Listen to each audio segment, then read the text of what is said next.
You can't say the color black without walking on eggshells.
I say, hold up, cock my glizzy, bang, bang.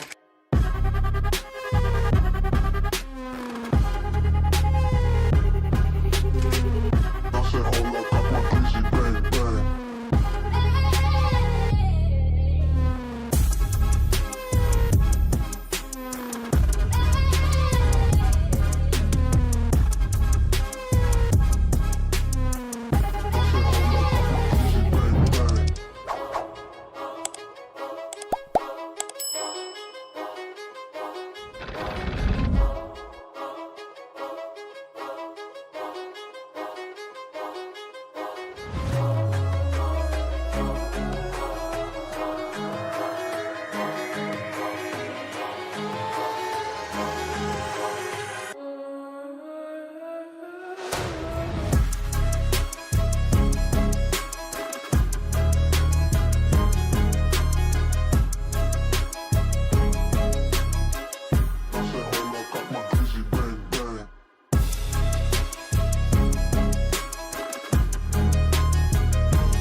You're tuned into Foolery. Make sure to hit the thumbs up button and subscribe. And consider donating with super chats, stickers, memberships, or you can even gift memberships to other chatters. Or use the tips link in the description to write a message for TTS that will be read on stream. Hit the like button, or you ain't black. And that's a fact. Jack. Enjoy the show.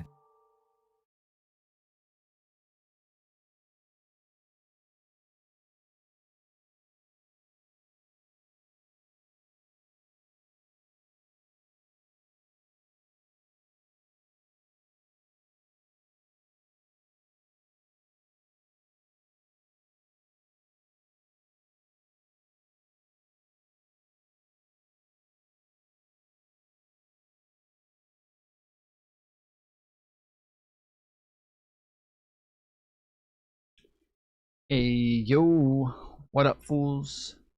Today is 7/28/2026. It is 9:39 p.m. Eastern Time.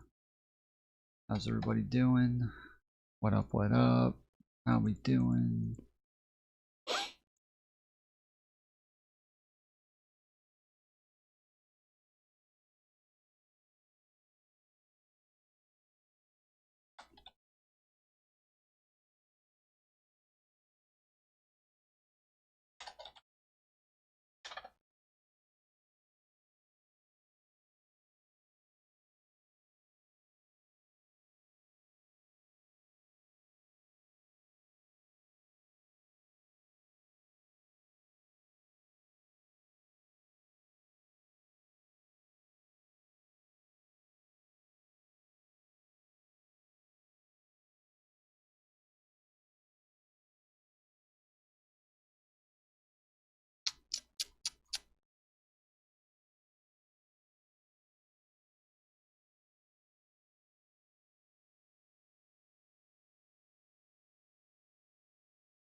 Baron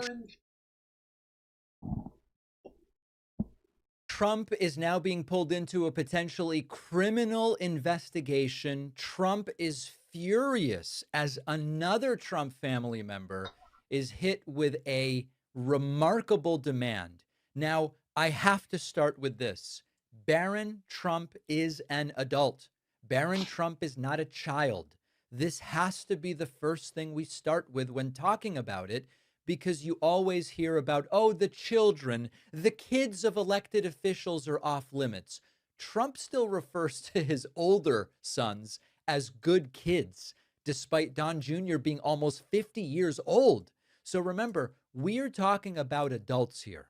Now, before I even tell you what specifically this new investigation is about, I want to remind you that we know Barron Trump has been involved in politics behind the scenes. Barron Trump played a huge role in getting Trump into crypto stuff. Trump's entire family is now in this very lucrative crypto grift. Trump reportedly made about $1.3 billion from crypto in 2025. And never mind the amount that Trump's entire family made from the World Financial, I forget exactly the name of the organization they're involved with Witkoff's kids. That is Barron's influence that Trump has gotten so into crypto. Barron played a huge role in getting Trump on a lot of podcasts he did in the 2024 campaign, which, by the way, was good strategy. I've said it was smart. Put him on the Nelk Boys, put him on Lex Friedman on Rogan's show. That reportedly was at the encouragement of Barron Trump, and it helped play a role in The whole, like, even mentioning, like, oh, don't include the children, blah, blah, blah. If he's being investigated for a crime, that's not a political thing. The fact that he even mentions that as part of this, like, it's so fucking stupid. Why would you even bring that up? Why would you even bring up, like, oh, people always say don't include the children. That's for, like, you know, attacks on people. That's for, like, political attacks and shit like that. But it's not. That's not for legal, you know, for when they commit fucking crimes. That's not what that's for. Trump ultimately defeating Kamala Harris. So before we go any further, this is an adult. It's an adult that it's not like Tiffany Trump, who's an adult but not in any way involved with Trump's candidacy and presidency. It is an adult involved both in Trump's electoral campaigns and in money-making schemes. Bottom line, there is now a demand growing for testimony from Barron Trump. Our friend, Congresswoman Yasemin Ansari, explains it. She says Barron is tied rather to the recently arrested Tate brothers, Andrew and Tristan Tate. There's rape, sexual assault being thrown around, possible extradition. And Congresswoman Ansari says, listen, we need his testimony. Absolutely. I could not agree more. Barron Trump is an adult. He's a full-blown adult, and he is very influential in the Trump White House orbit. I mean, we know. So he's not like freshly 18 or anything like that. He is a full-blown adult. All right. From the first administration and from this administration, that the Trump children play a very big role in the administration and policies that are passed. They benefit financially from the way the Trump administration operates and the self-dealing and the corruption that takes place. We know, very famously, Ivanka Trump also, who I think even as a grown woman gets the same kind of treatment, right? Because of her relationship with her father and the way Donald Trump talks about her. I think there are a lot of parallels to be drawn with the, Donald Trump Ivanka relationship and the way he tries to, let her get away with her actions. It's the same with Barron and Melania, but Ivanka had a very big role. I don't even know what we're talking about right now. What the fuck did any of that mean? In the first administration, Jared Kushner is still conducting foreign policy on behalf of the United States. Barron Trump has not only been influential in the campaign and connecting the campaign to the manosphere, which of course Andrew Tate is a major influencer in that space, but he also has is similar to his brothers undertaking in corruption, undertaking in investments and prediction markets and stock trading. So she's getting to a lot of the same substance that I'm pointing out, which is this guy is substantively involved. Now, We should be precise about what's happening here. Barron Trump has not been charged with a crime. There's no public evidence that Barron committed a crime, participated in any decisions involving the Taint brothers. This is a request for testimony as part of a proposed congressional investigation into whether people around Trump are using political influence to help the Tates. Now, there He keeps saying taints. I was about to say, why the fuck does he keep saying taints? What the fuck? could be criminal referrals that come from it. But we need to distinguish what this is from what it is not. Andrew and Tristan Tate are facing dozens of extraordinarily serious allegations in the UK. And the new charges reportedly include rape, sex trafficking against both of them, and in Andrew's case, a charge involving indecent images of a child. So then why did they say that there's a criminal investigation if all you're saying is that Congress wants to fucking talk to them? This is such bullshit, dude. Why the fuck do they phrase things in this way and then, like, turn around and they're like, but everything I said before, completely disregard all of that, please. I fucking hate this shit so much. What the fuck? I hate the internet. Like, I know that this is part of what we were talking about the other day, where he was on with Gavin Newsom, and he was talking about how the algorithm works and like how liberals need to get better at you know, using social media in the way that it needs to be used. Otherwise, like, the conservatives are going to be the only ones who do it and they're going to win everything. And I kept saying, I was like, when he says this, like, he's talking about, you know, like the shit that he does, where it's obviously very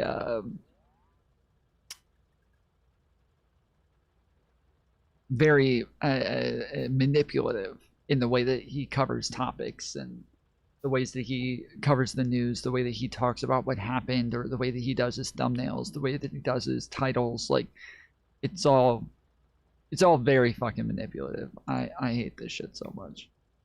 Of course, the brothers deny all wrongdoing, and the question for Congress is how two men facing allegations this serious managed to develop such extensive connections to the president's political movement, and also whether those connections affect United States policy. Andrew Tate has publicly claimed he knows the Trump family, he's communicated with Barron, and is very close with them. And the New Yorker has also reported apparent communications between Andrew Tate and Barron, although a spokesperson for Tate denies them, and MS Now says it has not independently confirmed that. So what Congresswoman Ansari is asking the Republican oversight. Professor Dave almost had me on subbing. I mean, from the little bit of what I watched, it didn't seem like it was that bad. I watched maybe like 5 minutes of Destiny covering it, and then he ended up just like going over a bunch of Professor Dave's tweets, and I felt like Destiny was just like wrong in the first 5 minutes of everything that he covered, but we'll get into it. Site Committee Chairman James Comer to investigate, and James Comer is a piece of, he's a piece of work. She says, we have detailed, direct, extensive communications between Tate and Barron. So we got to question Barron here. What did he know regarding the Tates? Did he communicate with Donald Trump or administration officials about their legal problems and whether anybody tried to influence their custody or travel restrictions, passport status, possible extradition? And Barron is only the tip of the iceberg. Donald Trump Jr., previously referred to the detention of the Tates in Romania. See, again, when he says like tip of the iceberg, like he's definitely trying to make all this shit sound like there's this massive criminal conspiracy that's happening here, and they're about to get caught for racketeering and, you know, these global fucking crimes that they're committing. Like he's purposefully hyperbolizing all of this shit as absolute insanity.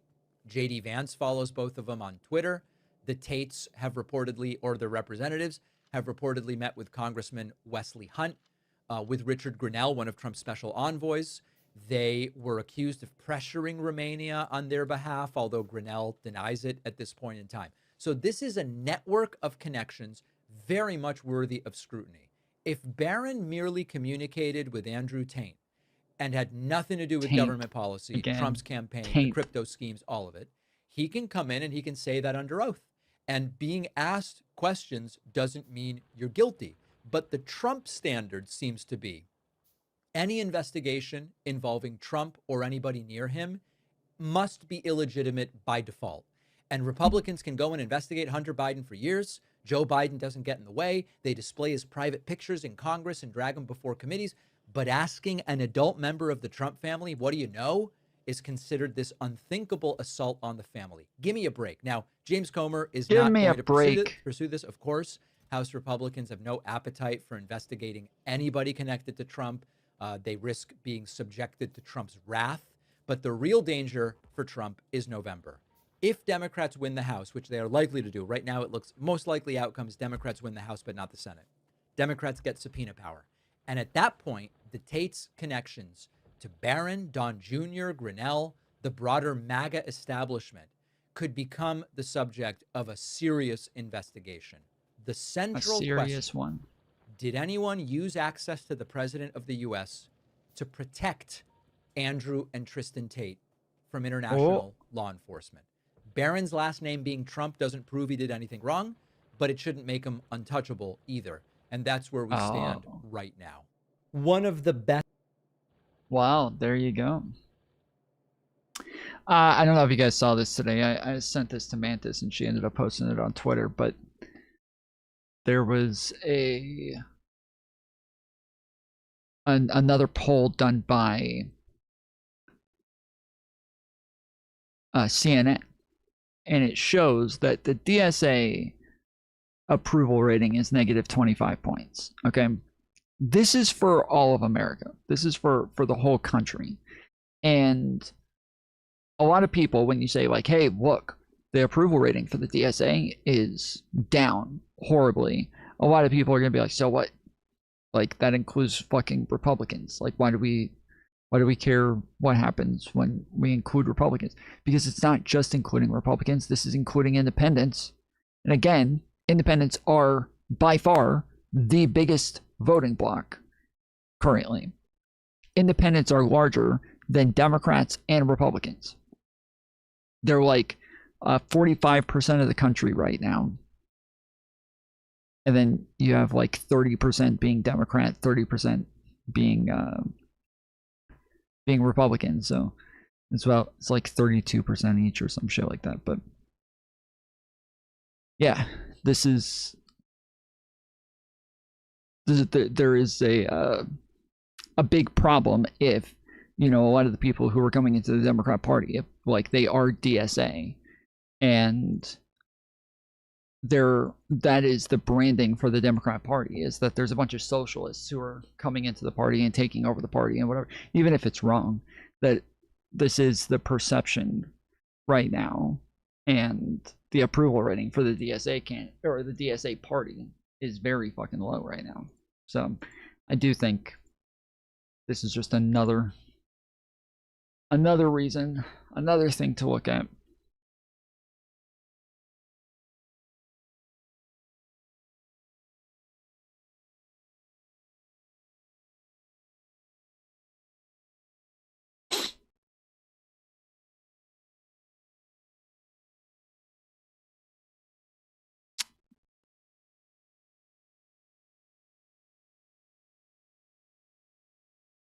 I know somebody said they wanted to call in. I kept checking the waiting room to see if they were coming, but I'll move on then.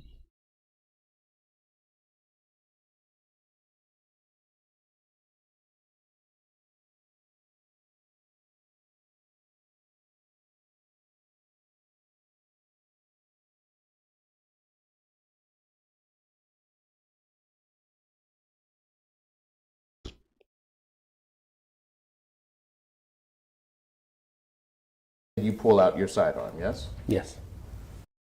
Oh, this is crazy, dude. This is fucking crazy. Have you guys seen this? This is it says dumbass cop shoots a handcuffed man after a acorn falls from a tree. I'm sure you guys see this. This is fucking old, but this is absolutely insane because I never saw the body cam footage before. I never saw the fucking body cam footage. This is wild. And it is at that time that you try to kill Mr. Jackson. Form. At that point, Yes. I am returning fire on what I believed was a person that just shot at me.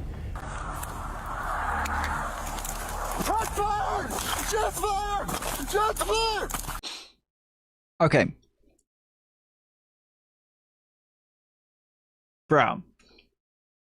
The fucking rolling seems so over the top. Like, I don't believe this.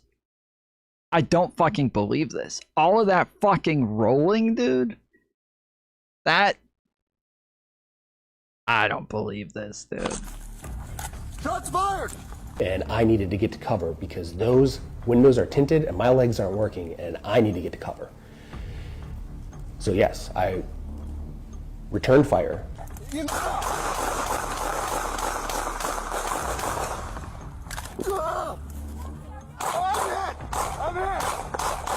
And I moved to cover. He started yelling, "I'm hit." Like, he did that over an acorn. I don't even believe that it was over an acorn. Like, that's the thing. I don't even believe an acorn fell. I don't hear anything.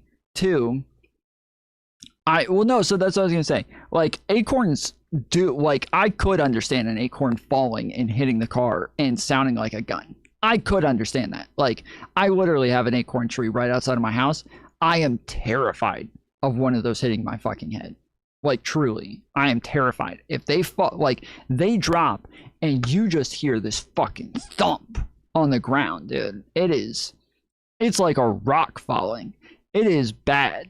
Like, if one of those things hit my head, I'm gonna have a big old welt on top of my head for a minute. It is scary. Yeah, I got no protection, and you'll be able to just see the fucking bump just sticking out on top of my head the whole time. So yeah, it'll be rough, but I like the way that it's just so slowly and performatively just jumping and rolling, and then he even says he's hit. He even says he's fucking hit. Like, way later. Alright, what the fuck are you talking about? Would that mean that you were trying to kill Mr. Jackson? Form. I was trying to survive and get to cover. I was trying to return fire on the person that I believe shot at me. Right. In an attempt to kill him. Form. In an attempt to end a very bad situation for myself. I'm just being practical here. Because you guys have... Do bullets kill? Absolutely they Right. do. Okay. Is your sidearm, that's considered deadly force, right? Absolutely. Because if you shoot that at someone, they're likely going to die. Absolutely. Either that or Absolutely. suffer great bodily injury. Is Correct. that fair? That is fair. You had that understanding when you took aim at the back of the vehicle and shot at Mr. Jackson that you could end his life. Form. Yes. And then you pull out your sidearm, yes? It's so ridiculous, dude. It's so fucking ridiculous.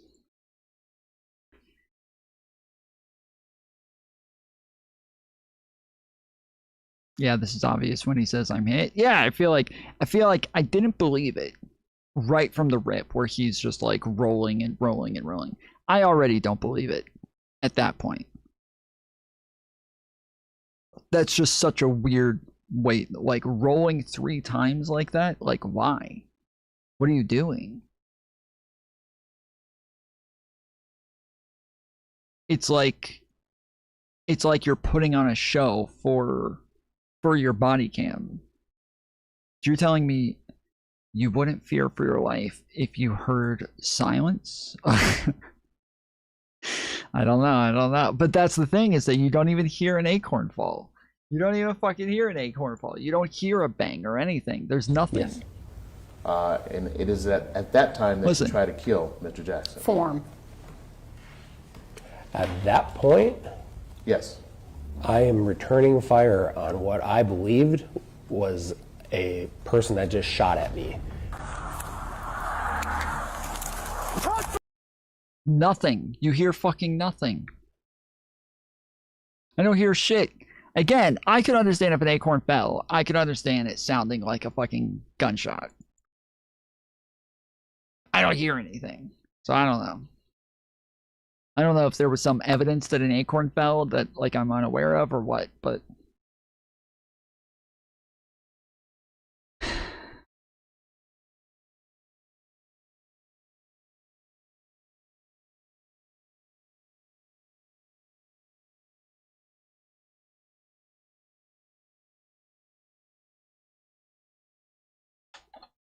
apparently Dr. Fauci's diary got released today, and from what I heard, I was riding around with some people today, and they were listening to their Republican talk radio, and they were saying that Fauci, like, literally admits that he lied in front of Congress. He had, he admits that he knew that the virus was coming from Wuhan lab and all of this shit. So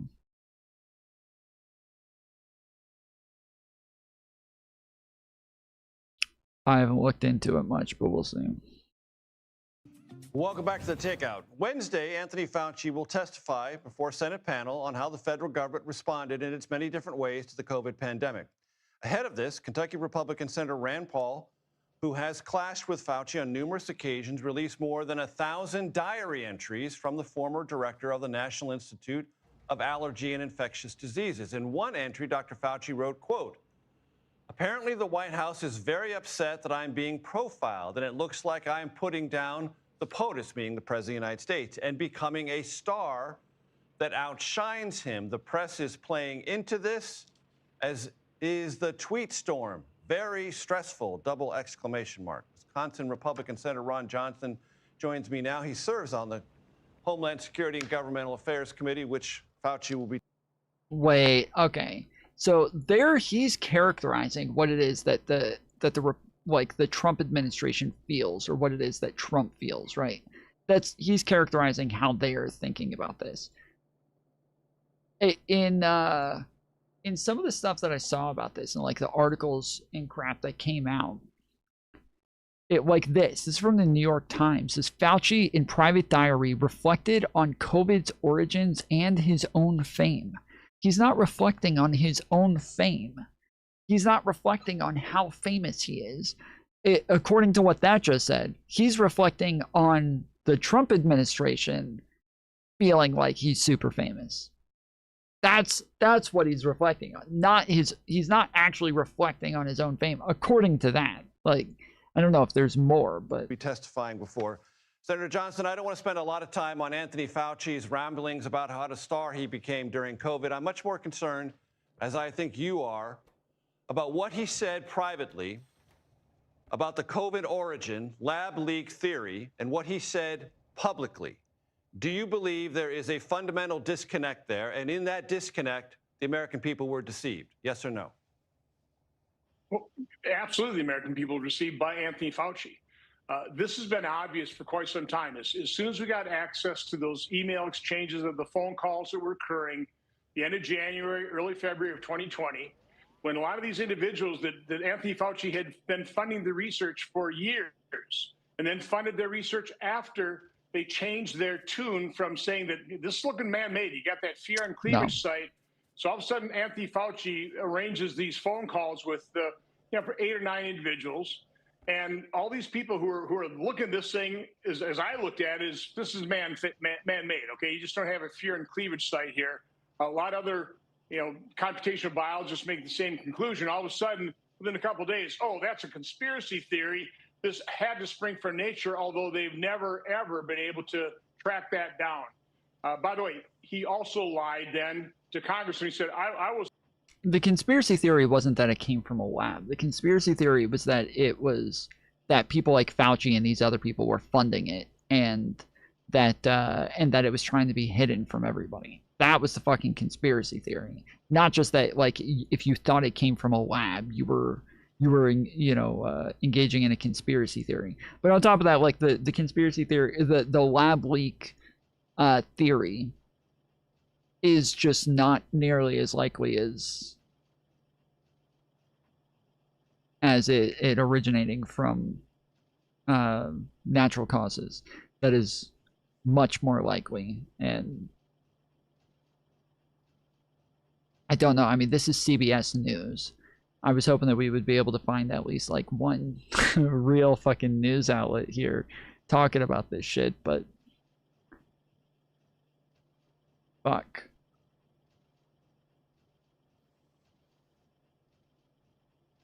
Turning now to Dr. Anthony Fauci's private journal entries recently released by Republican Senator Rand Paul ahead of a high-stakes hearing on Capitol Hill, more than 1,500 pages offering new insight into Fauci's time leading the COVID-19 pandemic response.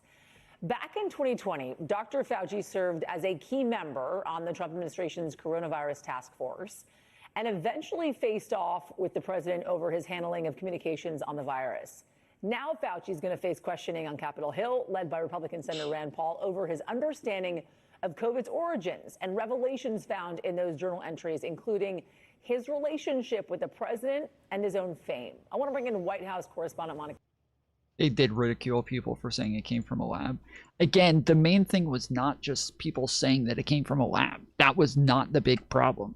Like, I've even gone back over this with like Republicans who have called in numerous times claiming that like they were saying that anybody who said it came from a lab was spreading conspiracy theories.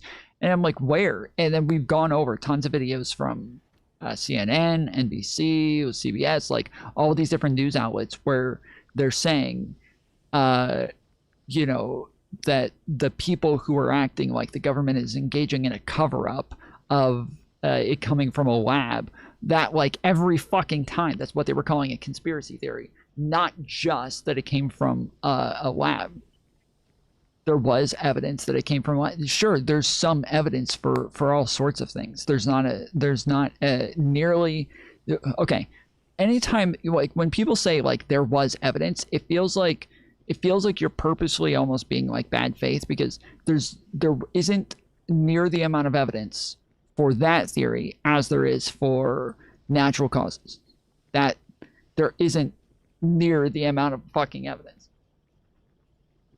Significant amount of evidence. Again, that means nothing.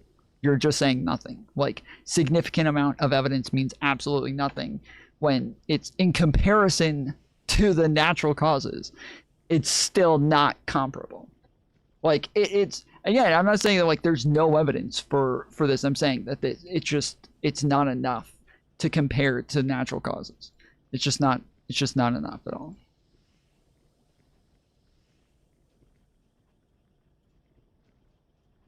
There was a whole expose on this.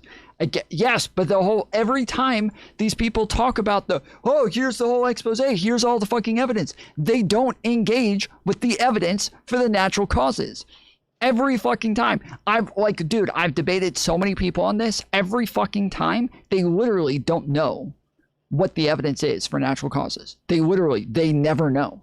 They never have any information on this. They don't fucking know. Every fucking time.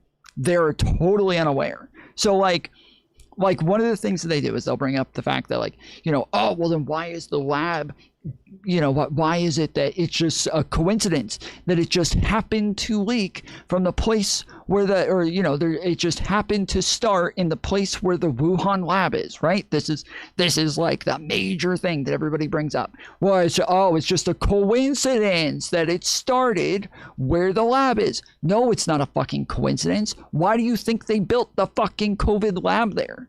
Why do you think they built it there? It's because that's where all the fucking natural COVID exists. That is the most concentrated area of natural COVID viruses. That's where it is. They're literally there to get it from the fucking bats. That's why they're there, is because it has the most COVID in the fucking world. It's not a coincidence at all. If you had asked somebody, hey, if you had to guess, where's the most likely place for COVID to just pop up? It would have been Wuhan. And even if the lab wasn't there, it still would have been Wuhan. There would have been no difference. It would have been Wuhan one way or the other. But none of the fucking people who watch all the fucking exposés and the significant amount of evidence, that none of those people ever look into this shit. They never look at it. How about this is what they always say. Oh, they think that because there was a study from 2014 that said that there was COVID in pangolins, now the liberals all think it came from pangolins. That's what they say. That's what they say. Literally, I bet you every fucking conservative here has heard that.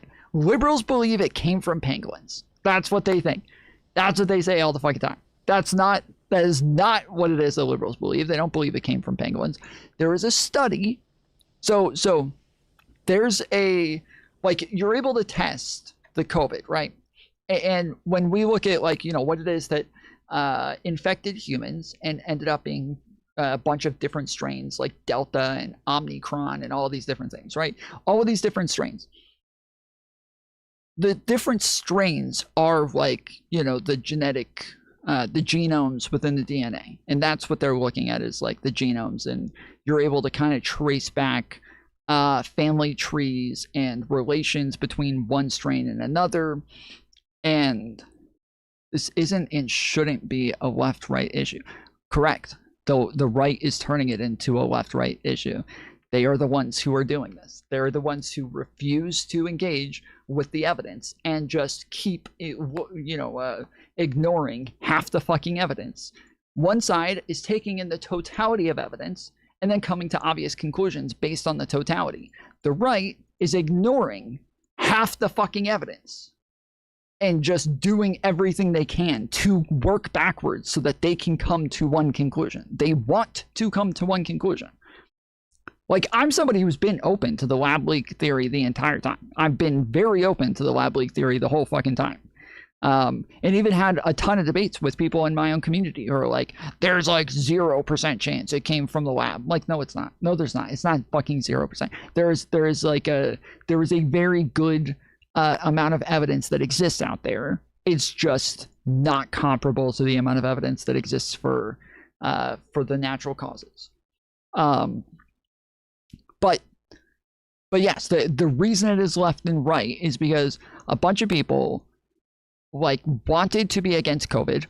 And so in the very beginning, when COVID first started, they denied that COVID was a thing. They denied that COVID even existed and said that the mainstream media is just lying to all of us and trying to scare us and trying to tell us that there's a fucking virus that's coming. But they're lying to us. There's no virus. It doesn't exist. Nobody's getting sick. It's just the flu. It's just the regular flu. And then once it was obvious that that wasn't the case and that everybody around them was getting fucking sick, they started doing this they had to be against something new now because they were embarrassed that they were so wrong about the original claim that they had to move on to something else to be against now. And so then they were against the fucking lockdowns, and then they were against the fucking social distancing, and then they were against wearing masks, and then they were against the theory that it came from a lab. They were against, they had to be against all this other shit because they were embarrassed that they were wrong about the initial claim, that they felt all right, I got to be against all of this other shit now too.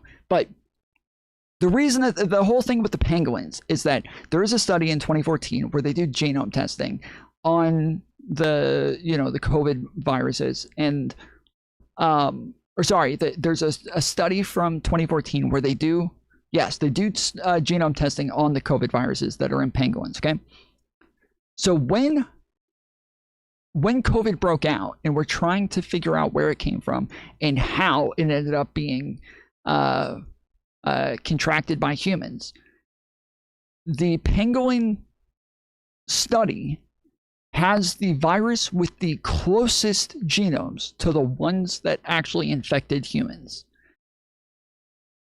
That's the conclusion, okay? The ones that are in the lab that got tested, that we looked at, that we did genome testing on, the ones that were in the lab are nowhere fucking close. They are nowhere close to the COVID viruses that were contracted by humans. But the ones from the pangolins were the closest. Again, inconclusive. We're not saying it definitely came from the same strain that came from the pangolins. But we are saying the one that was in the pangolins was by far the closest. And that's from 2014. That's from 2014. In an animal.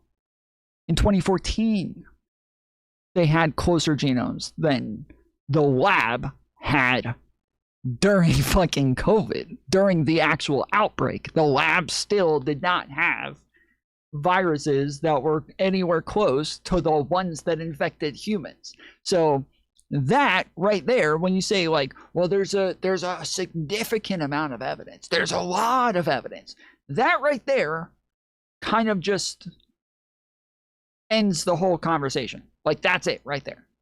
That's the end of the conversation. The genome testing shows that it is way more likely to come from natural causes than it is to come from a lab. That's the end of the conversation. There's proof in the emails between Fauci, Daszak, and others that prove several of them believed it was a lab leak at the time, and Fauci was instructing them to delete certain emails. You're talking about the one that came out like a year ago? That is not true. Unless there's new emails. The ones that came out like a year ago, that is not at all what came out from those emails. But that's what they claimed a year ago.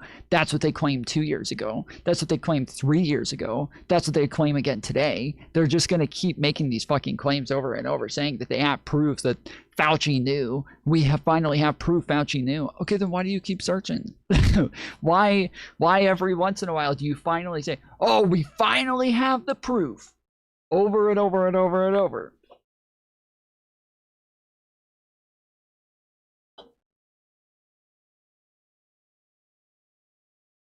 Alba, who's standing by for us on this. I got to tell you, I read some of these entries. These are incredibly personal notes chronicling Dr. Fauci's experience during the pandemic. Do we know how it is that Senator Paul actually got them? Well, we are learning more details about that, Yasmin, because that was one of the first questions that we all had when these were published online over the weekend. And it turns out that the health and yeah, there's the shit that Tulsi pretended she just released about Fauci as well, like, and that was absolute fucking bullshit. She just completely lied about what it is she said she released. Fauci should be in prison, and that would be merciful. Okay, you just said I'm wrong. Wrong about what? Wrong about what? What do you think I'm wrong about? You're just saying I'm wrong after I say 20 things isn't very clear. What am I wrong about? Human Services Secretary Robert F. Kennedy Jr. handed them over to Senator Paul as part of his investigation. And he said that it took months to basically look over and eventually find these documents, find all of these near daily accounts of what Dr. Fauci was thinking and experiencing at the time. He said that it appears they were, I guess, on several different devices that then they were able to get and ultimately hand over before we saw them actually being posted again just a few days ago. Yes. I mentioned that Rand Paul's ultimate objective here was to zero in on the origins of COVID. What do these journal entries reveal to us about the potential origin?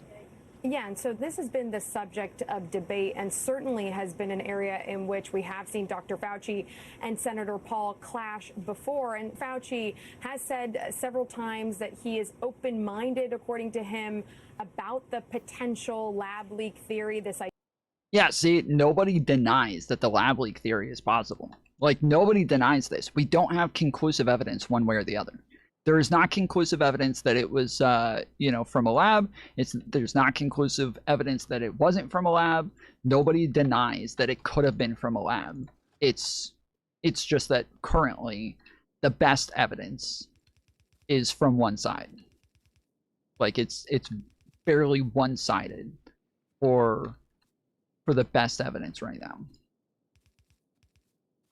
Idea that it is possible that is where the virus originated versus what was known as a wet market in Wuhan with exotic animals. But he writes in January 26, 2020, weeks before the world would shut down, now we know the market was not the source, it was the amplifier. Having said that, somewhere the virus jumped from animals to humans. And again, Yasmin, in past testimony from Dr. Fauci, we have seen this issue come up over and over again, and it is likely to be the main subject of several when he appears. So, okay, so according to her, the emails show him saying that it didn't come from the wet market, it was just amplified by the wet market.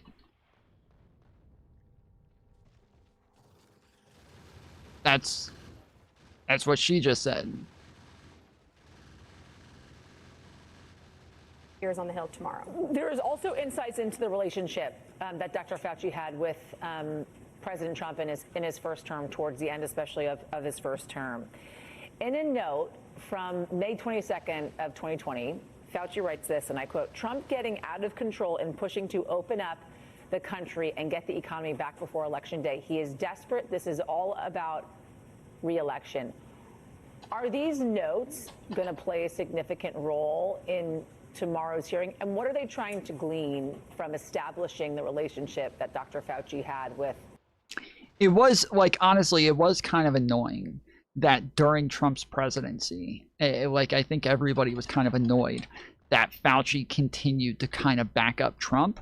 And that was his job. Like, he's supposed to do that, and, you know, whatever. Like, he's being the good fucking soldier and continuing to kind of defend Trump implicitly. But it was very annoying for everybody who's, like, calling Trump out for his fucking horrible behavior during the pandemic. But again, conservatives will act like he was doing the exact opposite the entire time. Fauci instructed Francis Collins to delete email after reading on 2/2/2020. Why did he instruct them to delete it? So this, like, just recently, the reason I ask is because just recently we had the whole scandal where Trump said that China was trying to like interfere in our elections, right? And one of the things that they use as evidence is they show that a bunch of people said in the emails that they wanted them to downplay some of the what do you call it? They wanted them to downplay some of the stuff in the report. But if you go look at why they said that, it's because they didn't have the fucking evidence, and the report was overstating the evidence that was actually available to them. And so they felt like the report currently overstated what they could actually prove with evidence. But nobody looked at why they said that. It's literally in the fucking email. But all the conservatives, when they posted all over Twitter and all over Fox, they cut that part out. They crop it out of their fucking screenshots of the emails and just show them saying, you know, oh, we have to downplay, or we have to soften our language in this report. And they're like, oh, see, they're trying to lie to Trump. Literally the next email they describe why they're trying to soften their language, and it's because the first report claimed things a lot more strongly than what it is they had evidence for. So yeah, I would want to know why did he tell them to delete the emails?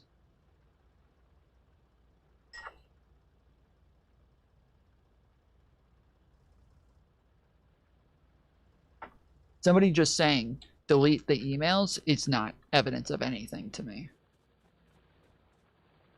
It's literally evidence of nothing. I want to know, why did they tell them to delete emails?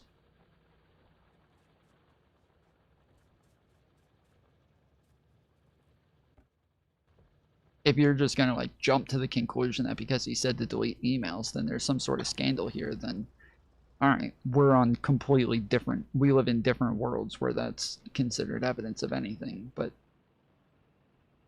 if you have, like, evidence that gives you reasoning for why he said to delete this, then that's what I want to hear. President Trump in his first term. Well, Dr. Fauci has been pretty open publicly about the disagreements that he had with President Trump. And remember that when President Trump was hospitalized for COVID in October of 2020, Dr. Fauci was very involved and aware of his care and how his diagnosis was progressing. And then just a few short weeks after that, President Trump returned to the campaign trail and was even asking the crowd if he should fire Fauci. And at the time, there were large boos, and the crowd was sort of playing into this moment. And the president said, well, maybe after the election, if I win, he lost in 2020, maybe then I'll fire him. So then what ended up happening is Dr. Fauci basically transitioned to the Biden. Tom, why do you care about the Fauci slop? It's just distraction for Iran war failures. I wasn't planning on covering anything having to do with Iran today one way or the other, so whatever. I don't know what that has to do with anything, but okay. I care about it because this is like a thing that the Trump administration and Republicans continuously try to defend and continuously try to pretend like they have. They finally got the fucking smoking gun over and over and over, and my show mostly engages in like fact-checking and debunking shit that is put out, especially by the Trump administration, so that's why, because it's what I do.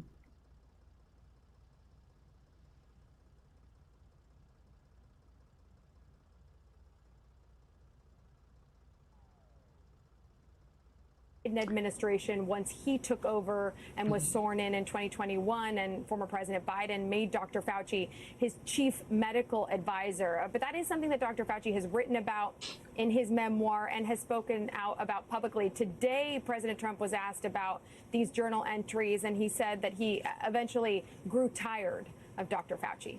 Yes. What about the entries in which Dr. Fauci talks about kind of this newfound fame? I mean, we had known Dr. Fauci for quite some time, even before the COVID-19 pandemic, especially during the explosion of HIV/AIDS in the 80s.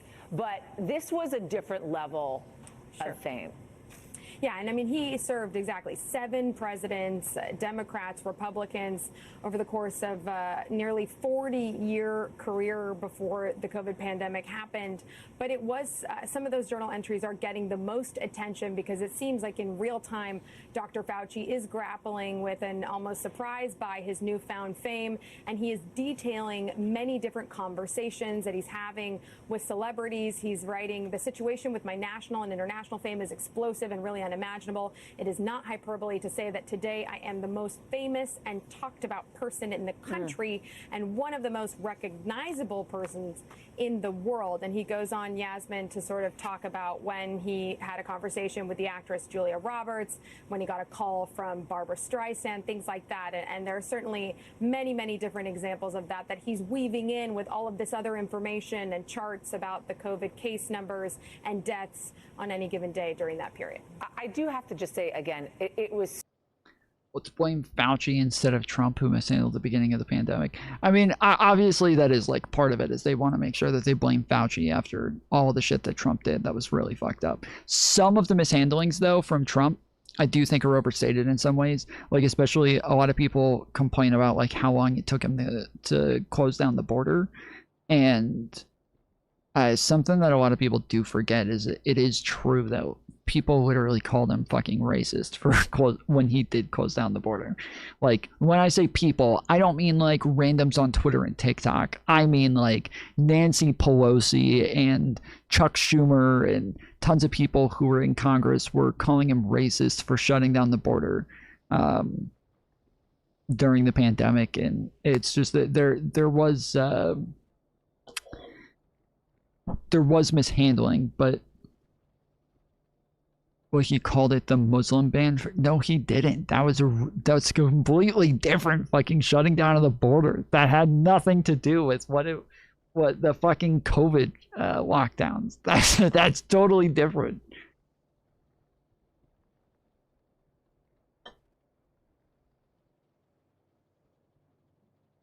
So fascinating to get insight into Dr. Fauci's mind, the way he was thinking during such a stressful time in which we were all tuned in. Oh, I thought he did the Muslim ban at the start of his term. Yes, at the start of his term. COVID was at the end of his term.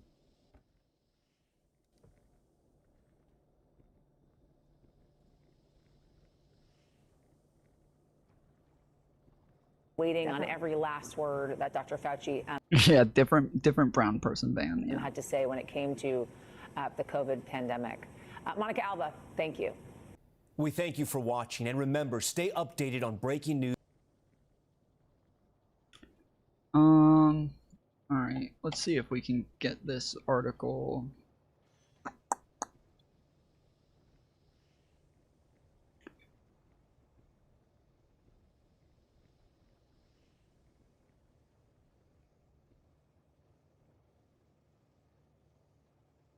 I still need to turn down the brightness on this new monitor. Okay, that's better. Oh, it's literally at 0 now. Okay. All right.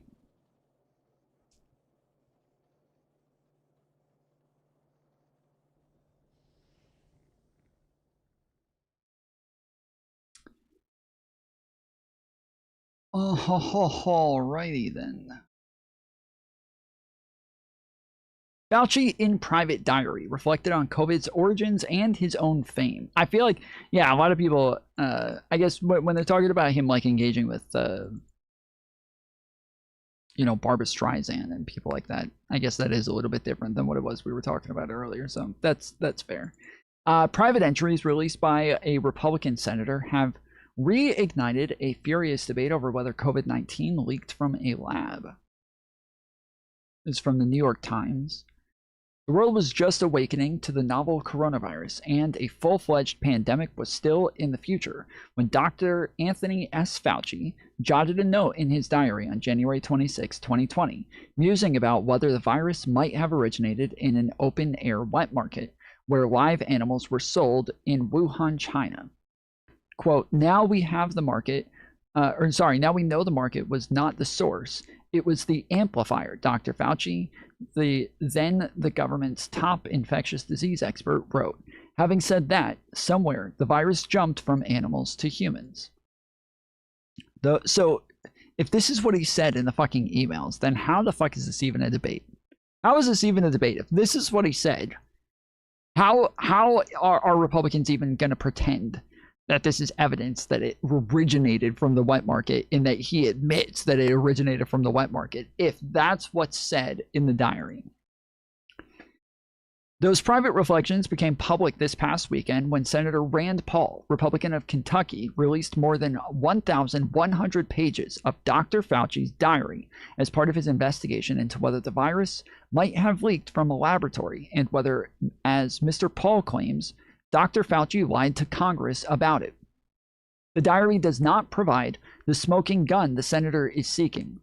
Rather, it echoes past disclosures showing Dr. Fauci wrestling with a fast-moving crisis as scientists' views evolved. But it further inflames a polarizing political battle over the origins of the virus and how history should treat Fauci. It also paints a portrait of Dr. Fauci as obsessed with himself, reveling in his own importance and the celebrities he knows, from the actress Julia Roberts to the singers Joan Baez and Barbra Streisand. It shows as well the pressure he was under as he became the public face of the government's response, while at the same time countering what he called slanderous lies about him spread by extreme right elements in society. On Wednesday, Dr. Fauci is scheduled to testify under subpoena before the Senate Homeland Security Committee, which Mr. Paul chairs. So, I mean, this is tomorrow. And if you guys haven't seen, Rand Paul is the person who's absolutely obsessed with Fauci. Like, he is nonstop going after Fauci and always trying to prove that Fauci knew this, Fauci knew that, Fauci said this, Fauci lied to us last time. Like, he's always trying to go after Fauci. So, although Dr. Fauci received a preemptive pardon from former President Joseph R. Biden, Mr. Paul has repeatedly referred him to the Justice Department for a criminal prosecution. Quote, What he wrote privately and what he told the country are two different stories, the senator wrote on the social media platform X.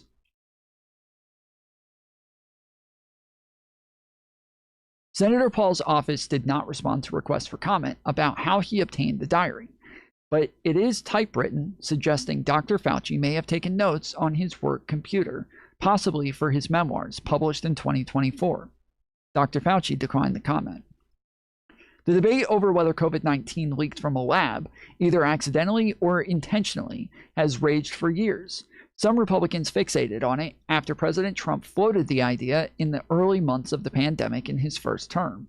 Democrats rejected the theory, insisting that Mr. Trump was trying to blame China while distracting attention from his administration's failings in containing COVID spread. Who wrote this? Cheryl Gay Stolberg.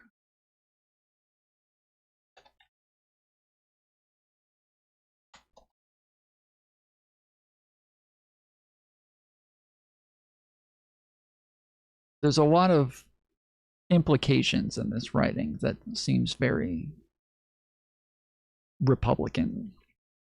Cheryl Gay Stolberg is an American journalist and Washington health policy correspondent for the New York Times, renowned for her extensive coverage of national politics, Congress, and federal health administrations.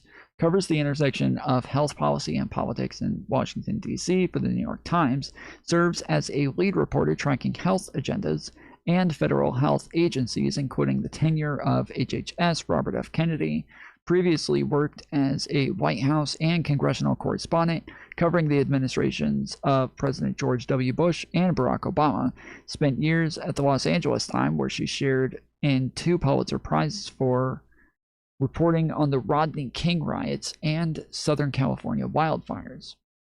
Appears frequently as a political and health policy analyst on television networks like ABC, PBS, Fox, and MSNBC, and on public radio programs like NPR's 1A. Okay. All right.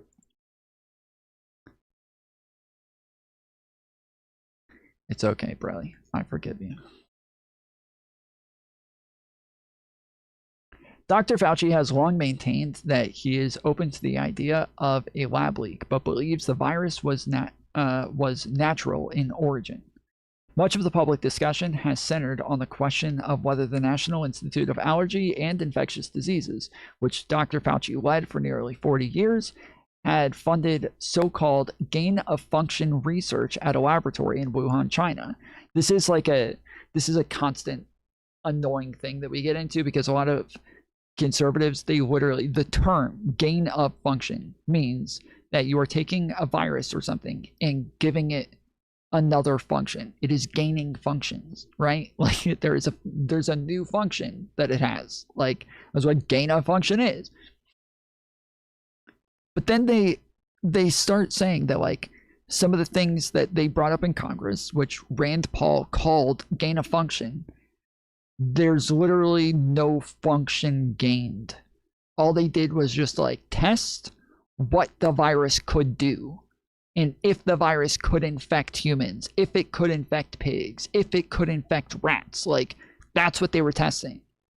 It did not gain any functions, right? Like normally it's like you're taking a virus, you're trying to get it to mutate so that it can like evolve so that it can infect other things, right? That's gain of function. Whereas all they were doing was checking to see what the virus could infect, what it's capable of infecting. There is no function that is gained. It is so stupid. It's absolutely fucking moronic for anybody to call this gain of function. And there's even, what are you talking about? You're wrong again. Ron, it is the last time I'm going to tell you. 3 different times I asked you to describe what it was that I was wrong about before. And you refuse to. This is the last time I'm going to say it. If you're going to keep saying I'm wrong, you're going to explain what I'm fucking wrong about, or you're going to fuck off. I play these fucking games with retards who just want to keep saying I'm wrong because I'm not saying the thing that they want me to say, but they don't know why I'm wrong. They can't explain why I'm wrong. What the fuck am I wrong about? Don't just say I'm wrong. Tell me what it is that I'm wrong about. Don't even fucking waste your time. Just start with the fucking disagreement. Ariana tipped $5. Please debate Pisco and Josiah on Twitter Space. They are currently debating yesterday's topic with Usurp the Chef.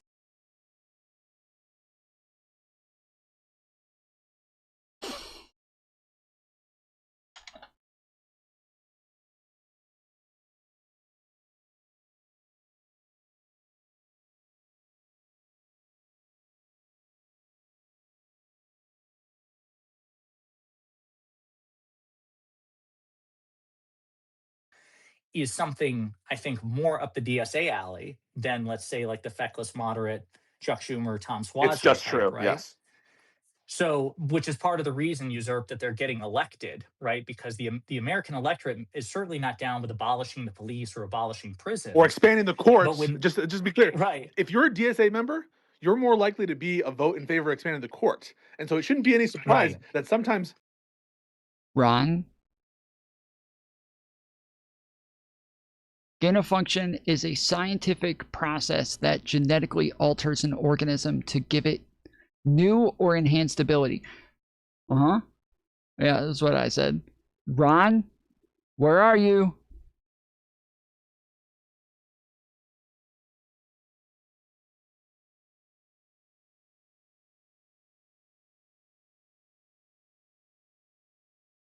Ron?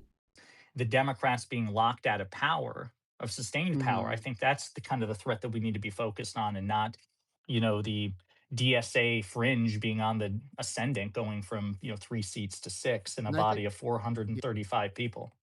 one of the things I think that also, and Josiah, I think that makes 100% sense. I completely understand where you guys are coming from. One of the, it's just rough whenever like the DSA is celebrating about winning a seat, that like every single Mhm. time they do that, it's like, oh, they won a seat from a normal Democrat. So that's one less, like they didn't help us in flipping a red seat.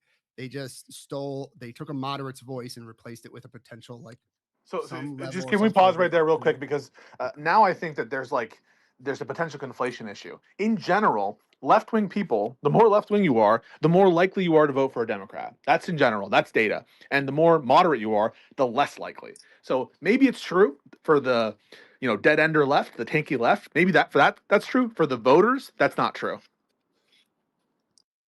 Okay. I forget what I was saying. Well, you said that it's frustrating to see DSA winners in a primary boast about how they basically just stole a seat from a moderate. Yeah, and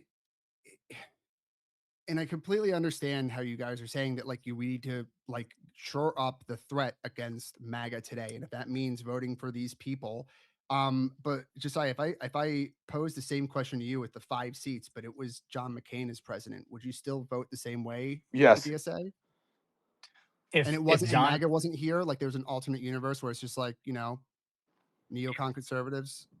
if John McCain was president, would I still back DSA Like, yeah, candidates? like let's say they Yeah, went, yeah. certainly, because I would want to have as much control over the House as possible, right? And Okay. part of the problem is that McCain by today's terms is obviously much more moderate, but you got to Yeah, remember, that's what I'm since we're trying to. I talking was about trying to think since of we're like we yeah, stayed since we're there. talking but since we're talking about the courts, like McCain was also threatening to keep Scalia's seat open if Hillary Yeah, Clinton he won. was fully I'm on not saying board. he was I'm not saying he was Yeah. an angel. What I'm trying to imply is that like they're not like the fucking crazy fascists that they are today. You know what I mean? It's just like, No, of course not. But it's it like, also it's like yeah, Republican but it also conservatives. led to it. So it Okay, this is boring. I'll probably invite them on. I'm really fucking annoyed by like literally everybody else's arguments on this, because I feel like they all have shitty arguments. I'm not gonna lie. I feel like literally everybody has just shitty arguments when they're talking about this. And a lot of people even seem like they're like liberals who are trying to find some sort of reason to have an issue with this, but they don't really know how to they don't really have enough information to actually have a real substantive issue with this. And so they just kind of like feel like a lot of this is a little creepy, and that's about it. Makes them feel weird, but they're not really sure why or what it is. What is your take? I mean, I went over this like in detail yesterday, and I've been over it like in detail 1,000 times at this point. There is just mountains of fucking data that shows that Democrats are trending towards socialism. There's polling from CNN from about a month ago that shows that 64% of Democrats prefer socialism over capitalism. 46% of Democrats prefer capitalism over socialism. Okay, so that's one. Two, the DSA currently has a higher approval rating than the Democrats among left-leaning Democrats. Okay, so among like Democrat voters, DSA has higher polling with Democrats. Now, they have very low polling with Americans overall, but with Democrats, they have very high polling. Now, the reason that, like, one of our problems right now is that we're not able to win the independents, the centrist independents that are like willing to vote for both sides. We're not capable of like really grasping those people very well. But currently, they seem to be voting Democrat. Okay, and so we're doing okay right now. But a lot of reasons, one of the main reasons that a lot of them didn't vote for Kamala is because they viewed her as too far left. And we went over a bunch of polling yesterday showing that Kamala Harris is viewed as the third most left-leaning person in the entire party, tied with Mamdani. America views Kamala Harris to be just as far left as Mamdani. So when that was our candidate for the last fucking election, and this is the way that a lot of people view Kamala Harris, the Democrat Party, this is bad. And the independents, centrist independents, are the largest voting bloc. They are 45% of the country. And then Democrats and Republicans are both about like 32% each. So when independents, centrist independents are like about 45%, and we're looking at like, you know, okay, well, the DSA is actually it has really low polling right now with all Americans. It doesn't mean anything. It's that like a lot of people, or sorry. A lot of people will say it doesn't mean anything because it includes Republicans, but it doesn't matter that it includes Republicans because the majority of those are centrist independents. That's the majority of them, okay? Now, a lot of people say, well, I like Mamdani. I like AOC. They're not so bad. I agree. They're not so bad. They're not a big problem. But what they're doing is normalizing the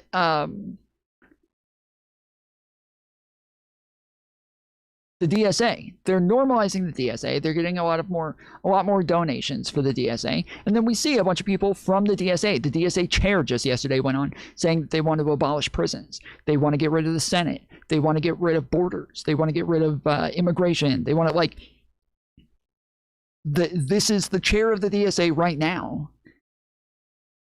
And if the DSA is being normalized within the Democrat Party, and they're going to get more donations, they're going to get more fame, they're going to get more normalization. This is bad, especially when people view Democrats as like the enemy. DSA people are pushing that establishment Democrats are the enemy, right? This is not good. And I get that, like, when we look at it, this is what I was saying initially, where everybody was making a big deal about the fact that, oh, Mamdani got so many people elected. Look how many fucking people he got elected. And look at he's winning. So yesterday, Destiny was asked if he would vote for somebody like AOC. And he's like, yeah, AOC isn't really that big of a problem. And they said, then why is Mamdani a problem? And Destiny said, because Mamdani, I thought he had moderated a lot until he got a bunch of other DSA people elected just recently. And that showed that he's going to keep pushing DSA candidates. Something Destiny may not know, he got 3 DSA candidates elected in New York. AOC got 4. He got 3 elected to Congress. AOC got 4 elected to the I think it was city council, or maybe it was the state chamber or something like that. But she got 4 elected, right? even AOC, even Mamdani, these are people who are normalizing the DSA. These are people who are advocating for the DSA. These are people who are endorsing DSA candidates. And the whole point of the DSA is to get moderate fucking candidates into the Democrat Party so that they can normalize the DSA and then take over and then put in the more extreme candidates. That's the whole fucking point of the DSA. That's the whole point in their existence. That's the whole reason they exist. And so people are like, wow, it's okay. That's what fucking Josiah kept saying to me the last time that I talked to him about this on the Twitter space, him and Pisco. Josiah kept saying, well, I mean, they moderated, Tom, though. They moderated. So who cares? Like, they moderated. It's not that big of a deal. They're the fucking moderate candidates. Yeah. That's the whole point. What do you mean? Yeah, of course they did. They're the fucking moderate candidates. But even the moderate candidates, somebody like Mamdani is currently freezing the fucking rent. Like, what do you mean? He just froze the fucking rent. What do you mean? This is still fucking extreme. And he's the moderate candidate. This is insane. I don't want to, is it somebody more extreme than Mamdani? Like, this is insane. So yeah, so this is what I'm talking about. And this is where I feel like a lot of people's arguments for this are just kind of like naive, where they make these arguments of like, oh, I don't actually think, this is what Hutch kept saying yesterday, I don't actually think the DSA is going to take over, guys. That's crazy. Who would think that? I don't actually think they're going to take over. I just think that they're going to make us lose votes because it's bad optics for us. People are going to look at the Democrat Party and think we're bad. Sure, that's one part of it.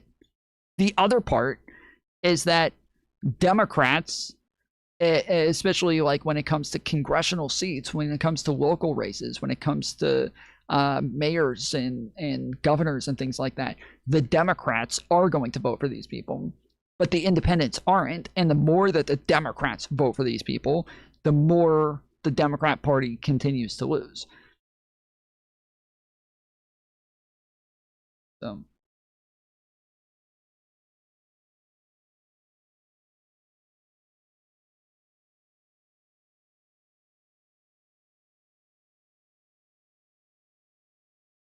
that was exactly Josiah's point with Hutch, or with his convo in Hutch's stream. Yeah, I mean, that's what I just talked to Pisco and Josiah about this 2 days ago on the Twitter space. We went over it yesterday on stream if you didn't see it, but I talked to them 2 days ago on the Twitter space right after Destiny jumped off, and that's what they said. I wish you'd bring this energy. Well, at the time when I jumped on, they literally said, hey, Tom, we'll give you a couple minutes. Go ahead and make your argument, and then we'll move on to Josie. So what energy am I supposed to bring when they're like, hey, make your argument and then see you later? Like, what obviously I ended up staying on there for like 10, 15 minutes and getting them to engage for a little bit. But the whole time, like, obviously I'm rushed. I'm not gonna get into like full debate mode when it sounds like after any argument that I make, they could be like, okay, thanks, see you later. Like, literally 3 different times, Pisco said, all right, Tom, we'll give you the last word, and then we're moving on to Josie.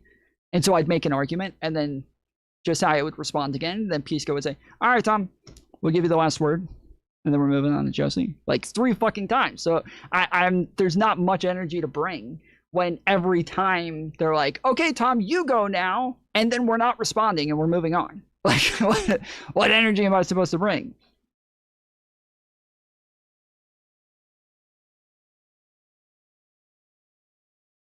Yeah, I'll probably just like reach out to some of them and get them on to have a conversation by myself, so I can take my time and well, because even I feel like the first person that I want to talk to is Hutch. I feel like the first person that I want to get into it with is Hutch, because Hutch arguing that like he doesn't even think that they're gonna take over the Democrat Party, I feel like is just insanely naive.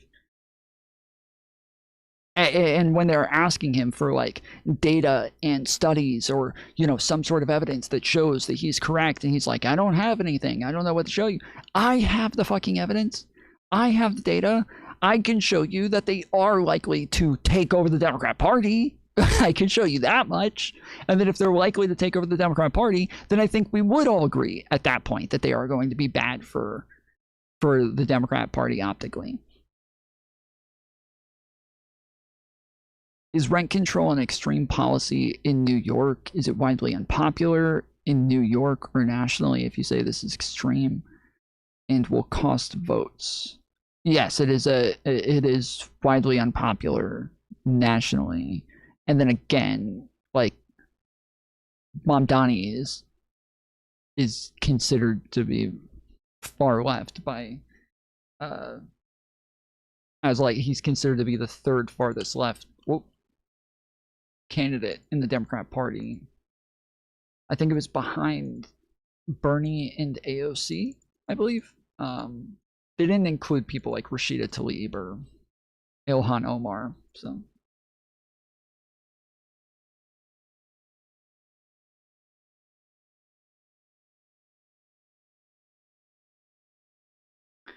Abdul El Sayed isn't DSA. Yeah, I don't know why people keep calling it DSA. He's not DSA. Like even just having like farther left people isn't so bad.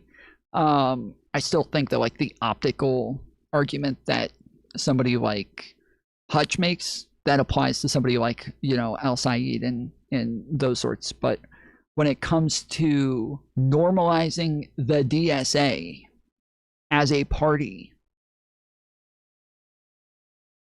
like that strictly applies to people who are actually part of the DSA.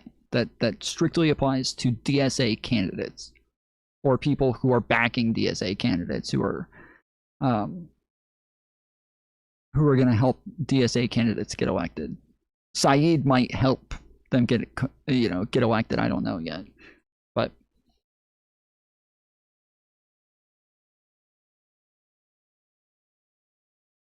where did Rob go? Rob didn't answer.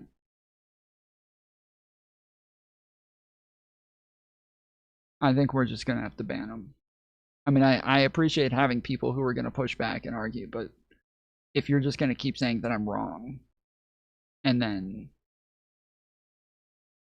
run away over and over and over, yeah, I think we're going to have to ban you. I heard Destiny loves genocide. He does love genocide.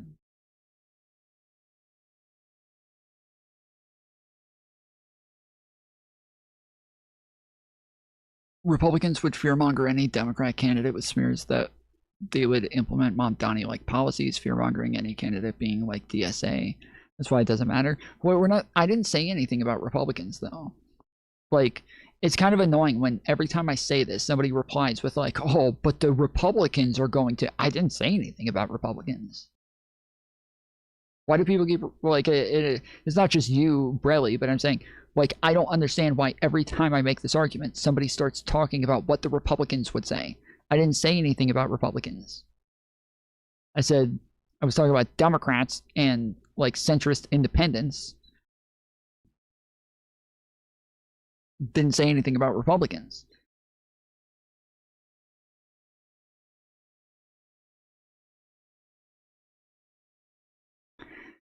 Most frustrating thing about the discourse is people's unwillingness to critique the actual content of the DSA's platform. Well, I mean, like, I think pretty much everybody's willing to say that they disagree with the platform. Like, even all the Live and Learn guys, even they're willing to say that they disagree with the platform and that they think that it's kind of extreme. They listened to the lady from the DNC chair, you know, yesterday. They listened to her go over a bunch of the stuff and talk about how ridiculous it was.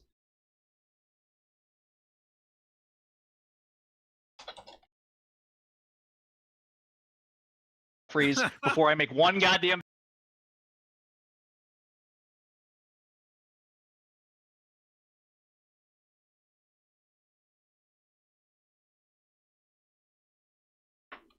Show a little bit of this Fox clip.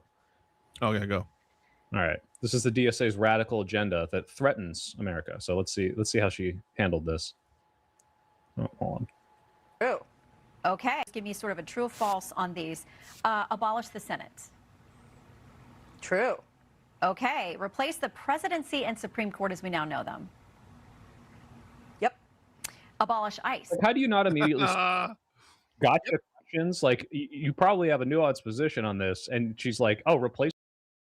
I haven't gone anywhere. I just realized it's a pointless conversation and he's not talking about Fauci COVID anymore. No, I am. I'm going back to it. And that's bullshit because literally I paused the fucking panel that we were listening to, that we moved on to. I paused it to literally start calling your name saying, Ron, where are you? Ron, what the fuck? So I don't want to hear this fucking bullshit that you're going to sit there and tell me that I'm wrong and then you realized it's worthless to fucking say anything. You don't have anything, bro.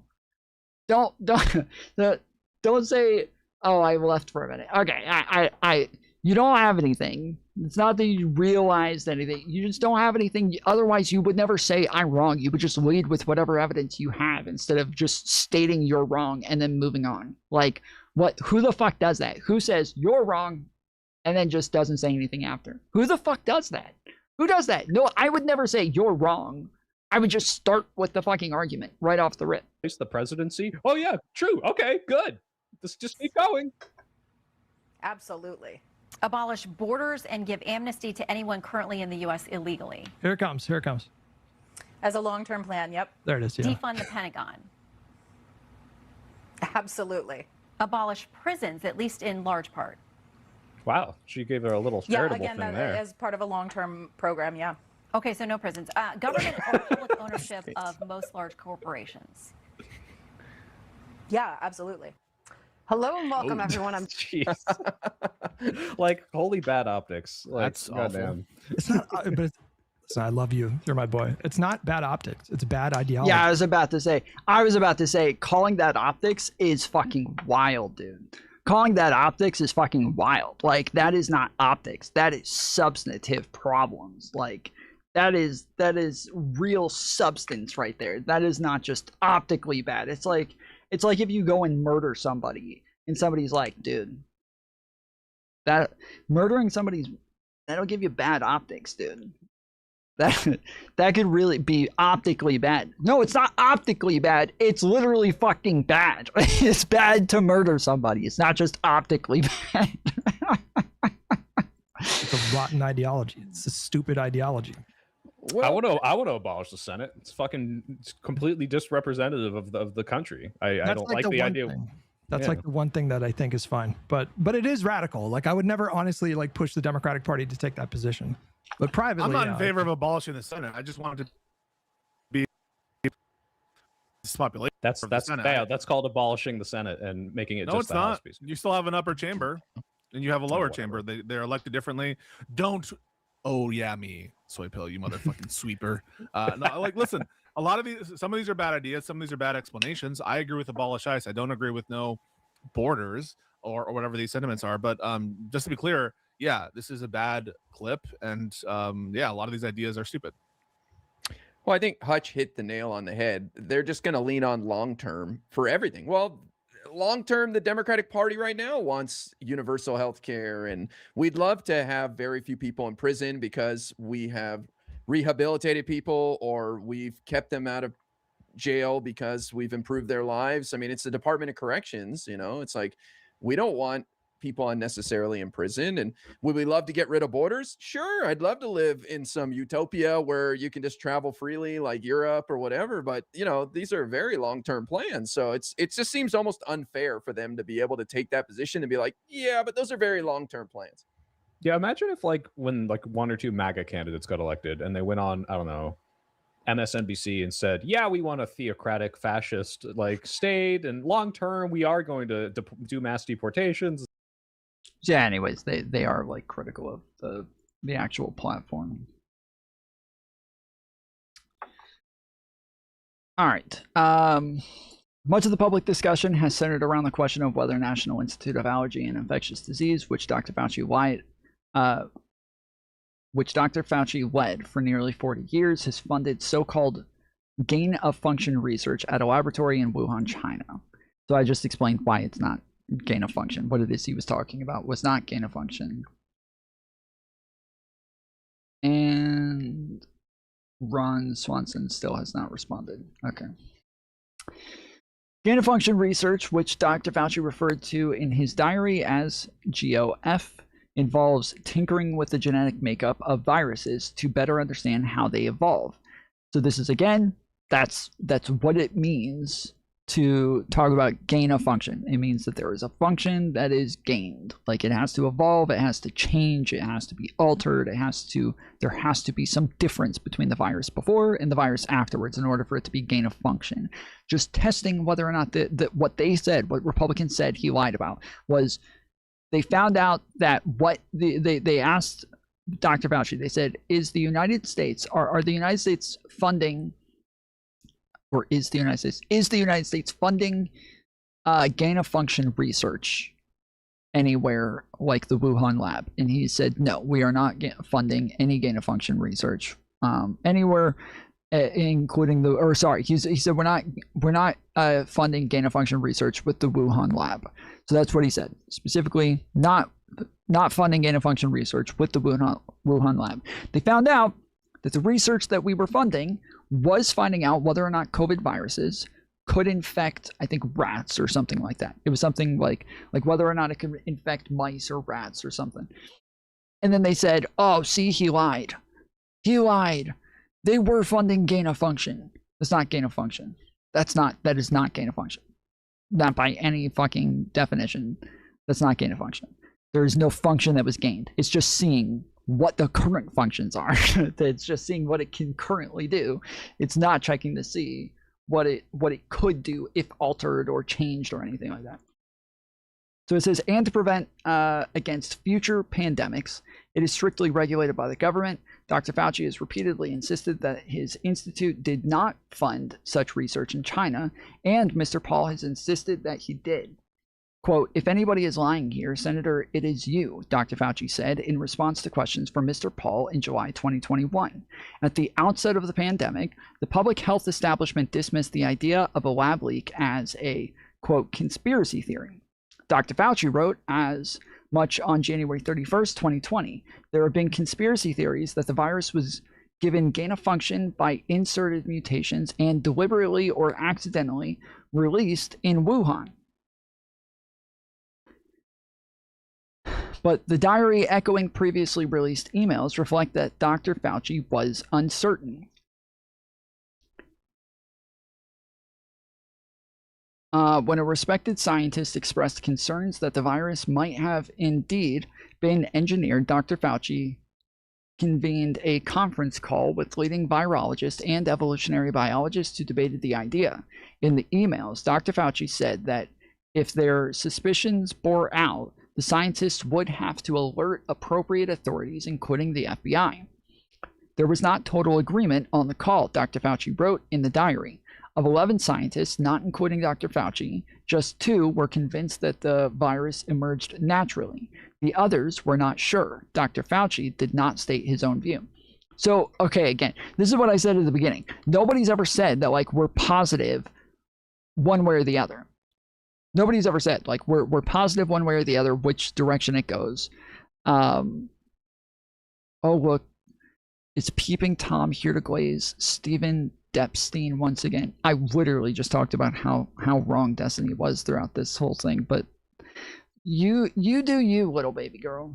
You fucking come in and say whatever you feel. All right? This is a safe space for you to be as retarded as you want with Ron Swanson, okay? You fucking leftists and you MAGA Republicans, you're all the fucking same anyways, so go ahead. Let the fucking retard out. Go wild.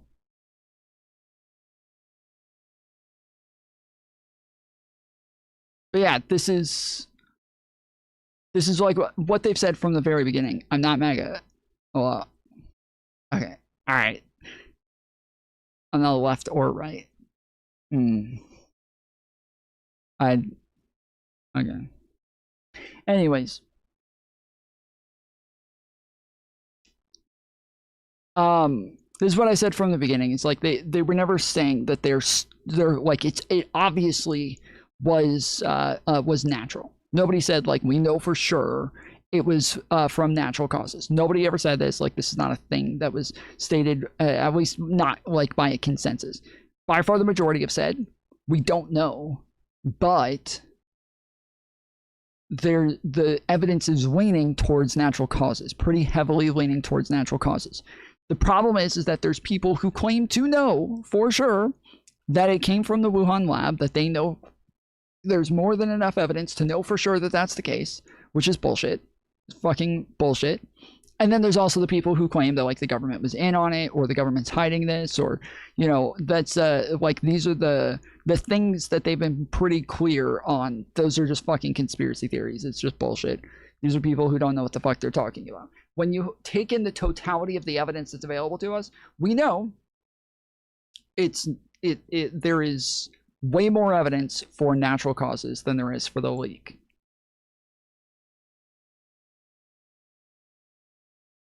Oh, here we go. Ron, I'm telling you this time. I'm telling you, fuck, I'm serious. If you fucking disappear again, I'm gonna give you like 2 minutes. All right? I don't want you to go disappear to go do a bunch of fucking research to try to justify the claims that you already made in my chat. So don't play the fucking game if you don't want to play. Don't do this to yourself, all right?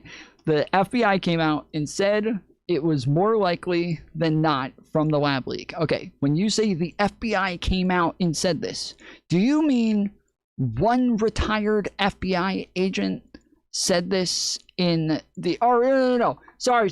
Okay, you are correct. What the director under Donald Trump came out and said this. You're correct. Sure.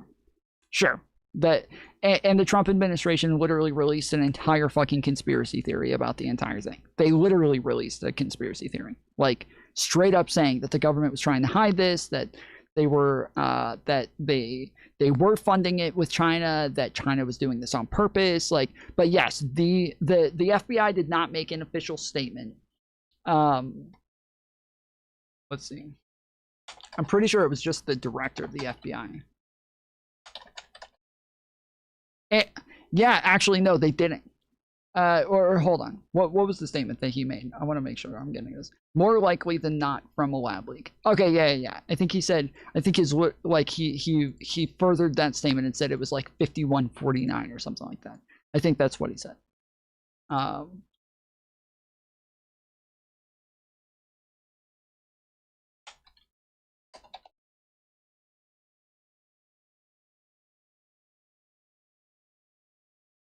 I thought consensus was it's 50-50 either way. So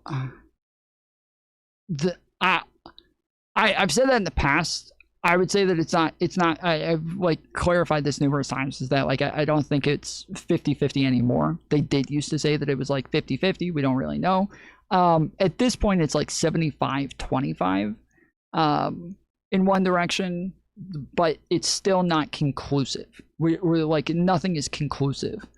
So yeah, FBI stated that the lab leak was the most likely of the COVID-19. Former FBI Director Christopher Wray confirmed in 2023 that the Bureau, it was Christopher Wray, yeah. That the Bureau assessed the pandemic was most likely caused by a potential lab leak incident in Wuhan, China, holding this judgment with moderate confidence. Yeah, this is just stupid. This is just stupid because even in 2023, it was never there was never a point where there was more evidence for the lab leak theory. I don't know this is the hill you're trying to die on, but it is widely accepted that there is high probability chance that it was a lab leak. Okay, when you say it's widely accepted by fucking nutcases and Jordan Petersons and Brett Weinsteins on the fucking internet, sure, it is widely accepted by people who don't know what the fuck they're talking about. There is a consensus by experts that it is not likely to be a lab leak. There is a consensus that that is not likely. There is a consensus that it is way more likely that it came from natural causes. So when you say that is widely thought to be, or widely accepted, it's not widely accepted among experts.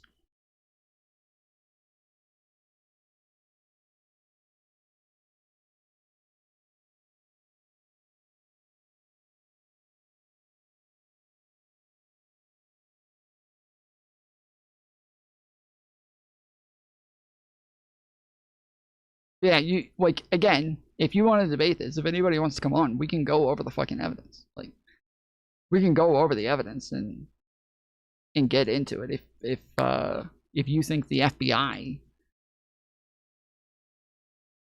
is for some reason, you know, the scientific expert here, then we can fucking get into it.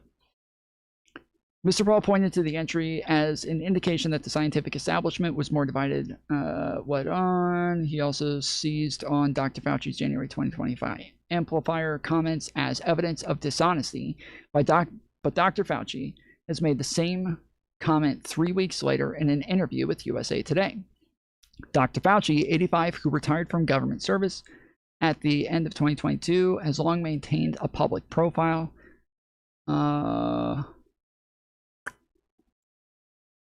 Okay, so yeah, so they're saying that this journal entry is a huge revelation from his private journal, and they're saying he literally made this this statement publicly with USA Today.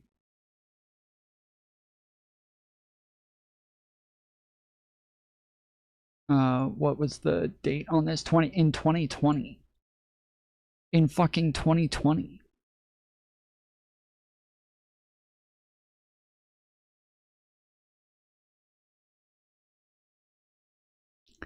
The original statement, which is not unreasonable, was that the best thing to do with people, keep them were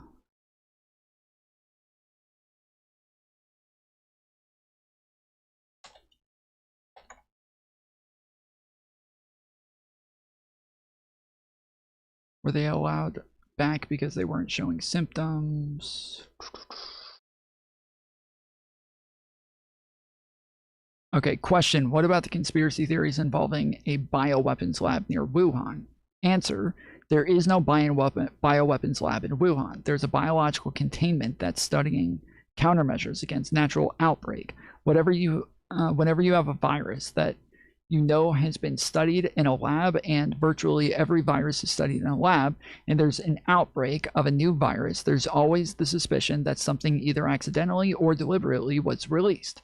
So, I mean, I can't say absolutely that's not the case. It is extremely unlikely that that's the case, but this is exactly what everybody said. This is exactly so he has said this the whole fucking time. I can't say absolutely that's not the case. It is extremely unlikely that that's not the case, or that's the case, but you can find out if it is or not. And there are people who are actually looking at that right now. So I think we're going to get some sort of answer about that. So yes, he did say this in 2020. Dr. Fauci, 85, who retired from government service at the end of 2022, has long maintained a public profile. He has advised 7 presidents on matters ranging from AIDS to anthrax and Ebola, and has been a familiar figure in Washington circles, showing up at events like the White House Correspondents Association dinner. But the pandemic catapulted him into new territory, as he himself notes.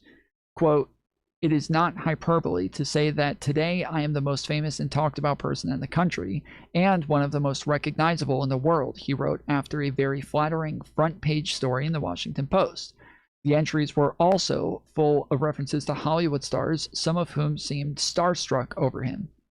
Barbra Streisand calling and asking for vaccine advice.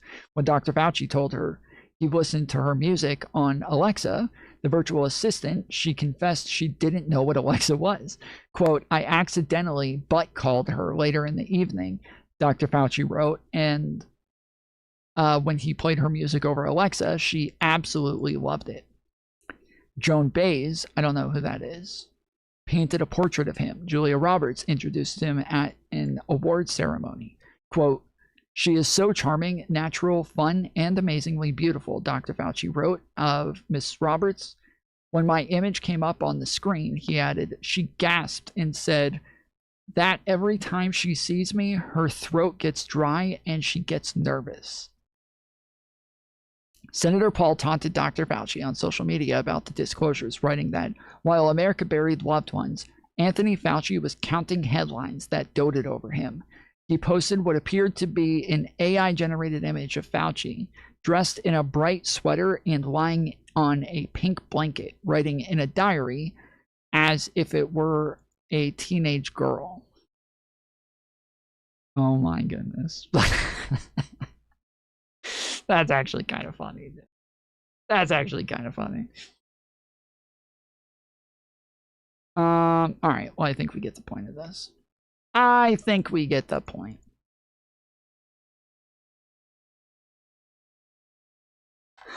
All right. We're going to watch the Dr. Professor Dave guy in just a minute. I'm going to run to the restroom first, and then I'll be back, and we'll get right to it.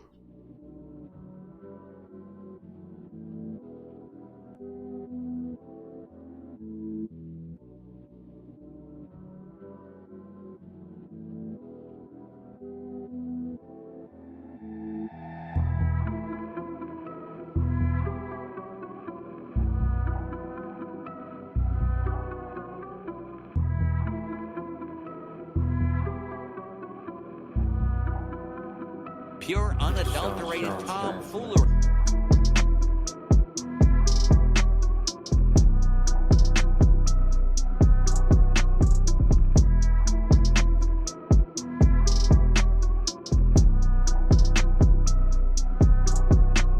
Is Tom fucking retarded or something? Tom is honestly one of the most brain-dead fuckers that covers all this shit, okay? Just stick your fucking nose out of it, Tom, you retard. Tom fucking retard. Tom fucking retard. Tom, stop it. Tom. I don't know what it is. Okay, Tom. He's Yeah, he's Tom. obvious A that you are descriptive assuming. Tom. No, hold on, chill. Tomfoolery.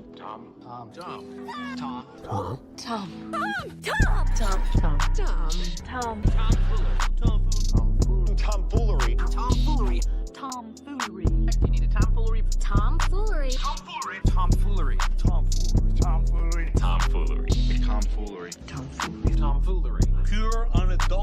Pure, unadulterated tomfoolery.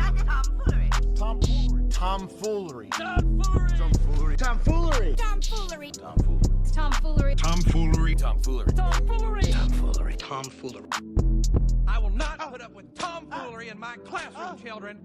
Tom fucking retard. Fucking Tom fucking retard. Fucking Tom.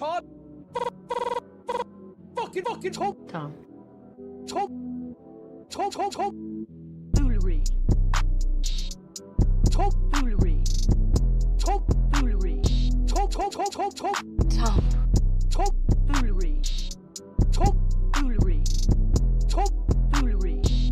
Retard.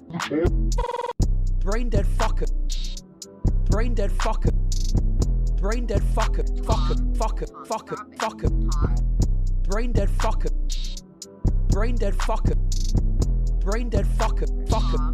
Fucker. This isn't funny. No more tomfoolery. Tom, stop it. Tom. I don't know what it is. Okay, Tom.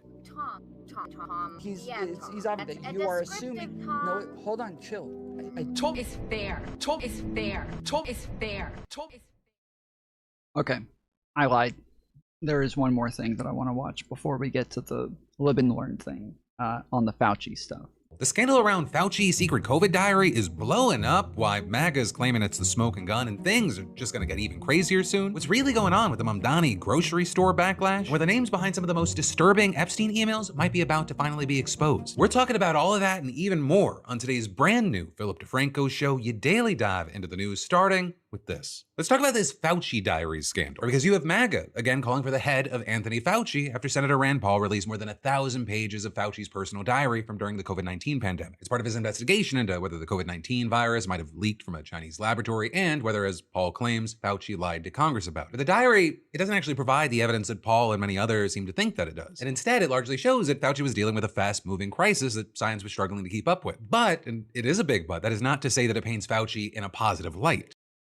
Brelly, if you're in the Discord, post it in there, and I'll look at it. You have it showing that he may have lied about some things and he at times appeared obsessed with his own fame. It's with all this. Some MAGA personalities calling for his imprisonment, some supporters calling for his death, all while he is now disallowed the risk there that a superpowered virus could get out and can't be stopped. Now, Fauci here repeatedly insisted that his institute never funded this type of research in China and that the most likely origin of the COVID-19 vaccine was in nature. But you have people like Rand Paul claiming otherwise and arguing that as a result, Fauci might bear personal responsibility for millions of COVID-19 deaths in the United States and around the world. And then this week, you had Paul announcing that his years-long investigation into the origins of the virus uncovered that Fauci kept this diary. You had Paul claiming that what Fauci wrote privately and what he told the country are two different stories. And he said that he was releasing Fauci's entries from December 2019 through December 2022, which is more than 1,100 pages. While Rand Paul hasn't explained how he got this diary, it's typewritten, so it looks like Fauci may have taken notes on his work computer, possibly for his memoir, which was published in 2024. You've got Paul and others arguing that it shows Fauci was lying about the origin of the virus, pointing to what he wrote on January 26, 2020, which was, now we know the market was not the source, it was the amplifier. Or with that, appearing to reference the Wuhan fish market that had early on been thought to be a key site for the start and spread of the virus. But what you didn't have Paul pointing out is that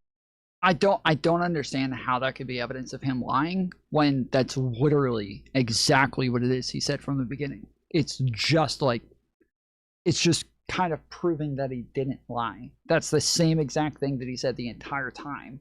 And they're saying, oh, see, he lied. He thinks it came from the lab. He literally says right there, it didn't come from the lab, or from the wet market, and that it was just amplified from there. In the fucking statement. I don't get it. That Fauci followed that up by writing, having said that, somewhere the virus jumped from animals to human. And Rand also notably didn't explain that all of this is exactly consistent with statements made by Fauci publicly around the same time. And that includes at a scientific conference the same week and in an interview with USA Today less than a month later, or when he used the exact same language describing the market as an amplifier for something that was already going on. Okay. Also, he failed to mention that just a few days later, Fauci still described claims that the virus had been deliberately or accidentally released in Wuhan as conspiracy theories that so far lacked evidence. Though then also very notably, in that same entry, Fauci said that he had heard from experts who believed that certain mutations of the virus could not have occurred naturally. And he said that he had suggested getting a larger group of experts together to carefully look at this. And you had that meeting then taking place the next day via conference call, and Fauci said in emails at the time that if they found evidence of a lab leak, they would have to alert appropriate authorities. Okay, yeah, he's just going over the New York Times article we just read. All right. You're maximizing.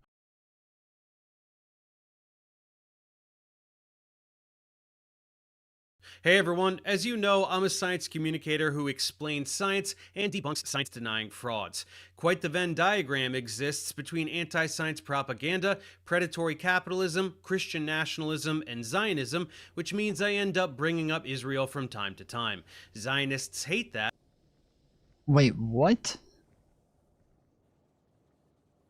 What did he just say? Science and debunks science-denying frauds. Quite the Venn diagram exists between anti-science propaganda, predatory capitalism, Christian nationalism, and Zionism, which... What? Christian nationalism? I don't know about that.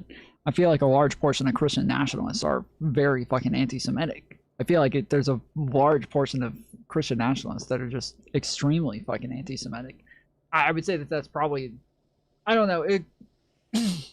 It's hard to tell, like, because there's like the Charlie Kirk version of Christian nationalism, and then there's like, you know, Nick Fuentes and a bunch of others that are. But yeah, I would say it feels like by far the majority of Christian nationalists are probably closer to being anti-Semitic than anything else. Which means I end up bringing up Israel from time to time.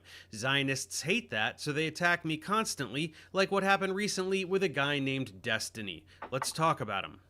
If you don't know who Stephen Bonnell, aka Destiny, is, he's a media personality who takes to defending liberal and progressive viewpoints on most political topics. He sounds smart enough when debunking MAGA talking points, and if that's all he ever did, you'd be hearing nothing negative about him from me. But that activity is dramatically overshadowed by his unrelenting Zionism and support for the never-ending parade of human rights violations being perpetrated by the genocidal ethno-state that is Israel.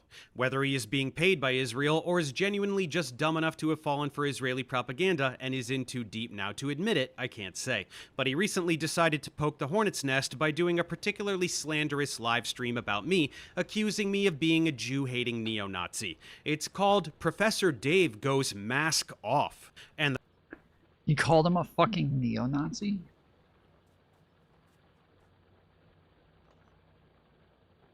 That seems fucking...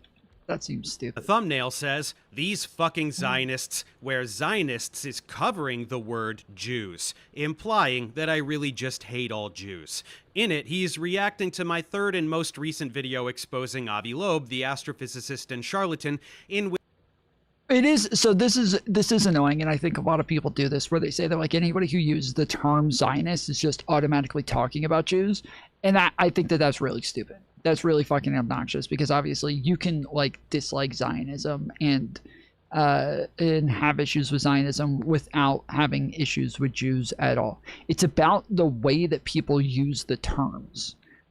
That's what matters, right? So when somebody like Hassan says that, you know, these people are, when he says like inbred, what is the, like, bloodlusting, you know, those sorts of terms that are obviously historically applicable to, or you know, neo-Nazis have applied to Jews for a long time, that starts to make the picture start, like, it makes it feel like, okay, you're just talking about Jews now. You're not talking about anything else. You say Zionist, but you're just talking about Jews, bro. That's what it feels like. But just from people, I feel like a lot of times I hear a lot of people within DGG and even Destiny sometimes just applying like these people hate Jews just because they use the term Zionist, or just because they don't like Zionists. Which, amidst breaking down his endless lies about science, I point out yet again in passing his ties to the Zionist lobby and how he employs Zionist tactics of gaslighting and playing the victim to deflect when his fraudulence is exposed. The percentage of Jews who are Zionists depends on how the term is defined, with 37% explicitly identifying with the label Zionist. In the US, roughly 80 to 90% support Israel right to exist. Sure, but the percentage doesn't really matter, because we know that by far the majority of Zionists, regardless of how you define it, are going to be like white people. Like, it's going to be like, you know, Jews being white as well, but like regular white Christian Americans and you know, British people and shit like that. That's going to be by far the majority of them. So when people do this, like, oh, well, you know, when you say you hate Zionists, you're saying you hate the majority of Jews. It's like, bruh, that's kind of weird. It's like if somebody says they hate everybody who drives a car, and then you're like, that means you hate white people because white people are the majority of people who drive cars. Like, that doesn't make sense. Like, that's a fucking ridiculous way of phrasing that. That's it, and it's fallacious as well. Oh.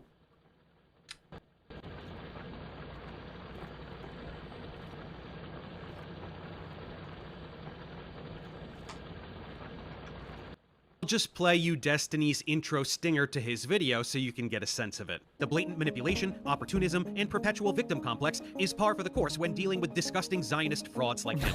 Anyway, as much as they want, and if anyone exposes those lies, they're automatically an anti-Semite. What, bro? This guy reaches so hard. Holy shit, he's obsessed. I'm not sure if you noticed, but the whole world despises your ideology. The world knows your gaslighting and your Hasbara tactics. Shouting anti-Semitism at everyone that hurts your feelings is just going to hasten your demise tenfold. So keep it up, you worthless Zionist pile of filth. And I didn't mention Judaism. I said Zionism. Get a grip. This kind of like rhetoric right here, you know, you don't. This is Nazism right here, right? Deception and victimization are like the two key pillars of kind of neo-Nazi belief. It's the idea that Jews are secretly behind the scenes controlling everything to deceive you, and they deceive you about that control. He literally said the rhetoric was Nazism, or like the talking points are Nazism. That's not the same thing as calling this guy a Nazi.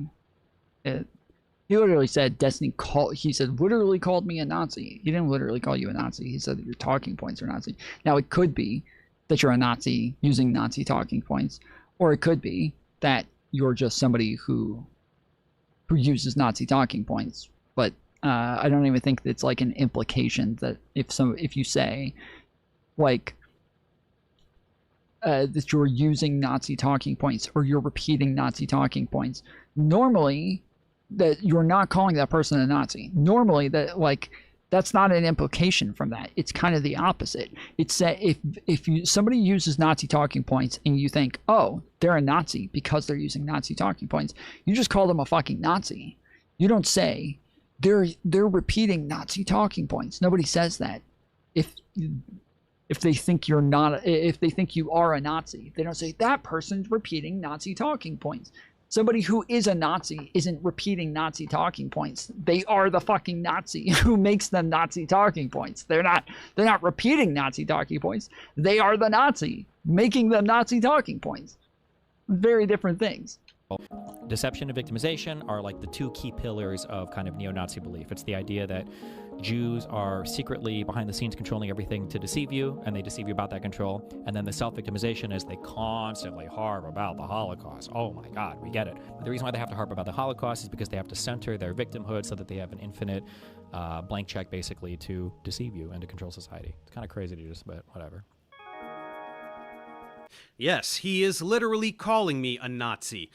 No, he's not. He's not literally calling you a Nazi. What the fuck? That's not what that is. I don't know much about the fucking Professor Dave guy. Yeah, I've watched a couple of his videos and they were pretty good, but that's not what that is. That's actually fucking retarded to say that that's him literally calling you a Nazi. The word literally there is doing a lot of fucking, that's like the most annoying part about this is if he had said like, you know, he's kind of implying that I'm a Nazi, like that would be one thing, right? And I would still disagree. I would disagree that that's the implication there, but like, fine, you think that that's the implication, whatever. He says he literally called him a Nazi. Literally. I don't, he didn't, no, it's not literal at all. Deconstructing this farce will come at the end of this video, but we have a lot of context to set up and information to get through first. Honestly, so many people have asked me to make a video formally summarizing my stance on Israel, and this was an excuse to do it, while also highlighting what... Like, this feels like, just to kind of like reiterate the difference on like saying somebody's repeating Nazi talking points. It's like if somebody said, Putin is repeating Russian talking points, right? Somebody says Putin's repeating Russian propaganda. No, Putin doesn't repeat Russian propaganda. Putin sets the Russian propaganda. Putin is the one who sets what is considered to be Russian propaganda. That's where it comes from. Like, you can't say somebody's repeating Nazi talking points, therefore they're a Nazi, when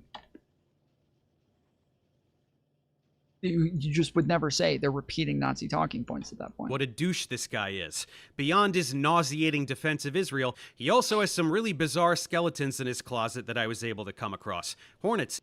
Okay, this is an issue as well, is that these people have to be willing to admit that sometimes they're repeating Nazi talking points, and they can be like, yeah, but in this case it happens to be true. Like, you have to at least be capable of being that, like, charitable or good faith in these conversations. The fact that there is going to be overlap for very anti-Zionist people, they can be good faith in their anti-Zionism, but they would, and not be like, you know, neo-Nazis or not be anti-Semitic. They can't, that is possible, but you need to be capable of admitting that, yes, there's going to be some fucking overlap there. You can't deny that. If you deny that, you just sound like you're absolutely coping. Nest, remember? But we will get back to him in due time. Now, many of you are aware that this is not the first time I've been harassed and slandered by Zionists, not by a long shot. Right after... Wait, where was the harassment? After the genocide began, for several months I was spending way too much time on Twitter. He didn't even give like slander either. He didn't debunk anything that Destiny said or show where he was wrong. He just played a clip of him and it was like, see, he called me a Nazi. Which he's wrong about. I guess that's the slander, but where's the fucking harassment? Relentlessly combating Zionist propaganda being disseminated by hordes of paid influencers whose job it was to brainwash the masses and manufacture consent for genocide. You've never seen propaganda anywhere in your life like what was being vomited up at that time. Okay, so Destiny like had like a list of tweets from this guy, apparently. skeletons in his closet. I don't think he knows what that means. Just as a heads up, if you feel the need to tweet about one innocent dead woman in a truck, but have never tweeted about the thousands of innocent Palestinians who are brutally murdered on a daily basis, thousands murdered on a daily basis under an illegal military occupation, you are part of the problem. October 8th, by the way. Zionism is not a religion, bud. Condemn Israel with 1,000 times the vigor and frequency that you condemn Hamas to be proportional to the death toll, and we won't have anything to disagree about. Now remember, for Israel, because we support them, I guess, is why we have to criticize them so heavily. And then also because of the ratio between how many people the IDF kills versus Hamas kills, like the ratio is really important there. But then when it comes to like the other actors in the region, like Hezbollah or the Houthis or Iraq or Iran or anything else, the numbers don't matter because I guess just because we don't support them directly. They always use this argument, but I feel like if we were to withdraw all support from Israel and then they were to begin like really genociding the Palestinians, would you just say we shouldn't do anything? That never made sense to me. I don't know. The idea that we only care because we support them and then you have to criticize them more than other people because of the death count, but if you look at the death count of anybody else, it's, yeah. Well, I don't know what the death count has to do with anything. It's the fact that like people are saying, and I do think that this makes sense. Like when people say like, hey, like the DSA leftists, right? A lot of them will say we don't want to send money to Russia, Ukraine, right? Those are people who don't ever talk about fucking Russia, Ukraine unless we're sending money to Ukraine. That's it. That's the only time they fucking care about Ukraine. Once we're not sending money there, then they're like, okay, well, I mean, like whatever. Don't really give a fuck anymore, but they're against like the funding of Russia, Ukraine. Whereas the same with this, I think that it makes sense that if you're against us funding what it is that Israel's doing, which I think Destiny is against it, I'm against it. I think like Israel's capable of dealing with this shit themselves at this point, and they don't need the United States to help them. So it is kind of ridiculous for us to continue funding them at this point. I don't think that that's like, I don't think that that's weird when it's going through our democratic government. If Israel didn't dehumanize Palestinians, Hamas wouldn't exist. That's the fucking point. They exist because of the blockade, the colonizers, the brutality. Use your brain. The blockade came after Hamas, but I wouldn't expect history to be done by any of these fucking people. October 11th, you naive toddler. Hamas didn't start it. They are the reaction to 75 years of brutal military occupation. Fucking educate yourself, okay? It's not a double standard because I know that Israel is lying literally always. They are manufacturing itself for genocide by fabricating beheaded babies. I think there was a French outlet that reported that incorrectly, the 40 beheaded baby. Yeah, I don't think Israel was the one who said I think maybe Israel repeated it though. Did Israel repeat the...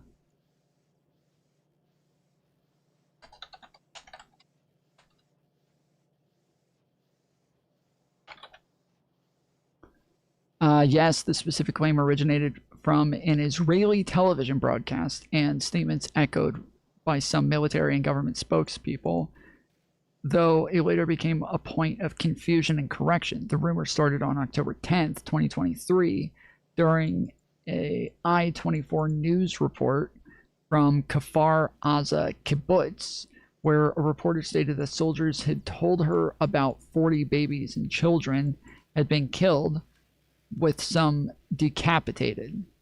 The broadcast I-24 journalist reported on air that Israeli soldiers found babies and toddlers with severed heads. Official statement.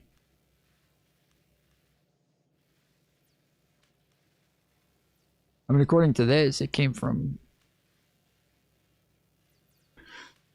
Israel. I don't know.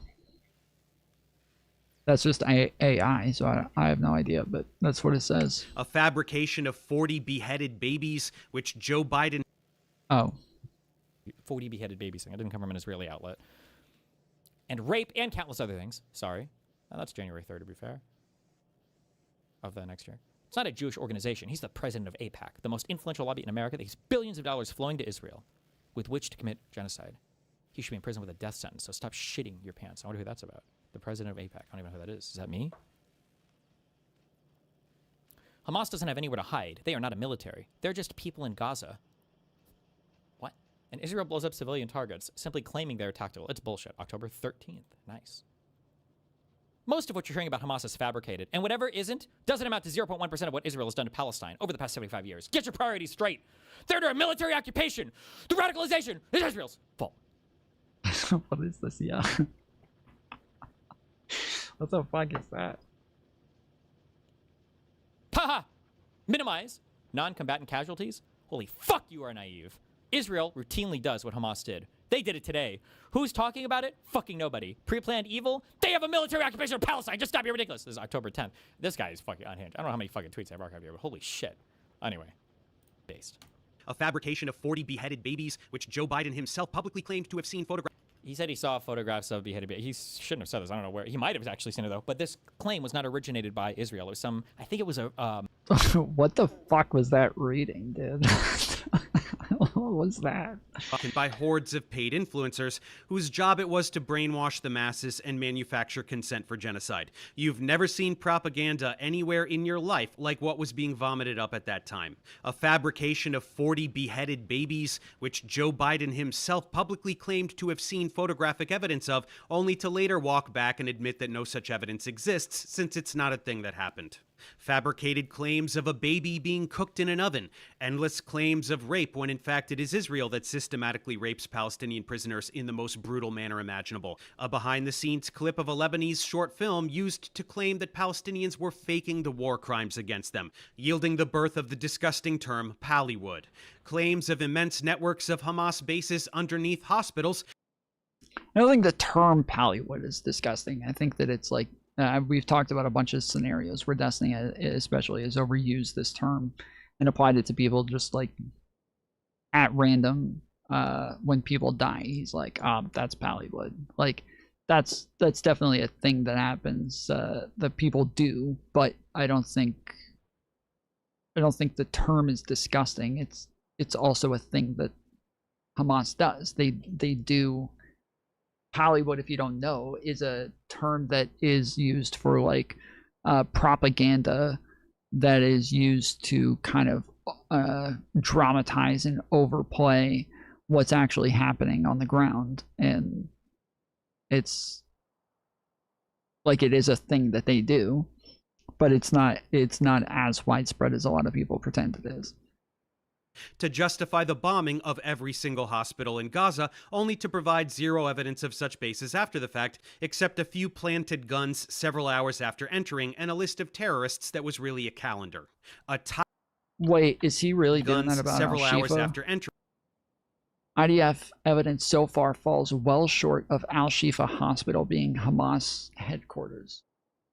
Oh, well, okay, whether or not it was the headquarters, okay. And a list of terrorists that was really a calendar. A tidal wave of lies in the form of social media activity that was viewed by many millions of people. Endless dehumanizing rhetoric to garner support from the West for a totally pre-planned campaign of ethnic cleansing and land theft.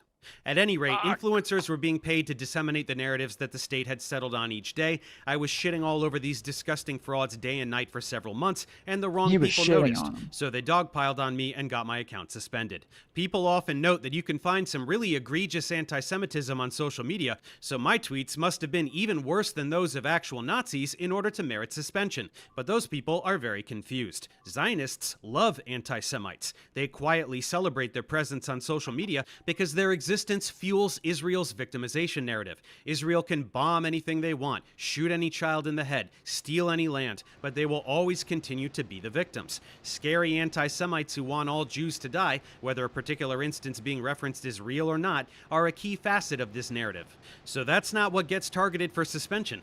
What gets targeted is anyone who is effectively combating and exposing the state-sponsored Hasbara narratives, which I was doing with a passion. So I was booted from the platform, which honestly was a relief more than anything else, as this activity was starting to take a toll on my emotional well-being, and then their campaign to smear me began.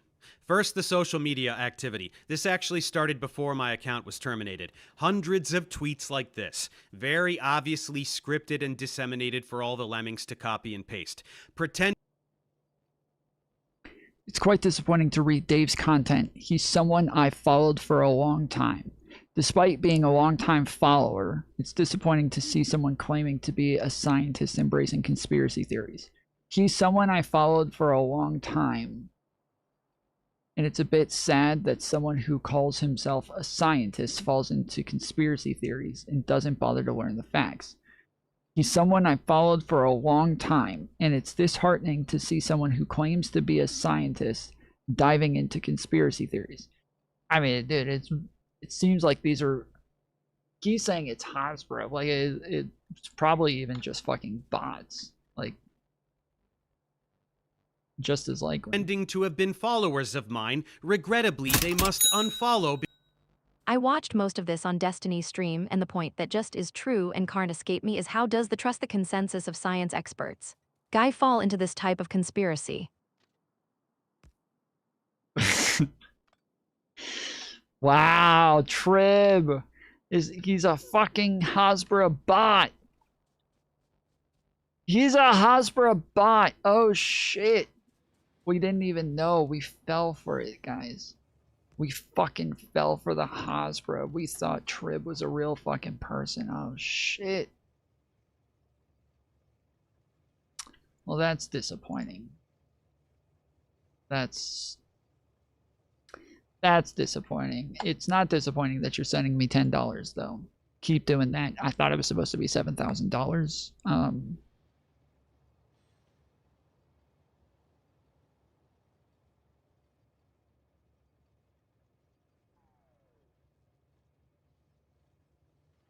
He's a damn clanker. Yep.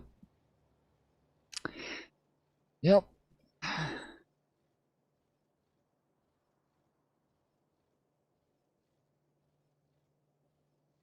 Because I'm a Nazi. It's all quite unconvincing. They do this all the time. You can always find clusters of... Because I'm a Nazi. Dude, he is really fucking hung up on that Nazi thing. He is really fucking hung up on that Nazi thing. Nobody fucking called him a Nazi. Holy shit. What is happening? At least so far, he hasn't shown anybody calling him a Nazi. Of scripted copy-paste tweets, like this recent campaign that Destiny would probably enjoy. Then came the harassment on YouTube. Thousands, and I'm not joking, literally fucking thousands of these for weeks. These came from the... Dave, why do you support Hamas ISIS massacre? Dave, why do you support Hamas ISIS massacre? Dave, why do you support Hamas ISIS massacre? There's a reason why you support Hamas massacre. Dave, why do you support Hamas ISIS massacre? Dave, why do you support Hamas ISIS massacre? Dave, why do you support Hamas ISIS massacre? Dave, why do you support Hamas ISIS massacre? Dave, why do you support Hamas ISIS massacre? Dave, why do you support the Hamas ISIS massacre? I don't know, I feel like the inflections are very different in all of those, to where they're pretty obviously different people, where it's very genuine each time.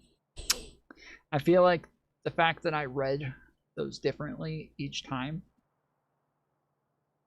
makes it obvious that those are different people. Literally fucking thousands of these for weeks. He's probably gonna fucking clip that and be like, see, these fucking Zionist pigs are lying, saying that these weren't even bots, that they're real people because he read the inflections differently. These came from the bot farms that Israel employs to shift the narrative on every platform they can. Optics are everything, and even this very blatant artificial activity can skew things in their favor to some degree. But that's just the beginning. Organizations like StopAntisemitism.org and Canary Mission are a form of weaponized retaliation against those who speak up for Palestine on social media. I was named anti-Semite. Tom, do you ever get death threats? If so, do most of them come from MAGA, libs, or the far left? It's kind of a mix. There's definitely been, I would say by far the majority come from MAGA. Like, by far the majority come from MAGA, but there is a mix of like, there's some leftists who do it as well. I can't think of any times I've gotten them from libs that I know of, but like, yeah, there's definitely been some from leftists, but by far the majority is from MAGA. Like, by far the majority. Non-Fun with the raid. Let's go. W's in chat for Non-Fun. Make sure you guys go follow him. I think you should be able to click the the notification at the bottom of chat. Let's get those W's in the motherfucking chat.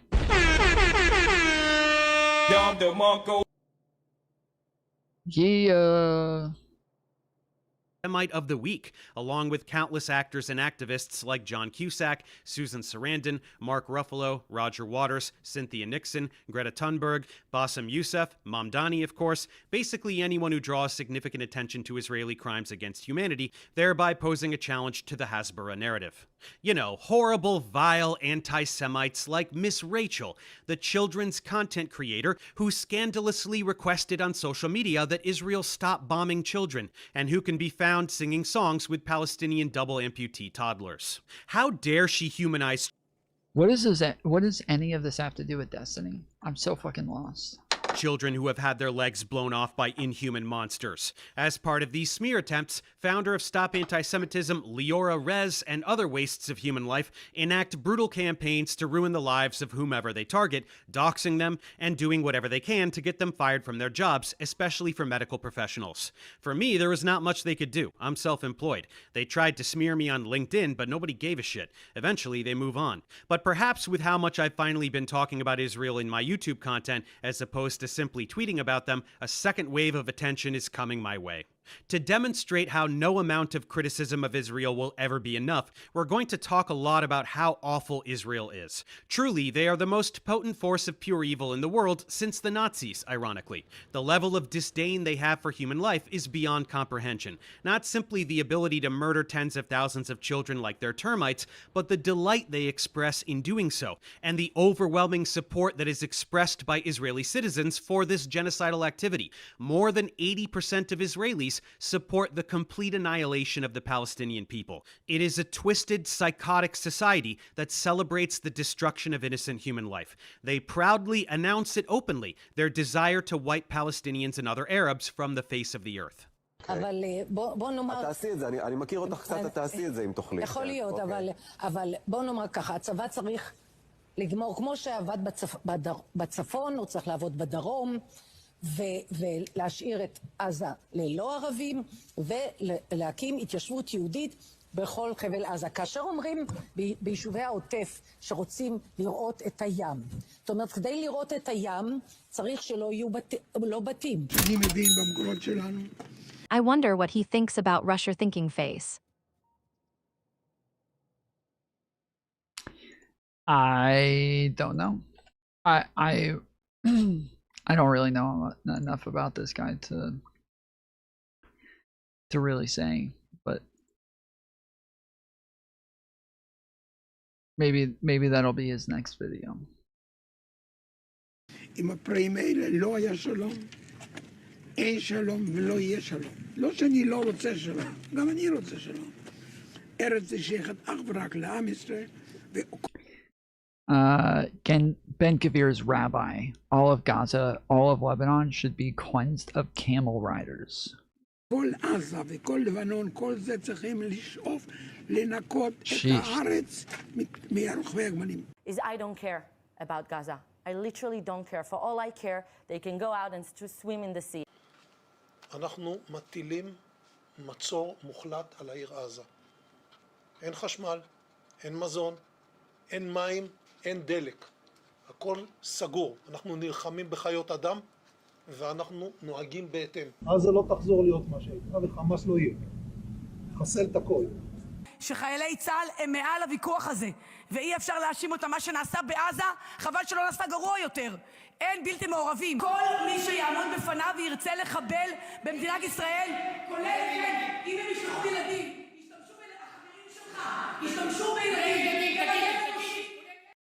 Did they cut her mic?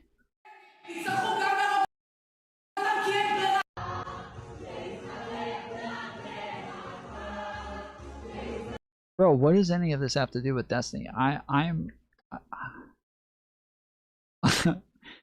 I don't understand.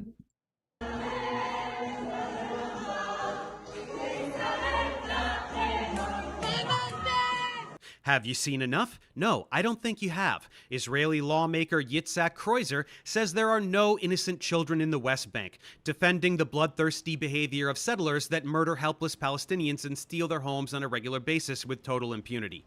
The West Bank, no Hamas here, just Palestinians living under a brutal system of apartheid. Whether they are children or women, it doesn't matter to me. Journalist Shimon Ricklin says Gaza should be wiped from the face of the earth. Journalist and politician Yinon Magal says it's time for Nakba 2, which means another massive wave of killing Palestinians and cleansing them from their territories to acquire these lands for Israel. Revital Gottlieb of the Likud party says, bring down buildings, bomb without distinction, stop with this impotence. You have ability. There is worldwide legitimacy. Flatten Gaza without mercy. This time, there is no room for mercy. You think this hatred is reserved only for Palestinians? Think again. Israeli Minister of National Security Ben Gvir says that for every tear of an Israeli mother, 1,000 Lebanese mothers must weep. All of Lebanon must burn. Are you fucking listening? All of Lebanon must burn? This is not Israel-occupied Palestine. This is a sovereign nation with territory that Israel has lusted after since its inception, and which it is currently successfully stealing. But back to Gaza, Israeli military official... Yeah, I mean, these people are fucking disgusting. I think everybody agrees. These people are fucking disgusting. This is... When I say everybody agrees, I mean, like, you know, obviously liberals and I think people like Destiny and people that they would call liberal Zionists would obviously condemn all of this shit. This is blatantly disgusting. Eliyahu Yassian says there is no population in Gaza. There are 2.5 million terrorists. There is no meaning to giving them warning missiles. Israeli politician Moshe Feiglin states outright that Hamas is not the enemy. It's every child in Gaza. Every child, toddlers, babies. Babies are terrorists. Anyone who would say this is a sadistic monster. There are entire databases filled with hundreds. Well, okay, I agree that anybody who says this is a sadistic monster. I agree with that thought process. The problem is that there's tons of people on the left who have used this exact type of rhetoric in the past, like Hassan, who has talked about baby colonizers, you know, the baby colonizers thing, where he's literally saying, I think violence can be justified against babies as well in Israel because they're also colonizers. That's my bad for pre-watching. Yeah, shut the fuck up, Trib. Let me do the reacting. You react to what I say. Baby settlers. Yeah, okay, maybe it was baby settlers. Hundreds of instances of very clear incitement to genocide. They openly announce that they intend to commit genocide, not just random nut jobs on social media. Israeli officials, legislators, military personnel, decision makers, they all state this openly, the desire to completely wipe out the Palestinian population. Take a second and read this crap. This is a drop in the bucket. You listen to any of these assholes for long enough, you get some shit like this about human animals, or Amalek, who their God commanded them to destroy in the Torah, or whatever other rhetoric they can think of to justify the extermination of an entire race of people. Just like the Nazis did to the Jews in calling them vermin, parasites, rats, whatever they could do to dehumanize. Again, I mean, I agree with him. But again, this rhetoric also applies to fucking Hassan and the way that he talks about Zionists a lot of times. So, like, I think that the people can have issues with Zionists and say, like, really gross things about Zionists, and it has nothing to do with Jews. It's just that when you use similar rhetoric to the types that is used or was used about Jews by Nazis and neo-Nazis, and then add in Zionist at the end, kind of seems like an obvious dog whistle there. Humanize them. It's identical. They proudly announce genocidal intent and then later deny the actualization of that intent when accused of the genocide they are committing, gaslighting the world with rhetoric about how the IOF is the most moral army in the world, rather than the reality that they are actual terrorists. Here's Israeli Minister for Social Equality announcing how proud she is of the ruins of Gaza, and that every baby 80 years from now will tell their grandchildren. How many people has Hassan killed? Wait, the people that he's talking about right now didn't kill anybody either. He's talking about politicians. He's talking about people in the United States using this rhetoric. He's talking about people who are part of Israeli organizations that are using this rhetoric. So when you say, well, how many people has Hassan killed? Tip $10. If that's your line, then I would love to hear the same line for what it is that he's saying. Or were you sitting here going, how many people has the... I forget what organizations he was reading from just a little bit ago that are American organizations that are in favor of Israel. Like, if that's the standard that we're drawing, then... But that's not his standards. So what I'm giving is analogous to what it is he's talking about. Children, what the Jews did. They take pride in the complete annihilation of a people. Also, thank you, Ozzy Welder, for the fucking $10 dono. Get some W's in chat. How are these Israeli crazies Destiny's fault? I'm so confused. The genocide is Destiny's fault. The genocide is obviously Destiny's fault. And, you denying that makes you a genocide denier. So, get with the program, Bucky. Quit being a genocide denier. כל תינוק, גם עוד 80 שנה מהיום, יספר לנכדיו מה עשו היהודים. And you don't have to take the word of officials. You can ask the soldiers themselves. They proudly brag about children they've killed. We are looking for babies, but there is no babies left. What babies? Say that again. Still, I don't know what any of this has to do with Destiny. What the fuck are we talking about here? Like, what are we talking about? I don't get it. Like, I get it. There are disgusting fucking people in Israel who are doing disgusting things, advocating for disgusting things. I totally agree. I don't know what this has to do with Destiny. I really don't. I thought that this was a video about him. But we've literally gone from Destiny called me a Nazi. Like, what was that? We're at the 14-minute mark, and that was at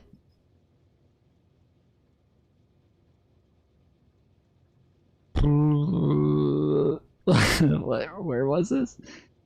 2 minutes and 51 seconds. So over 12 minutes ago, we said Destiny called me a Nazi. Wasn't true. He didn't call him a Nazi. That's fucking stupid. This, when he says Destiny called me a Nazi, this like really reminds me of AJW, Actual Justice Warrior, making his video about me saying that I called him a fucking Nazi, which I didn't. I never fucking called him a Nazi. Just totally made that shit up. I never even used the word Nazi. It never even came out of my mouth. At least Destiny actually said Nazi rhetoric in this one, but I didn't even say anything about fucking the word Nazi at all, ever, about AJW, and he still ran around saying I called. But it reminds me of that to an extent, except, yeah, Destiny just still, yeah, he didn't call him a fucking Nazi. So yeah, 12 minutes later, still don't know what the fuck this is about. Say it again. No, maybe I killed a girl, she was 12, but I'm looking for a baby. Do you like Palestinian children? Yes. Does it make you feel good when you bomb a hospital? Really? Yes. You guys kill children in Lebanon, is that okay?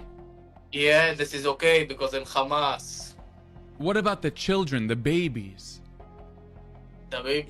This is disgusting. This guy goes on to like Omegle and platforms like that. I don't think Omegle exists anymore, but he goes on to platforms like Omegle and talks to a bunch of IDF guys, and they do say like disgusting things about Palestinians.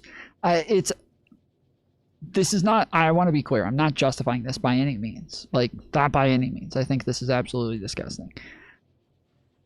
But it does seem to be like a common part of war, that when you have to go to war with somebody and you have to be capable to kill people, you have to be capable of killing people on the other side. If they were just killing Hamas, like, that would be one thing. Obviously, the IDF is not just killing Hamas, but let's assume that they were just killing Hamas. This is still, like, you know, part of the kind of propaganda that they're generally fed about the other side in order to make it to where it's easy for them to be able to kill the other side. This is similar to the types of rhetoric that Palestinians use about Israelis and Jews as well, as that they're all vermin and, you know, pig dogs and bloodthirsty and shit like that. It's the same thing. And you would see the same thing from Russians about Ukrainians and Ukrainians about Russians, and like, it is just part of the babies though. Yeah, the babies is a bit fucking wild. That one that one I don't know about anywhere. I don't know about that one fucking anywhere, but a lot of the stuff is like, there's very dehumanizing rhetoric when you have to be capable of, like, killing people at high rates.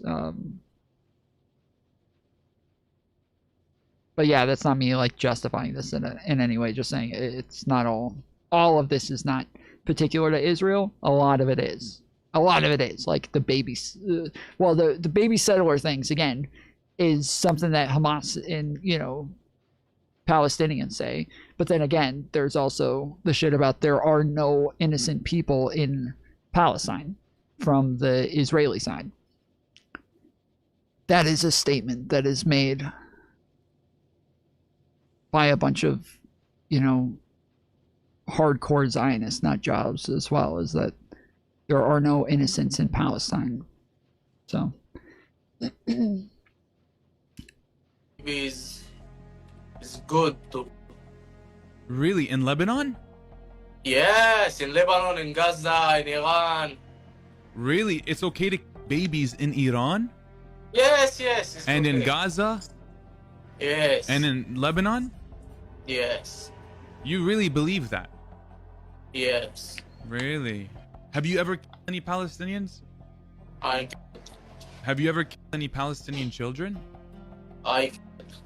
How many? I don't know. You don't keep track? No, but I can. היינו במערב, זיהינו 3 אובייקטים מתקרבים לעברנו לשטח שהוא שטח השמדה,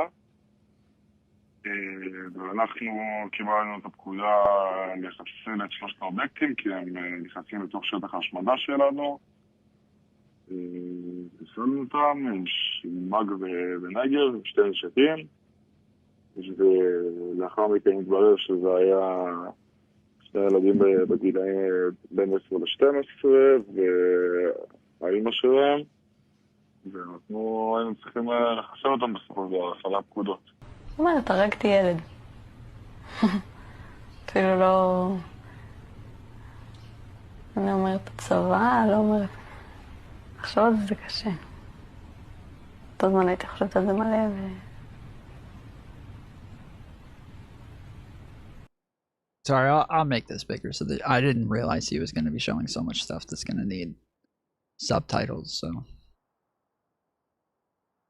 עכשיו רק צוחקים על זה. כמו שאפשר לצחוק.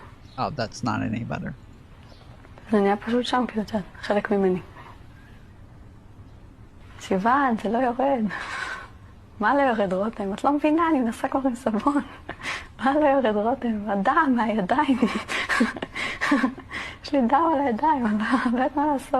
Of course, this is a drop in the bucket. Countless children in Gaza have been targeted and executed by snipers. There are so many accounts from both local and international doctors who received child after child with a single precise bullet wound to the head. Again, soldiers state outright that they intentionally murder children and that they're specifically ordered to do it, while officials continue to put on a show and act offended when it is suggested that soldiers do the things they openly admit they are doing. This is the definition of gaslighting. And how do Israeli soldiers and Don't worry, he's telling us what we already know Jews bad. Okay, hold on. He hasn't said anything about fucking Jews. All right. He hasn't said anything about fucking Jews. Chill. He has the like all of this shit has been about the Israelis, the Israeli war, the IDF, the IOF. Like he's talking about Israel right now. Okay, he hasn't said anything about Jews so far. So just chill. Hold on. Chill. Tom? No, this is literally what I fucking said earlier. This is literally what I said earlier. Okay. If you're going to talk, like, people can be against the fucking IDF. They can be against Israel. They can be against Zionism without it having anything to fucking do with Jews. All right? They can be against Israel without it having anything to do with Jews. But there has to be something else, like I said, like with Hassan, where he's talking about them being bloodthirsty and calling them pig dogs and calling them inbreds and like shit like that, and then saying, you know, inbred, bloodthirsty Zionist, right? Okay, those are terms that have been used towards Jews for the longest fucking time. For you to just say like, oh no, that had nothing to do with Jewish people. I'm just talking about Zionists. Bull fucking shit, dude. Bull fucking shit. It's like when I'm like, you know, there's a bunch of black people and I'm like, oh, these are fucking thugs and gangsters and shit like that. And then when I'm called out for like using, you know, racist dog whistles, I'm like, wait, I'm just talking about the people who commit crimes. Like it's just so their race had nothing to do with it. I'm just talking about criminals. Like, all right, shut the fuck up, dude. You're talking about black people. Shut the fuck up, right? That there has to be that extra element. So where you guys are saying, Tom, just read between the lines. Tom, just read. That's what I'm telling you to fucking do. I'm saying you have to be capable of reading between the lines. And if all you do is just anytime somebody says Zionist bad, or anytime somebody says Israel bad, all you do is say, oh, this is anti-Semitism. Then like, the thing that I say normally is like, okay, I don't know anybody who actually does this. I don't really hear people doing the whole like, oh, any criticism of Israel is anti-Semitism. You guys sound like you guys actually are doing that right now. You actually are doing the thing where you're saying that like, this is, you're just jumping to the conclusion. Now, maybe it pops up later and maybe we'll get to that. And if you're jumping ahead and telling me, Tom, obviously, because it comes later, I haven't gotten to fucking later. But right now, that has not happened in this.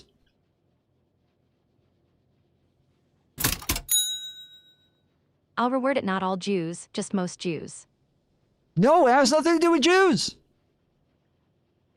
It doesn't. Okay, I said this earlier. I don't know. Like, somebody fucking engage with this, okay? You understand that if somebody says Zionist, okay? And this applies to like 90% of Jews, right? But when they say Zionist, it doesn't.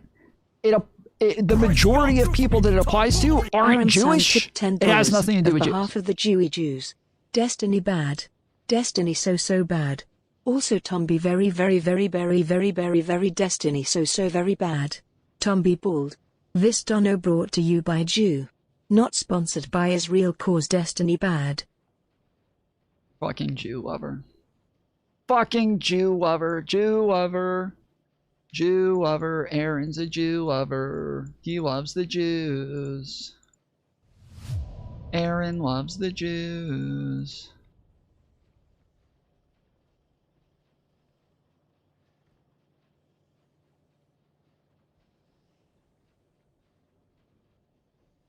Thank you, Aaron. For the $10 dono! Let's go!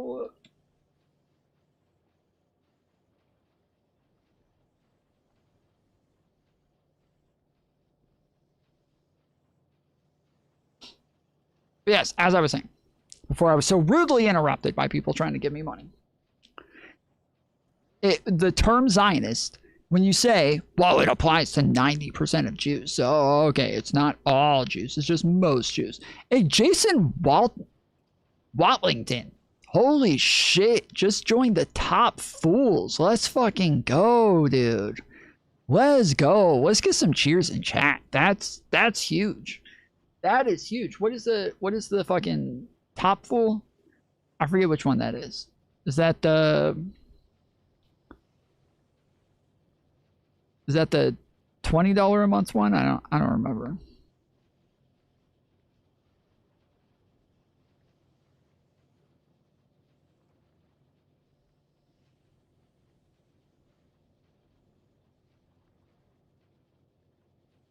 Wait, what? It just says level 4, level 1, level 2. Okay, that's weird. Yeah, $20 a month. Let's go. Let's fucking go. Appreciate it, good sir. But, okay, so last time I'll try to say this. When you're saying that like the term Zionist applies to the majority of Jews, that doesn't mean anything. I went over this earlier, where the majority of people that it applies to are just like white Christian Americans, and people in the UK. Like that's the majority of Zionists, right? So it doesn't mean anything when you're like, oh, it just applies to the majority of like this is like saying if somebody said they hate Americans and you're like, wow, they're racist against black people because all American black people are Americans. That's 100% of them. So they hate Americans. That's literally the fucking logic that you're using to make this argument. Like, I want you to understand, that's literally the same fucking logic, because the majority of Zionists are not Jewish. The majority of Jews are Zionists. But the majority of Zionists are not Jews. So it doesn't, like, you can't say, like, oh, well, it's just the majority of fucking Jews. Oh, it's not all. It's just by far the majority. That doesn't, so what? That's like saying if you hate Americans, you hate all fucking black Americans because they're all, like, you make it specifically about them being racist against black people. That doesn't work. That doesn't make sense.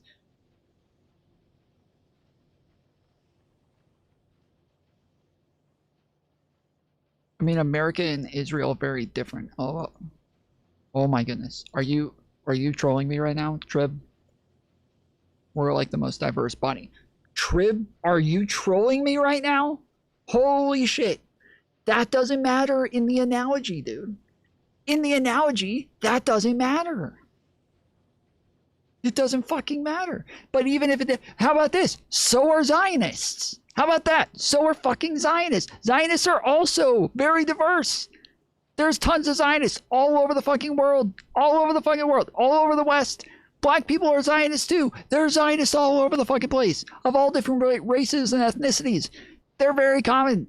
All over the place. And by far the majority of Zionists are not Jewish. By far the majority. They're like a small fucking percentage. They're going to be like 5% of Zionists. Like it doesn't make sense, dude. It doesn't make sense. This is why I'm saying that if you say that, like, you hate all Americans, okay, well, 12% of Americans are black, but that's all the black Americans, so you must hate the fucking blacks. But does Dave hate Jews is the question. That's what I'm engaging with right now, Trib. I understand the question. That's why I've been responding to it this entire time.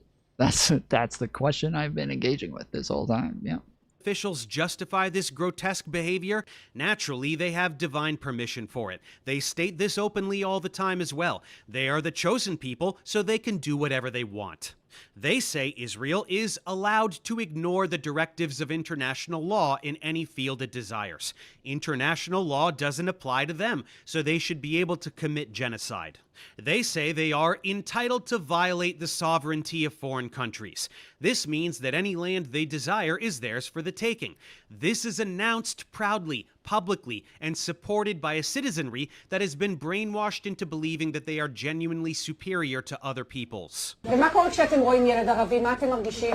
קצת זעם. זעם?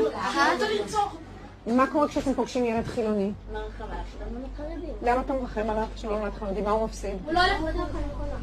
כשאתם חושבים על ירושלים בעוד 10 שנים. כולם חרדים? לא כולם חרדים, חלק חרדים. כולם יהודים, ויש גם ערבים שהם עבדים. תהיה משיח, הבנתי, כן, מה אתה אומר? שמלחמה כל הערבים ימותו, וחלק מהם יהיו עבדים. נכבד את כל הסיפור שלנו. תודה רבה. תודה רבה. תמשיכו להצליח ולראות כאן בישיבה. Arabs will be slaves. They are inferior. Babies are terrorists. This is Israel. This is not some fringe political group. This is the whole fucking country. This is how they justify the slaughtering of countless innocent people, a thing that has been going on for almost 80 years now. But okay, just to be clear, it's not the whole country. There is like a ton of polling on this that shows that it's like about 65 to 75% of the country. So it is a large percentage. It is a super majority of the country for sure, but it's not the entire country. I think Noah Sampson went over a lot of the polling in the past over like how many of them hold these like really disgusting fucking beliefs about Palestinians, and it is about 65 to 75%. But never with such ferocity as the past 2.5. And because the media will never show you these victims or describe their slaughter with accurate language, I will. This is who Israelis are talking about. Look at these people. Look at the... Not anti-Semitic, Tom, don't worry. That wasn't anti-Semitic. What do you mean? Seriously, one of y'all, if y'all, seriously, I'm serious, okay? If one of y'all seriously think that this shit's anti-Semitic, I'm gonna need somebody to fucking jump on at this point. I'm gonna need somebody to jump on and justify this shit, because so far, I'm not getting any justifications for any of this whatsoever. I'm not, from chat right now, and the amount of times that we've been going over this shit, I haven't gotten a single fucking justification from chat so far. So if this is how y'all feel, y'all really think that we have been seeing anti-Semitism here in this conversation, I'm gonna need somebody to jump on it and make some sense of this shit, because this is not making sense. There's you can put ! Discord in the chat, join the Discord, and hop in the waiting room, and we'll pull you in. But I have not heard anything that would make me assume that there's anti-Semitism here. I might disagree as I've gone over. I disagree with a lot of the shit that he's saying. I think a lot of it's fallacious. I think a lot of it's stupid, but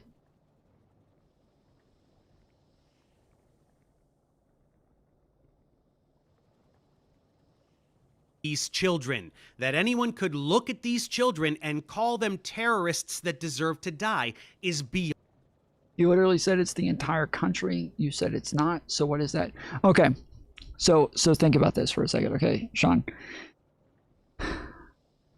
I said it's about 65 to 75%, right? Okay. What percentage of the country is Arab? Do you know? What percentage of Israel is Arab?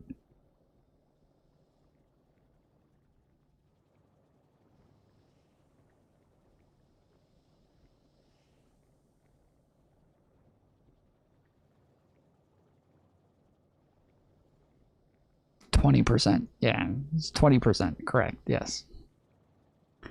So like, it's not all that fucking crazy that when we say like it's 65 to 75%. Well, if it's 75%, it's unlikely that the Arab population is going to hold the same views, right?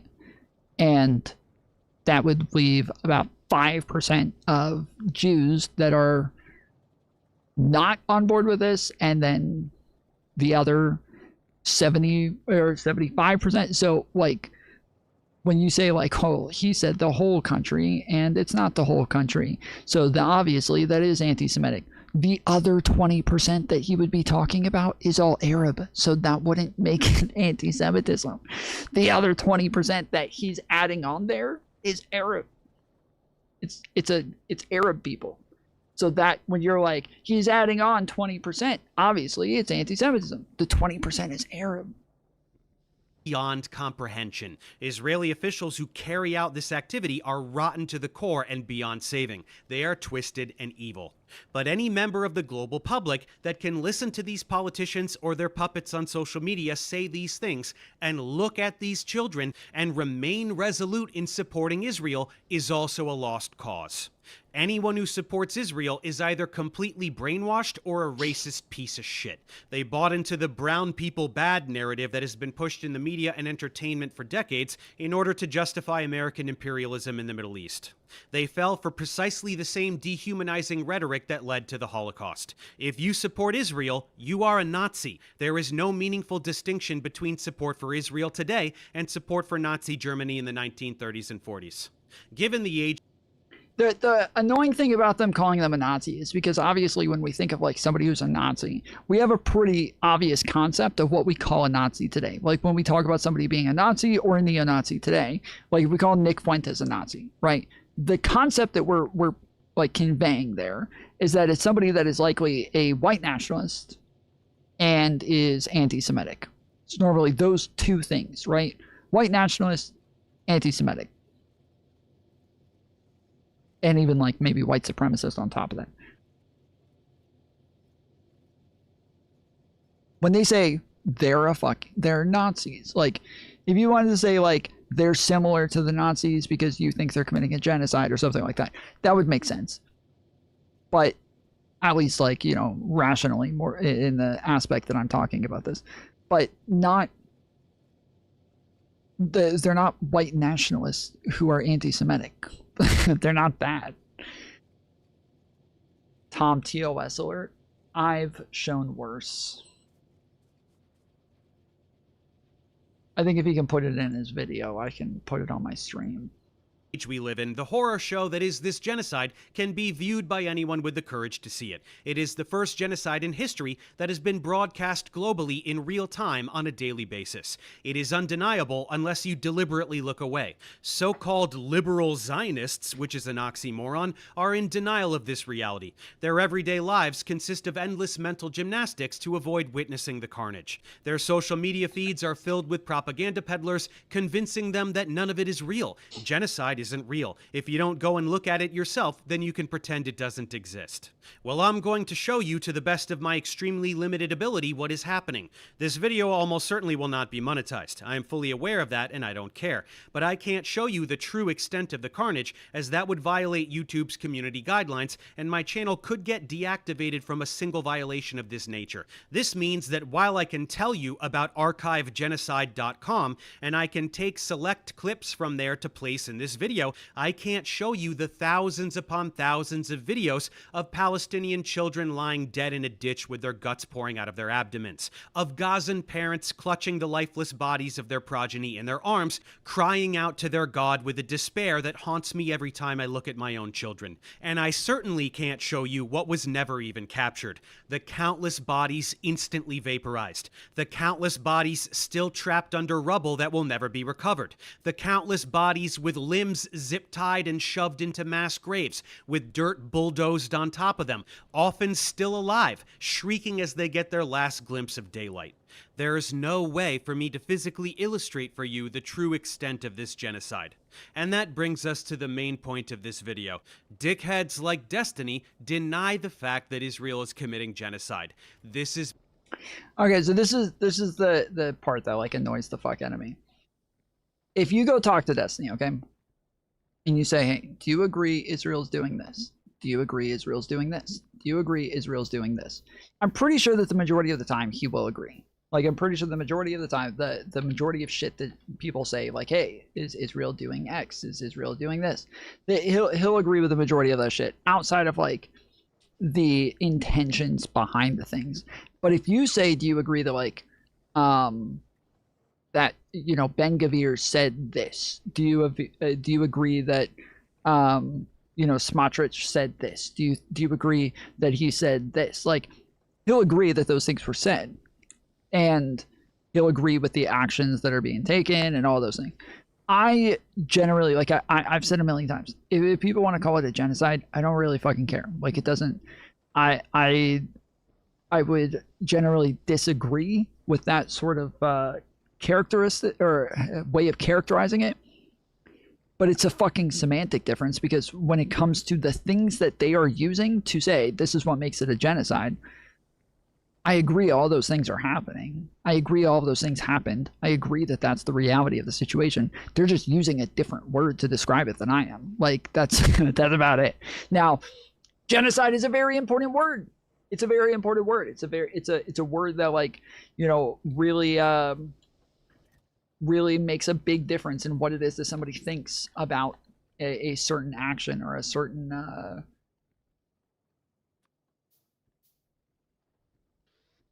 oh shit.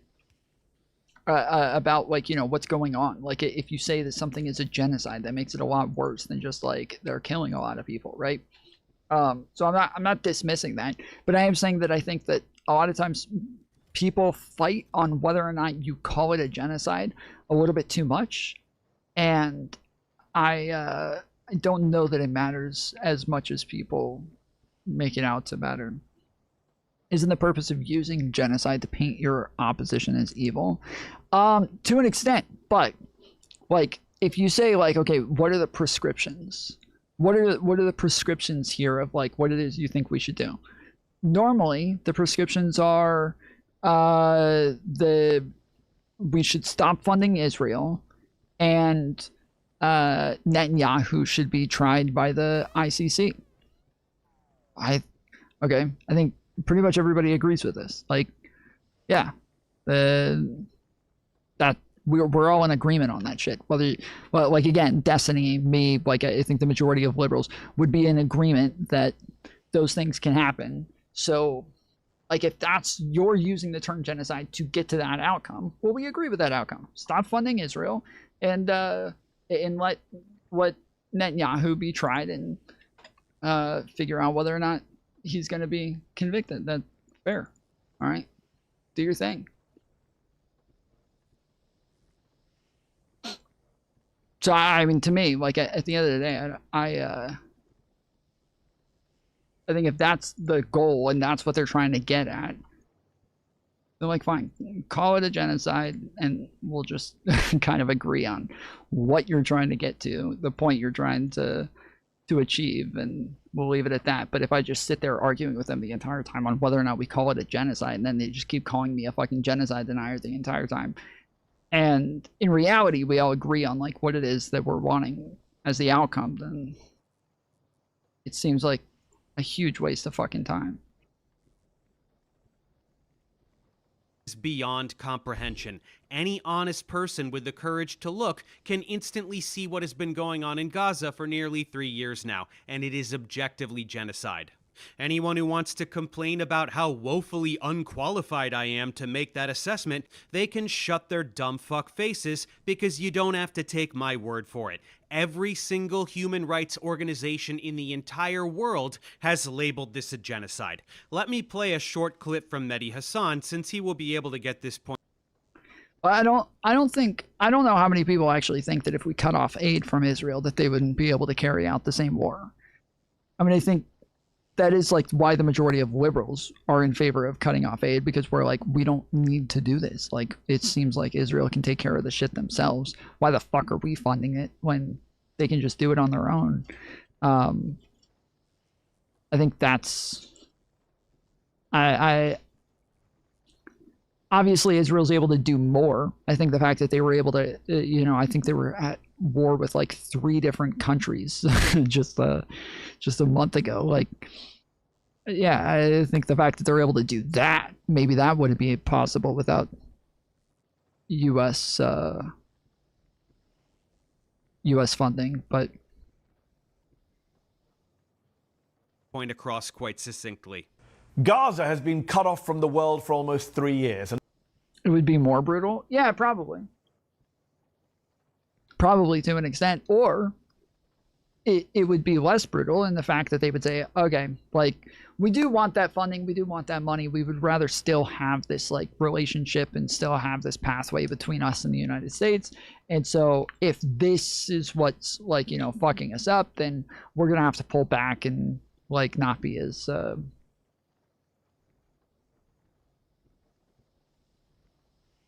ruthless with Palestine.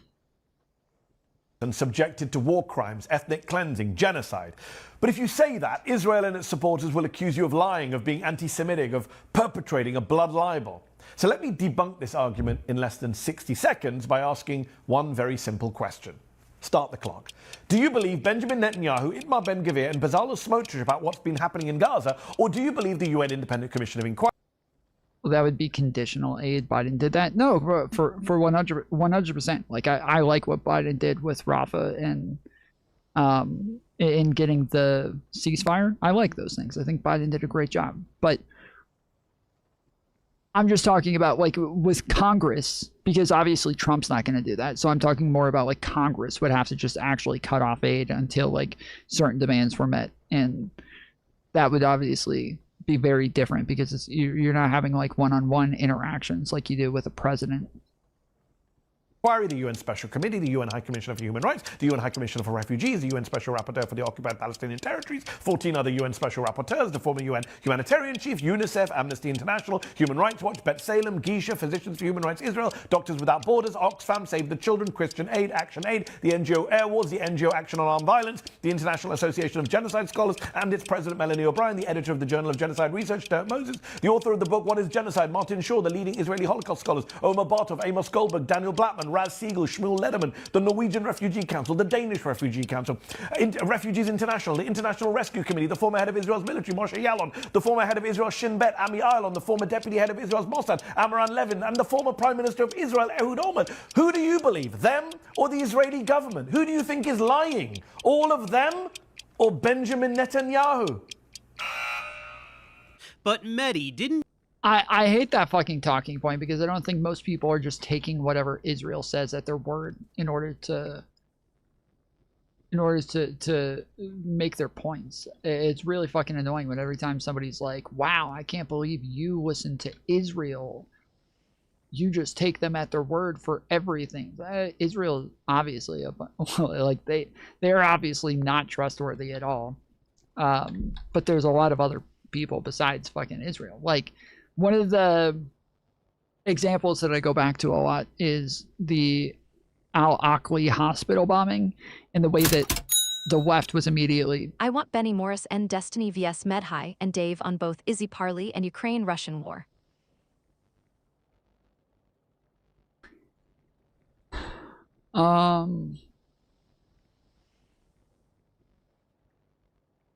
Izzy Pally. I don't know who that is.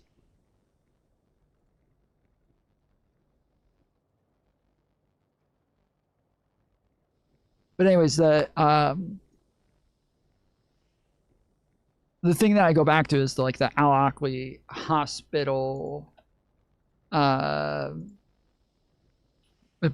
from a while ago, where everybody was saying that, like, the leftists especially were saying that this was, you know, the over 300 people died. I think they even said at one point like 600 people died, and there was just these like insane fucking numbers that were coming out. And Israel came out with some crazy fucking shit. Like, Israel actually did come out with some crazy fucking shit where they were like, we've got radio of them saying that they were getting ready to fire rockets at them. And it's okay, you just said you have radio. Okay, cool. Didn't like 2 days ago you literally say that you had like some other intel that said that it was Hamas, and now you're saying you have recorded radio of like a jihadist group doing this instead? Like, which one is it? Can you pick one? Like, what the fuck are you talking about? But there were tons of other third-party analysis that came out that showed that it was not Israel who bombed the hospital, and that it likely was some third-party jihadist group that did it instead. But leftists will still do this thing where, oh, you trust the IDF. Oh, you trust Israel. No, I didn't. Like, Israel said some fucking stupid shit when it came to the Al-Aqli hospital. They said some absolutely dumbass shit, but there's other people. There's other fucking people besides just Israel or the what is it? It's not the Palestinian Authority. It's the Palestinian Health Ministry. You know that all of those organizations and all of those people are Hamas. The entire world hates Jews. Only Israel is telling the truth. Everyone else is a lying anti-Semite. Case closed. Anyway, more effective than just listing organizations, we can go through the specific details which demonstrate that this is objectively genocide.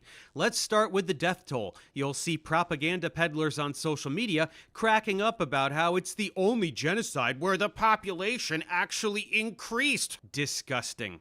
It's impossible to get a true count, but any official numbers you'll see that hover around 70,000 killed are so far off the mark it's insane. And anyone complaining that these are fabricated Hamas numbers is brainwashed. An independent study in The Lancet estimated well over 180,000, half of which are children, and that... Okay, apparently I missed a couple of donuts, so I am... my bad. I just added it up and saw I missed the numbers. So was in July of 2024. 2 full years ago. Previous estimates had been much lower because they only took into account bodies that were identifiable and directly correlated with airstrikes or gunshots. But thousands of bodies have been totally vaporized, leaving nothing identifiable behind. And thousands more bodies are still buried under rubble from all the carpet bombing or in still undiscovered mass graves. Additionally, so many people have died from wounds, from general poor health, from starvation, from freezing to death because they sleep through the winter in paper-thin tents, from disease because there's near zero health infrastructure. All of these are victims of genocide. They are deaths caused by the total and complete destruction of a territory and everything a society needs to survive. And Israel hasn't stopped bombing Gaza for a single day since July 2024, ceasefire or not, so the number is much higher now. Israel has murdered hundreds of thousands of Gazans, likely at least 20% of the Gazan population. That's genocide. It is a maximization of casualties while still maintaining their version of plausible deniability. They also specifically targeted hundreds of journalists, well over 1,000 doctors, and other key personnel publicizing the genocide and keeping citizens safe. That's genocide. Shut up, Abba. The continued use of white phosphorus and other illegal weapons as documented by Human Rights Watch and Amnesty International. That's genocide. Literally, the last couple of things have nothing to do with whether or not it's genocide. I don't know why using white phosphorus that's genocide. What the fuck are you talking about? That's genocide. Killing people in illegal ways is genocide, or what does he think genocide is? It's very easy to get much more granular with it as well. Francesca Albanese of the UN Refugee Agency published a report way back in March of 2024 that outlined a determination of genocide, and she has continued to update that report ever since. It documents explicitly stated intent for genocide, the long list of violations of international law, systematic torture and sexual abuse of prisoners with no legitimate charge against them, a total erasure of culture, the stripping away of any sense of dignity for an entire people. Israel really hits every single point on the genocide checklist. For writing these reports and I mean, Kyle, that's literally what it sounds like he's saying. It sounds like he's just saying war crimes are genocide. sharing these determinations with the UN, Francesca has faced a volume of harassment and threats to her personal safety that I can't even begin to imagine. And that's coming from someone who is harassed every day and receives threats sporadically. You heard Mehdi's list, but let's expand a little. Human Rights Watch cited starvation as a weapon of war and the creation of conditions calculated to bring about the physical destruction of the Palestinian population. Doctors Without Borders cited the testimonies of doctors reporting that they routinely received children who have been shot in the head or chest by snipers, as we mentioned. UNICEF reported that essentially all of the million or so children remaining in Gaza need mental health and psychosocial support due to immeasurable trauma, especially the thousands who have lost limbs, usually amputated without anesthetic, and those who have lost their entire families. The International Association of Genocide Scholars stated that the legal definition is cleanly met, citing war crimes and crimes against humanity. Jewish Voice for Peace, Amnesty International, even several Israeli organizations. It's a long list of organizations, and the list of criteria that qualify this as genocide is never-ending. 90% of Gazans displaced, absolutely all farmland unusable, continuous blocking of humanitarian aid, starvation and life-threatening malnutrition, mass executions of healthcare and rescue workers. Israel is a club of genocide overachievers. If you deny the fact that Israel is committing genocide, you are no different from a climate change denier or an anti-vaxxer or a fucking flat earther. You are denying the very obvious reality that we live in. Did you hear that, Stephen? Then let's talk about the complete demolition of the entire territory. Israel wants people to believe that they're the most moral army in the world, taking every imaginable measure to protect innocent civilians, while exclusively targeting filthy Hamas terrorists with laser precision. This is total horseshit. I mean, again, they proudly announced that they want... this is absolute fucking bullshit. That there's like a global consensus that Israel is committing a genocide. That is not true when he acts like, oh, you're the same as a flat earther or something. Again, if you think that this is a genocide, that's the terminology that you want to use, fine. I don't give a fuck. I don't have an issue with it. If you come and say, Tom, are you willing to say Israel's committing a genocide? Yeah, sure, fine.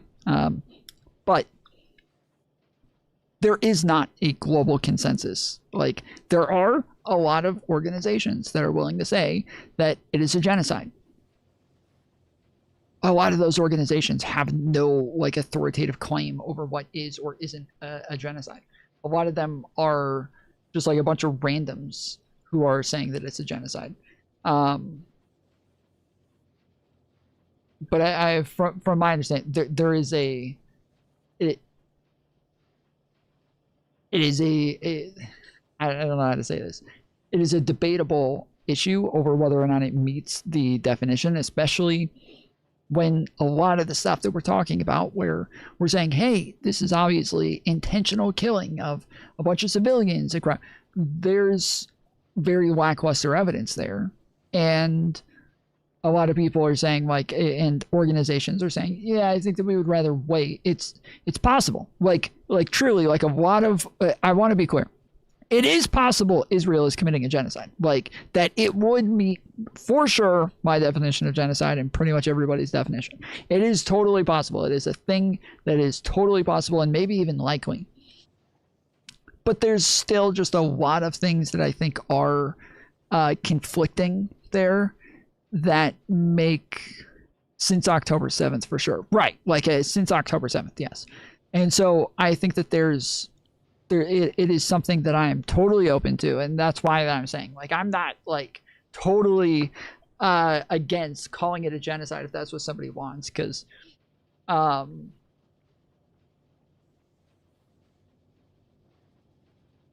yeah, like, it is, I would say at this point, likely, but it's not as definitive as they want to make it seem. So I'm a bit more skeptical of whether or not it is, like, as surefire as they want us to think. It's also possible these are the casualties of a hybrid war that Hamas started. I mean, sure, I don't know if that would change whether or not we would call it a genocide, but well, I mean, I guess, yeah, casualties would. But it is possible, yes. That is a possibility, sure. I just say, I think after a while, like, after the bodies start to pile up, after there is, like, you know, bombing of fucking ambulance after ambulance after ambulance, and, like, there is lackluster evidence in some of the bombings of hospitals and some of the bombings of neighborhoods. Like, there's lackluster evidence that there was any presence from Hamas in a lot of areas. It could be bad intelligence. It could be that they blew up the fucking evidence and we just can't find it now. It could, like, there's a lot of could be's there in a lot of these areas. But likelihood, I would say, that, like, at this point, I think the evidence is building that it is likely that it is a genocide, that they are committing a genocide. It is likely, just not likely like 80, 90%. I'm not there yet, but maybe like 60% maybe was probably where I'm at. Like, but it's yeah, it's just not very clear, and that's why I'm saying I'm willing to hold out on, like, my own personal opinion, but I'm also like, if people see this evidence and say, yeah, I think that's enough to call it a genocide, okay, fine. I don't want to argue with you over semantics. Like, I would just fine. We're talking about the same thing, just using a different word to describe it. Fair enough. Jews should probably leave because Arabs are as fucked as they are, then Jews will have no homeland. Yeah, I mean it is kind of fucked. Now, there is like another Jewish state that exists somewhere, like isn't it in Russia or something like that? I think. I think it's in Russia, right? Am I crazy? Oh, it's on Mars.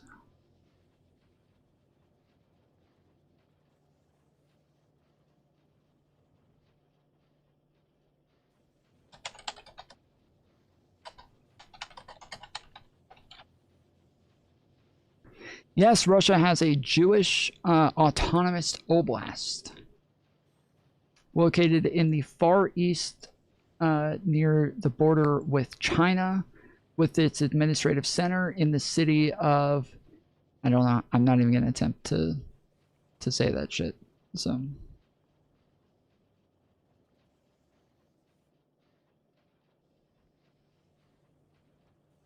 created in May of 1934 by the Soviet Union under Joseph Stalin to provide a homeland for Soviet Jews and establish socialist cultural autonomy. Positioned deliberately in the remote Russia far east along the Amur River bordering China, designed to counter Zionism and offer an alternative to a Middle Eastern Jewish homeland.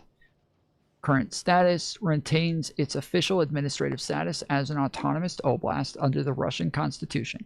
Houses a very small Jewish population today, making up less than 1% of the total regional population of about 144,400 people. Maintains symbolic elements of its heritage, including Yiddish as a recognized minority language and occasional cultural signs, though it's no longer an active demographic Jewish center.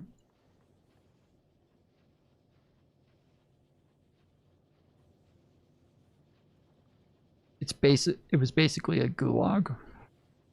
I mean, there are reasons for why Jews wouldn't want to have gone there initially, obviously.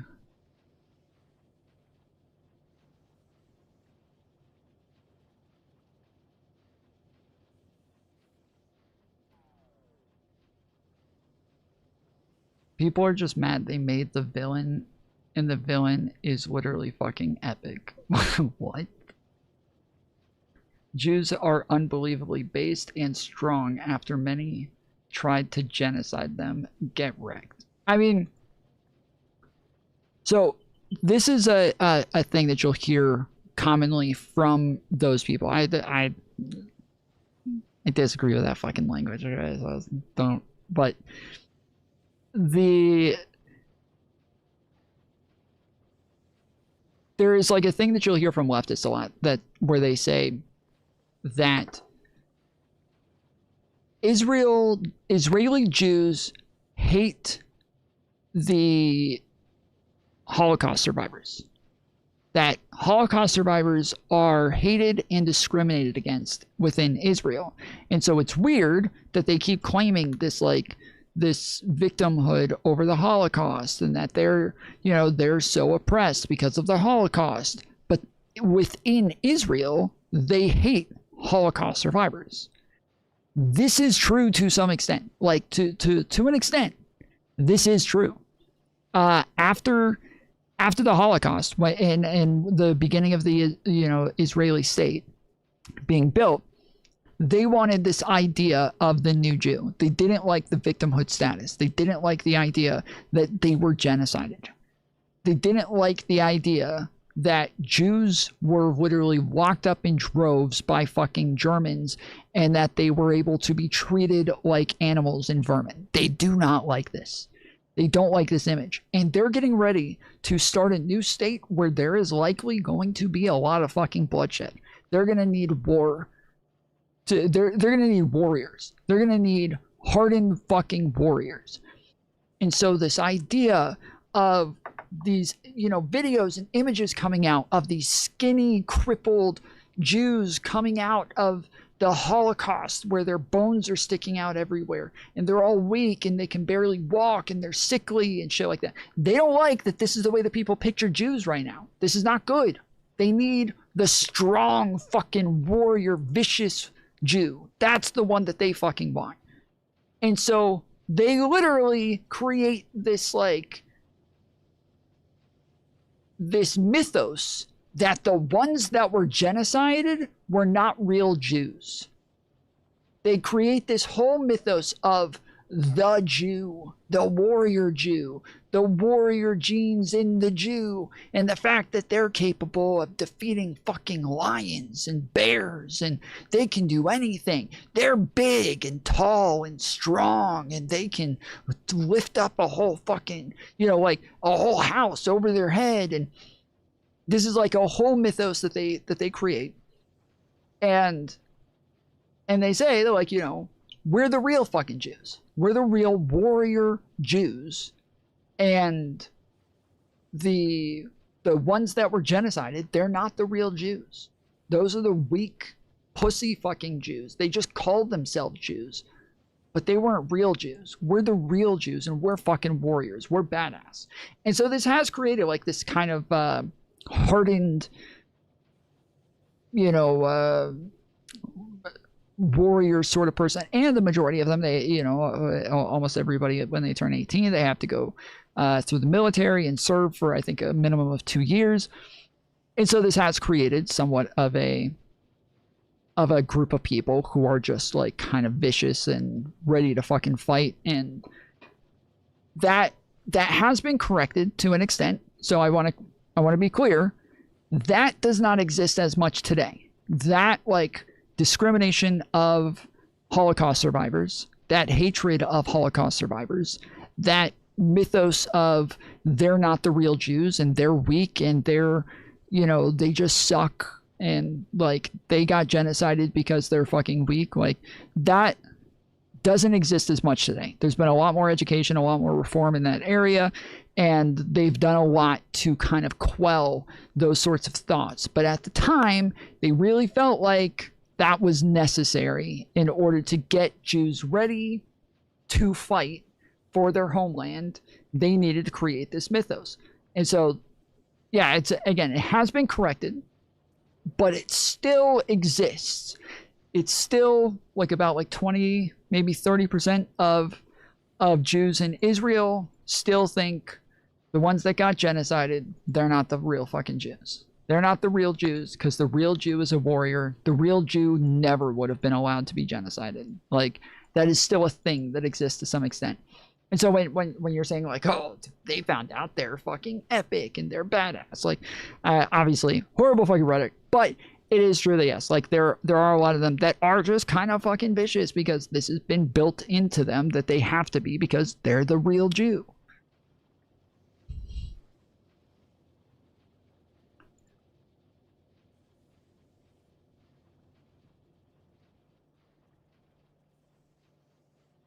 Want to murder every last child in Gaza, so anyone who believes them when they say the opposite is a moron. But more importantly, there objectively is no precision whatsoever to the destruction in Gaza. More than 78% of Gazan infrastructure has been demolished by relentless carpet bombing. Every hospital, every school, every bakery, every city demolished. Once refugee tent camps were set up, they bombed those too. They tell them to evacuate even though they have nowhere to go, and then bomb them anyway. They give them safe... I mean, look, the thing that this guy doesn't realize, in probably the most important part, he hasn't talked about this at all. He hasn't mentioned this one time. He hasn't even alluded to it. So I doubt he understands this. Is that what he hasn't said is that when you have low density structures that you have to build in Factorio, if you build too many of them too quickly, you're going to end up really fucking short on your processing units, and you're trying to create your yellow science packs. So like, any time that you up more of your blue chips, you end up with less of your fucking low density structures. And as soon as you up the low density structures, you end up with less of your blue chips. And I really don't think that this guy understands that. In order to like really get a lot of these yellow science packs on Factorio, you have to balance this as much as you can, and it's hard. Rough going. Safe routes to evacuate and then bomb the safe routes. They designate safe spaces and then bomb those too. Low density structure. Nice. Well done, Jason. Well done. And when they occasionally let in food, they shoot at Gazans when they try to get it. It's complete annihilation combined with twisted psychological torture. It's very easy to look at image after image of the destruction to see that there was zero regard for precision. They weren't aiming for some imaginary terrorist. They were never doing anything but destroying Gaza. From day one. You're not convinced by these images? Too small in scope? Let's get a broader top-down view.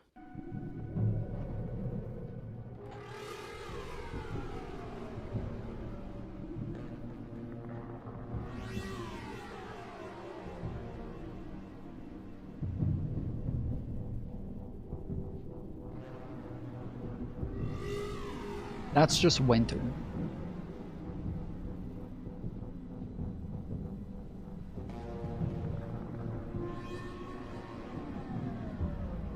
It's absolutely fucked up. I've seen these before and after videos like so many times. It is absolutely fucked up, dude. It's insane. It really is. I like, this is why I'm saying, like, when a lot of people are like, you're saying like 60%, like how could you think it's 60% likely that there's a fucking genocide? I'm sorry, but it's like, it's really hard for me to believe that there was like good intel that Hamas was taking over literally 100%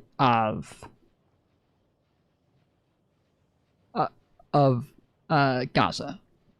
That's really hard for me to believe that they think Hamas is, you know, their tunnels and everything are taken over in 100% of fucking Gaza. That's just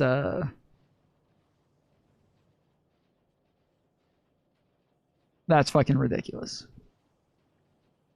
They're at war. That's just not, I'm sorry, but that's not good enough.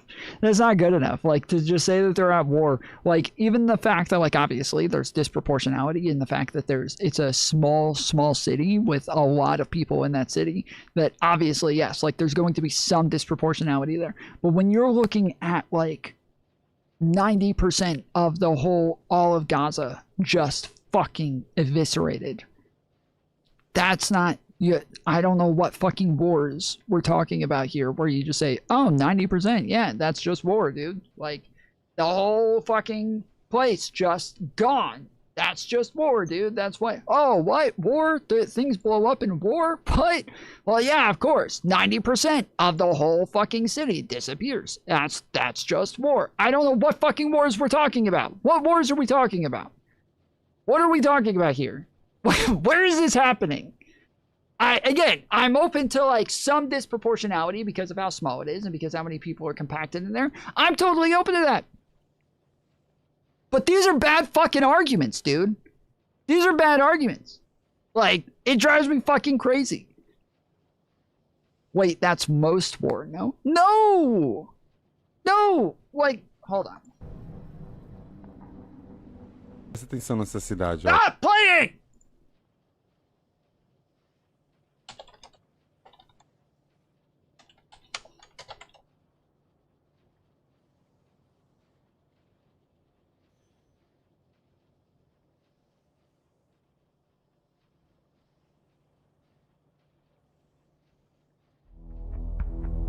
So most of the time when you see these things, they're going to show like smaller areas that are blown up, right? They're going to show smaller sections that are blown up. But even in like the Russia-Ukraine war, you're not going to find a whole city just eviscerated, right? You're not going to find a whole city that's just gone, just disappeared, fucking off the map. Like, that's not going to be that fucking common, even here.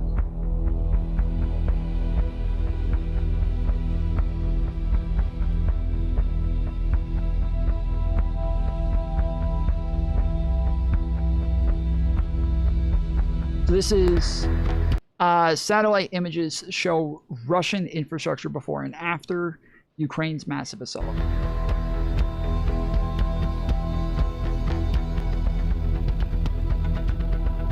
I don't think this is what we're looking for.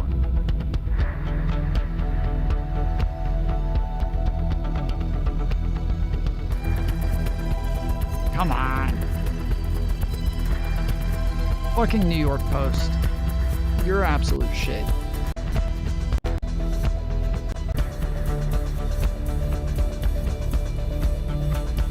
Alright, fuck the New York Post. I fucking hate them so much.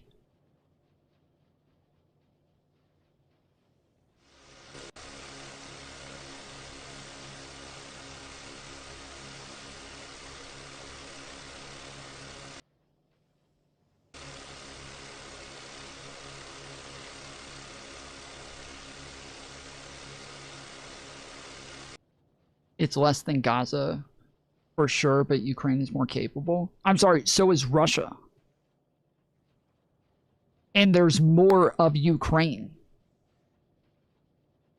There's more of Ukraine. There's more, do you mean buildings? Yes, I'm talking about the buildings. Yes, when I say, like, a whole city eviscerated, I'm talking about the fact that, like, all of the infrastructure just absolutely fucking leveled. What did you think I was talking about?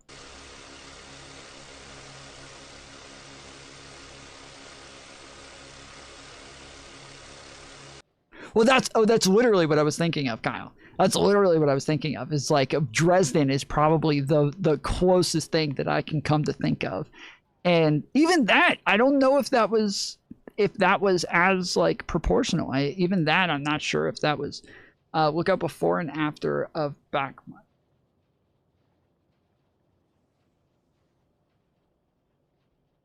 Because, like, even this, like, it's showing, like, neighborhoods, it's showing, like, you know, a few buildings here and there, but you can still see, like, the outer perimeter. There's tons of other buildings that are still up all around it, and, like, it's bad, it's horrible.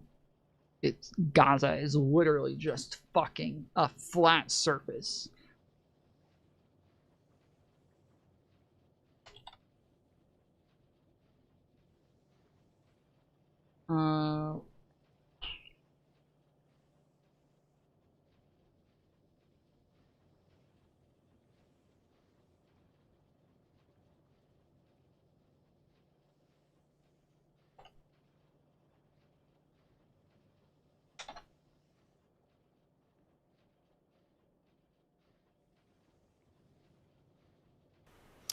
In Ukraine, mercenaries who have been fighting on behalf of Russia for the eastern town of Bakhmut say that they're withdrawing and handing their positions over to the Russian army. Bakhmut has been fought over since last August, and Ukraine says its forces still control.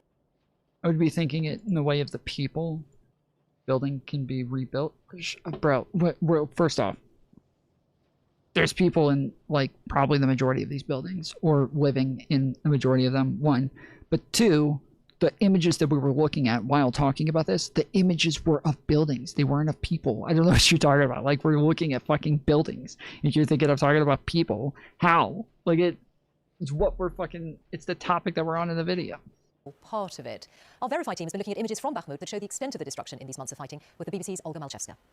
This is Bakhmut before Russia invaded Ukraine. Once famous for its sparkling wine and thousands of rose bushes. This is Bakhmut now, reduced to a landscape of ruin and death. But not defeated, the Ukrainian army told us. Ukrainian troops stay in southwestern part of Bakhmut. Ukrainian army keep pushing of the enemy from... Russia's team shows that the city was in a street in May last year with civilian blocks of flats surrounding a school and 2 nurseries. And here they are now, after months of shelling. The BBC has been tracking the extent of this destruction. This used to be a famous... This is the same images we were just looking at a minute ago. It's the same images, same thing. Like, you have buildings that are blown up in certain areas, with tons of buildings around. That's literally, this is the same exact imagery we were just looking at in the other video. The Rose Garden, Ukrainian's largest, with over 5,000 bushes. And here it is in April this year. On the eastern side of Bakhmut is that winery, the world's deepest underground winery. BBC Verify has examined footage showing it is now used by the Russian mercenary group Wagner. Here is Yevgeny Prigozhin, the military group's founder, at the winery on the 23rd of February. Several months later, he's there again. Using visible terrain and structures, we managed to match that video to near the winery's entrance. This is exactly where Prigozhin stood. as Russian forces have moved across the city, entire neighborhoods have been destroyed. It's a sight that has echo. Yeah, this is like really fucking bad for sure. Like, this is really bad. I still don't think it's comparable, but this is really bad. Neighborhoods have been destroyed. It's a sight that has echoes of other cities that have faced Russia's.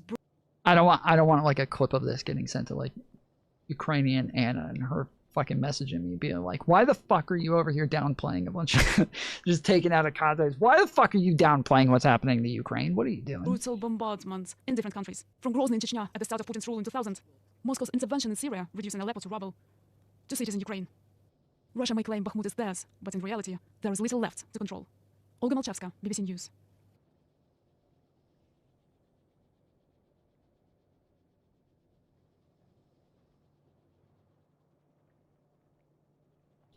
I don't know why he declined to talk to Destiny. I think he said he refuses to talk with genocide deniers or something like that. Wait, who are you talking about?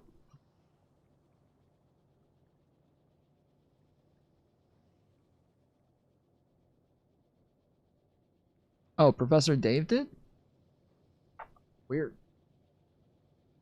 That's strange.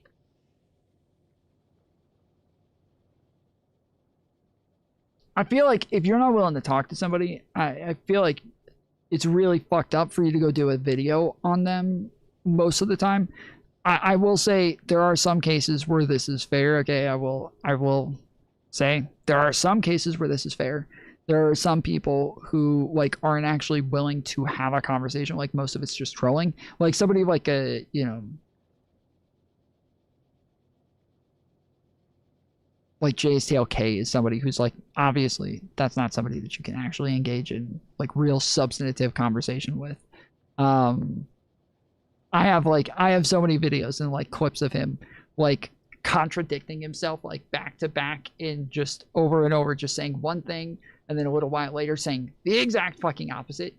And you know, just like Queeman also, I don't know that I'm saying like Queeman's impossible to talk to, but same thing with Queeman where he like says one thing 1 minute and then literally proven the exact opposite like moments later and he's laughing about it. It's just there's too many cases with some people to where it's obvious they're just like purposely like fucking around and their audience is in on it to where they'll go and like lie to your face and fuck with you because their audience is like enjoying the fact that you're just fucking around the entire time. So I think it's justifiable in some cases where you can go and like lay out how bad faith those people are in a video and talk about them without having to talk to them about it. But I think you probably should the majority of the time. I think you should. And the same with this is that if he's never even spoken to Destiny before and he's already like writing him off, like I've had numerous conversations with these other people that I'm talking about to where I can make the case. Whereas if he's never even talked to Destiny before, that's kind of weird. All right, my mustache is actually driving me fucking crazy. I meant to shave it earlier, so I'm gonna go shave it now, and I'm gonna grab another Red Bull. So I'm gonna let this play. I'll be right back. But for Trib, since you said you didn't see why we were talking about this, I will play it again for you. Too. And when they occasionally let in food, they shoot at Gazans when they try to get it. It's complete annihilation combined with twisted psychological torture. It's very easy to look at image after image of the destruction to see that there was zero regard for precision. They weren't aiming for some imaginary terrorist. They were never doing anything but destroying Gaza. From day one. You're not convinced by these images? Too small in scope? Let's get a broader top-down view.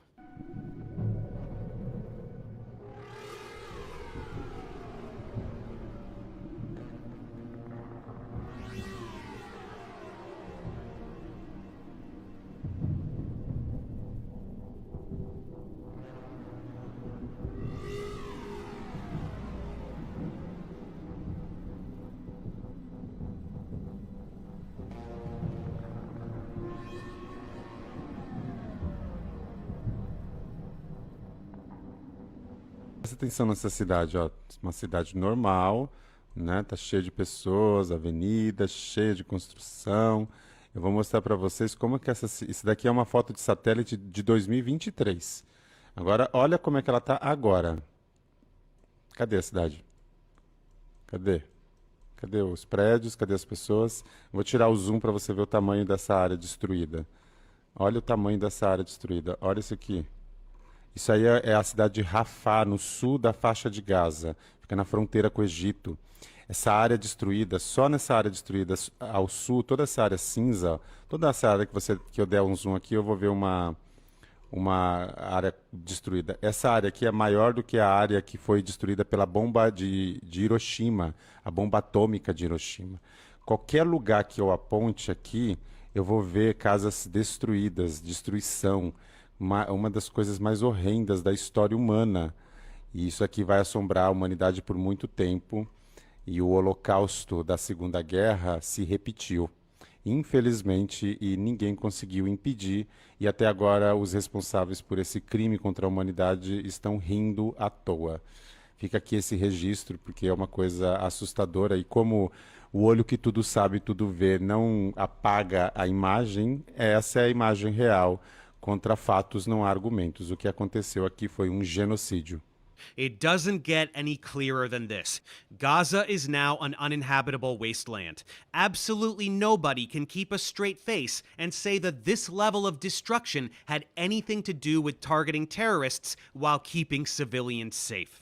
We can know this with even greater certainty by looking at what they're doing in Lebanon.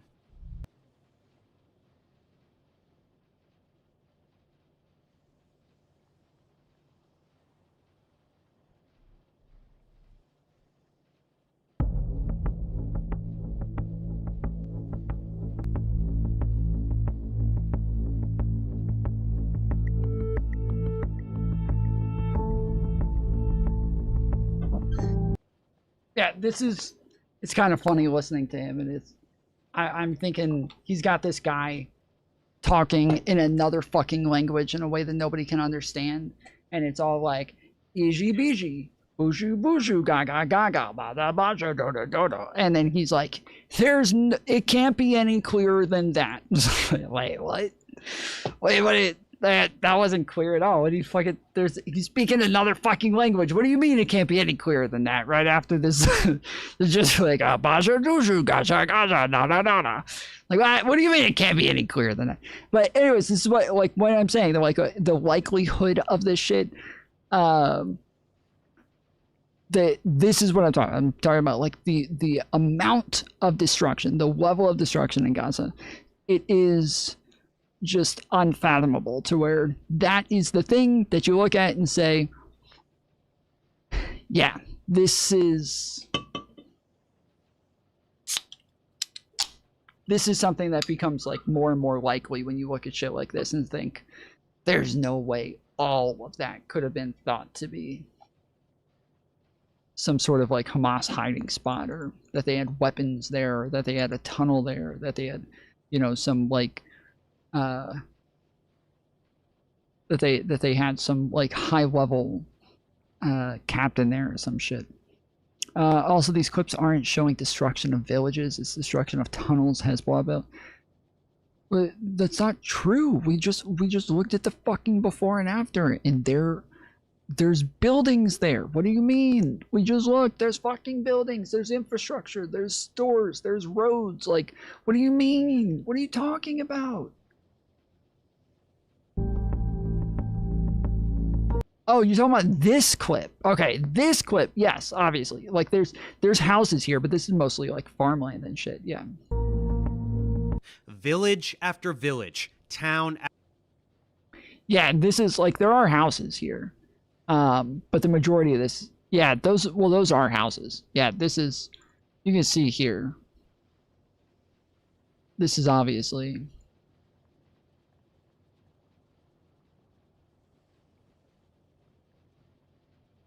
like, there's tons of houses there.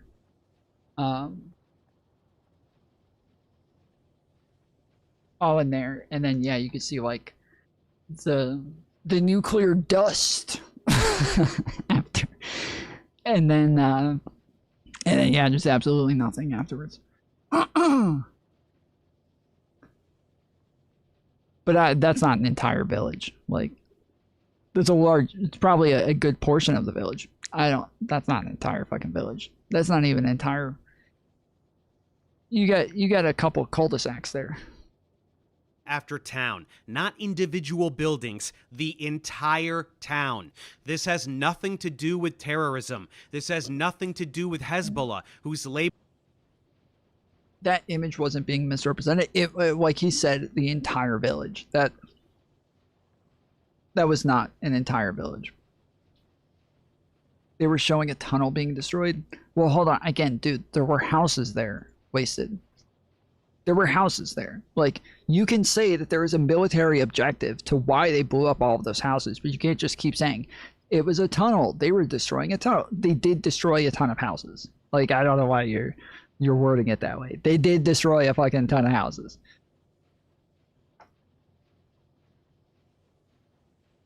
I meant the one before that. This one. Yeah, those were houses. Like, you can see house, house, house, house, house, house, house. And then it blows. Like, that is a direct hit on a fucking... There's a house right there. You see that? See that house? Now you don't. And like, it's literally two houses. 1, 2, right there. Two houses. And then... That's exactly what fucking blows up. Like, it's a direct hit on two fucking houses. And then...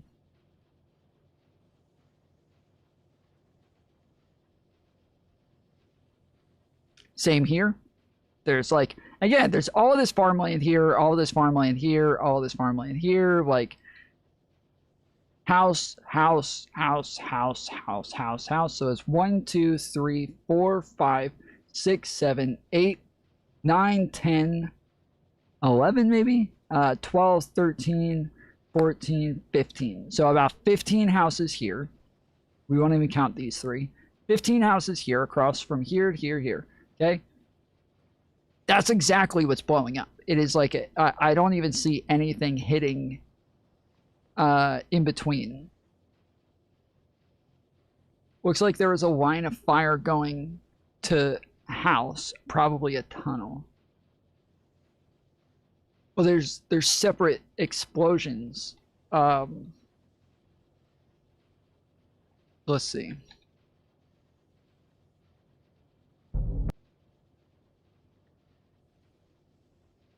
So you can see there's an explosion here and here at the same time. That to me doesn't look like a line of fire when these three are blowing up at the same exact time. Then here.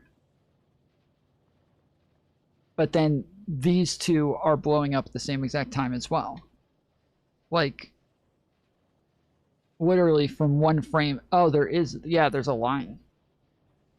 Oh yeah, there is a line. Okay, yeah, there's a fucking line. They're blowing up a fucking tunnel. Yeah, you can see. You can see there is an exact line blowing up the fucking tunnel.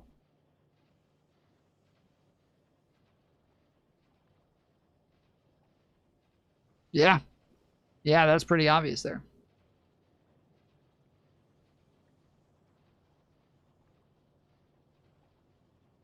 That's an insane still frame. It is.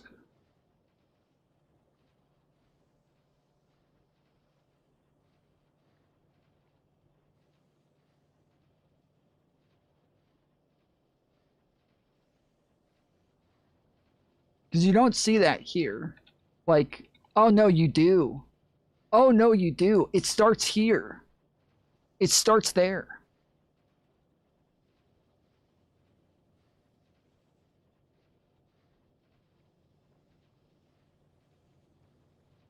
It looks like, I can't, yeah, it looks like it starts here. So you can see that? Nothing's happening here or anywhere else. Just right there. So that looks like that's where the explosion started. And then just from one frame here to this frame, to this frame. So yeah, it looks like it starts in the middle. I'm trying to click loudly so you know when I'm going from one frame to the next. Yeah, that is a tunnel. Yeah.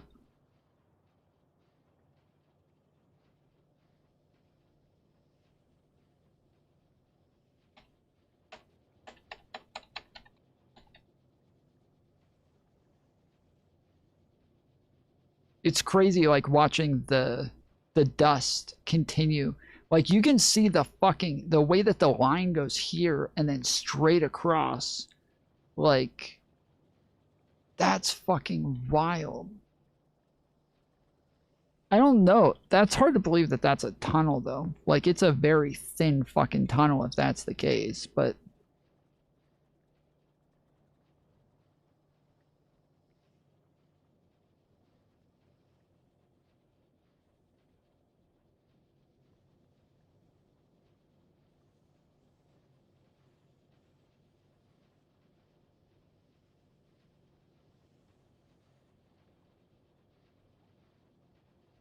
The Israeli military blew up a major Hezbollah tunnel in southern Lebanon on June 28, 2026, straining a newly brokered U.S.-led ceasefire framework. The targeted underground structure measured over 200 meters long and 25 meters deep near the southern Lebanese village of Majdal Zun, with related strikes reported near Nabtai.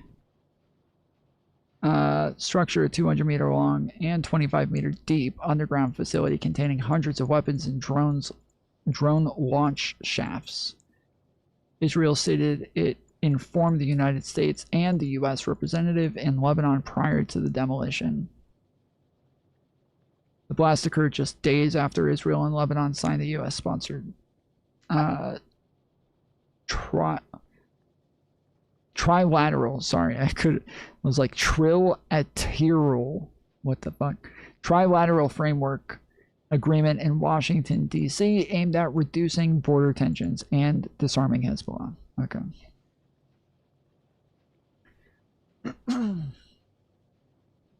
Peace between Israel and Lebanon remains. Just making sure this is the same one. One of the strikes, Israel said. No, I don't think that's the same one. It destroyed Israeli Prime Minister more than by Lebanon, addressing which, despite the hundreds of weapons. Yeah, it says Israel detonates 200-meter tunnel in Lebanon. The one that he's showing, Israel destroys entire village in Lebanon during 3-week ceasefire.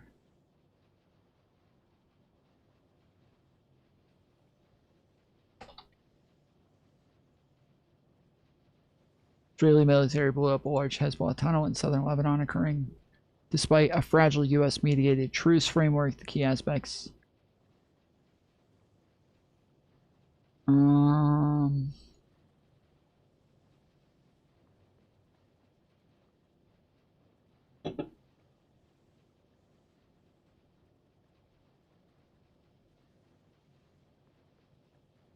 Yeah, again, I don't know where the fuck. I can't figure out which. It keeps giving me the same thing.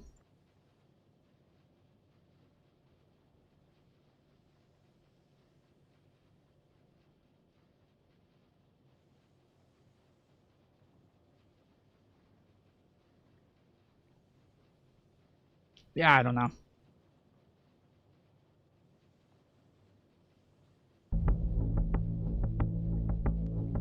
Because that's the videos that we're seeing is definitely not this.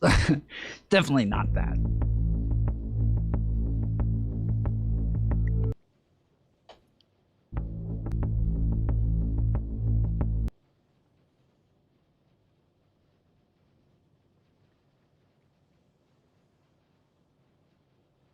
Yeah, same thing here. Yeah, you see it here as well. Starts right there. See that? See, all the way through here. It's just, it's weird that he's just showing stuff blowing up. Like, That's it. That's all. He's just showing stuff exploding or stuff being bombed. Whereas, like,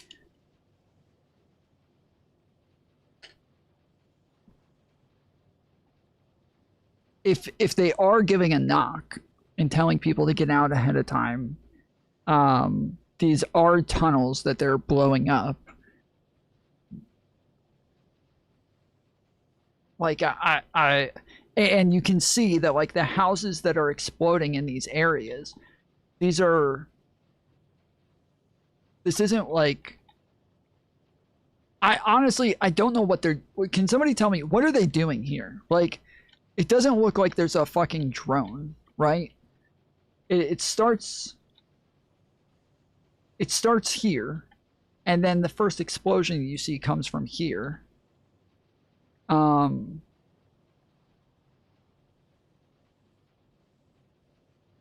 Like, this is no explosion, and then explosion starting. Whoop. Explosion starts. No explosion. Explosion starts, right? Looks like a planned demo. That's what I'm saying. That's what I'm saying. It literally looks like a planned demolition. Like, they went in there with fucking TNT and just blew them up. Like, it doesn't look like they had some fucking, what he's making it sound like, some fucking flyover just dropping bombs on them and droning the fuck out of them. That's what it sounds. Wasted said so many times. I can't read every fucking chat. I'm doing a lot of shit, so.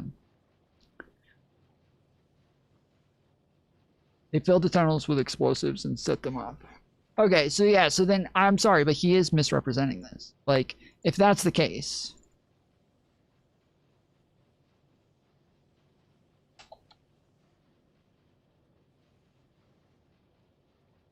This is Hezbollah, because this is in Lebanon, right? Yeah, still in Lebanon, so.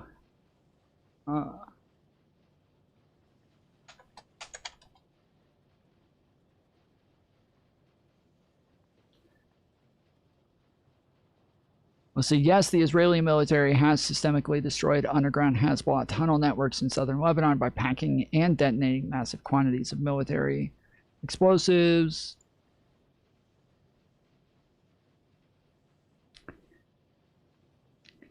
Israeli forces demolished 2 Hezbollah tunnels in southern Lebanon using hundreds of tons of explosives, triggering earthquake alerts across parts of northern Israel in an unusual aftermath of the operation.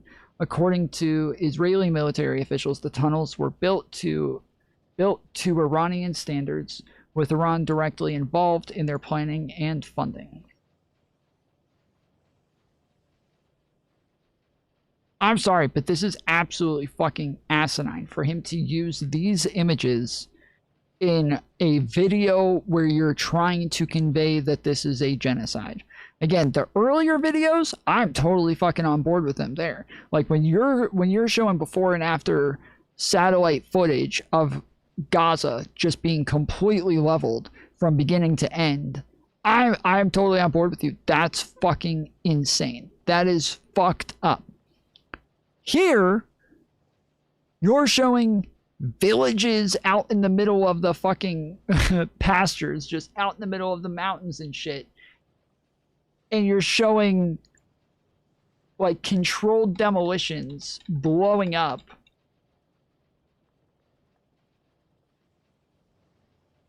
a ton of shit at once. Like,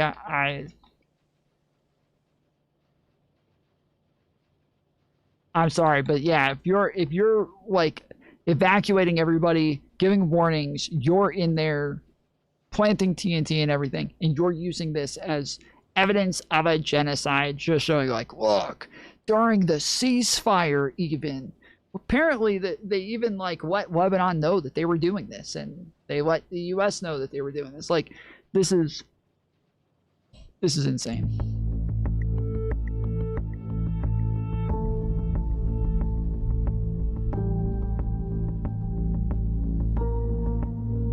Village after village, town after town, not individual buildings, the entire town. This has nothing to do with terrorism. This has nothing to do with Hezbollah, whose label of terrorist organization is laughable to begin with. Those are literally tunnels, bro. They're literally fucking tunnels. This has nothing to do with Hezbollah. These are tunnels for them to help the Mexicans cross the U.S. border. That's all this is. This, like, what the fuck? What are the tunnels for, bro? What are these random fucking village people doing with all of these tunnels? From house to house to house. What are they? I thought the Jews were the ones who were supposed to be building fucking tunnels all over the place. I thought it was the fucking Jews who build tunnels underground to go from one place to the next. I thought that was them. What the fuck? To do with Hezbollah, whose label of terrorist organization is laughable to begin with. Hezbollah and any other... What? What? What? That's a long route to Cali, dude. You don't know. You don't know what these fucking coyotes are willing to do. It's desert out there. The Mexicans don't even know the difference. What is he fucking talking about, dude? It's laughable to call Hezbollah a terrorist organization? What do you mean? What do you mean? This has nothing to do with terrorism. This has nothing to do with Hezbollah, whose label of terrorist organization is laughable to begin with. Alright, buddy. Alright, bruh. Come Hezbollah on. and any other group that is labeled terrorists by Israel are simply people desperately defending themselves against Israeli terrorism. Hezbollah formed as a direct response to the Sabra and Shatila massacres, for example. Israel is the aggressor state, slaughtering anyone they please, and anyone who stands in opposition to that is labeled a terrorist. These groups are the rebellion in Star Wars. Israel is the fucking empire. Do you think Emperor Palpatine would label Luke Skywalker a terrorist? Of course he would. Supporting Israel is like rooting for the fucking Death Star. But again, this level of destruction has nothing to do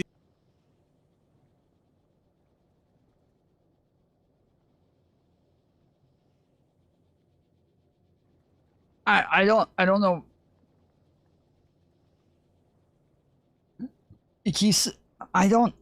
He's saying that, like, obviously, okay, yes. Hezbollah was created in response to what Israel was doing. Fine. That, like, the invasion of Lebanon and like Hezbollah defending Lebanon in those ways, that's one thing. There are times where Hezbollah is absolutely the fucking aggressor, though, and they use like terroristic tactics pretty consistently. I don't know how the fuck you could say that they're not a terrorist organization just because, but is the idea because they're backed by like Iran and the Lebanese regime that like that they're like funded. Excuse me. That like the IRGC backing them means that they're no longer. I just don't understand. Israel has done enough bad stuff that you don't need to lie and exaggerate. That's what I'm saying, dude. That's what I'm saying. Like, I feel like we could very easily make the case, and even make the case that Destiny's wrong about a lot of shit. Like, that's not, you can show Destiny's wrong about a lot of shit. Destiny does say some heinous shit when it comes to Israel-Palestine sometimes. Destiny does defend some things that are a little bit too much sometimes. Sure. Like, you can make that case. But every fucking time, the problem with these people is they always just go above and beyond and just start flooding this shit. do with Hezbollah or any other supposed terrorist group. This is demolition. This is an erasure of a people, their lives, their culture, to make room for Israeli expansion. A huge chunk of Lebanon is Israel now. They will build, settlers will come, and that's the end of it. Then they'll steal more land tomorrow, and the cycle continues. They'll tell you themselves if you ask them. Finance Minister Bezalel Smotrich sure did. בוא נדבר על היום שאחרי המלחמה בהיבט הנדל"ני. אתה כבר התבטאת לא פעם לגבי חידוש ההתיישבות היהודית ברצועת עזה. שאלה פשוטה, איפה מבחינתך צריך לקום היישוב הראשון ברצועה? אני מודה שלזה לא ציפיתי. אני מוכן להתחיל מהתוחמת הצפונית, אבל סתם, תדעו לכם, זה לא מצחיק. יש תוכנית עסקית. תקשיבו לי טוב, יש תוכנית עסקית שנבנתה על ידי אנשים הכי מקצועיים שיש, שנמצאת על השולחן של הנשיא טראמפ. לאיך הדבר הזה הופך לבוננזה של נדל"ן, אני לא צוחק, מחזיר את עצמו. אגב, אני התחלתי משא ומתן עם האמריקאים, ואני אומר את זה לא בצחוק עכשיו, כי אני גם דורש, הרי אנחנו שילמנו המון כסף על המלחמה הזאת. אז אנחנו צריכים להתחלק, איך אנחנו עושים אחוזים על שיווקי הקרקע אחר כך בעזה, אבל עכשיו לא בצחוק. את שלב ההריסה, שהוא תמיד השלב הראשון בהתחדשות העירונית עשינו, עכשיו צריך לבנות, זה הרבה יותר זול. It's not funny. There's a business plan. Thanks to Trump, the real estate mogul, cosplaying as the president of the most powerful nation on earth, it's gonna be a bonanza. When you decide that you want to steal some land, first you demolish everything. That's always the first phase. What do you know? Professor Dave is a lying freak, pro-pally loser. He's retarded. I mean, I feel like he's done a lot of like good videos on a lot of things, okay? I will say, the one video that I really didn't like of his, not surprising, I'm sure, was his video on gender.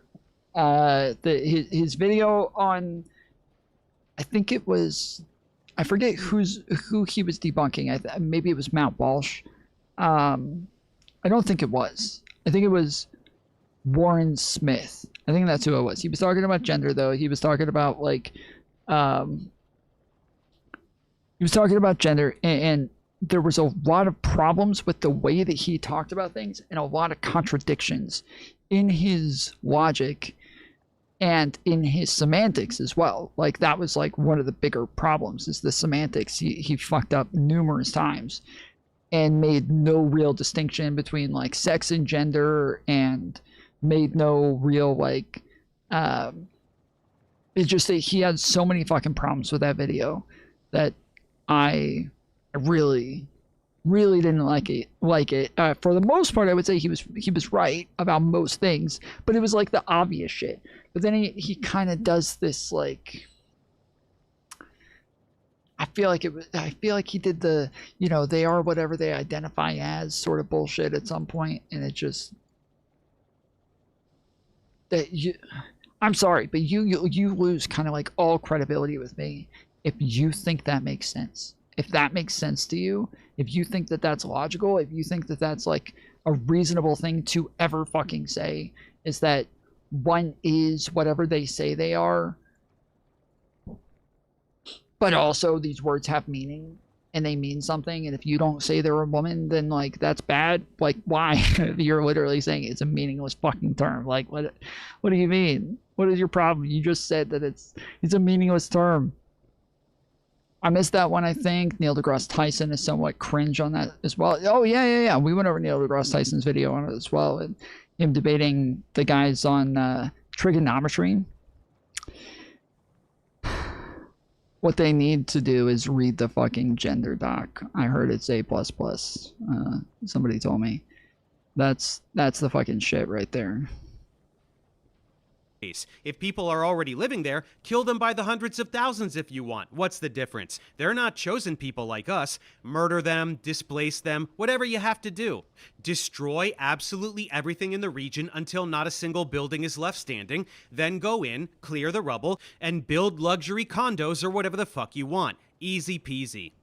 Do you understand now what has been happening since October 7th? Do you understand that it was never about terrorists or protecting Israel or getting back hostages or anything of the sort? I don't like that. That's fucking stupid. To say that it was never about that. Like, I think that it can obviously still be about that in a lot of ways. Like that can obviously, there is a justified reason, obviously, for Israel to be fighting to some extent. To deny that, again, you just lose all fucking rational credibility. You are an absolute fucking buffoon if you're going to sit here and be like, there's no reason for them to even fight. It's just fucking stupid. I'm sorry. You can't act like there's nothing that they're reacting to here. There's nothing that they're engaging with. And I understand that, again, Hamas is reacting to shit too. Palestinians are reacting to shit that Israel did as well. But the thing that I don't like, and this is the statement that I say all the time, is if you're on either side, you're on the wrong side. Like, I truly and strongly feel like if you're on either side of this fight, you're on the wrong fucking side. I think both sides have just been absolutely horrific throughout history, and both sides have continuously done things that are, and I don't like both sides saying things, so don't give me this fucking shit, but yeah, oh, both sides. I don't like both sides of things, okay? I don't like the fucking shit. I hate it when people do it, but in this case, I'm not both siding it. I'm neither siding it. That's what I'm doing. I'm doing the opposite of both siding it. I'm neither siding it. All right?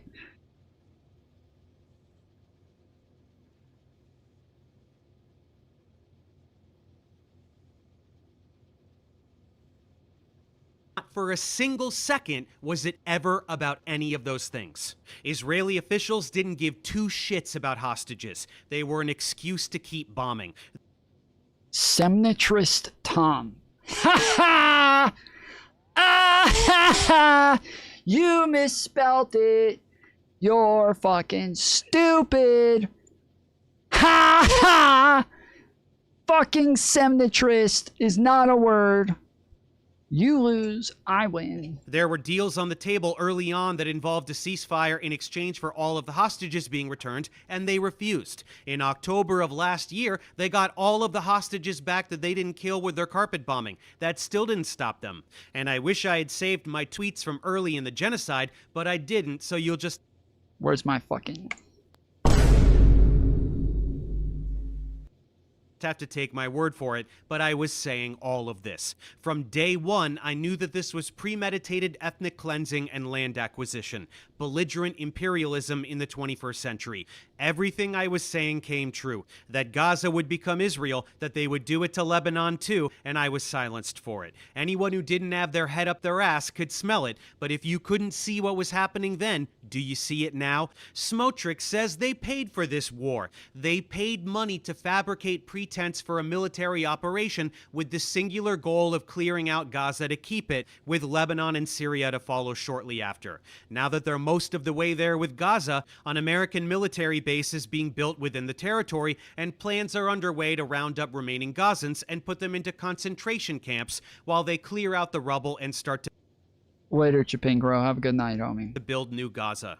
You heard that correctly. Zionist Jews are going to put people in concentration camps. And you heard the other thing correctly, too. New Gaza is already being sold to the American public. Jared Kushner, Ivanka Trump's husband and haunted marionette, unveiled the plans for New Gaza, which will be luxury resorts as far as the eye can see, with some land carved out for Trump as a thank you for greenlighting all of this. And guess what? If you were one of those... Absolutely fucking asinine, dude. Absolutely fucking crazy. Some land's carved out for Trump. What the fuck, dude? What the fuck? Just literally, just the fact that Trump likes Israel, that should be enough for all of us to become anti-Semitic, okay? I have Trump derangement syndrome. And if Trump likes the Jews, then I fucking hate the Jews. All right? That's my stance. Those folks thinking that Israel's actions are... Nothing bad can happen. It can only good happen.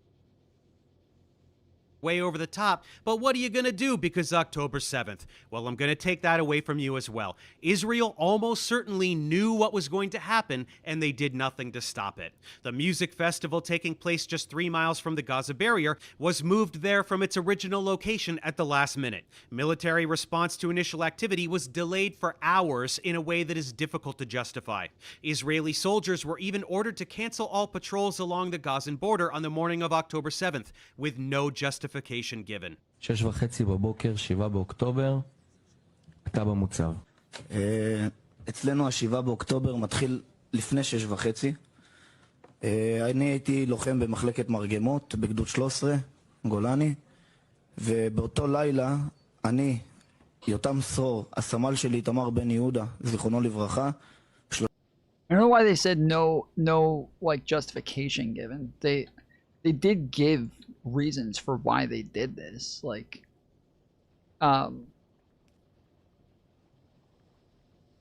it was a fucking holiday. They did believe that like they had a low level security or low level threat at the time.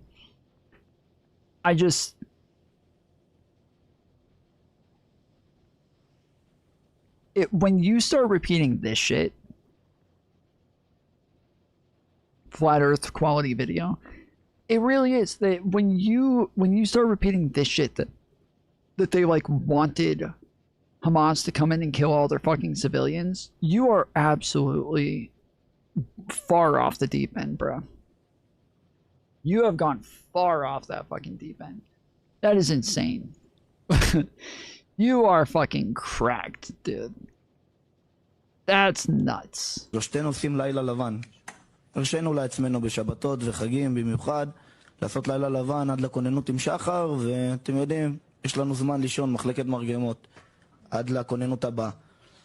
אז ב-5:20 בבוקר אנחנו יושבים ליד הקשר כדי לא להעיר מאזין, והסמג"ד שלי ניר בוינפלג, שגם הוא נפצע קשה וברוך השם הוא שרד,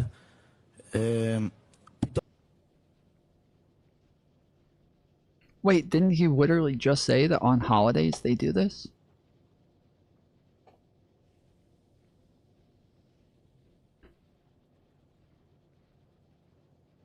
On Sabbaths and holidays, we let ourselves pull an all-nighter until the dawn, stand to, and you know, we in the mortar platoon have time to sleep until the next stand to.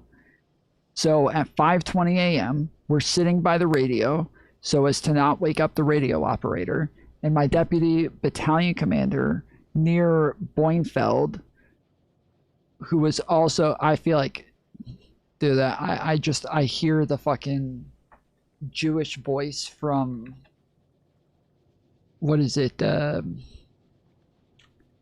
is it Family Guy? The guy who talks like this, the very Jewish character who's always talking like this. I hear his fucking voice of that. Near Boinfeld. My name is Near Boinfeld. Battalion Commander Near Boinfeld, who was also seriously injured, and thank God he survived.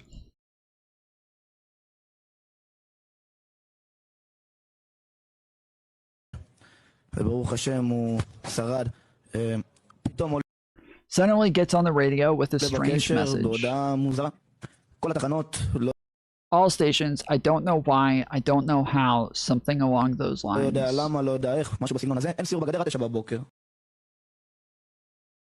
No patrol on the fence until 9 a.m. What time was this? 5:20 in the morning. All stations are to hold their positions. So in terms of ground forces and Orev, we don't have anything significant. The brigade issued a directive for our forces pending a situation assessment until 9 a.m.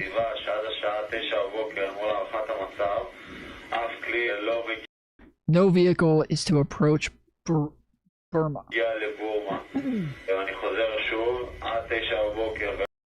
New York accent? Yeah, that's what. Do you not know what the Jewish accent is? It is very, yes, it is a very New York style accent. Yeah, of course.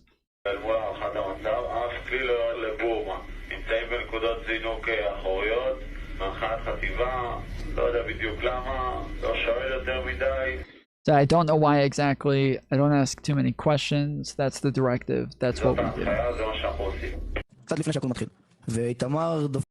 A little before, Tomer gives us this look like,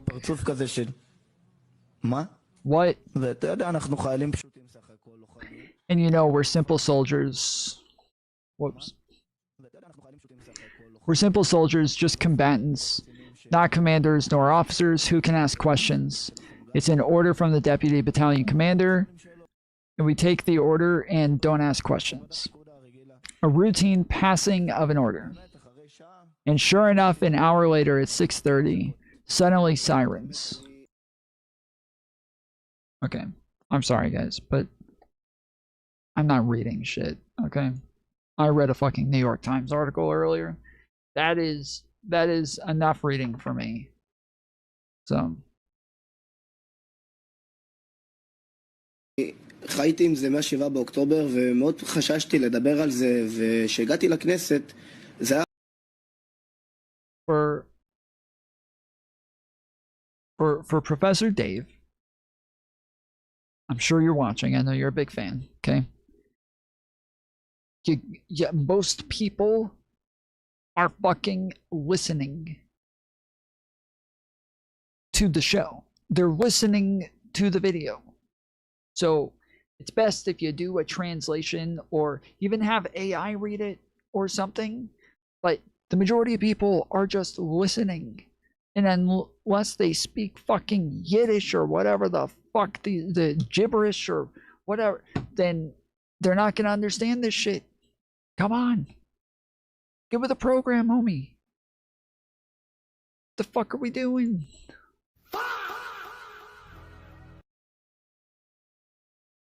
אחרי תקופה ששאלתי כמה שצבא בכירים, מה בעצם קרה שם? והיו כאלה שבהתחלה אמרו לי, תשמע, היה יום צליפה של נונטטים על הגדר, לכן לא רצינו לשלוח חיילים, כדי שלא ייפגעו. ואז עם הזמן קצת נפל לי האסימון, ואמרתי, רגע, אם יש איום צליפה, איך יכול להיות שאני סך הכל 200 מטר מהגדר, לא יודע שיש איום, איך יכול להיות שחברים שלי נלחמים בלי וסט, עם תחתונים וגרביים, ואף אחד לא יודע שיש משהו, אנחנו סך הכל 200-300 מטר מהגדר. ואז זה עוד הפעם ישב לי בראש, ובאמת הזמינו אותי פתאום לכנסת. הרגשתי שזו ההזדמנות באמת לפתוח את הנושא הזה ולדבר עליו ולהבין בעצם מה קרה שם. והנה, את אומרת, כמו שאת אומרת, הרבה אנשים זה נשמע להם תמוה, ומה בעצם קרה שם.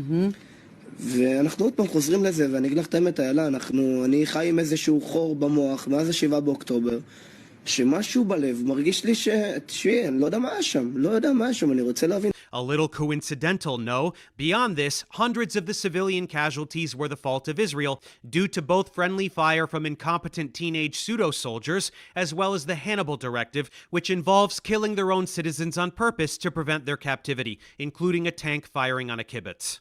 This is how much Israeli officials value the lives of their citizens. When you remove military and police casualties, which are absolutely fair game, as well as friendly fire and Hannibal Directive deaths, you're left with a number of civilian casualties that are exceeded by Palestinian deaths on any decent day for Israel since October 7th, and countless days before as well. Gaza was the most heavily monitored population on the planet. Israel knew that this was their opportunity to get 9/11 levels of support from murdering Arabs, and they took it, plain and simple. Now, if you thought that Israel was only a menace to its Middle Eastern neighbors, think again. Israel is a threat to the United States and every single American too. Let's go over the countless ways that Israel is specifically ruining the US. Let's start with some recent news. Israel is trying... Hannibal what? Wait, what did he say? The most heavily monitored population on the planet. Israel knew that this was their opportunity to get 9/11 levels of support from murdering Arabs, and they took it, plain and simple. Now, if you thought that Israel was only a menace to its Middle Eastern neighbors, think again. Israel is a threat to the United States and every single American too. Let's go over the countless ways that Israel is specifically ruining the US. Let's start with some recent news. Israel is trying to force the United States to formally merge the American and Israeli militaries. Did you hear what I just said? Israeli officials are trying to force America to merge its military with the military of a foreign country, the one committing genocide. This is obviously not like really fucking accurate. That's a bit of a misrepresentation. It's true maybe to an extent, if you want to say, but to just leave it at that, to just say they're trying to merge the fucking militaries and just leave it at that, that's absolutely fucking ridiculous. Moving from aid to partnership is how Bibi tried to sell it on Fox News, and even the Fox News anchor said, "It certainly brings up some issues of sovereignty, but we'll have to work that out later." While you're sitting there thinking about how incredibly fucked up this is, let me explain how it's way more fucked up than that. First, you know all those billions of tax dollars that we send to Israel every year, the ones that are used to murder children? Now that money will not require congressional approval. It's just part of the federal budget that the executive branch can arbitrarily provide at any time and in any amount.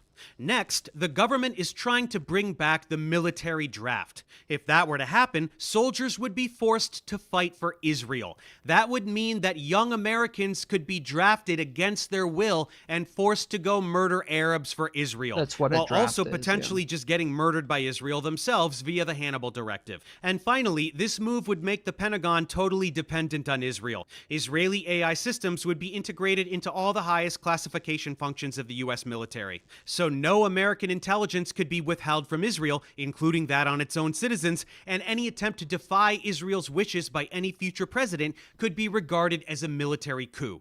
I need you to really wrap your head around the treachery here. Israel is another country, a totally separate country from this one. If it were suggested that the American military merge with that of Switzerland, that already would be fucking insane.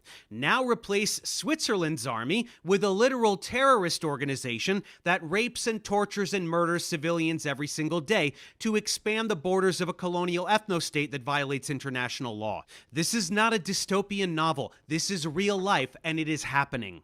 Zionists real life, in guys. Congress are trying to sneak this bill through as part of a defense spending bill. This is This real is life. happening because public opinion is so firmly anti-Israel that Israel has to find ways to thwart the public and entrench itself in the American power dynamic in ways that will be nearly impossible to undo, no matter how much we protest and boycott. This is a hostile takeover of the American government by a foreign entity. This is Okay. Not much of a hostile takeover when it's literally still supported by the people who are in power. And I know that I have to repeat this all the fucking time because it drives me crazy. Leftists keep repeating this fucking talking point that the majority, that this like being against Israel isn't a, it's not a partisan issue anymore. It's bipartisan. Everybody's against Israel now. Republicans and leftists alike. We're all on the same page. Meanwhile, they still say that like all the liberals in the establishment are fucking, you know, Zionists and shit like that. But the problem is that it's totally untrue. My bad. I meant that he loves Jews. You're all right. You'll be all right, buddy.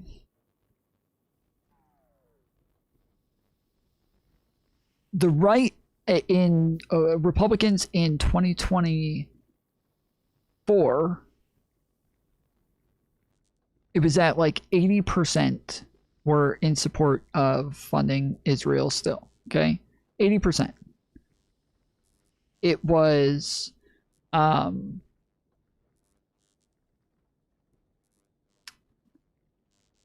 fucking, what is it, like, I want to say it was 70% in 2025, maybe 65%. I think it's around 60% right now. I think it's around 60% right now. It's still the majority of Republicans are in favor of funding Israel. Obviously, it's only like 30% of Democrats. Like, it's a very small percentage of Democrats, but it's still the majority of Republicans. So where people act like this isn't a partisan issue anymore. Everybody's in favor of not funding Israel anymore. It's just not true. It is a partisan issue. It is heavily a partisan fucking issue. 100%.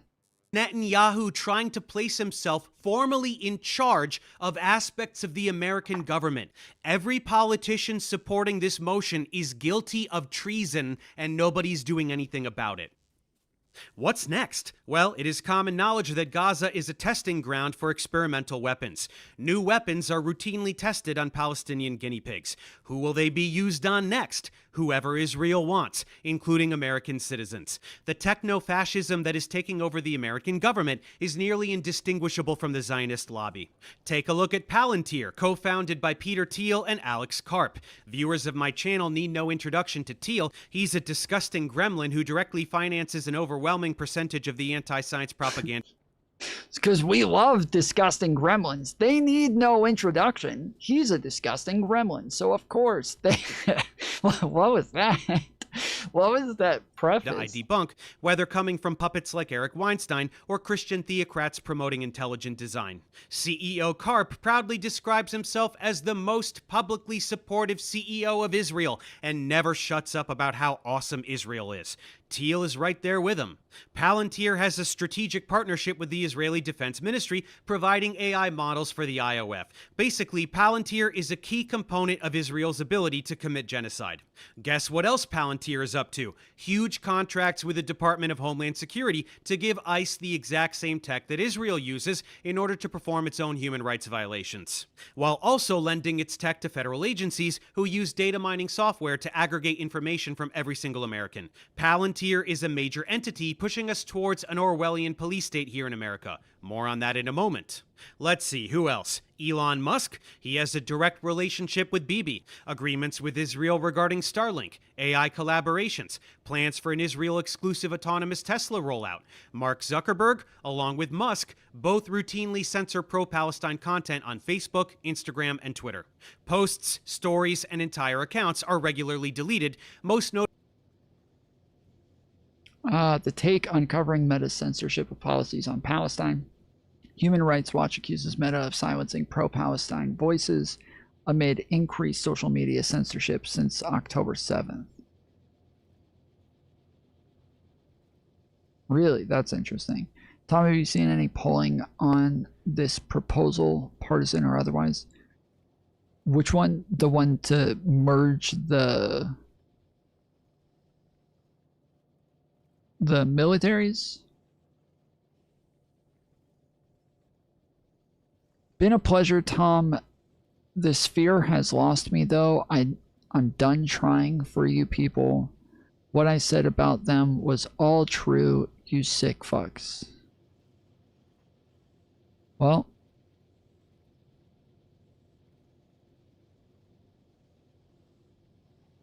RIP. 07's in chat, everybody, for the panel verse.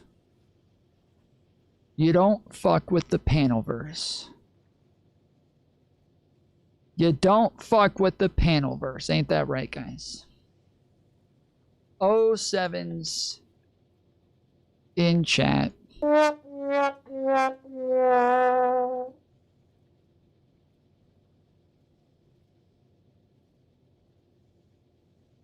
and Twitter. Posts, stories, and entire accounts are regularly deleted, most notably anything depicting Israeli human rights violations. If content is not outright deleted, viewability is altered such that it is seen only by followers and does not show up in general feeds. This is in direct response to requests from Israel's cyber unit. In 2025, an investigation published by DropSite found that Meta complied with 94% of takedown requests issued by Israel since October 7. That same year, The Intercept reported that YouTube removed 700 videos published by official Palestinian human rights organizations. And we heard, frankly, from high-level officials at Facebook who said, my job is to defend Israel.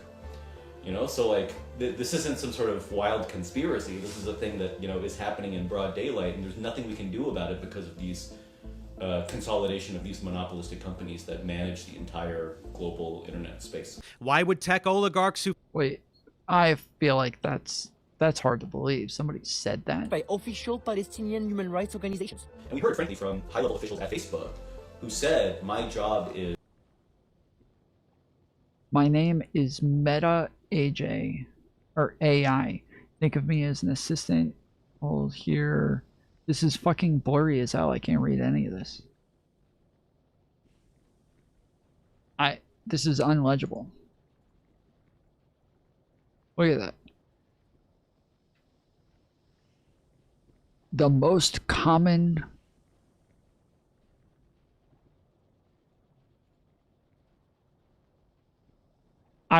What the fuck?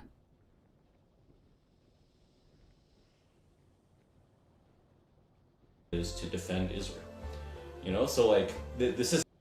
Boat knot. That's what I read as well. That's what I read as well. Boat knot. What is the most common boat knot? I guess they're talking about how to tie a knot for a boat. What the fuck does this have to do with anything? I'm so lost. Who said, my job is to defend Israel. You know, so like, this isn't some sort of wild conspiracy. This is a thing that, you know, is happening in broad daylight, and there's nothing we can do about it because of these consolidation of these monopolistic companies that manage the entire global internet space. Why would tech oligarchs who fancy themselves above the law comply with requests from a foreign government? Ponder that. Then, of course, there is Zionist billionaire Larry Ellison, who purchased TikTok in January of this year. This was the platform where young people were most consistently learning about Israel's war crimes, so the Zionist lobby decided to put a stop to that. Ellison has long-standing personal and political ties with Israeli leaders, and he has personally donated tens of millions of dollars to the IOF, as well as investing in AI data centers in Israel. I don't even need to tell you that once Ellison acquired TikTok, pro-Palestine content was censored almost completely, and prominent Palestinian journalists were abruptly banned, in a last-ditch effort to maintain a sliver of support among the younger demographics. But don't worry, social media manipulation is just the tip of the iceberg. Yeah, it does seem to be a common perspective, is that a lot of people on TikTok feel like they're being censored for pro-Palestinian sentiments. Doesn't seem unlikely with the way that the Trump administration is kind of taking over a bunch of media organizations and trying to push whatever narratives are beneficial to them, or, you know, whatever propaganda is going to help them. They're going to boost all of that. So tech firm Cognite is installing its system FalcoNet in American police SUVs. This is tech that pretends to be a cell phone tower, such that every phone in the vicinity connects automatically and all its data is compromised. Texas, New York, Florida, and New Mexico are all currently using this tech. A foreign company has built invasive surveillance technology that tracks American citizens in American streets. A foreign company has unlimited access not only to private data of American citizens, but also the details of how American law enforcement surveils its population. And the contracts are redacted. Nobody can see what data is being collected, why it's being collected, how long it's kept, or who has access. Mass warrantless cellular tracking without consent and with zero transparency. This would be unconstitutional even if being done by the US government, but for Israel to be doing it here is fucking insane. What could this lead to? Well, to see what could happen to Americans tomorrow, we only need to look at what Israel is doing to Palestinians today. Check out this newest insanity. Unmanned cranes with machine guns are being used to murder Gazans. UNICEF reported a 12-year-old girl shot in the chest while in a tent. Another 5-year-old girl killed in her home. These cranes fire randomly and continuously at tents and exposed neighborhoods. Where will we see these next? Major intersections in American cities to protect all the patriots from dangerous Antifa? Preparation for the crackdown on American citizens has already begun. Anyone who criticizes Israel is being monitored by the FBI. A new legislation known as the National Security Bill grants the... Okay. That is a slippery slope fallacy. What he just did there with, like, where will we see this next? Crackdowns on Antifa? Like, that's... I pretty commonly, there's always people who come in here and they're like, Tom, because I'll say like, yeah, that's a slippery slope, and they'll be like, you're admitting you're calling that a slippery slope? That's a fallacy. No, that's not a fucking fallacy, dude. That's it. Like, there's a slippery slope fallacy, and then there's a slippery slope. These are separate things. So like, if you can actually give a logical, consistent reasoning for why you think something's going to happen, that is a slippery slope. If you can't, and you're just saying something's happening, therefore it's more likely to happen more and more and get worse and worse, that's a slippery slope fallacy, right? A fallacy means there's no logical like consistency there. It's logically broken. That's what it means to be fallacious. You can't just like, you can give me a whole logical thought process to how this is going to happen, and that's a fallacy. No, that's not a fallacy. But what he just did there, where he's like, they're in the middle of a fucking war, and they're building these things that shoot people out of nowhere. What's next? They're going to do this for Antifa? Like, wait, what? What the fuck? What are you talking about? Where did that come from? The government broad powers to prosecute almost anyone under terrorism charges simply for doing routine journalism or peacefully protesting. Countless supporters of Palestine have been arrested under such pretenses already. Same with protesting ICE.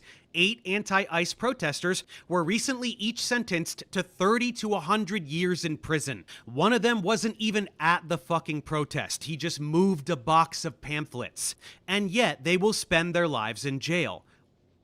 The no true Scotsman fallacy. Yeah, there's a bunch of things where people mix up like there are people who aren't Scotsmen. Like, you can say, like, if somebody's like, they've never been to Scotland, they've never lived there, they're not a citizen, they're not they don't have any domicile there, like, yeah, that person's probably actually not a fucking Scotsman. Like, there's times when you can actually say that somebody is not a Scotsman and it's not fallacious. Just the same as, like, what's the other one? There's one that I get mad about all the fucking time.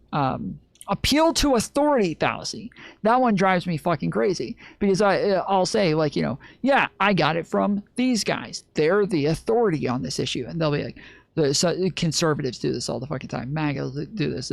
That's appeal to authority. That's a fallacy. No, it's not.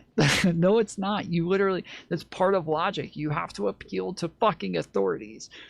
My favorite example, every time I have somebody who does this, like, you're appealing to an authority. That's a fallacy. My favorite thing to do is say, do you believe in Abraham Lincoln? Do you believe Abraham Lincoln was a person? What about George Washington? Yeah, I believe in George Washington. You think, how do you know? How do you know George Washington existed? How do you know Abraham Lincoln existed? Did you see them? Did you see them with your own eyes? How do you know that they existed? How the fuck do you know Abraham Lincoln is even a person? It could have been made up. They could have just made the motherfucker up. How do you know? You're appealing to a fucking authority to get that information. You're appealing to some authoritative statement or a consensus from authorities to come to this conclusion that Abraham Lincoln existed. You gotta appeal to authorities, but I get it from MAGA all the time. You can appeal to an authority? That's a fallacy. Fuck. I hate a lot of the names of the fucking fallacies, because they get too creative with them sometimes. But then, or, they're like Greek or some bullshit.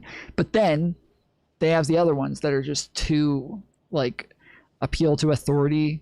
Like, now everybody thinks appealing to authorities is fallacious. You can't do that. Why? To establish precedent for labeling the activity of individual protesters as part of large terrorism networks. This is the blueprint for the legal framework being built around criminalizing protests, expanding terrorism rhetoric, and cracking down on any dissent from the twisted goals of those in power. This is how you transform political opposition into a security threat, peaceful protest into terrorism. Want to jail subversive individuals with zero basis? Just shout Antifa and your wish will be granted. This is an arbitrary category that can be expanded at will to encompass any political affiliation deemed unsavory to those in power. Doesn't matter what you did or didn't do. You're part of terrorist Antifa because they say so, and you go to jail for. This is literally like a slippery slope fallacy. This whole thing is slippery slope fallacy. What is he doing? This is how you make people afraid to organize and resist authoritarian rule. On January 6th, people smashed windows at the Capitol. They assaulted police officers. They literally hunted down lawmakers. They erected actual gallows and called for the public execution of Mike Pence, who was in charge of the count. It was a coup that attempted to interfere with an election and install a dictator. What do they get? Jail time for being domestic terrorists? No. Trump pardoned them all and then tried to award them billions of dollars of taxpayer money for damages. What serves the state is good and heroic, no matter how obviously terroristic in nature. And whatever defies the state is terrorism, even if it's just holding a fucking sign or preventing ICE domestic terrorists from murdering civilians. This is already codified. The National Security Presidential Memorandum 7, or NSPM 7, officially directs federal agencies to aggressively investigate and disrupt groups and individuals that they decide are linked to political violence, which just means a legal way to target nonprofit organizations and absolutely. Yeah, this is something that Trump is doing for sure. Trump is literally doing all of this fucking shit where they're just calling everybody terrorists so that they can put them on terrorist watch lists so they can do a lot more egregious things and violate their rights more often. Absolutely any activist they please. Watch lists of suggested subversives already exist. What are the targets? Anti-Americanism, anti-capitalism, anti-Christianity, extremism on migration, race, and gender, opposition to traditional American views on family, religion, and morality. All of these labels are in there. I'm not making up a fucking word of this. It's a goddamn fever dream. What is this? This is the complete dismantling of free speech. The Constitution guarantees that you can't be imprisoned. Yeah, thanks a lot, Destiny. Thanks a lot, Destiny, for fucking supporting all of this shit. For supporting Trump doing all of this shit. What the fuck? For things you say, for views you hold, or for protesting things. This administration is taking a big dump on freedom in the Constitution, and they're doing it for Israel just as much as the rest of the oligarchy it can barely be distinguished from. Other countries are doing the same thing. A new law in Britain gives sweeping powers to executive leadership to determine terroristic threats and imprison protesters, criminalizing journalism and activism, using broad provisions to put people in jail for a decade or more. Germany is on board as well, approving a bill that makes criticism of Israel a criminal offense punishable by 5 years in prison. Supporting a cause or quoting a source that is arbitrarily deemed a terrorist threat will be a crime, and countless people will begin going to jail for defending basic human rights. What is the justification for such draconian measures? Always, without fail, anti-Semitism. The boogeyman, the hyperinflated threat that justifies ruining countless lives, an embodiment of the toxicity it pretends to fight. Oh, and what will be the last resort if the American public simply will not accept foreign rule? Just ask Israeli defense researcher Benny Sapti. He recently tweeted this: maybe U.S. He just read off like a list of reasons of, like, you know, them being immoral, them being against Christian values, them being against family values, and then he says, what's the justification? Anti-Semitism. That's it. Anti-Semitism. That's the reason. You just gave us a whole host of fucking reasons that they listed off. Not that any of them are good reasons, but that you just gave like this, and then you say, well, it all comes down to anti-Semitism. Say needs another Pearl Harbor or 9/11 to remember who is the enemy and who is the friend. Sounds like a threat, doesn't it? Yes, Israel can and would commit a terrorist attack on American soil, blame it on Arabs, and gaslight the world into supporting a renewed wave of violence on whomever they please, with full American economic and military support. Sounds too far-fetched? think again. Israel has a history of this behavior. In 1967, Israeli aircraft and torpedo boats attacked the USS Liberty in nearby waters and killed 34 Americans. They thought it was an Egyptian warship, of course, since those usually fly American flags.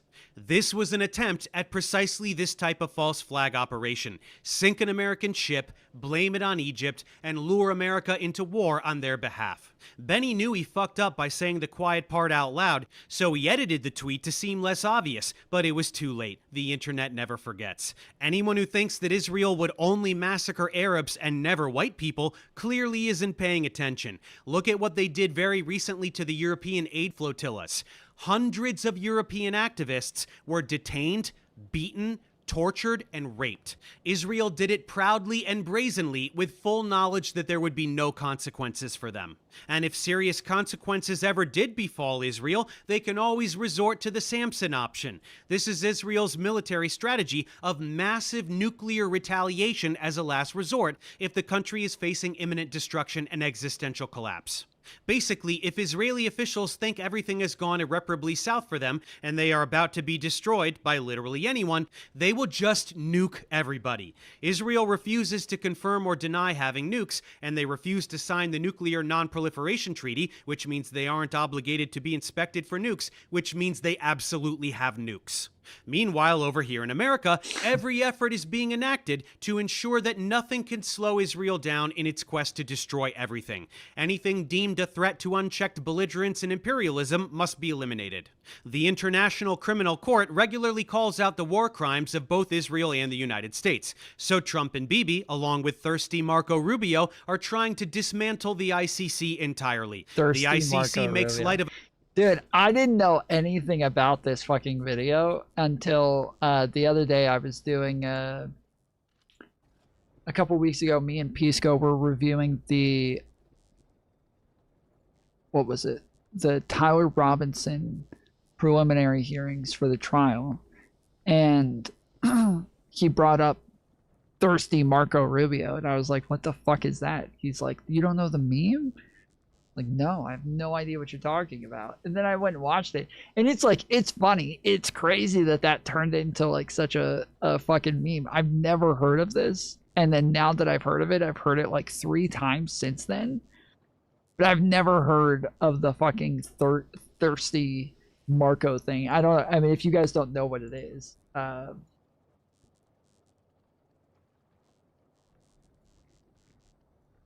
This is it. On foreign policy, America continues to be indispensable to the goal of global liberty, property, and safeguarding human rights. The world is a better place when America is the strongest nation on earth. But we can't remain powerful if we don't have an economy that can afford it. In the short time that I've been here in Washington, nothing has frustrated me more than false... You can tell his mouth is dry as fuck. He's coping right now. He's trying. You can tell his mouth is dry as fuck. But we can't remain powerful if we don't have an economy that can afford it. In the short time that I've been here in Washington, nothing has frustrated me more than false choices like the one the president laid out tonight. You got cotton mouth. Oh. The choice isn't just between big government or big business. That fucking gulp sound, dude. The choice isn't just between big government or big business. What we need is an accountable, efficient, and effective government that allows small and new businesses to create more middle-class jobs. I've never seen that before. When they put Marco on to refute President Obama's speech, do you remember that catastrophe?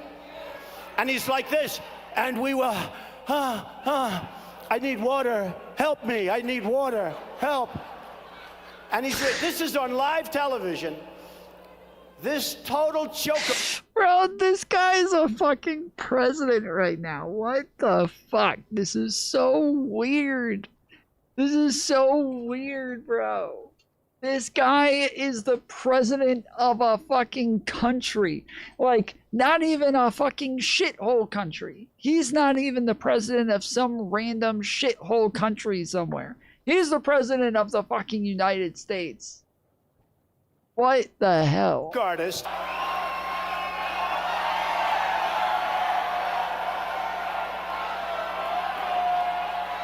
It's Rubio.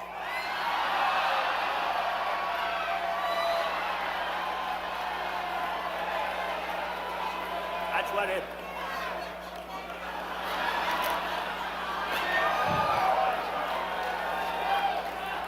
Unbelievable. Unbelievable. Rubio. Thirsty Rubio. Of American war crimes in Afghanistan, the Caribbean, Venezuela, and of course literally everything Israel does, so they are deemed a radical threat to democracy. Here's Marco whining about American sovereignty just because someone dares push back on Western barbarism and crimes against humanity. Basic accountability is tyranny to the gaslighters who don't want to stop bombing and murdering and seizing land. Marco and Bibi do look cute together though, don't they? And of course, any country reliant on U.S. assistance that does not go along with the campaign to destroy the ICC will feel the blowback. Thanks a lot, Destiny. You're trying to criminalize Antifa, and you're supporting Antifa being called a terrorist organization. You helped get Trump elected supporting... What the fuck, Destiny?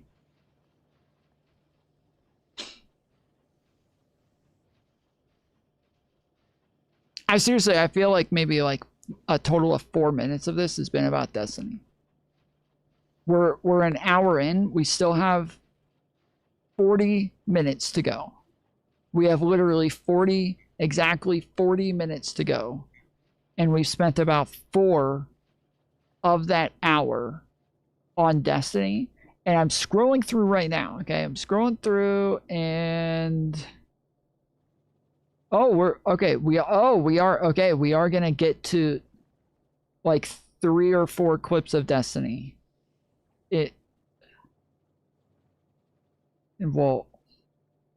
Okay. Yeah, okay, so there are some, he does mention Destiny is somewhat part of the next half of this. So, it's not like Destiny is in the thumbnail. The title is literally Destiny Loves Genocide. I guess he's first making the case that there is a genocide, and then that Destiny loves it after. But right now, everything we're talking about, totally irrelevant to whether or not Israel is committing a genocide. Just to be clear. This has absolutely nothing to do with whether or not Israel is committing a genocide, so, you know. This is just a continuation of the trend of this administration dismantling absolutely any institution which serves the global citizenry at the behest of a twisted oligarchy. Want to pollute more? Destroy the EPA. Want to poison more? Destroy the FDA. Want to do more war crimes? Destroy the ICC. It's a trend, and it's one I've been highlighting in my content for a while now. None of this is normal. This is not business as usual. This current administration is the beginning of the fascist takeover. It is happening now. They are trying to eradicate democracy. Whoever doesn't see that is blind. Anyone crying about TDS can fuck themselves. This is the moment where I'm crying about TDS because I have it. And it hurts. Either fight all of this while we still have an outside chance, or we submit to tyranny and accept fascist authoritarian rule. There is not an ounce of hyperbole in anything I've said. The infrastructure for the authoritarian police state is being built and implemented right now. Idiot. Today. People can sense the changes being implemented by Project 2025 personnel. Public opinion regarding Israel has shifted irreparably even among conservatives. The oligarchy knows it, and they are doing everything they can to secure authoritarian control before this term is over, and they lose their chance to clamp down. These monsters will not stop until they get the techno-theocratic dystopia they're lusting for. Orwellian surveillance with flock cameras on every corner to track every citizen and everything they do. thugs terrorizing every neighborhood, digital IDs required to access any website. The prison Thanks is a being lot, built Destiny. around Americans as we speak, and You the fucking campaign is jerk. beginning to ruin the life of anyone who tries to organize against it. With these acts that can arbitrarily label any subversive activity as terrorism, they will destroy livelihoods.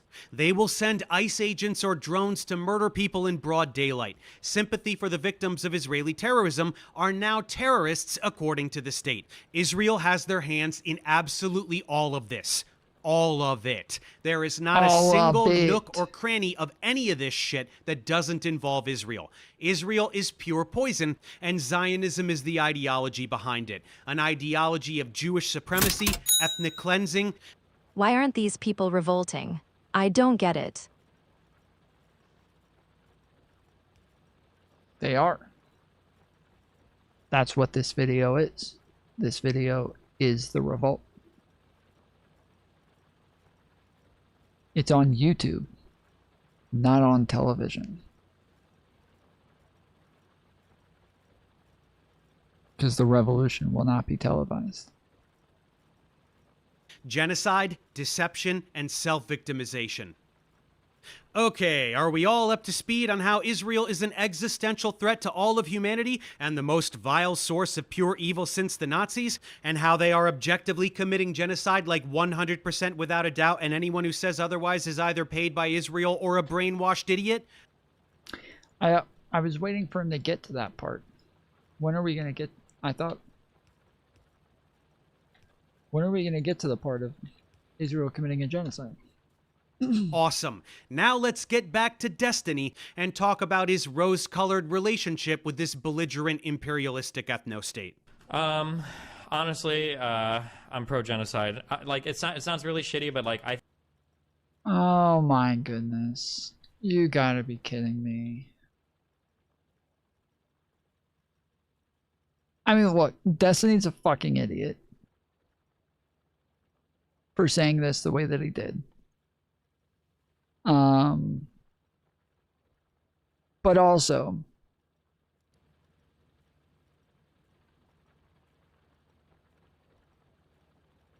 he literally, one, the statement here is like, I think it's understandable to an extent. Like, he's saying one side or the other has to kill each other. Like, this has gone on for too long. They're both just going to keep going at it.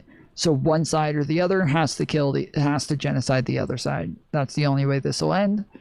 And unfortunately, that just happens to be Israel. I think that's what he says, like in the full clip. I don't know if he's going to show it, but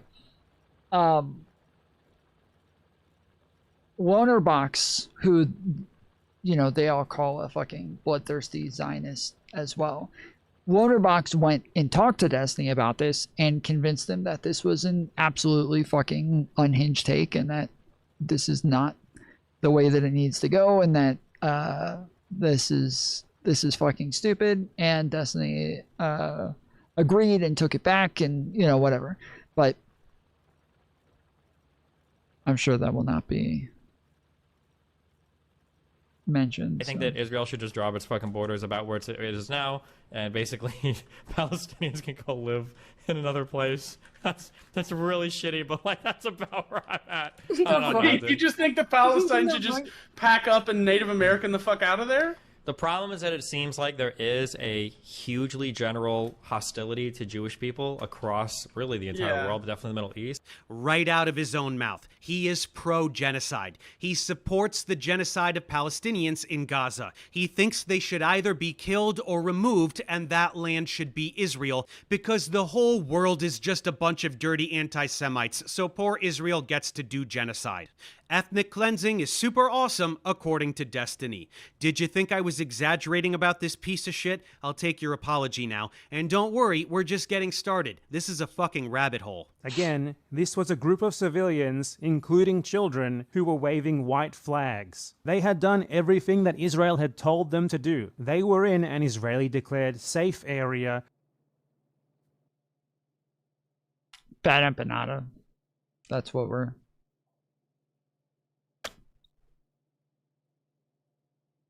That's what we're doing. All right. And they were in the process of evacuating to a different safe area. So what did Destiny think about this? Well, the interview complete, our cameraman walked away. So like why? So he is interviewing the guy who's about to go do some shit to get himself killed, basically. That's what's gonna happen. We know from this point, that's what's gonna happen. So he walks away, gets back a little bit, and then he sets up behind this thing, right? Is this concealment, I guess? Not cover, concealment, right? Because I think the tank's over here. So now he can capture the footage right here. He sees the guys walking, knowing that they're about to get shot, because that's what's gonna happen. And then eventually they get shot and everything is, this is it. It's like act 1, 2, and 3. It's like all here. I'm sorry. The tracking live movement shot of the lady running up to her dead husband? Like, what is this? But they probably were hoping to get shot at? Or maybe, so you're saying the woman was acting? I don't think the woman was acting. She probably was sincerely sad. Her husband got fucking killed. But I think they were farming TikTok clips. I mean, remember. So, this is, from what I remember, this is a response to a panel that I moderated with them. And this is like, when I'm talking about this, this is fucking unhinged. Like, Destiny is just fucking wild for this one, dude. Like, it's not fucking crazy that, like, when you're talking about a group of people who are trying to cross, they're trying to get across, they're walking up to the IDF with their hands up like this, and then they get fucking shot. And you're saying they're trying to get shot by walking up with their hands up like this because they have to pass. It's not crazy that while they're trying to pass, their family is there and they're trying to get through with their family, and that the men are going to go first to try to get across, and hopefully once they get there, they can get, wave the rest of their family on. And so their family's just kind of hiding around the corner, just waiting to see if they're able to get through. And then as soon as they get shot, they start running out, like, that people are filming just in case they do get shot, because their IDF is a little unhinged sometimes. Like, so why the filming crew for all that? It's a fucking phone. It's a person with a phone. Remember, these people. What do you mean?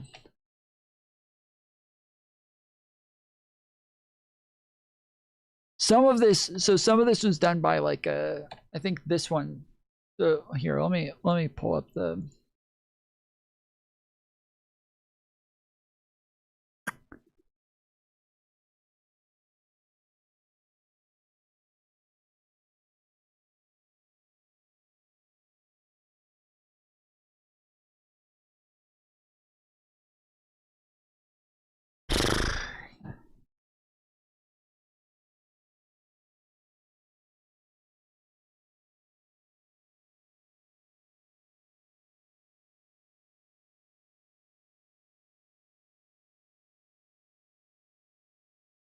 Well, it seems like the soldiers thing was literally, I felt threatened. Yeah, but that, I mean. You can make that literally argument about every single possible shooting during a war. I felt threatened. I felt a threat. So. Assuming this kid got shot. Well, it's pretty clear. Great. So, if that's the case, if Israel. It's the same people, is it not? You can clearly see. Yeah, but from the cut, I don't know what happened to the cut. Oh, wait, and even in the cut, it looks like he was trying to go near the person. I don't know what he's trying to do with the body. Maybe he's just trying to bring it back. Maybe. What do you think is more likely? That he's trying to... Okay, yeah, there's one video that I didn't show on the screen because I was afraid of it being TOS. So I guess the video that he's talking about is the one that I didn't show. You can tell that I'm pro-Israel because I literally have a fucking drone sitting right there on my desk, ready to go.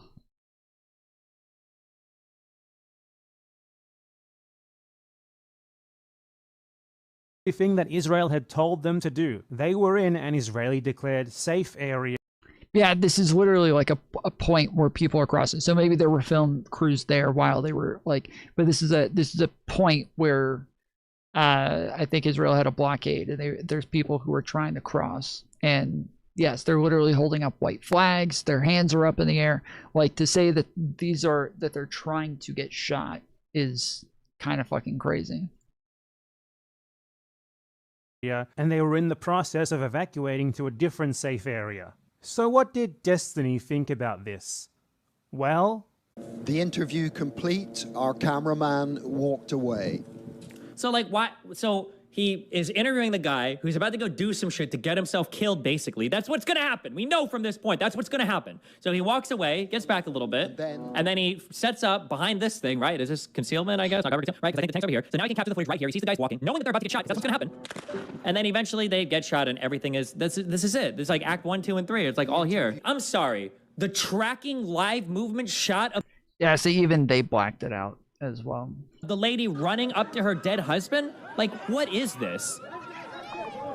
But they probably were hoping to get shot at, or maybe, so you're saying the woman was acting? I don't think the woman was acting. She probably was sincerely sad. Her husband got fucking killed. But I think they were farming TikTok clips. I mean, remember, these people, not these people, I mean these people, actually, yeah, like, have suicide bombers. So it's not that big of a stretch to imagine that they would be willing to get shot. Who is this guy? Do we even know if he's actually fucking dead? Like, we don't actually see the wound. It seems like they don't have any problem showing anything else. Like, why just the white flag so that it can look all bloody? Like, show us the actual gunshot. You have no problem showing other violence, right? What Pallywood means is that you're capturing intentional video footage to sell a certain narrative about what's going on, basically. And you kind of ignore the fact that, like, okay, well, they're in a battle zone in an area they were told to evacuate from, and they're going back to try to release somebody that was captured. Like, that's, like, Pallywood, I think. You're essentially provoking the enemy to take what is largely... Yeah, I don't think he's right on any of this. Fairly certain this is an area where they were told to be. Now, I think it came out later that there were if this is the same one, I'm trying to remember because this was years ago, but I believe there was conflicting statements on whether or not they were supposed to be there. And so that ended up like... Some were told that they were supposed to be there, some were told that they weren't, and there ended up being conflicting information to where even the people there didn't know where they were supposed to be. But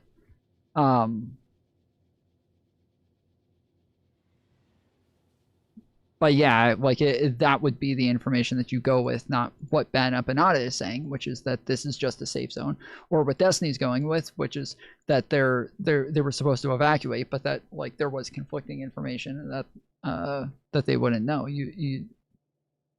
If I remember correctly, again, I don't want to make a staunch statement, but I'm fairly certain that was the case for this one. A justified action, and then trying to say that it's like indiscriminate civilian killing. That's right. When people are executed by Israel... So why would they need to wave a white flag if they were allowed to be there?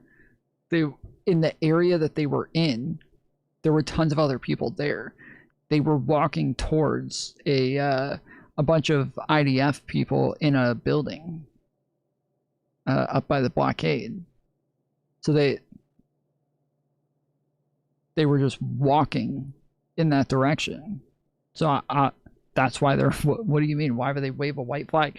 In the area that they're starting at, in the area that they're walking to, are two different things. Especially in what is deemed a safe zone, they deserve it because they were farming for TikTok clips. They have to provoke Israel into violence because Israel would never be violent on their own. The rhetoric here is beyond vile. This is like telling a rape victim she was asking for it because of her short skirt, but 1,000...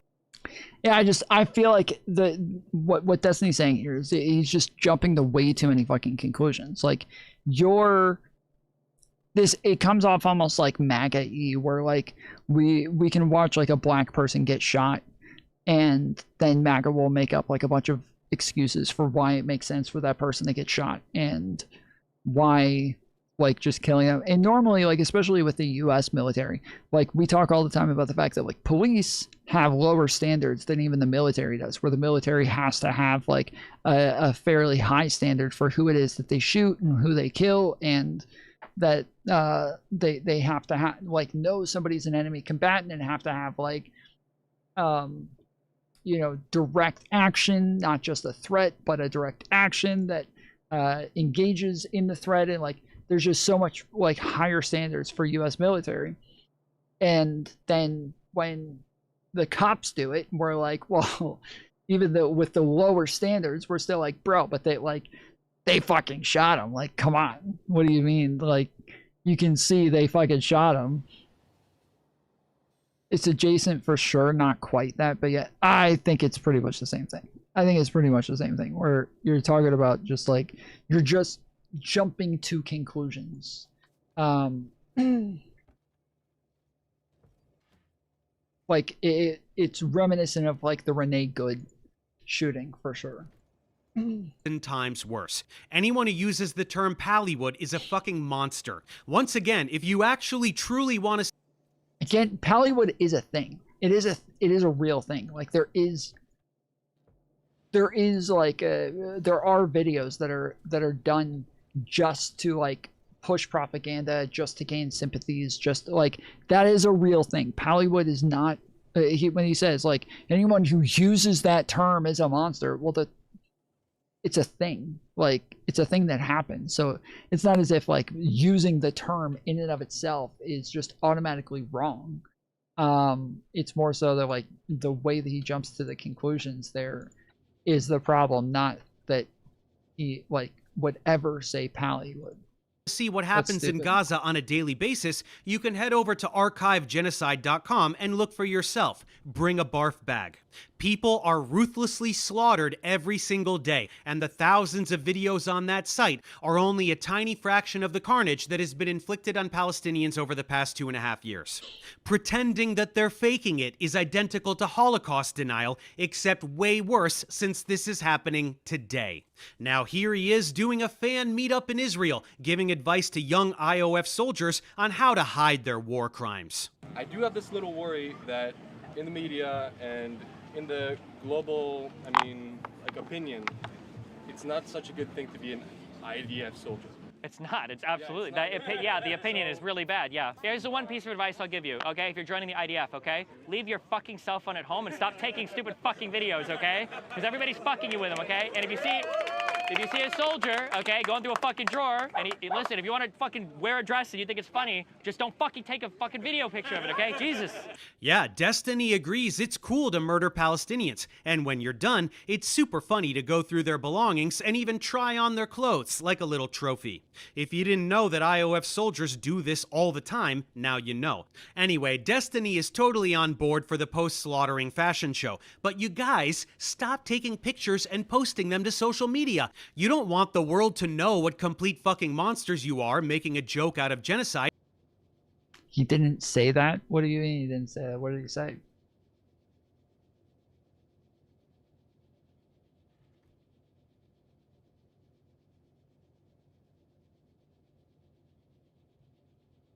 So this is a guy in a dress here. These are two guys in dresses here. This is a guy wearing a bra here. Guy in a dress here. Guy in a robe here. Guy in a dress here. Guy in a dress here.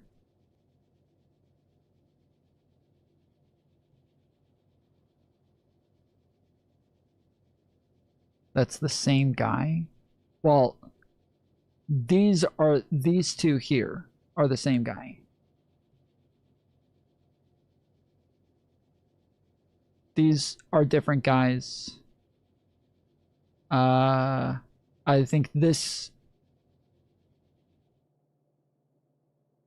guy might be the same person here. But he's not the one wearing the bra in this one, so it'd still be two different people. This all the time, now you know. Anyway, Destiny is totally on board for the post-slaughtering fashion show, but you guys, stop taking pictures and posting them to social media. You don't want the world to know what complete fucking monsters you are making a joke out of genocide. Keep it to yourself, okay?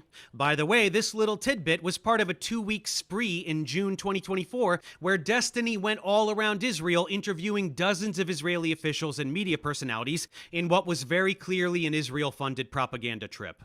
Here he is with Eilon Levy, the shit stain who served as Israeli government spokesman during the first stretch of the genocide. So basically, he's the guy who sold the world on this genocide more than anyone else. He's the one who amplified narratives about beheaded babies and a baby in the oven on October 7th that definitely didn't exist. Professor Clipart said this somehow proves he's okay with murdering Palestinians. I mean, obviously that's not the case, but like, I'm sorry, but it just is like insanely insensitive, and and fucked up, and to say like, hey, if you're gonna do it, just don't don't take pictures when you do it. Like, it's most people that expect you to, if you're gonna address it at all, be like, yeah, that's fucked up. Don't fucking put on dresses. Like, you know, don't be trying on the clothes of the people that you just fucking killed. That I think it is like insanely fucking insensitive, and that it's insensitive to their deaths, which is why it's going to come off as though you just don't care about their fucking deaths. That's the way most people will hear it. Hamas using Palestinians as human shields when that's actually what Israel does. The ultra-sophisticated Hamas bases under the hospitals that were never there, shouting about how anyone exposing Israeli propaganda is part of an anti-Semitic propaganda campaign. Destiny is right at home here, naturally.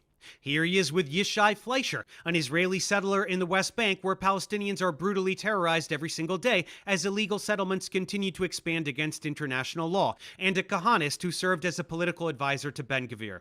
Here he is with Benny Morris, an Israeli historian who tried to whitewash the 1948 Nakba, which is the true beginning of this campaign of ethnic cleansing and dispossession of Palestinians. He also did a 2-on-2 debate with Benny against... He tried to whitewash it? Okay. Norman Finkelstein and Muin Rabbani on Lex Fridman, where he spewed a bunch of Zionist bullshit and got humiliated by Finkelstein, which is well worth a watch. Then here he is with Yair... I'm sorry, there's no fucking way you watch that debate and think that he got humiliated by Finkelstein. There's no, like, even if you agree with Finkelstein, there's no way you watch that and think they got humiliated by Finkelstein. Even if you think Destiny's a fucking idiot and he was wrong, there's no way you watch that and think he got humiliated by Finkelstein, or even that Finkelstein did a good job, or that he won, or that like, there's no fucking shot, dude. There's just no way. Golan, former Israeli politician. Naz Daly, a content creator who whitewashes the occupation. Yossi Beilin, former Minister of Religious Services of Israel. Ofer Sheila, journalist and politician. And Shel Pfeffer, journalist and genocide denier. Yosef Haddad, genocide propagandist. That's not even the full lineup. He has long playlists with way more content, which beyond interviews includes palling around with iOS. I never saw any of this. I think I found out that he went to Israel like 6 months after he went or some shit. So I've never seen any of this. Of terrorists, and even reenacting the stealing of a Palestinian's home. We won't dive into all that content today, but that's his little Hasbara field trip. Destiny was recruited by Israel to publish content to brainwash American liberals into denying genocide. Want more? Here he is mocking the death of Palestinian poet Rifat Al-Arir, who was targeted and murdered in an Israeli airstrike. He's a garbage human who deserved to be murdered for speaking out against genocide. And what a horrible father he is for having children absolutely anywhere, since Israel bombs literally everywhere all the time, including and especially the places where they specifically tell Palestinians to go. People have been telling us that the Palestinians are starving to death for decades. People have been telling us since October 7th that no aid is going into the country that has been kept on a caloric deficit. And now here we are, months and months and months in. Where are all the people dying for starvation? Something is not adding up here. The math doesn't work. Something is not right about the story that's being told. Yes, Destiny is denying the objective fact that hundreds of Palestinians have died of malnutrition and starvation during this genocide. He asks where the dead people are and can't even bother to look. Sam Harris does this too, by the way. Another genocide-supporting piece of shit and incredible disappointment of a human being. Who knows, he may deserve a video at some point as well. So you don't even deserve to be in What do you want him to admit? What do you want him to... This is a bad clip, dude. This is a bad clip. Oh, this is fucking rough. This one's rough. This one's rough, bro. Oh, so he may deserve a video at some point as well. So you don't even deserve to be in. What do you want him to admit? What do you want him to admit? Why is there a blockade in Gaza? Yeah, you tell me. Why is there a blockade in Gaza? When you look at the fact that Israel is preventing cookies from going into Gaza, you know that it's not motivated by military. Why were cookies being prevented from going in? And what were potato custom chips. rockets fueled with? Yeah, with cookies? Yeah. With sugar and fertilizer. Yes, that's how they made the early rockets. The first generation that was we're going to literally deny used. Palestinians in Gaza sugar because it might be used. First of all, you know what they're actually allowed back in because they use more sophisticated rockets. You might know. That's right. There has to be a blockade to prevent food from getting to starving Gazans because they will use the sugar to make rockets. That just came out of his dumb fuck face. Starving 2 million people to death is cool because we can't have tiny dinky little rockets damaging a bus stop while Israel continues to carpet bomb Gaza on a regular basis. Fuck me, what an asshole. Genocide is a special crime that has two elements. One of the elements requires some kind of destruction of a people or taking away of their children or sterilization, something like that, an obvious thing. But the second part is a highly specialized intent to destroy a group of people in whole or in part. And that highly specialized intent is what makes genocide so unique. And there are so many things related to genocide that don't apply to modern military conflict that you should take note of, because when you start to apply genocide in the way it's being applied to Israel, it basically would be applied to every single conflict. No, it wouldn't, you delusional asshat. Israel's genocide is not a military conflict. Palestinians don't have a military. They're a prisoner population. He didn't say it was a conflict. He didn't say that. He said it would be applied to every conflict. He's saying that the standard is so low that it would even be applied to every military fucking conflict. What do you mean? Is that no, you're wrong. It's not a conflict. He didn't say it was a fucking conflict. This is so stupid, dude. Being indiscriminately slaughtered while their land is demolished and stolen. That's why it's a fucking genocide. There is no conflict happening in the world today. Again, nothing, he keeps doing this thing where he's like, people are dying. That's why it's a genocide. It's so fucking stupid, bro. This is why, again, I've said this over and over. There are reasonable takes that you can have that come to the conclusion that this is a genocide. But when you keep doing this thing where you're just like, people are dying, that's why it's a genocide. You're not helping your own fucking cause. Your whole video is supposed to be to explain how it's a genocide and how these people like Destiny are denying this thing, but you are hurting that cause if you're just going to keep acting like as long as people die, it's a genocide. That better fits the definition of genocide. Sorry, or a lot of people. But a lot of people are dying. Yes, and they're losing, and their land is dying. Genocide that he just listed, and yet it doesn't apply to Israel because reasons. In this clip, he also states that the invasion of Rafah needs to happen. Ethnic cleansing is not a real thing. He tries to deny the systematic sexual abuse of Palestinian prisoners. It's a fucking clown show. You have statements going. You understand, just as a real quick thing, you understand that transfer is not the same thing as ethnic cleansing, right? You understand that Benny Morris has said that it's ethnic cleansing and that's his euphemism. Hold on, no. That's right. If Israel was to forcibly transfer all Palestinians out of their territories to keep the land for themselves, effectively cleansing the land of the indigenous ethnic group, that wouldn't be ethnic cleansing. I'm sorry, I got nothing from that clip. I got nothing from that clip. That's...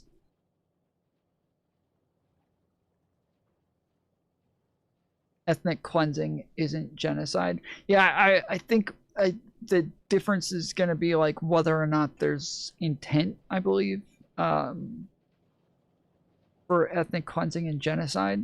But even there, all he did was just show that Destiny said transfer is not the same thing. And then he's like, yeah, see? What? I don't... And then the guy pivoted and brought up Benny Morris. I don't know what the fuck I was supposed to get from that clip. Hold on, right? You understand that it's a fucking clown show. You have statements going. You understand, just as a real quick thing, you understand that transfer is not the same thing as ethnic cleansing, right? You understand that Benny Morris has said that it's ethnic cleansing and that that's his euphemism. Hold on, correct? no.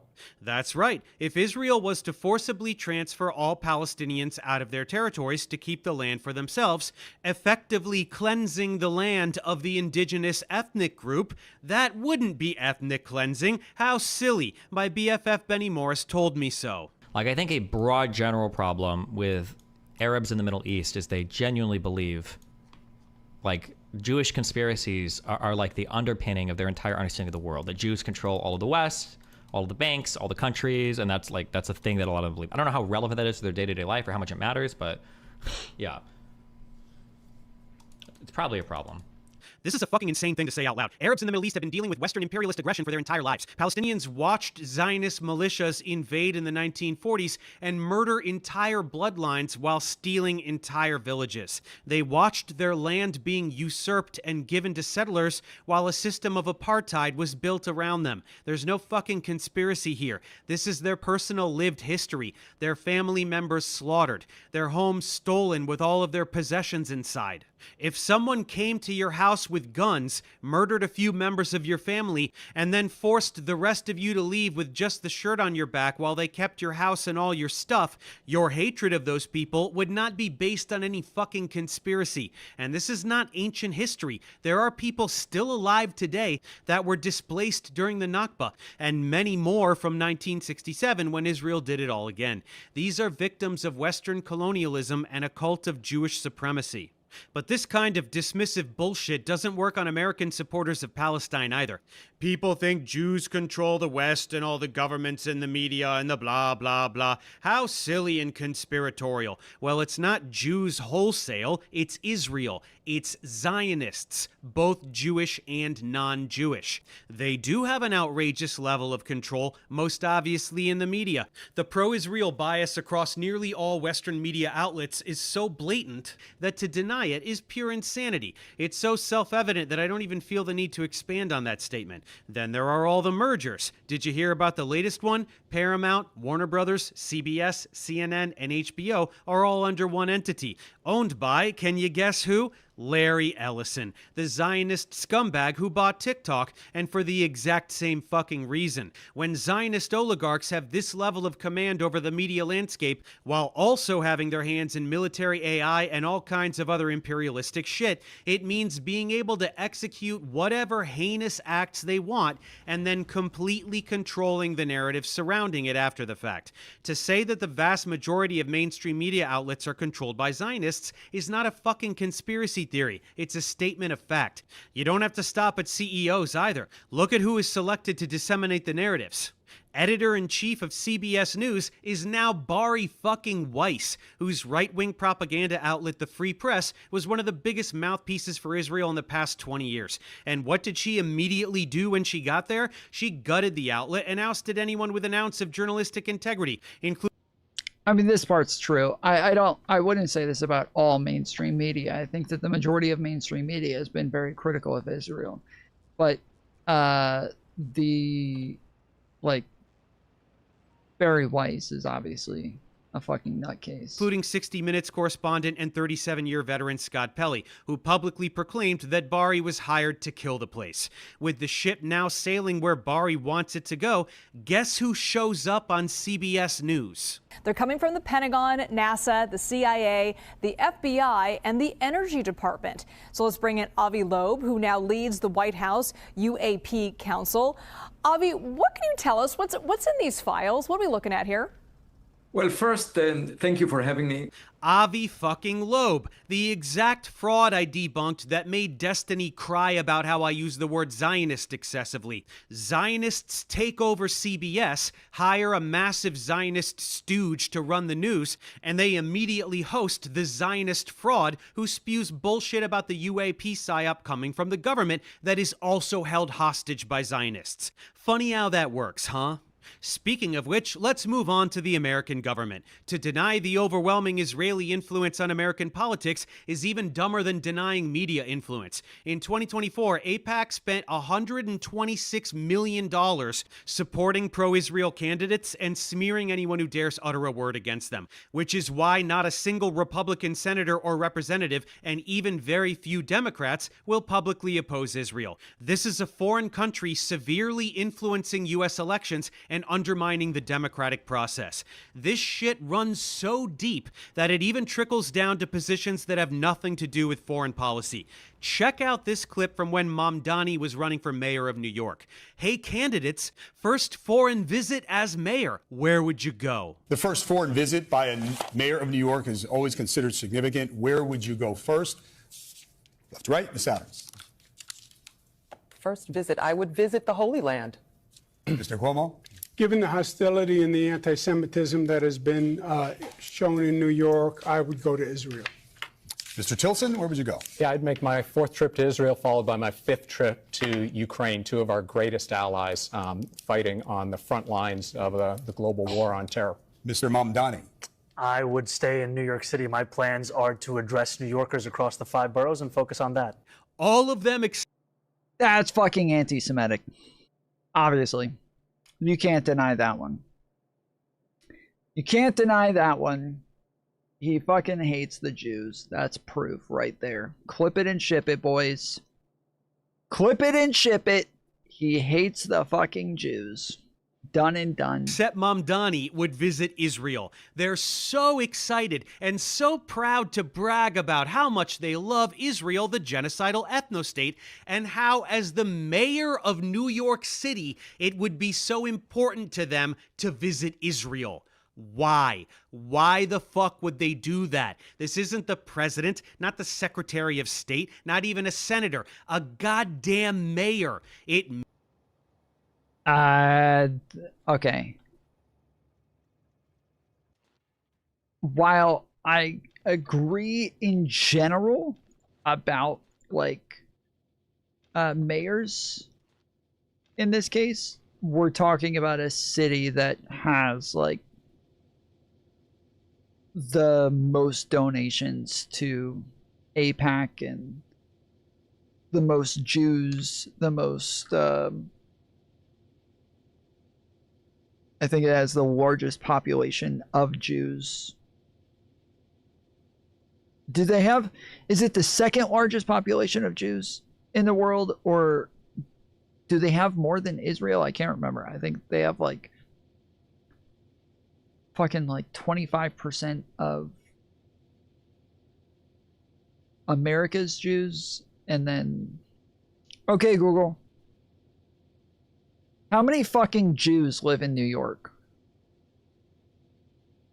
Sorry, I don't understand. Yep, because Google is paid off by the fucking Israelis. Makes no sense. Only Mamdani had the balls to say that he would stay in the fucking city he is the mayor of like a normal person. When Israeli influence has infected American politics so thoroughly that it shows up in bizarre ways like this, you know the system is completely broken. I can't tell if you're 10 IQ genocider or making a joke. Doesn't that make you 10 IQ though? Doesn't that mean that you're 10 IQ then, if you can't tell? Anyone who denies this is a gaslighting asshole. Well, Destiny is one such asshole, and it's finally time to listen to him talk some shit about me. Ready for this thing? Let's dive in. I wish you'd mention anti-Semitism less. You have genuine important points to make regarding Zionism and genocide, arguably more, or important as debunking pseudoscience, but bringing them into all sorts of pseudoscience debunking just muddies the water. You help me deprogram for my scientifically absurd... Okay, genocider. Yes, I am genociding all the time. I am the genocider. It's kind of a cool fucking name. Somebody's got to take that.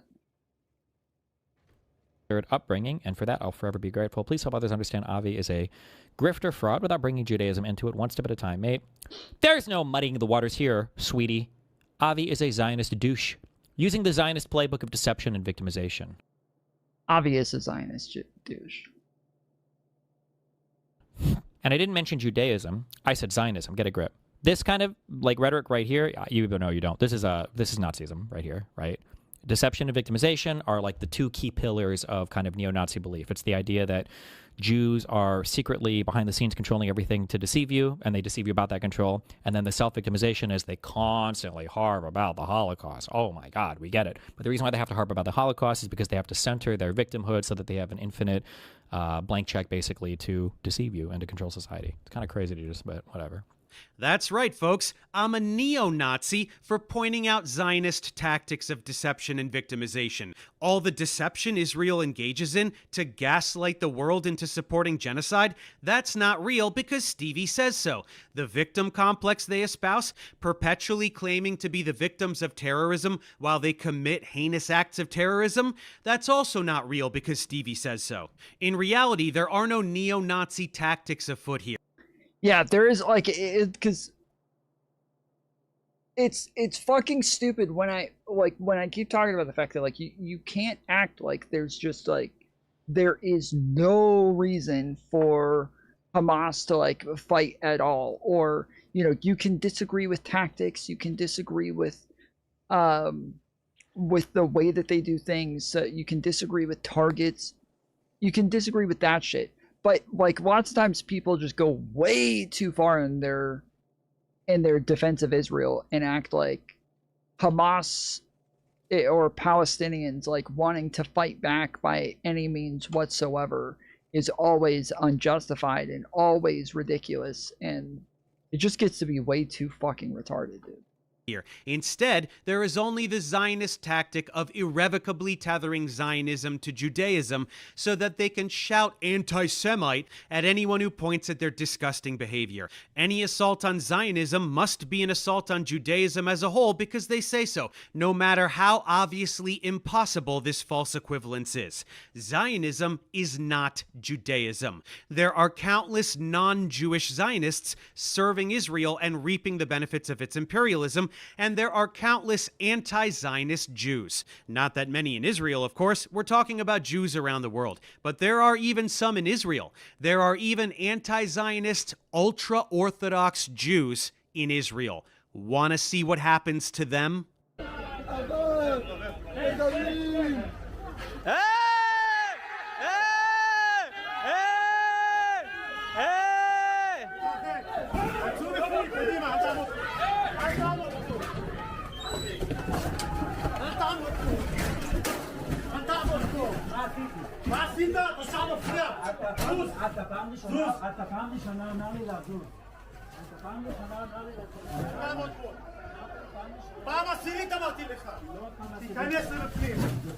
Serves those anti-Semites right, don't you think? No, I wasn't talking about the police officers beating up Orthodox Jews. That's not anti-Semitic, you silly goose. I'm talking about the Orthodox Jews standing with Palestinians in defiance of Zionist ideology. They're anti-Semites, obviously.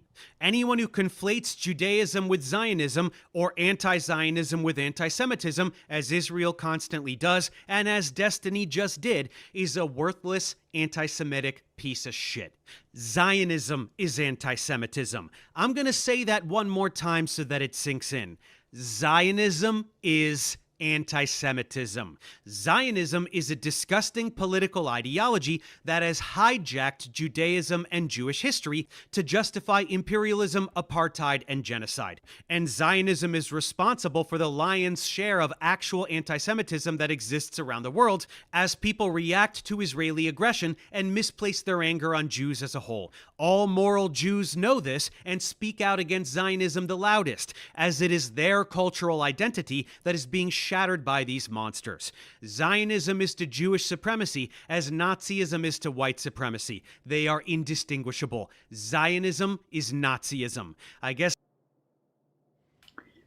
this just isn't a good example because Germany was acting as though they were being genocided. Germany was acting like they were being eradicated, like people were actually coming after them to hurt them.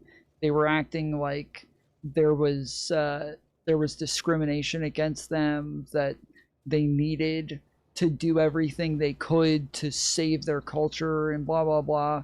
Like, that is the case for that, or it has been the case before for Jews. And so there is at least like way more justification for them to feel that way than Germans ever had. Ever. It was just a fucking insane conspiracy theory from the beginning from Germans. So to make that analog, to say that like it's just the same thing, it's just the same thing, they're just the same, that's fucking stupid. Again, like, if you want to like just say that like, oh, it's genocide, so it's genocide, okay, fine, but not all genocides are the same. Like, not Nazis committing genocide through their types of propaganda and their types of nationalism is very different than the way that the Jews have done it. And like it's drastically fucking different. Drastically fucking different. Destiny's little pea brain isn't big enough to wrap his head around that. Are you really implying that anyone who is Jewish can lie about science as much as they want, and if anyone exposes those lies, they're automatically an anti-Semite? What, bro? This guy reaches so hard. Holy shit, he's obsessed. Avi lies a bunch about science. I exposed his lies, and in response, he just called me an anti-Semite. Exactly like the Zionist lobby that banned me from Twitter and tried to smear me for exposing their lies and propaganda. Same tactic. Literally 1 minute prior, you listened to Avi say he puts a viral YouTube video to make money in which he makes anti-Semitic claims, while making zero attempt to dispute any of the science I presented. You heard him say that. He was exposed by me, therefore I'm an anti-Semite. That's the logic he's putting forward. I'm articulating that logic clearly, and you burst into laughter like I'm pulling something out of my ass? Really? Furthermore, what's funniest about this tired angle is that you and all your piece of shit Zionist cronies are not Semites. Ashkenazi and Sephardic Jews like you and Bibi and all. Okay, I gotta play that again. I don't know where the fuck that... I don't think he even played any of that. Are you really implying that anyone who's Jewish can lie about science as much as they want, and if anyone exposes those lies, they're automatically an anti-Semite? What, bro? This guy reaches so hard. Okay, yeah, he didn't even play it. He puts a viral YouTube video to make money in which he makes anti-Semitic claims, while making zero attempt to dispute any of the science I presented. You heard him say that. He was exposed. I'm articulating that. Furthermore, what's funniest about this tired angle is that you and all your piece of shit Zionist cronies are not Semites. Ashkenazi and Sephardic Jews like you and Bibi and all the rest are European. You literally are not a Semite, while Palestinians are Semites. Therefore, Zionists are, in reality, anti-Semitic. This is literally the what is a woman argument.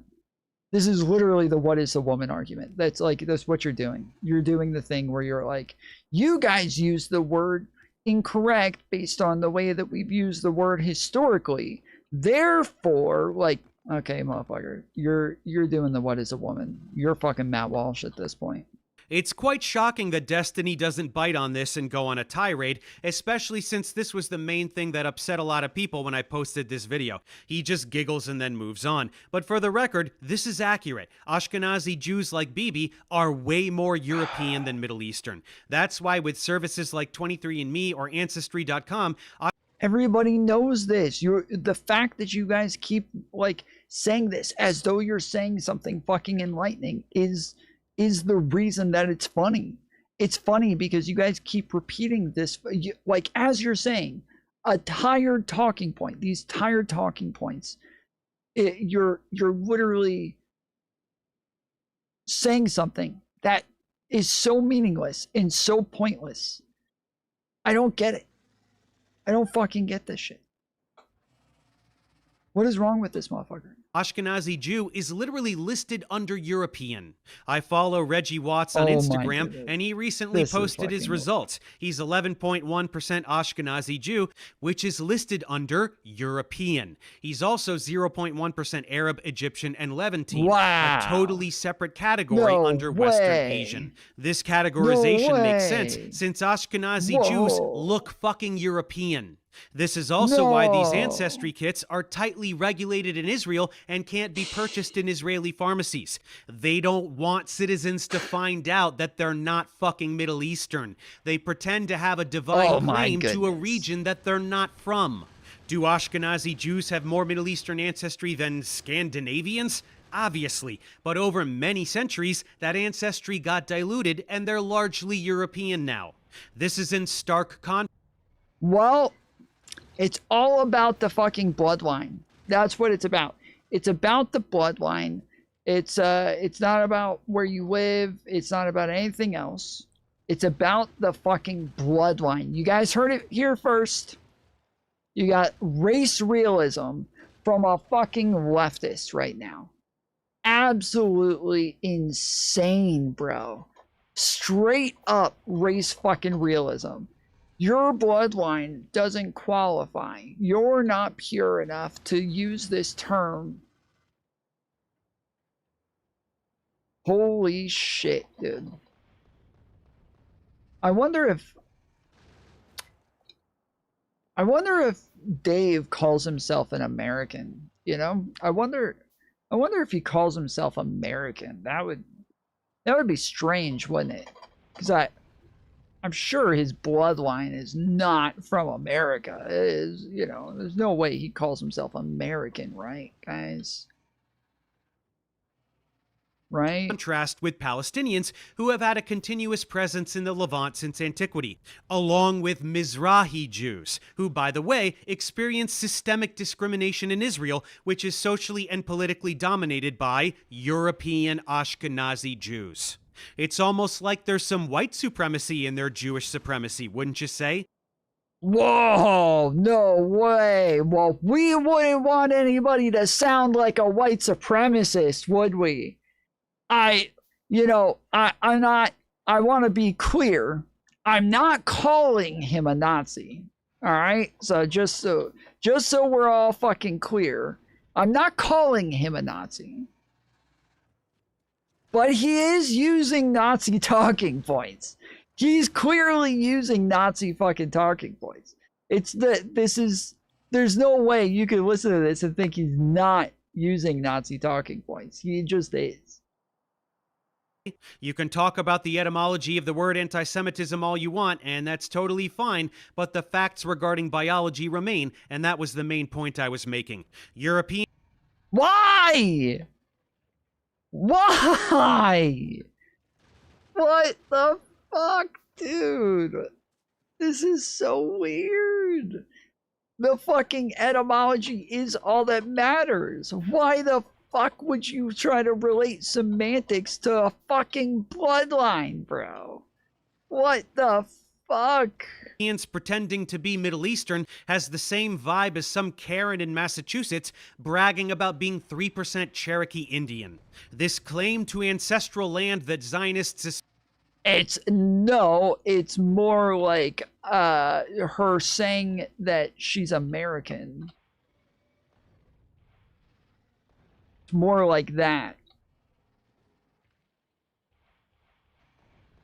Spouse in order to justify murdering people and stealing their homes is total horseshit. We all originated in Africa, so white people should be able to steal African homes too, yeah? A little moot since Africa was very recently the victim of European colonialism for about 100 years, but still, the logic stands. Hey Avi, I'm not... Well, South Africans are being genocided right now. South Africans are actually being genocided right now. Although, I'm sure, obviously I'm joking about that, but not joking about the fact that he probably would say they're not South Africans. They can't call themselves South Africans. That doesn't work, because their blood is not pure enough. We need some blood quantum over here. Not sure if you noticed, but the whole world despises One your ideology. drop rule. The world knows your gaslighting and your Hasbara tactics. Shouting anti-Semitism at everyone that hurts your feelings is just going to hasten your demise tenfold. What does that have to do with it? What does being a lying, manipulative, gaslighting fraud in order to get away with scientific fraudulence have to do with this political ideology that involves lying and manipulating and gaslighting constantly in order to get away with war crimes? That's a serious... That's weird, dude. That's fucking weird, bro. That is weird to like bring up that he's Jewish. If you're saying you're wrong about science, and it's cause you're a fucking Zionist, like that's fucking weird, bro. What the question? fuck? My scientific. Can you be anti-Zionist without being anti-Semitic? Maybe, but if you really, really, really wanted to dive into it, there's like a big. I think it's actually a pretty deep argument, but most people aren't even close to being able to have that discussion.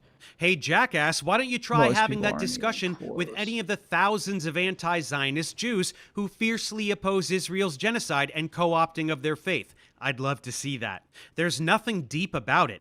Anyone with a moral compass is anti-Zionist. Many Jews have a moral compass. Are you seeing the Venn diagram? Like, I don't think, does anybody in the Western world No. ever say, like, is there a position for, like, I don't think Kurds should ever have a country? Like, I don't even know if that's, like, a position that people have. I think people are generally just like, oh, yeah, I mean, they should, but, I mean, it sucks for them, I guess. I don't know, but, I mean, we don't really talk about Kurdish people much in the West. But to have, like, a unique perspective to be opposed to a Jewish state is a little bit weird. You're kind of missing the point here, champ. This is the old, but why can't Jews have a country bullshit talking point. First, ethnostates are bad. Equality is good. Supremacy of...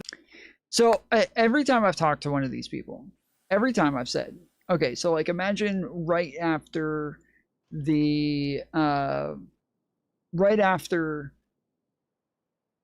slavery, like the slaves were released, and instead of like making black people deal with Jim Crow and lynchings and all this other shit, they say, you know what, we kind of took away your ancestral homes from you. You have no culture left in Africa.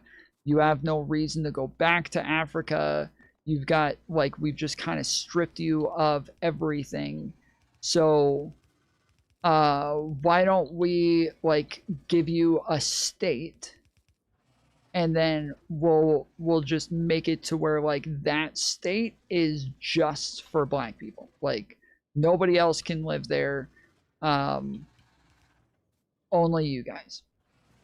Would you be opposed to that because it's called an ethno-state?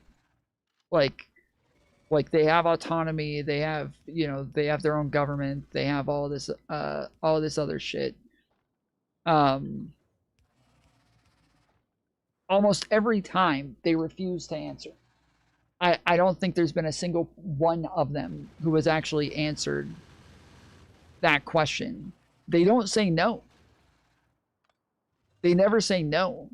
Almost every time they say, like, oh, that's interesting, I don't know, I haven't thought about it, like something like that. But they don't ever say no.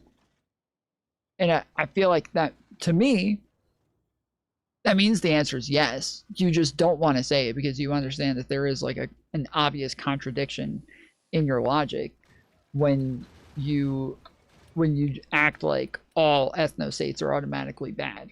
Like, nothing is automatically bad. Nothing. There's nothing that is automatically bad all the time ever. It's always based on, like, outcomes, you know, context, reasoning. Like, everything should be based on those things as far as morality goes. And it's just weird to me that people are like, nope, that's always bad. Like, it's kind of like when conservatives talk about like DEI or any of these things, and they're like, that's discrimination. If you know, or reparations, you know, that's discrimination, and you're just discriminating against another group of people. I thought we all decided racism was bad, and MLK said that he had a dream where we were all equal. What happened to that? Like, that's the level of argumentation that this shit's on, where it's like, well, yeah, that black people are in a very different spot than white people, though. So, like, you crying about the fucking discrimination of white people is very different based on the context. I think we have to take into consideration the context here when we're talking about whether or not Jews live in an ethno-state.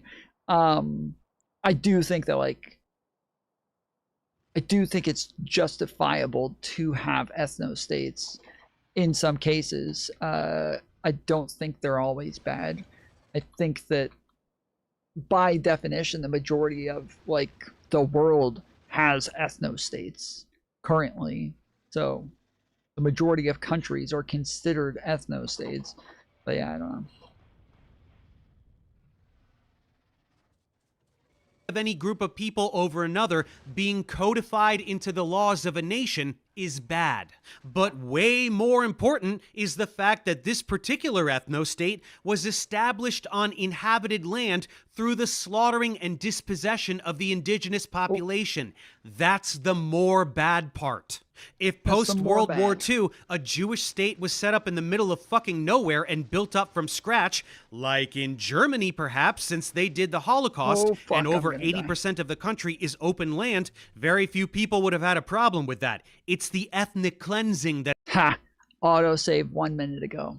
Fuck you. Amalek yourself. It's got everyone upset. Do you get it now? The real, when you really say you're anti-Zionist, what you're saying is that, like, you don't believe that Jews should have some special right to their own country. That's really what people mean when they say anti-Zionist. Now, that only can refer to the state of Israel, because that's the only Jewish country. No, we're saying that Israel shouldn't have the right to murder and displace anyone. It's not the only Jewish country. You guys learned something today. They want. The thing they've been doing on a daily basis since the state of Israel was established. But then it's weird because they'll make these same claims in that, like, the Palestinians are for some reason entitled to their own state. I don't know why. It's one of the reasons why they push so hard for— it's like really fun. Oh, bro, I don't want to get into this. I don't give a fuck. You don't want to continue rambling because you sound like an idiot. People who inhabit a place don't deserve to continue inhabiting that place. Palestinians don't deserve Palestine? Well, it wasn't an apartheid ethno-state. Jews and Christians lived in Palestine and they got along just fine. Jews could have emigrated in large numbers to the Levant after the Holocaust and integrated into existing societies, including Palestine. They didn't do that. Zionist militias went in and started murdering and stealing everything. Pretty big difference. Anyway, at this point, Stevie got tired, realized that my video on Avi was hard science wall-to-wall, except for the 2 or 3 comments I made on his Zionism, which he failed miserably to address honestly, and he spent the rest of the stream, which was the overwhelming majority of the stream, looking at something else. Of course, that didn't stop him from choosing this slanderous title and thumbnail. Gotta get those clicks, right, Steven? Oh yeah, I promised some other dirt on this guy. As if the genocide denial wasn't enough, here's a few other tidbits. Here. Oh, I thought he was saying Avi did that. Okay. Thumbnail. Gotta get those clicks, right, Steven? Oh yeah, I promised some other dirt on this guy. As if the genocide denial wasn't enough, here's a few other tidbits. Here he is advocating for white nationalists murdering BLM protesters. The Oh rioting my needs goodness. to fucking stop. And if that means like white redneck fucking militia dudes out there mowing down dipshit protesters that think that they could torch buildings at 10 p.m., then at this point they have my fucking blessing. Because Why do they always say white nationalists? Why do they always say this? Why the fuck do they always fucking lie about this shit and say white nationalists? Why do they always say this? Why? Like, is what he says in reality not bad enough for you to criticize, like, in good faith, that you have to lie and say something totally different? Is it that, like, you think it's impossible to be correct and criticize people, so you have to fucking lie to do it? Like, what the fuck, dude? Why every fucking time? Why? Like, why is it every fucking time they say white nationalist?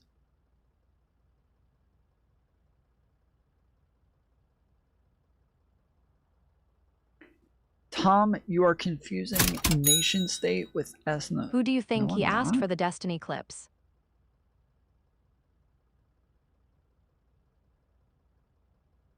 Who do you think he asked for the Destiny clip? I don't think he asked anybody. I think he just I think he just went and watched somebody else's fucking video and then took all the clips from their fucking video. Who's the shit? Ryan Beard or somebody like that.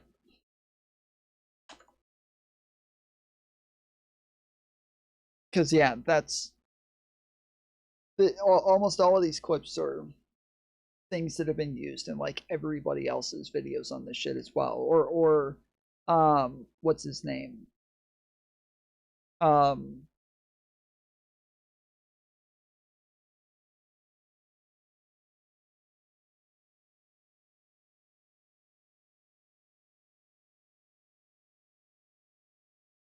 fuck, what is his name? Who's the other guy who did the... Tom, are you sure about that, brother? Yes, I'm sure it's not nation state. I am positive nation state is not relevant to what it is that I'm talking about. So, define ethnostate. An ethnostate is a political country where citizenship, power, and land belong to one specific ethnic or racial group. It means the government runs to help only that one group, and others may have, I mean, the majority of things say like majority of one ethnic group. Country populated by or dominated by the interest of a single racial or ethnic group. Yeah, that is an ethnostate is a country where the government and society are run to help one specific ethnic group. I mean, this is the way that I would generally use it, but that's why like most definitions say majority one ethnic group, and so I like it's kind of annoying because yeah, it's the United States by that definition is a fucking ethnostate. Sri.com. What the fuck is happening? I feel like, am I crazy? I feel like you become a member. Oh, okay, sorry. I thought you're gifting a membership. I was like, I feel like you become a member so many fucking times, but you're gifting one. Okay, my bad. Thank you for the gifted membership.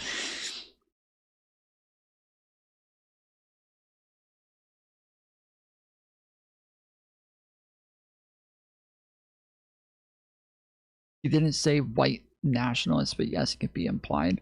I don't know why that would be the implication. I don't think it could be implied. I don't think that's the implication at all. Like white redneck militias. If you live in Georgia, okay, like there are militias. It's pretty much all fucking white rednecks that are in them. Almost none of them are white nationalists. So I don't for people who live in the South where there are fucking, you know, these groups of militias and they're all white rednecks. To us, that's not implied that they're white nationalists whatsoever. That's not implied that these people are white fucking nationalists. It's just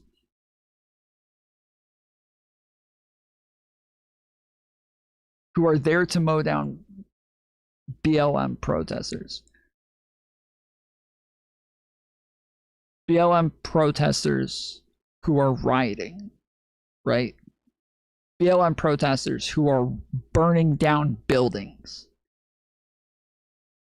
Just to be clear, like, don't, again, it's a little fucked up to just end on to mow down BLM protesters who are burning down buildings at 10 p.m. at night. Like, that is a very big difference there than just there to mow down BLM protesters. That's what they're doing.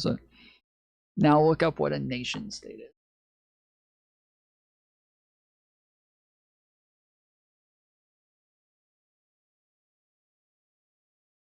Nation state is a sovereign country where the governing state rules over a people who share a unified national identity, common culture, and language.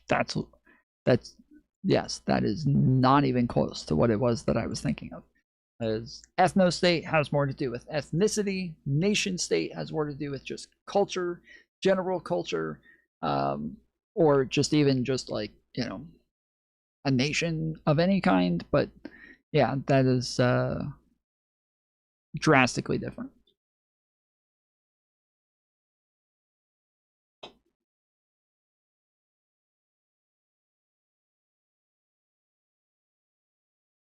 I'm saying I can see how people get there. Anti-BLM equals anti-black rednecks, white dumbos. Mix the two. I can see someone coming up with white nationalists.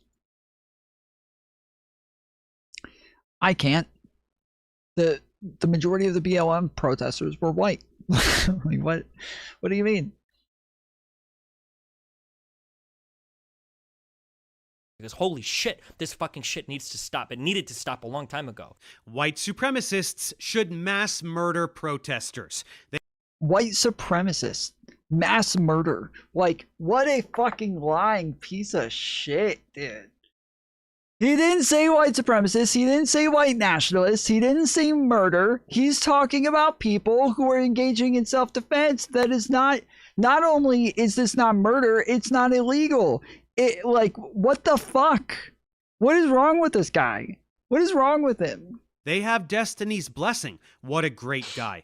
Now let's shift from the disgusting to the creepy. This will be courtesy of another creator named Ryan Beard, who seems to have already done the deep dive on this. This is one of the videos that I was saying I think he got a lot of his clips from, and then the other one is the other soy jack that I just mentioned earlier, the guy who's been having, what's his name on? Bad Empanada. Who's the other guy who made the video, I think, on Destiny before?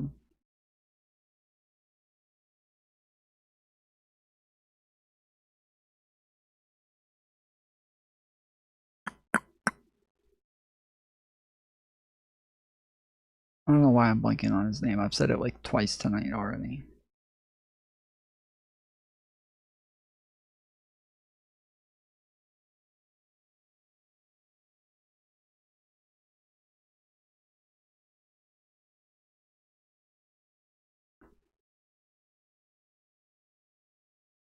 Not me. Well, Ryan got some of his videos from me. Ryan got some of his videos from me. So take that, fucking Freddy. Take that.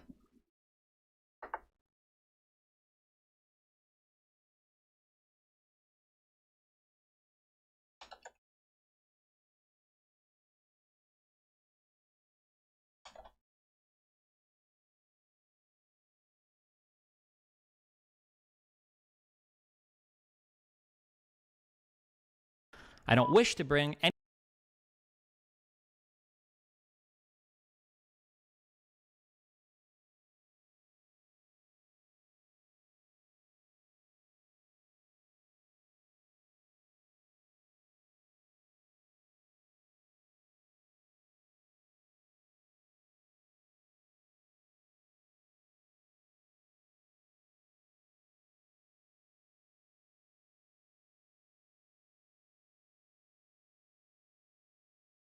There you go. There's your boy. Destiny also treated Anna like garbage. He not only doxed her, but he also threatened to leak her nudes when she threatened to leak sext messages. Yes, Noah. Yes, thank you. Noah Sampson. That's the majority of it. The majority of it's from Noah Sampson. Between the two of them to prove that Destiny had been lying about her. So do you think that leaking sexting and leaking nudes is proportional, or do you think it's a proportional response in the way that you're reacting to that? I think it's about proportional. Yeah. Thanks. You don't think that she has more to lose in that scenario? Like, you think that people were going? Oh, like, I mean, she could have more to lose, but I just don't see the huge difference between like sex and nudes. Like, you're leaking like personal, like sexual shit that somebody sent you and like trusted you with. Like, in my opinion, this is like one of the biggest forms of like weird, like backstabbing shit that you can do. It's like one of the worst things a person can do is like leaking like private sexual shit like that. I love you, Tom. Looking back at Destiny's. That's I love you, Tom. That was that Chinese chick, that Asian chick, saying that, and it's totally out of fucking context, horribly out of context. Where she starts off by saying, "I love you, Tom," but like, you're a fucking idiot. You don't know what you're talking about, sort of thing. And I clipped out the "I love you, Tom," made it my made it my dono sound. One of the worst things a person can do is like leaking like private sexual shit like that. I love you, Tom. Look. That's so funny that that's part of his video there.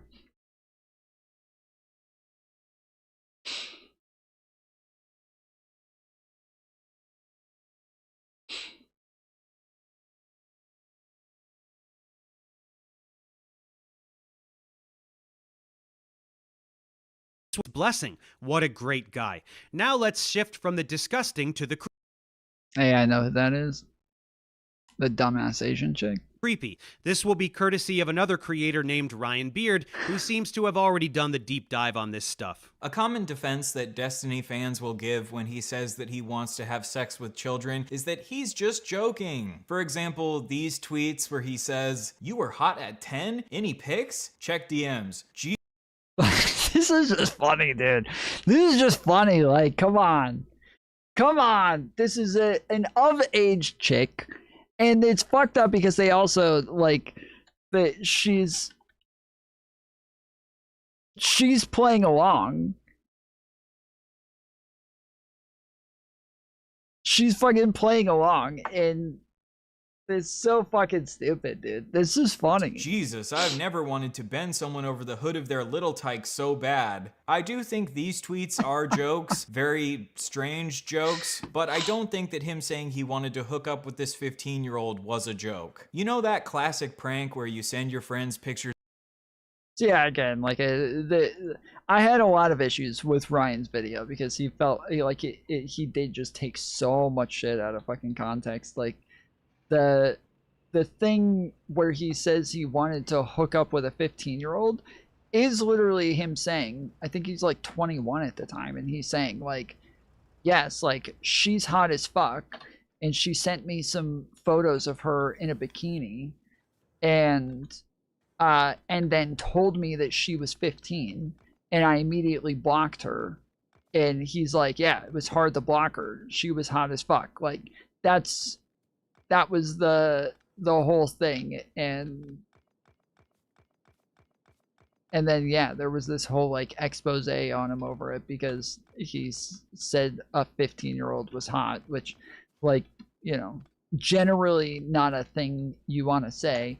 But in this case, like, it made sense in the context. Of kids in bikinis and say how hot you find them as a joke. And to help prove that this wasn't a joke, here are some clips of 21 or 51, the hot girl who was 18 was probably very similar looking at 15.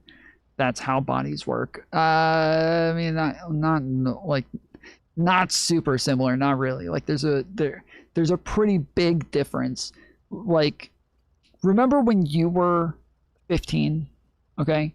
Do you remember when you were 15 and you could tell a massive difference between the 15-year-olds and the 16-year-olds? Like, you could tell somebody was in a grade above you or a grade below you just by looking at them.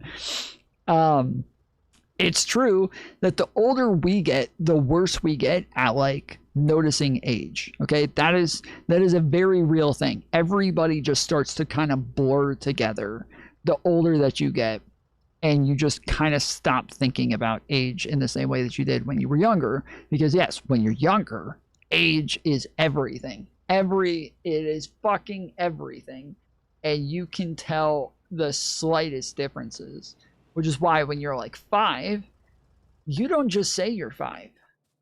You say you're 5.5, because that's going to get all the chicks over the fucking loser who's 5.25. Destiny doubling down on his attraction to this 15-year-old in a debate with someone named Mr. Mediker. Of course, of this chat log, I was talking with a bunch of other esports guys, and we were basically talking about how crazy the fucking jailbait is in the gaming communities. It's ridiculous. I think I said something along the lines of like, there are 15-year-old chicks that are like hot as fuck that will like try to send you pictures to like fuck you at events and shit, and it's like, you have to be really careful when you navigate that. So what is the admitting to jerking off to 15-year-olds then? What is that in relation to? I never admitted to jerking off. I think I just said like this, I think the log is something like this 15-year-old chick was trying to send me, or was sending me pictures of herself and she was hot as fuck. It's like really hard to like turn down some of these people. I think Wait, how old was she?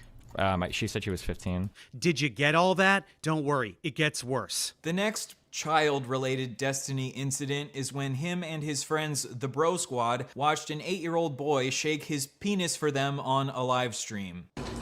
I shouldn't tell this because I'm gonna get fucking arrested. Or Child Protective Services. I used to be part of this horrible thing called the Bro Squad, okay? Fucking me, if you remember that fucking Cheeks bitch, and fucking a couple other people that have never been on my stream before, were part of the Bro Squad, and what we would do is we would go around Justin TV streams, trolling the shit out of these people. And we went around from fucking channel to channel, like fucking around Like, it was just horrible shit. We went to this channel with this fucking, like, this kid was like 8 years old, and he was fucking broing out with everybody in this chat. For whatever fucking reason, this kid decides to fucking take his pants off and fucking wiggle his 8-year-old dick on stream.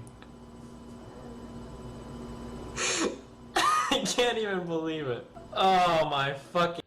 Like, this is weird as fuck when you're like, he's going and watching 8-year-olds' dicks. And instead, Destiny's like, we're watching a stream and a kid randomly decides to whip his dick out. And they're like, oh, can you believe it? Destiny's watching 8-year-olds' dicks, dude. It's so fucking weird. It's so fucking weird. Like, I guarantee you, if you just put this in like so many other fucking contexts. Put this in so many other contexts and think of like a girl is on Omegle and it's like a 16-year-old girl on Omegle and some 70-year-old guy pops up and whips out his dick. I imagine her friends afterwards being like, ew, you go and watch 70-year-old dicks? Ew, like, why would you admit that you go and watch 70-year-old dicks? Like, that's exactly what this fucking sounds like. It was the same fucking thing. It's so stupid, dude. Fucking God, it was like, I didn't even know, like, we were on Skype, we were like, holy shit. Like, we had to do, like, a double take, because we didn't even fucking know, like, what the fuck was on. Like, we were looking at, like, an 8-year-old dick, like, on the fucking screen.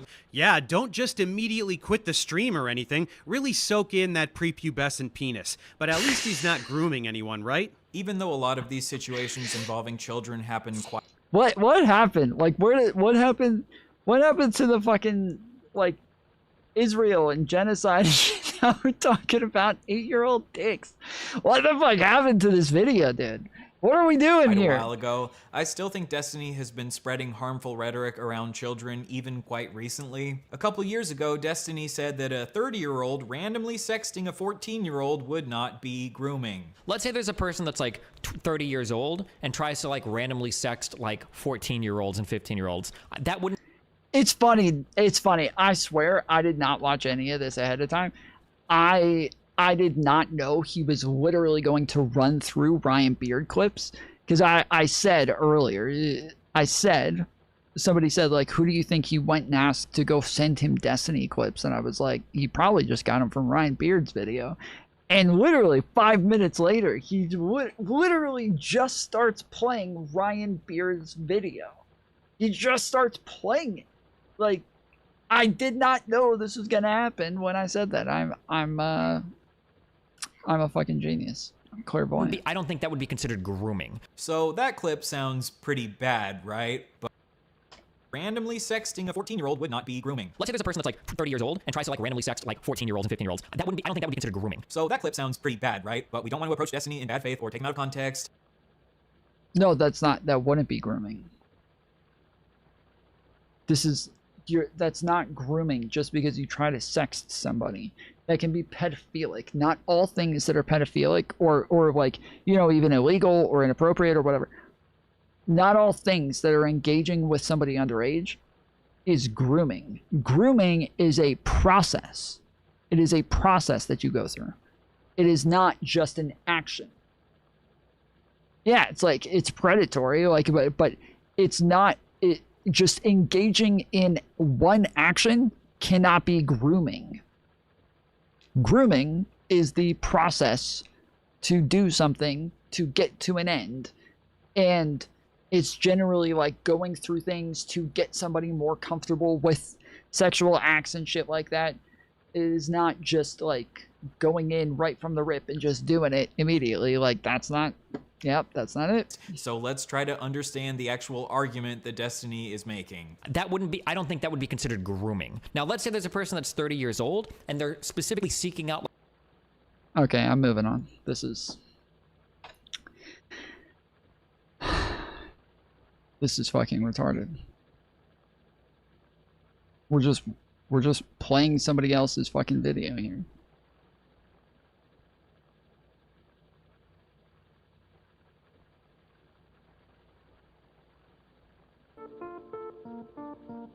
With fucking I'll tell you. If I lie to myself and say, you know, he's just being crazy on a campaign trail, but the moment he steps in the office, the Based on office what? itself, based on what? Based on fucking fairy tale land. These are 100 and so are communists. They're equal. I mean, I just don't understand. Did not vindicate that position. Time has proven that eventually Adam Kinzinger and Liz Cheney became reliable allies of the Democratic Party.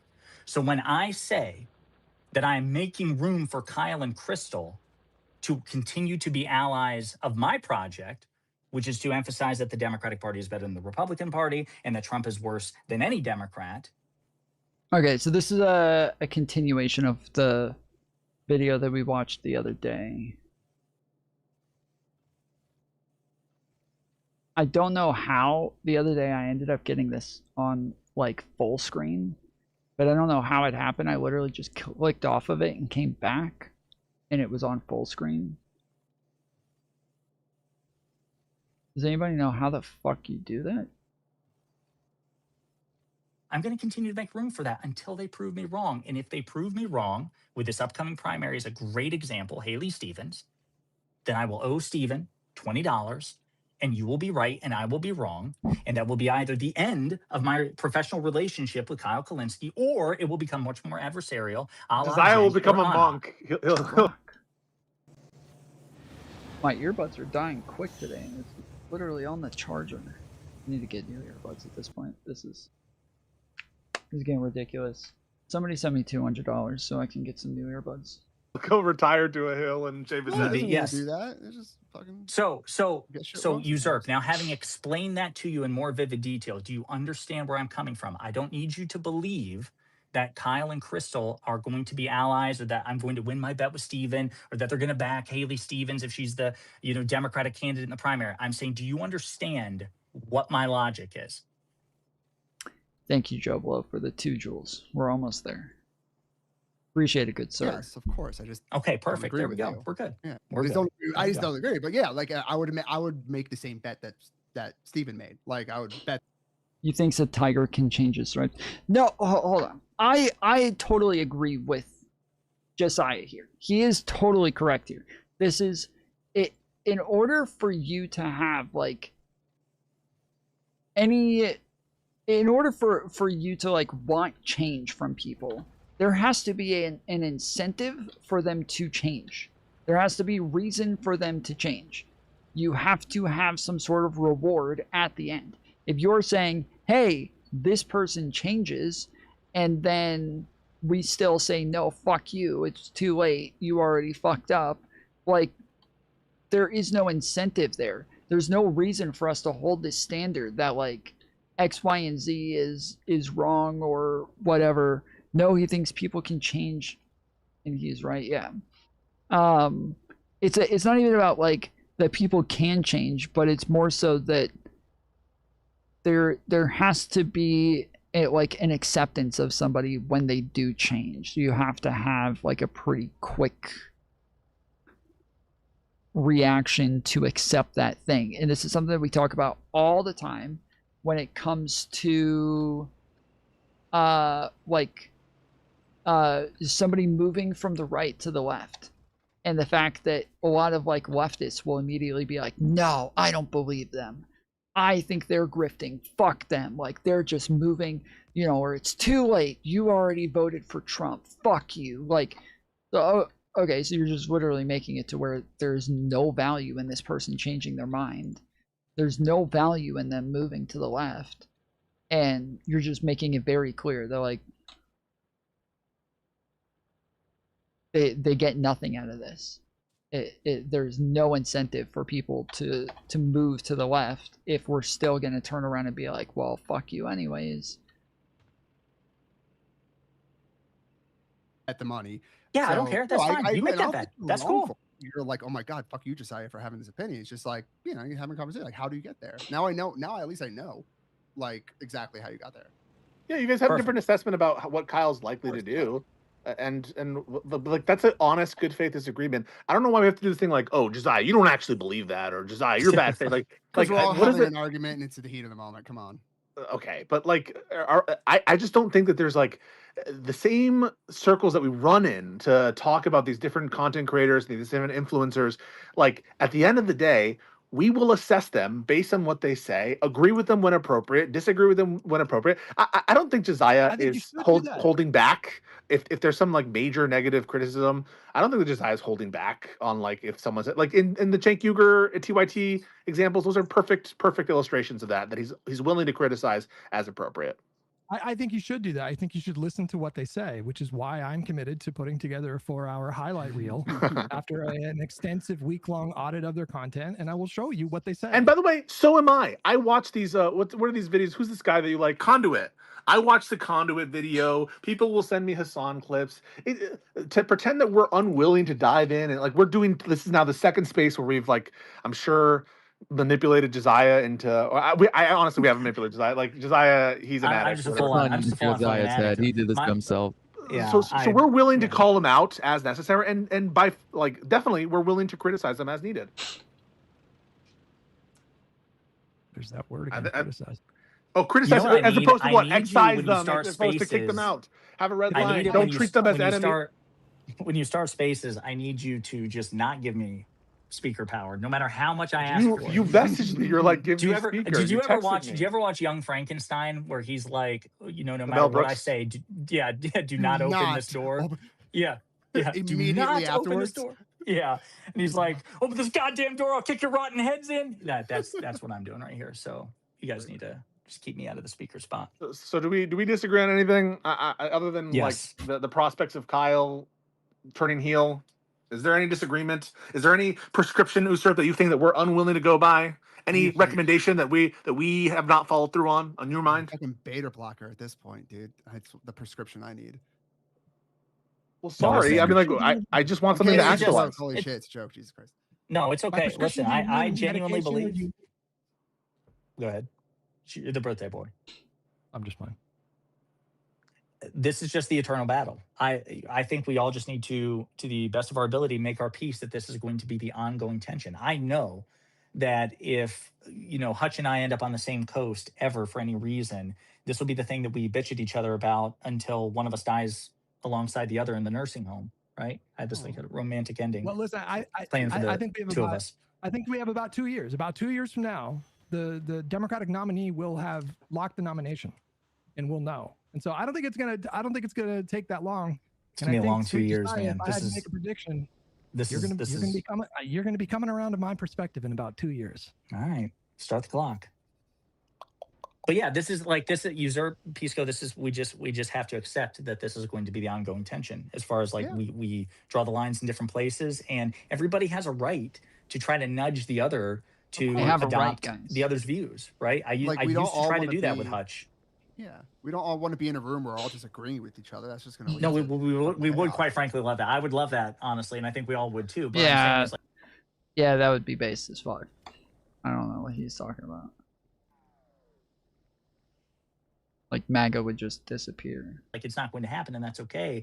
Yeah, And you have every right to try to nudge Pisco into adopting your framework. It's just right now he's not going to because he doesn't think that it's persuasive enough. The Nazis are 100 and so are communists. They're equal. I mean, I just don't understand what that was about. I don't understand what this. That was just me saying, listen, I treat Nazis the same way I treat communists. Like, they're fucking both. It was the illiberalism scale, not the evil scale, and 100 was illiberal, and so on that way they're equal. Fuck. Okay. Who's this fella? I do not recognize his voice. I was the first one in. Yeah, he was in here when we have tech issues. Terrible website.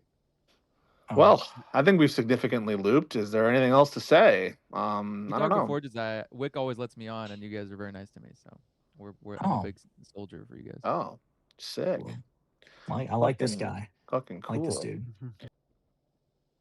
Thank you, Val, for the raid. Appreciate it.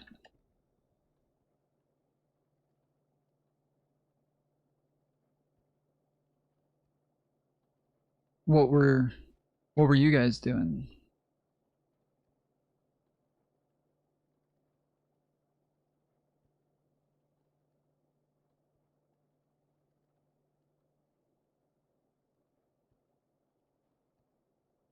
let's see. Val is lowering their standards today. Well, that's why Tom Foolery Show gets the raid.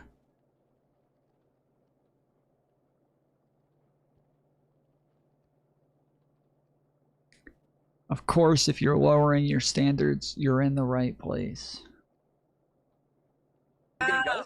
This is the point, so do I. Did you hear that? No, he did not. Oh God, not Daisy, Petunia, and Queen of Karma getting along in the chat. Daisy! I can't imagine it tears them out more than other things that have happened. I should have pressed charges on his ass. Oh. Based as fuck. What up, Keldoge? Are you the advocate for the raid? Are you our raider advocate?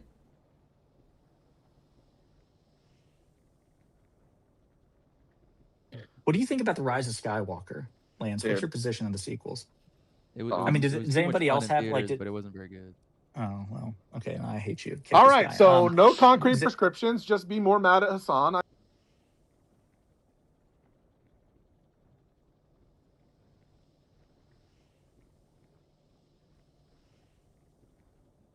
get it. Yep, that's all good, and I think we're cool.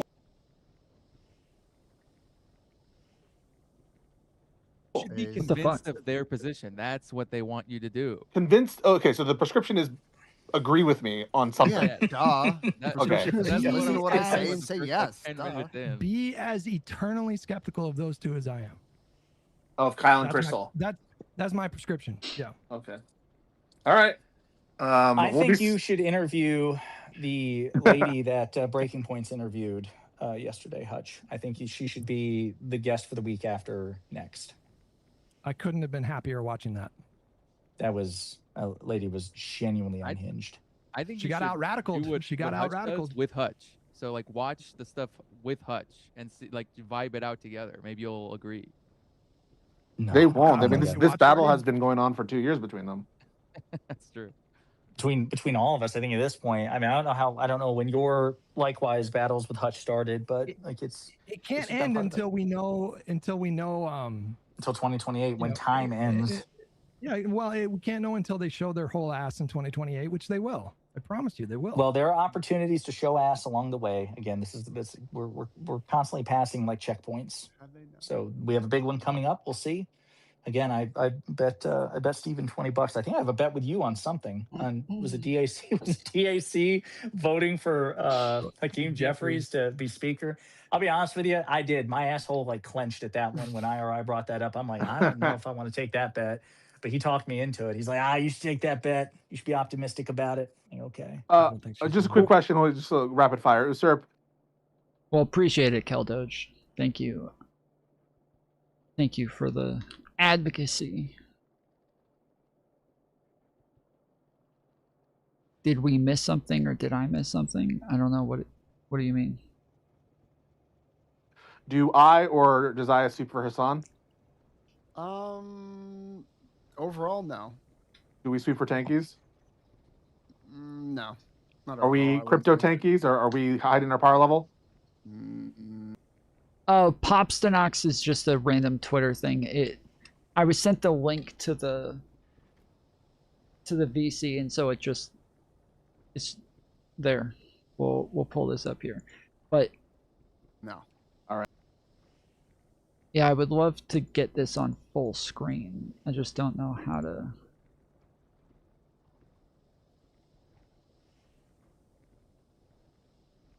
I don't know how to get it there. All right, sick.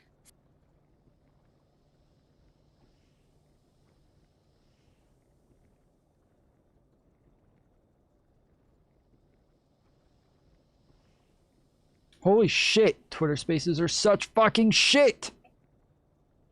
425.23. All right, I gotta refresh this. This is shit.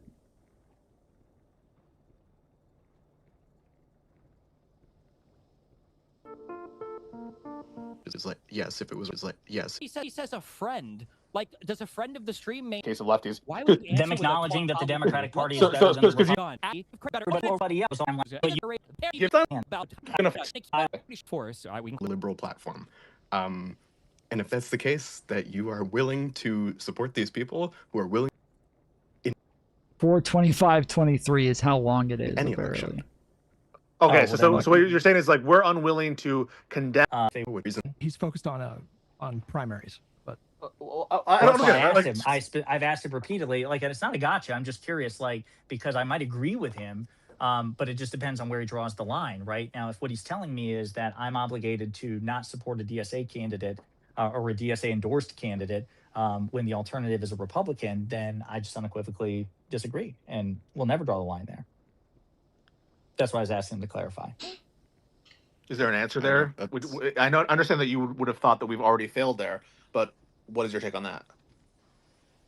Well, at that point, we're having a completely different conversation. I think that like I would answer the question in the most obvious way, which is like, yes, if it was a Republican on the other side, you would support the candidate. You have to. But like at that point, we've already failed as the Liberal Party. So where's the disagreement? By allowing the liberals into allowing liberal candidates. Where's the into disagreement? I obviously don't support liberalism, and I would condemn people who, for example, there have been times where like populist candidates like Plattner have endorsed impeaching justices without Supreme good Court cause, in my view. justices. Yeah, I've condemned that. I've been willing to call that out. And speaking of which, I'm pretty sure wasn't there a whole discourse over between DGG like that we should do illiberal things, and Hutch was on the other side, and in order to end fascism, we need to be illiberal. What happened to that discourse? Don't get me started on Wait, that. can't really speak Hutch, to you DGG. remember If you that wanna- discourse? if you want to speak about DGG, you should drag. We need to have like Don't get me started on like that. so what happened to that, by the way? Do you remember that, Presec?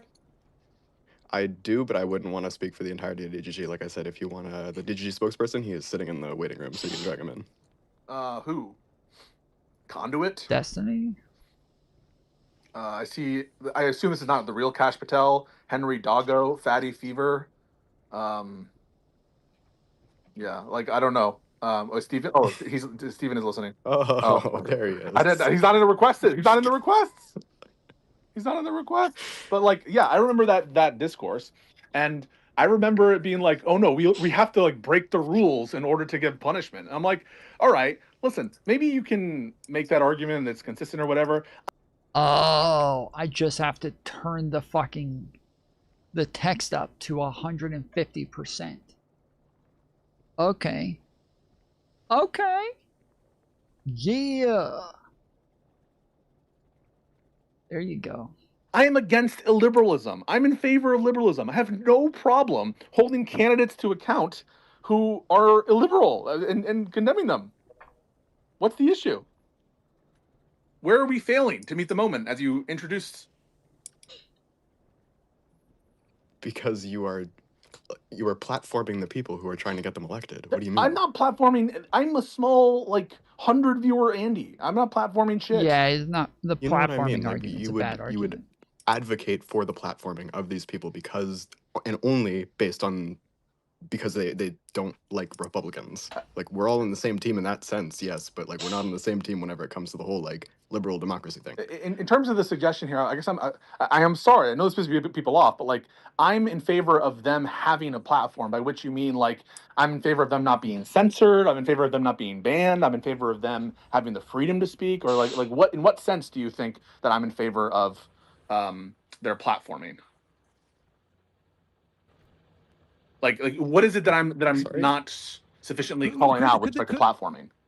Could the danger be that if you treat them favorably and give the impression and lend credence to the idea that we're all on the same team, and then you funnel people to their audience, and then like 6 months after that fucking rabbit hole, they're like Democrats are fucking completely beholden to corporate interests, they don't give a fuck about like that's the pipeline that I think is at least like my concern.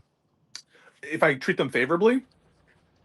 Yeah, if you treat them like they're you treat them like one of us, like allies. Okay. I ask me to define friend. I'm not going to do it. I think I'm more likely to, like, if anything, take some of theirs than they are to take some of mine. He said, "Don't ask me to define friend. I'm not going to do it." Based. True. I don't know, because I'm maybe that's false. That's just my intuition.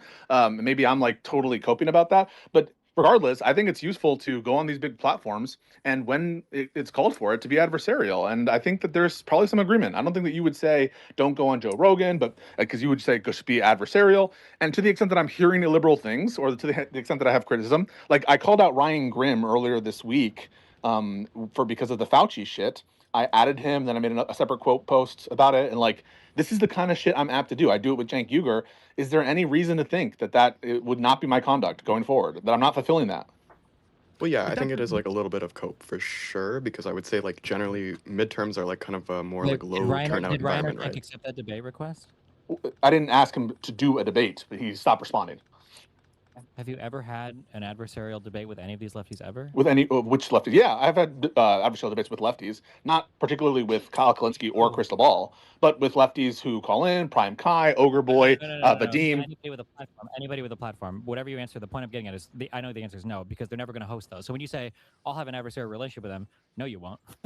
Okay. They never will. That's the point. Okay. I mean, So, if you're saying they won't let me, then I mean, and tweets don't count, and Vadim doesn't count, and Ogre Boy doesn't count. Nothing counts. It only counts if it's scheduled specifically as a debate. Nothing. Wait. Do you think that nothing counts is the same as saying only people that only have something to gain by using your platform because they're way smaller is the same thing as saying nothing counts? Is that Well, the I'm same asking thing to what you? counts, and the only thing that counts. No. Yeah, Hold what on. counts? I asked you a clear question. Answer that yes or no. Is it the same to say that nothing counts Yes is or the exact no? same thing as only infinitesimally smaller creators will talk to you? Analytically, they're different by definition. Okay, thank you. Oh So, my when I say goodness. these people, What I don't. Holy shit. Holy fucking shit. That is very Weasley for him to be like, they're different by definition. They're substantively different in the point that he's bringing up. You can disagree with the substance, but you have to at least understand that that's what he is saying. It's substantively different. To just say analytically they're different, well, okay. Thanks for, like, he's saying they're different in kind. I won't talk to you. What I mean is the Ryan Grimms and the Kyle Kalinskis and the Crystal Balls and the Sam Cedars are not going to have adversarial conversations with you, correct? Or can you give me an example of a single one you had in the past? I haven't had those debates with them. I haven't. I don't know if they're willing. So the answer is I'm not. The answer. Wait. The answer is I'm not sure. The answer is I'm not sure. Wait. Do you want my answer? Or do you not want my answer? Wait. Do you? Wait. Do Well, we? you said you do quote you tweeted want? two of them and you didn't get a response. Wait. Right? I got an initial response from Ryan Grimm, and then he didn't. He stopped responding after. I'm like, well, this is insufficient. Okay, so that was a long way of saying yes. Hang on a Okay, second. you didn't get really response. So I haven't requested a specific debate with Ryan Grimm on Fauci, but your question was, would they be willing to be adversarial? And my answer to that is, I don't know. With me, I'm not sure.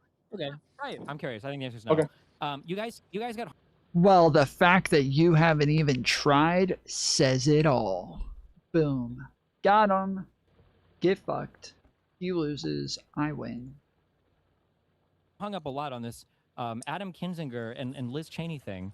Why? Nobody is trying to run either of these two people as Democrats. These are Republicans. And the reason why we say these guys are good people is because they took a huge political career risk to do what they felt principally was the right thing. Whether we're willing to run them or not is tangential. The question is on allyship. The question is on whether they're in the tent or not. And so it's tangential to say, are they running or is there sacrifice of a given quantity? That's just tangential to the question of whether they're ally.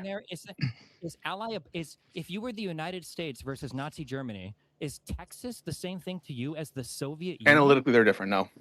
I mean, yes, they're different. Okay, Yeah. so when you say allyship, why are you doing this weird game of conflating all allies as the same thing? I'm literally doing the opposite. I'm trying to disentangle. So I'll respond to that. So do you think would you have the same standards for a never Trumper quote unquote ally as you would for somebody who is in?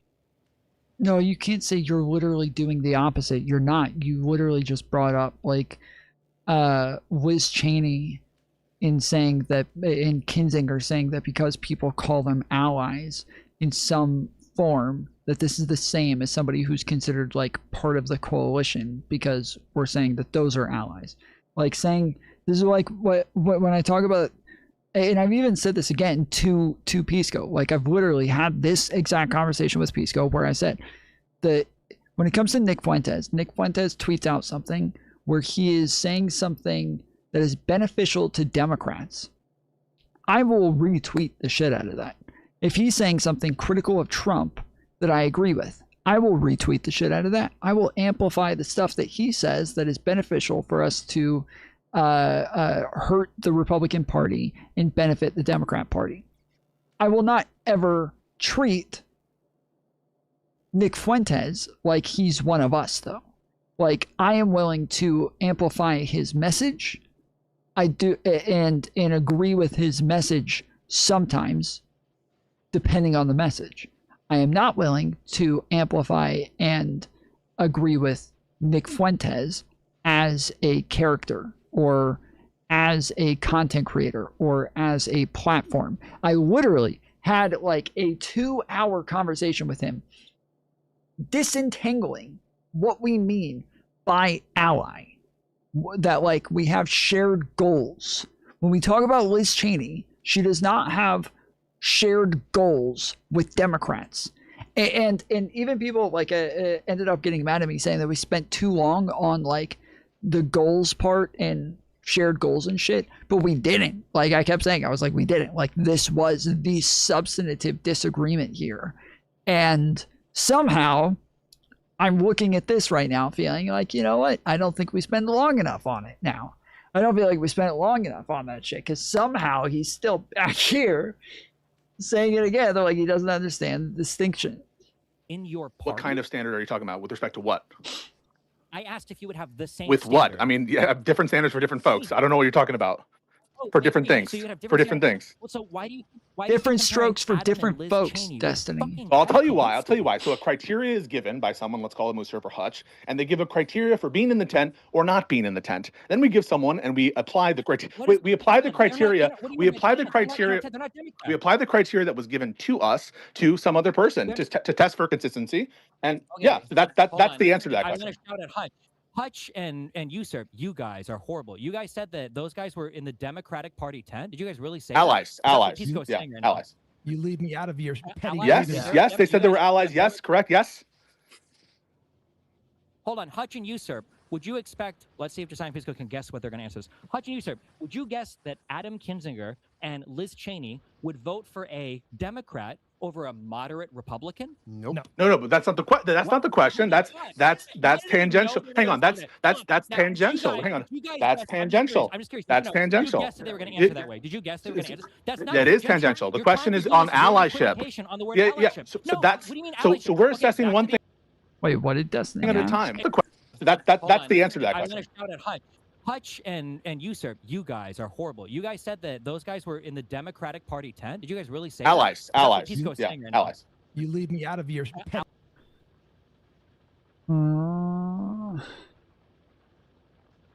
Where's Buddy coming in here saying, what when they're talking about this, they're talking about the fucking dude. Seriously, that guy yesterday was fucking trolling, right? The guy who kept doing this, like, see, they are talking about the coalition.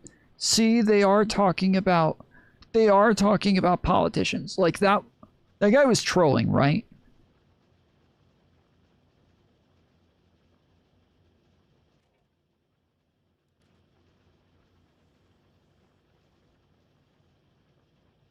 No?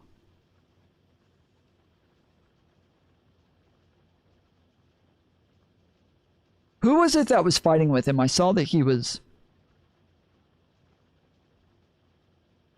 I saw somebody was fighting with him in the chat.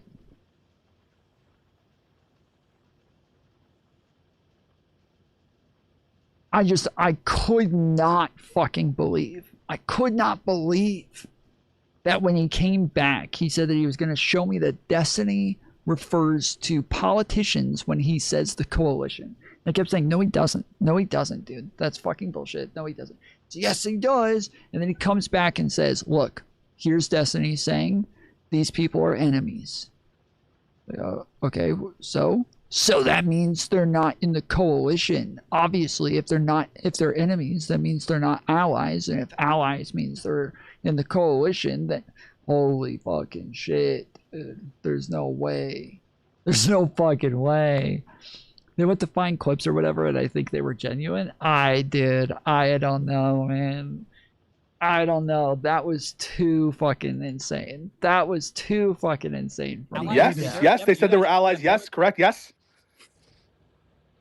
Hold on, Hutch and Usurp. Would you expect? Let's see if Josiah Pisco can guess what they're going to answer this. Hutch and Usurp. Would you guess that Adam Kinzinger and Liz Cheney would vote for a Democrat over a moderate Republican? Nope. No, but that's not the that's not the question. That's not the question. tangential. Hang on, that's tangential. Hang on. That's tangential. It's tangential. It's tangential. That is tangential. The question is on allyship. That is tangential. So that's so we're assessing one thing at a time. Is Texas and the Soviet Union No, they're the same not. thing No, as they're US not. allies No, they're not. against not So Ukraine? the question. Okay, Okay. stop saying allyship is So in the binary question. categories. So Have a the. different type of So the ally. question. Never Trumpers. So the. Okay, so the confusion is that when they say, what does it mean for somebody to be in the coalition? We say it means for them to be an ally. And he says, well, what does that mean they're an ally? We say, like, it means that you treat them like a friend, like you treat them like an ally. You treat them as somebody who has shared goals with you. You guys are on the same team. And so now he's like, oh, okay. So if somebody's in the coalition, that means that they're an ally. So anytime somebody says ally, that means they're in the coalition. That's what he's doing. Whereas, like, we're not saying anybody who's an ally is in the coalition, but we're saying anybody who's in the coalition is an ally. Like, these are separate things. So, like, there's a much broader view of, like, who can be an ally in different respects, in different ways, in different times. And obviously, this is the conversation that keeps being had with, like, coalition, and the fact that people are like, what do you mean? What do you mean the politicians aren't in a coalition? It's not that we're not saying they're not in a coalition. We're saying the discourse around who's in or out of the coalition, we're talking about content creators. We're not talking about politicians. That's the discourse. But we're not saying there aren't coalitions of politicians. Like, that's yeah, I really, no offense, Freddie. It's really fucking hard for me to believe that people actually have issues understanding this. Like, it feels like people don't like the conclusion that we're coming to, or even disagree with the conclusion and feel like, well, no, I feel like those people are allies.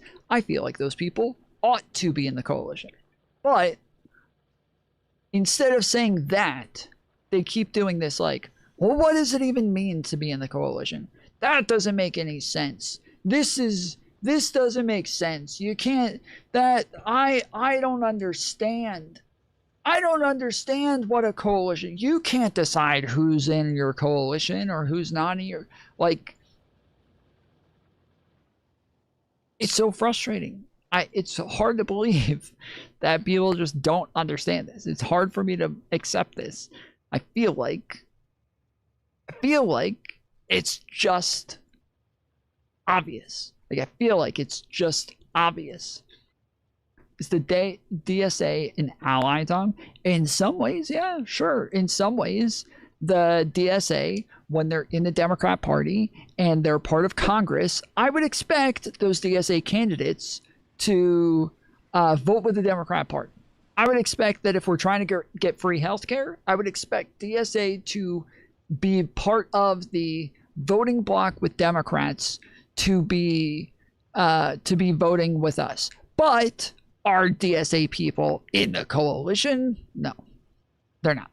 They could be an ally in some ways, at some times, at some points, just the same as Kinzinger can be an ally, just as Liz Cheney can be an ally. But are they in the coalition? No, they're not. Just the same with DSA. Like, seems pretty obvious. So the question is the question is whether or not people are in the tent, and it's a different question. No, what do you mean the tent? You're equivocating. There's no You're equivocation. What is There's no equivocation. These terms there's no equivocation here. So I do understand, but I have different views. I do think it could be made more clear convo to convo, as not everyone has heard the entire convos. Okay, but Pisco has. Okay, if we want to reference that back to the other chatter, maybe again that chatter at least like heard the things that I said 10 different times to them over and over and over. So I don't know if hearing anything was part of the issue there. I don't think it was, but Pisco has heard these conversations. Pisco has been part of those conversations. Pisco has gotten this information. Pisco has gotten all of that. All of that has happened with Pisco. So it's like, and you might say, well, Tom, he talked to you about the specificity of that. He didn't talk to Destiny about it. I literally told him this is what Destiny's talking about, and Mantis can verify here. Destiny literally said, yes, what Tom is saying is what I'm saying when I say in the coalition. What Tom said and how Tom defined it, that is what I'm talking about. So I was correct when I said that this is what I think Destiny's talking about. This is what I think people in general are talking about. I was correct, and this is something that people are aware of. An equivocation is using different definitions for terms. There's no equivocation here. You can't identify an equivocation. And you're equivocating on the term tense because you're whatever it can mean, whichever you want it to mean. You're being no, I'm not being intentionally vague. I'm the one calling. Do you consider Adam and Liz people that you would consider Democrats? Allies was the term we're using. Allies is the term we're using. Why are we changing the term? Who's being slippery with language? Ally. What do you mean by ally? That's my fucking question. That's what I ask, and they get fucking pissed when I ask, "What do you mean by ally?" It's strange that everybody here has an intuitive sense that there's a difference between an allied who is a never Trumper versus you. That's by definition an equivocation, isn't it? You're using ally in different senses, yes or no? It is by definition an equivocation. You're saying ally is something different, and you're comparing two different things, apples and oranges. That's an equivocation. No, equivocation is when you're being intentionally vague or hazy, like when you say big tent. I'm asking, so you're complaining. I'm the one who's asking for clarification about what these people mean with these fucking terms. That's been my whole cause this entire time. So I ask, what do you mean by ally? And Hutch says, what do you mean by what do you mean? Right? They're getting pissed that I'm asking clarifying questions, and you outrageously accuse me of equivocation. It's crazy. Because what they mean when they say, "Oh, I think that Adam is an ally," and you also say like, "Oh, well, of course, like Jeffries is an ally." Do you think they mean the same thing when they say that? I would hope they're not equivocating. That's why I'm trying to have non-equivocation. I'm asking you, as a human being, gun to your head, when Hutch, if he says something like, "I think Adam Kinzinger is like an ally," the truth is I'm not sure. When he says ally, The truth is I'm not sure. I assume when I have these conversations. Wait. Let me finish my response. The truth is I'm not sure. My assumption when I'm having this conversation is that we're not equivocating, right? So when we ask about allyship, my assumption is that Hutch isn't equivocating. That's why I want one standard, one criteria. That's why I'm asking these questions. You're not going to have the same standard. So then we are equivocating. If we're using different terms that mean different things, that's equivocation. No, it's like when somebody says a friend. Like, does a friend of the stream mean that they're going to be at your wedding? Like, what? Like a friend? So that's what I'm. So what I'm trying to do is get clarity on language. When he asks whether Hassan is an ally or whether Hassan is in the tent, I need to know what he means. Okay, then give us new words right now. If you were talking about Adam Kinzinger and Liz Cheney, I consider these two people, I don't know, friends, allies, whatever. They were willing to stake their political reputations on standing against Trump. I think that's a really admirable thing. I do too. And I think it benefits us in the long run and it benefits America. But I wouldn't consider them the same thing as like elected leader Democrats. So what is the different term you would use for them than what you would use? I'm not proposing the use of these terms. I'm responding to people who are asking me the question about whether given people such as Kyle or Crystal. You don't like the same word. Hold on. But notice how I was able to understand immediately, what? And I could probably ask more questions, what Hutch and Usurp and anybody else. What do they mean by ally? As in, right now there is a huge confrontation that we have with a foreboding force. We can call it fascism or Trumpism or MAGA or whatever. And these people seem to be standing on the side of basic liberal values. They seem to be people that recognize that they would put country before party, which you usually don't have to. Well, and again, I do wish that they would again clarify the, like, hey, also, like, when we're talking about politicians, comparing them to content creators, this is a little bit different. Like, I would like that to be clarified again, but you know.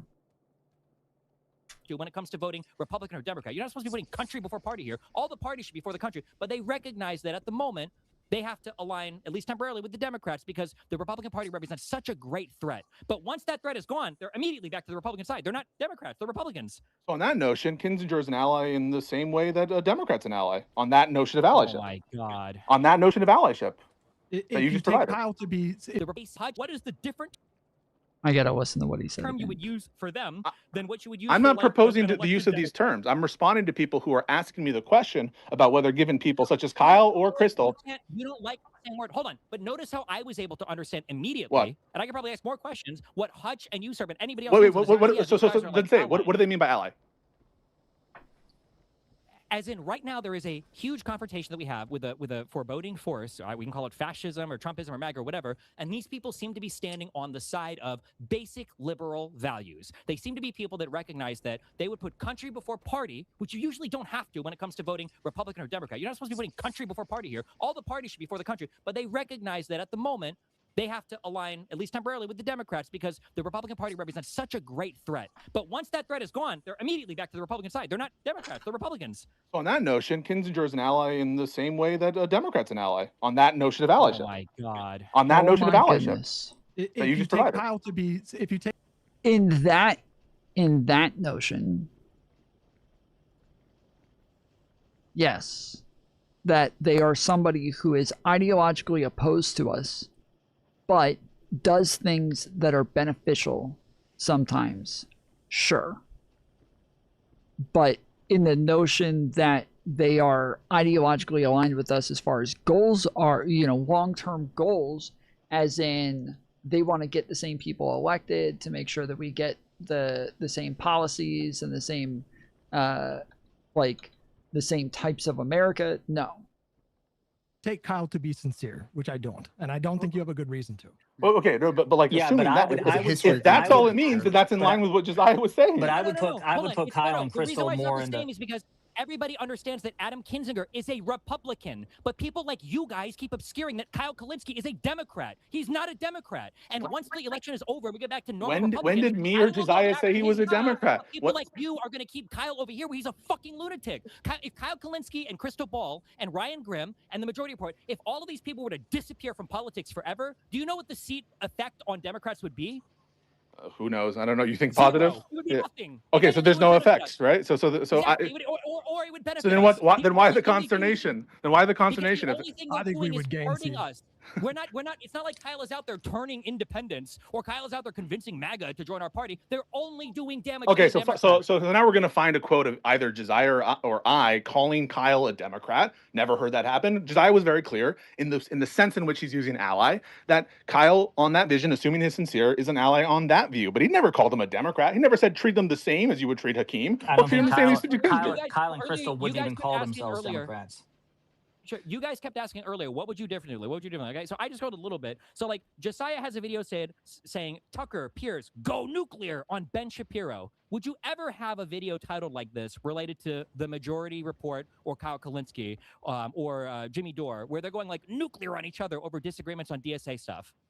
No, because it's No. my shit's Okay, you towards have a video anti-Trump. titled, okay, fuck Bill Maher. Would you ever make a video about that related to Crystal Ball giving an insanely raked over the coals interview to Slotkin or Matt Berenstein and these people abusing the fuck out of Mick Morrow? Would you ever title a video called, okay, fuck Matt, fuck Emma Vigilant? If she said that she was open to voting for JD Vance, maybe. You mean like Hassan and Vosh? You mean like you? You mean like Hassan and Vosh? Yes, like Hassan and Vosh and you. I publicly Yeah, Destiny did say if it was like AOC over Vance, he doesn't think he would vote at all, and that he would consider voting Vance or something like that. I think, right? It was they put up Vance, or was it Hassan versus? No, that was Hassan and Trump. He said he would vote Trump. And you said that you were. It's unsure whether or not you vote for AOC. I or... said over AOC, assuming a socialist takeover. They said over Gavin Newsom. Hold on. Oh, Do you I'm recognize sorry. the difference between I'm those two sorry. statements? So Yes when or I no? asked that Yes or no? question, Do you recognize the difference between those two statements? Yes or no? Yeah, I mean, yeah, but just an invented Okay, thing. wait, I do you never agree that asked whether or not Gavin you vote for Newsom over AOC JD given Vance? socialist takeover. I asked whether you would vote for AOC or JD Yeah, Vance, not yeah, Steven, assuming sorry. This socialist is as much. takeover. No, the question to you was just as much of a no-brainer as it was to Hassan, and I publicly criticized Hassan when he isn't gave because it. you When guys don't see. You guys don't even know what communism is. You guys don't see the threat at all. You don't care at all. You're Yes. totally blind to AOC is it. not a communist. Yes. It's not about AOC being a communist. It's about would she permit, like Mamdani his, as a backdoor, all the commies into the party. That's the issue. Yes. I would prefer an economy ran by JD Vance over like the This Green guy. New Deal. This fucking guy who's like, yes. Yes. Do you hear him? I'm gonna rewind this. Listen to this. He's like, yes. While Destiny's screaming, he's like, yes. I asked whether you would vote for AOC or JD Yeah, Vance, not yeah, Steven, assuming sorry. This socialist is as much. takeover. No, your the question to you was just as much of a no-brainer as it was to Hassan, and I publicly criticized Hassan when he Isn't gave because it. you When guys don't see. You guys don't even know what communism is. You guys don't see the threat at all. You don't care at all. You're Yes. totally blind to AOC is it. not a communist. Yes. Was he? Does It's he? not about AOC Yes, being yes, a yes. communist. It's about would she permit, like Mamdani his, as a backdoor, all the commies into the party. That's the issue. Yes. I would prefer an economy ran by JD Vance over like the Green New Deal that literally destroys 25% or whatever of all corporations and turns them over to. Yes, that last one. The fucking last one gets me, dude. Where's my button? Do not come. Do not come. Work our own fucking boards. That's insane. That the Green New Deal is an insane federal jobs guarantee. There's just so much insane shit in the Green New Deal, but we just don't talk about it anymore because it never went anywhere. But now we just look at AOC as like the moderated candidate that's had to move away from like the far left. Nah, Joe Biden did the Green New Deal. Joe Biden did it. It's done. Joe Biden did the Green New Deal. Donald Trump is getting rid of the Green New Deal. He's getting rid of it. But it's such a meaningless question. would I you think back an a easier question JD would be Vance like, when he said that he wouldn't certify the results of an election that he'd lose? Yeah, on liberalism grounds? Hopefully. What? Yeah, that's disqualifying to me. But so is being But a you- communist. Wait a minute. But so, which of the two would you vote for if you had to choose between two disqualified candidates? You said that you would rather have an economy run by JD Vance. Bro, than- at that point, I would probably take the Kolinsky out and say, well, I don't know what I was supposed to say. And I just wouldn't endorse anybody. If I have to vote between a communist and a fascist, fuck me, dude. Well, That's AOC is like- not at that point, AOC is not a communist. So again, the problem for you is that the hypothetical pose, Stephen, the hypothetical pose to you was a no-brainer. It was easy. AOC, and every fucking timeline in the multiverse. Period. Oh my Just like to God. say I the wish same you had- fucking I thing, wish you had the one same empathy for me hypothetical, now. If the you took all same the lefties, you would've hypothetical, voted for- Stephen, the yeah, same the Reeves hypothetical, Democratic the Vance. same You guys were hypothetical silent on to him. You didn't have the shit to same say about it. hypothetical that was Oh posed my to God. Hassan, Newsom, or JD Vance. That was also a no-brainer. And I criticized Hassan when he said what he said. As a matter of fact, barely. and when I bet if I you go through your videos, and I'll when find a you video on it. and when you gave your fucking retarded answer on AOC versus JD Vance, I bit my tongue. Oh. I'm not here to try to take swings at you and Hassan and everybody else just because you give a fucking stupid answer. Destiny's a fucking While they're all retard. swinging at us, you just sit in the corner and do nothing, and then watch them eat the fucking party from the inside. That's the problem. That is the issue. It should be infinitely easier to say, would you vote for a moderate Dem over the Should I be fucking taking swings at fascist you units over like your JD answer? Vance? Should I be Peter taking Thiel swings at puppet, you over or your would you answer, vote for Stephen? maybe communism in 2 years. Like That He didn't wasn't- give you a that hard wasn't time. the question. Desire That didn't wasn't- give you a that hard wasn't the time. question. It wasn't communism versus JD Vance. It was AOC versus JD Vance. You gave a dumb answer. Yeah, Destiny is avoiding this. This is he's being a little bad faith here. They've pointed this out like 4 times now. Literally 4 times now. It's not communism versus JD Vance. It was AOC. Now, Destiny needs to clarify. Like, I think his answer is no. AOC, like the idea is AOC is helping the DSA bring in like the next round of DSA candidates. Like that's the thing that we're talking about here, is that AOC is helping the DSA win. And he literally said, again, he said yesterday that that's the scenario where he wouldn't vote for AOC, and that he doesn't like Mamdani for that reason, because Mamdani helped a bunch of DSA candidates get elected, and that is where he was like, oh, okay, now I know where Mamdani stands. Destiny doesn't know, apparently, that AOC, while Mamdani got 3 candidates elected to Congress, AOC got 4 DSA candidates elected to the it wasn't city council. I want to say it was like the chamber or some other shit, but Should I and everybody else be like pointing our ire towards you? I bit my tongue. I bit my tongue. It's like, okay, I disagree with that and moved on. Yeah, nice. What am I assuming the policy differences are between AOC and JD Vance? Because the stated policies verbally, Vance is.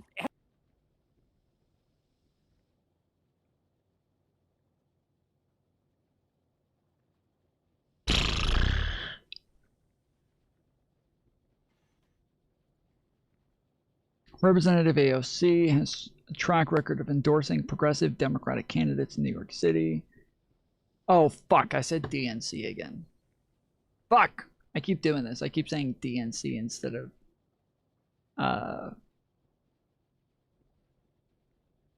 Shit. DSA.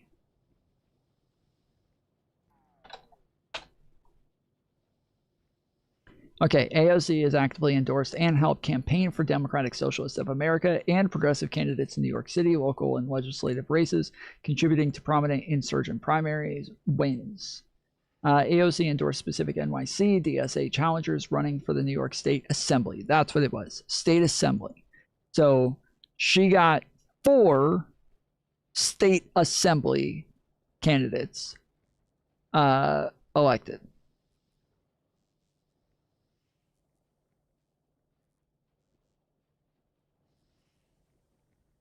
And then, yeah, I think even more to like the state senate as well. Waiter Icarus. Not Icarus Bath. The other Icarus. Is Icarus Bath even around anymore? Or did he just fucking change his name after all the tankies went after him? I'm sorry. He's given better policies and better answers than AOC. Oh, wow. I'm sorry if that's offensive, but like that's just true. We can debate on any of the economic policies you want. He sounds like he has a decent understanding of things. Now, I also happen to think that Vance is a fucking fascist who's been brain fucked by fucking Peter Thiel and them, but he hasn't said that. So what the fuck are the assumptions I'm supposed to make? I can make a bunch of crazy assumptions about Vance that aren't even really that crazy based on all of the shit that I think is in his background. But then what, am I just supposed to assume that AOC is going to be a moderate left Dem? Like a fucking Gavin Newsom, or like a kind of far left Dem, like Gavin Newsom? Like, what the fuck? Why would I give her so much charitability, especially when you guys have proven that you are completely and totally incompetent when it comes to talking about anything bad to the left, but give infinite lack of charitability to JD Vance? I don't know how to respond. I mean, like, just, I know you don't. Yeah. Okay. So the comparisons between Adam Cheney, or I'm sorry, between Liz Cheney and Adam Kinzinger and the rest of the Democrats, the big issue that I have is that when you guys talk about like, well, these other guys have realized they made a mistake, can you think of a single political hit or sacrifice, a single unpopular thing that any of these lefties has said or done in service to the Democratic Party ever? Unpopular with respect to the overall country or to their base? Who is their base? Their constituency, the voter constituency, the far lefties. I'm assuming in the case of lefties. Why would them acknowledging that the Democratic Party is better than the because you know I got one in the pocket, right? Worse. And you know I got one for AOC. Who is their base? Yeah. The left wing of the Democratic Party, correct? The socialists and the communists. So have they ever taken a hit? And you know they have. People? And you know for what? AOC voting against. Yeah, I was about to say the Israel shit. Drum roll. The Iron Dome, or voting president. She lost the endorsement of DSA. Hold on, I'm not talking about AOC. I'm talking about the media people. Your okay.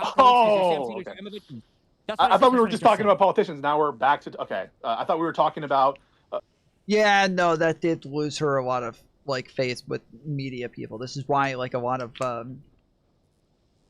socialists have like gone against AOC and said that she's a fucking Zionist, or you know, people like Anna Kasparian saying that she's this you know, she's sending money to Israel and shit like that. It's because she voted present for the Iron Dome. Okay, so Kinzinger and Cheney versus Kalinsky and Crystal Ball in terms of taking an unpopular position. Or any of the left-wing media people, any of like the lefties. There's no equivalent to Kinzinger or Cheney. None. Yeah, there's nothing close. There's nothing at all. Nothing close. There's nothing at all. I'm not sure of that. I'm not the lore master for all their positions. I mean, no. The answer is no. The answer is no. I can't think of something off the top Kyle of my saying head. that he would drag his balls over broken glass to vote for a centrist Manchin, candidate over a MAGA Republican is probably not what leftists want to hear. The fact that he said that. Hold on. you guys think they will support anybody in the No, primaries him or generals? saying that. No, you asked for a statement they gave that would rub their base wrong or whatever, and Josiah said the statement that they would go and vote for Joe they're gonna rub their Manchin. face wrong because they'll understand that like things like AIPAC and Israel are non-negotiables. They understand that when he says that. Is that contradicting what Josiah said? Or that you asked for example, Josiah gave one? No, because there's not a hit taken there. Nobody's like, wow, like you're right, bro. Like these people constantly equate Democrats and Republicans as essentially being the same thing. So we're Especially defining the scope of potential positions they could take to only be contrary to their positions on Israel, I guess, and genocide. And it seems like every time we go through this exercise, it comes down to that it turns into a merits discussion on their position on Israel Palestine. And only if they took a position contrary to that. They've turned it into that. They've decided that that is the hill to die on, and they've made that a non-negotiable is the most radical fucking position on a topic they Okay, haven't know I don't know about. that they ever taken a position that you're saying would qualify, which is contrary to their position on Gaza, Israel, Palestine. I don't know that they've ever taken that position. The best example is when Kyle. How you guys think that these guys could abstain from the Harris-Trump election, but they're going to come out for moderate Dems in the midterms. But the best example, I can't even believe it. Hang on. The best example of Kyle doing this, and he actually did kind of like surprise me a little bit, was there was like a brief window, like 3 or 4 months during the Biden presidency, when he railed on Breonna Joy Gray in that conversation they had, and he genuinely went to bat for Biden in a way that I think probably pissed off a lot of his fans. But that again. Sure, but that is like that was before October 7th. And so that is totally shifted since then. That is drastically shifted since then. He was right in that conversation. He was totally fucking based in that conversation. And as was Crystal Ball. They did a great job in that conversation. And then October 7th happened. And everything has drastically changed since then. Again, that lasted literally like 3 or 4 months. And then as soon as October 7th popped off, it was just off to the races at that point. So in your view, there have been examples of it, Hutch? That was literally the one example, just the one. I'm just Okay. saying. One's more than zero. It's more than zero. It's just literally one time. One time he did that. All right. I mean, what is this all for? I mean, is any of this inconsistent? Assume that it's true. Assume that it's true that they've only done it one time. So what? What is that inconsistent with Josiah or my positions? What is the contradiction? What is the problem? You guys keep complaining that the Democratic brand sucks, and I agree that it does. But part of the reason why it sucks is because when people look at the Democrats, they don't know who the fuck the Democrats are, and nobody in the Democratic Party is able to look at the far lefty lunatics and say that's not us. So these guys get to constantly dominate the messaging. They constantly get to have Fox News throwing up fucking Hassan and fucking all these lunatic weirdo fucks who are happy to go on there and prance around because they know they're not hurting their fucking lunatic socialist base, and then they can gerrymander us out of fucking districts. They can fight us on every fucking part of the media while the lefties are doing the exact fucking same. And when any moderate left person is looking for any support whatsoever, they don't get it. They go on breaking points and they get fucking destroyed by Crystal Ball. Neither of you fucking say anything. They go on Matt Berenstein. McMurrow gets fucking destroyed by Matt and fucking Emma. Neither of you guys fucking say anything. Every fucking place in the alternative media that they go to, besides Hutch's channel or mine, I guess, they get fucking mind fucked. No, that's not true. I've interviewed Democratic Congresspeople and Democratic senators. These guys aren't fighters. They won't stand We up. gave Mark Kelly a hand job. We gave a bunch of people wait a hand minute. jobs. Yeah, Like, so Stephen, you're just objectively wrong. You're just objectively wrong. I've interviewed Democratic Congresspeople and Democratic senators, and I don't fucking rake them over the coals. David Pakman does the same thing. Brian Tyler Cohen. You're just wrong. Hey, Josiah, I looked up. I'm sure there are some. Okay, maybe there are a couple channels on the lib left. we've done it. We've given hand jobs to these politicians. I just think like the whole thing over like the shit with like Kyle Kowinski and like whether or not you're supporting them and shit like that. This is even like an annoying conversation to me. I don't know. I don't know why this has become like the fucking hill to die on. It's just kind of fucking stupid to me. You're talking to someone. That's fine, but you guys have nothing to say when the far left rake these people Says over the who? coals. Says who? Okay, like you can find. Hold on, I'm sorry. Wait, if I go through your channel, is there heavy criticism of you? No, actually, wait. Why am I even asking this? I watched you defend those dog shit fucking interviews. You're fucking crazy, bro. You slurped both of them up defending the horrible fucking roast session that I think Crystal Ball gave to fucking Slotkin. And I don't know if you covered the Berenstein. So this is so you're taking the view that if you are not outraged by the Crystal Ball interview of Alyssa Slotkin, you're like definitionally bad faith or something. But yeah, I'm sorry. Did I say bad faith? Did I say that? Is there an echo here? Did I say bad faith? I also didn't think the Slacken interview was as bad as Destiny and a bunch of people tried to make it out to be. It was not that fucking bad, dude. Like, I feel like even yesterday when we were watching the Indian lady talking to Crystal Ball, and there were a bunch of people in chat who were like, Crystal, why aren't you interrupting her and yelling at her like you did with Slacken? And it's like, dude, this is kind of ridiculous. Like, you have to like be reasonable to some extent to understand that the people like disagree with us on a lot of shit and just have very different standards for what it is that they want, what it is that they're looking for. And I just don't think that like this makes a whole lot of sense for us to keep acting like, why aren't you guys getting mad at about the things that we get mad about? Like, why aren't you making a huge deal about the small disagreements you have with this person? It's just, I don't know. I guess I don't know what the conclusion is. That I'm unwilling to call it the left. Maybe I disagree with you. You also have another one in here, Mockler, who does the same thing. Like when he interviews Democratic senators and Congress people, it's a polite interview. He's not raking them over the coals. It's a massive platform. It's friendly. Yes, but nobody will limit the far left people who attack those people. Like, it's nice that you guys are nice, but the far left never will be. And you guys give nice interviews to far left candidates. The far left will never And give liberals, nice interviews to your and more liberal candidates. I mean, we gave nice interview to Mark Kelly. Yes, but I'm saying you guys will be nice to the lunatic fucking far left. It's too much to ask for people to be consistent, guys. But this, hold on, we're not talking about consistency here.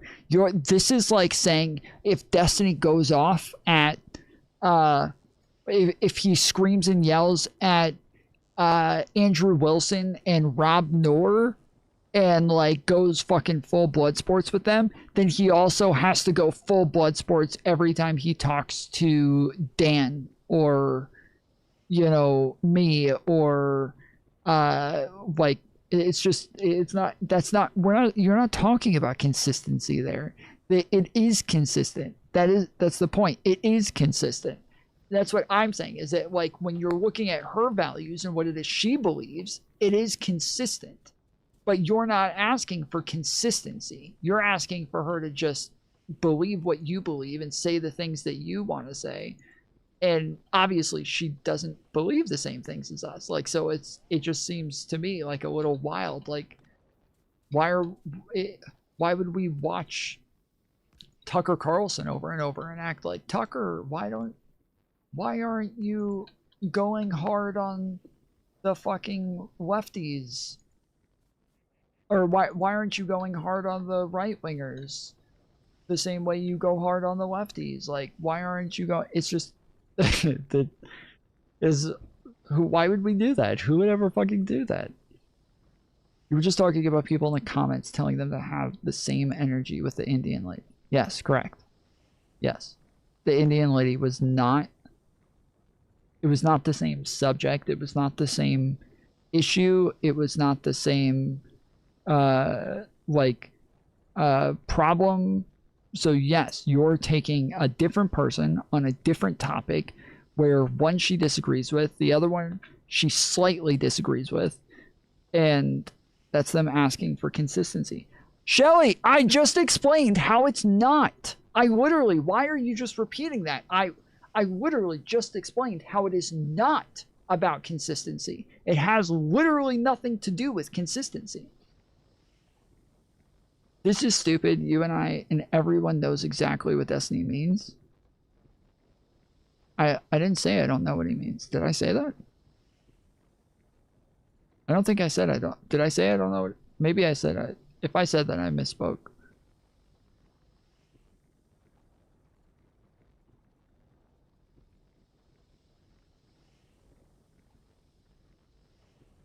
She's the challenger to Adam Smith, right? Okay. So what?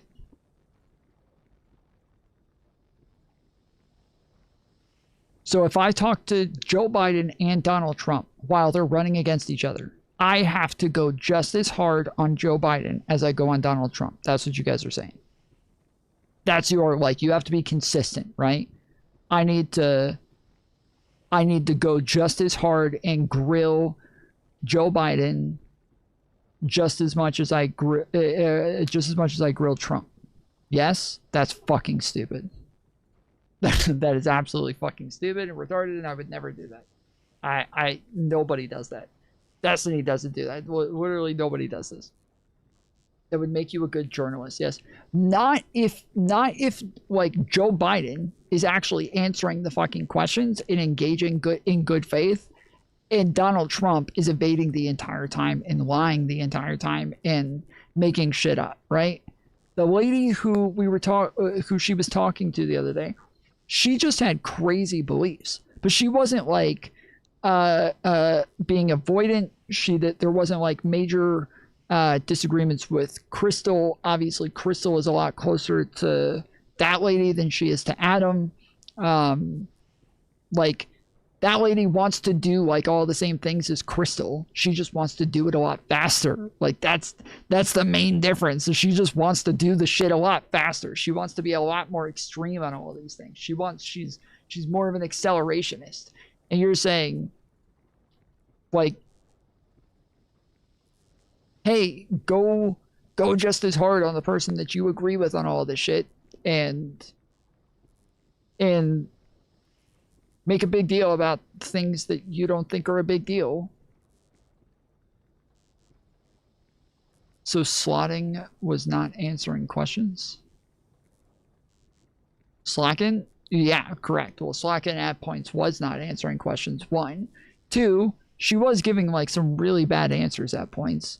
3, but I think the comparison was with Adam. It wasn't with slacking.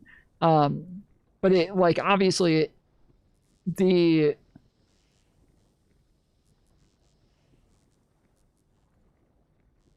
Adam Smith was all over the place. Well, yeah, Adam Smith, I don't think it was all over the place, but obviously they just she has way more, like, much more harsh disagreements with Adam than she does with that lady.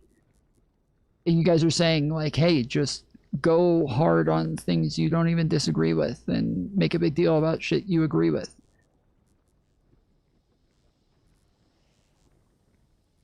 Tom is never happy with anyone's arguments and answers FYI chat. Mr. 100% perfect logic. What the fuck does that even mean? What? What does that even mean? Like, you guys, what is happening? You guys are disagreeing with me as well right now. You know that, right? You know that every answer I give also isn't good enough for you as well. You understand this is a two-way fucking road? Why do people do this? I don't understand. This is a two-way road. You guys are also disagreeing with me. I'm not sitting here by myself disagreeing with you guys. You guys are also disagreeing with me. In all of the arguments that I give, you are also still continuing to disagree with me after I give the fucking arguments. Yes, it's cucked, you're cucked. That's not relevant to what it is that you just said. I don't know why you're fucking pivoting to a totally different thing that's not relevant to anything that you just said or that I just said. Now it's about cucked rather than whether or not anything's good enough. But whether cucked is, like, not relevant to this at all. I'm right. And people just make a big deal about absolutely nothing because they disagree with the person. Just say that. Just say, hey, I fucking disagree with you. I think that this lady's a fucking idiot, and if I did it, I would have been mad about this shit. And if I talked to Adam, I would have been a lot nicer to Adam. Like, sure, true. Yeah, me too. People, the far-left people will never be nice. Do you understand that one-way treadmill? Not relevant, not relevant. Okay, I'm sorry. Maybe it's relevant. Mantis, tell me how whether or not I'm cucked has to do with, tell me how that's a relevant answer to whether or not whether or not your arguments are ever good enough versus you also disagreeing with me. So when I say this is a two-way road, I'm making arguments, they're still never good enough for you, you're still disagreeing with me at the end of the day, but somehow this is just about me and not you. Tell me how me being cucked is relevant to that. I'm here for it.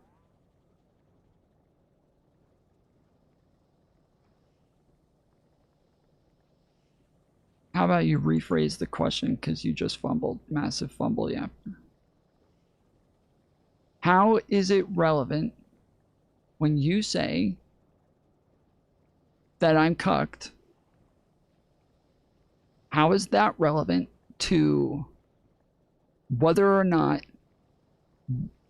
our disagreements are a two-way street and you're still disagreeing after I give you answers?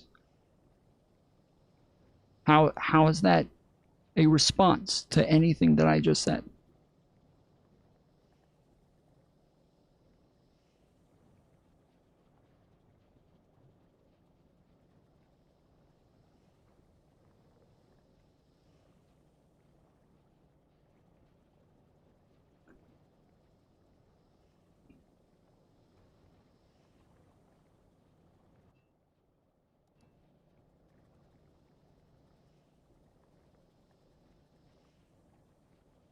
It's not. Just FYI, Jen, it's not relevant.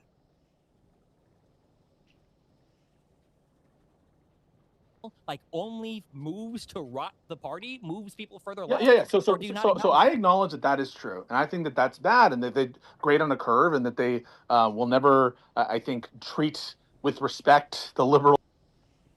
Me disagreeing with you in this moment isn't disproving that you're disapproving if everyone's arguments all the time, Mr. Tom is as fucking fair and a non-position taker. What? I am taking a position. What do you mean? I have a staunch position here right now. What do you mean? I'm literally giving a staunch position, but that still didn't answer the question, so I don't know what the fuck's going on. I don't know. I feel like I'm speaking a different Candidate, and will use bombastic rhetoric, and it's bad. I just don't know how that's contradictory with our view. I mean, we are willing to criticize those creators.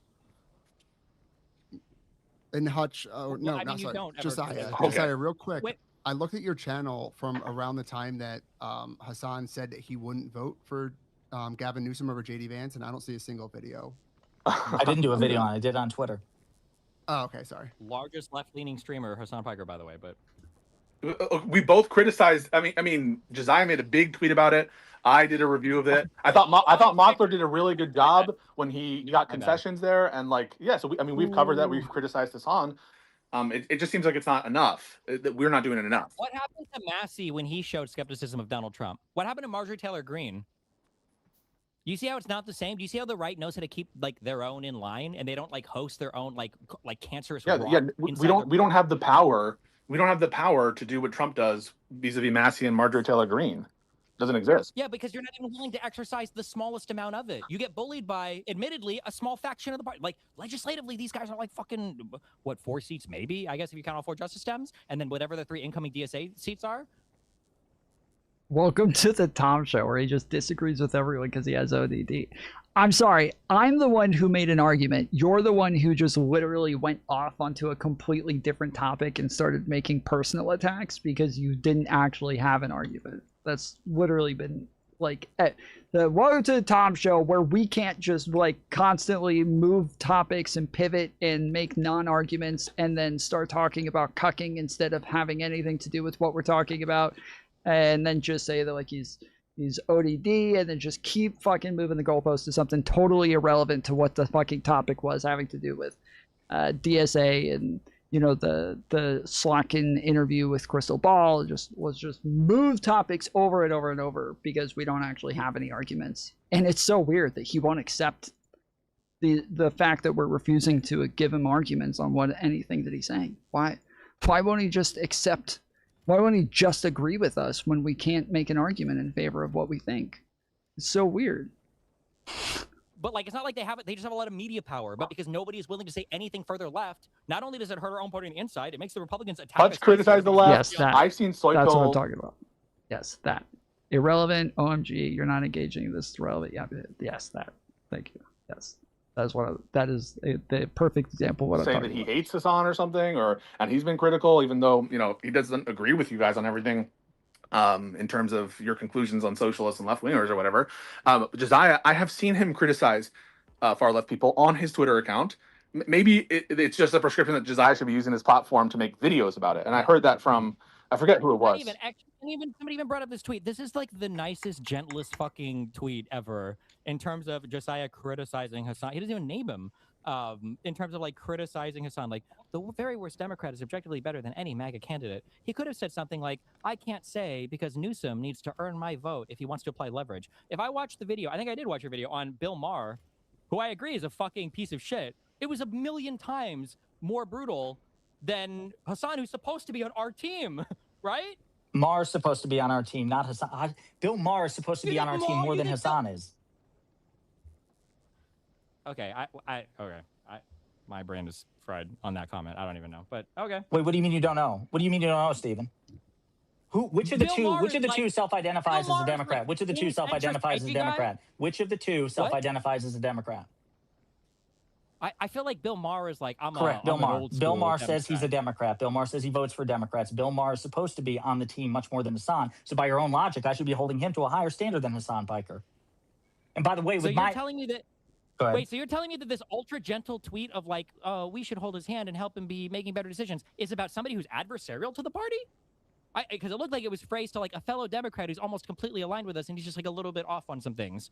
No, it's to a massive content creator who I guess at times endorses or supports very specific Democratic candidates, but who uses his platform irresponsibly and gives a shitty answer to a no-brainer question. If you want to say that I don't want to pre-commit to a specific Democratic candidate because I'll forfeit all my leverage, that's one thing. It's kind of like where I was fine with the uncommitted movement during the Democratic primary. Nobody's saying. No, Do you think that that's what Hassan is saying? No, what Josiah is saying is Bill Maher, on your own terms, identifies as a Democrat, and Hassan doesn't. And secondly, that Bill Maher said he's considering voting for a Republican, which isn't what Hassan said. Maybe that's explaining why one gets the one reaction versus the other. Those are just things that I don't know. I mean, this hall monitor behavior, in my opinion, is kind of cringe. It's a criticism, right? It's a criticism of Hassan. Hall monitor behavior. What do you mean hall monitor behavior? You're looking at his dick. You're looking to inspect like what his tweets are and the nature of the criticism, and you're basically being like virtue signal harder, bro. That's what you're saying.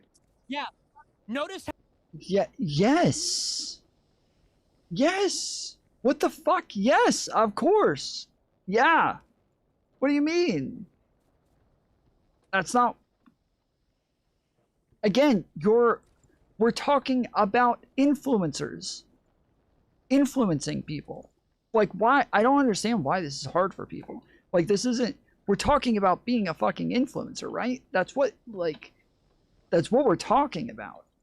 I don't understand why this is, like, over and over people are like, wow. Like, when we talk about Hassan not endorsing Kamala Harris, and all of these fucking lefties are like, oh, what, you just wanted to, like, he said he wasn't going to influence his audience. Like, isn't that good that he's not trying to, like, convince people of their positions and telling them to figure it out on their own? No! He literally doesn't do that with anything else. Nothing. He's an influencer. He literally takes very staunch positions all the time as this fucking commie nut job where anybody who doesn't agree with him is a fucking genocide denier, or they're a liberal hack, or they're a fucking, white supremacist colonizer or whatever. As long as they disagree with him, they're evil and this capitalist shill. And so I don't understand why he can take the most staunch positions all the fucking time on everything, but then when it comes to the most important part, which is voting in the end, that he doesn't want to influence somebody in that case, right? That the whole job is influencing, and he's willing to influence people on literally everything. You would assume that when we're talking about influencing people, everybody here would be on the same page. You would think we would all be on the same page, where we would all be like, yeah, we're influencers. We're supposed to influence people. And when we're talking about allies, we're saying, yes, the people who are going to be allies are the ones who are influencing people in the same direction as me.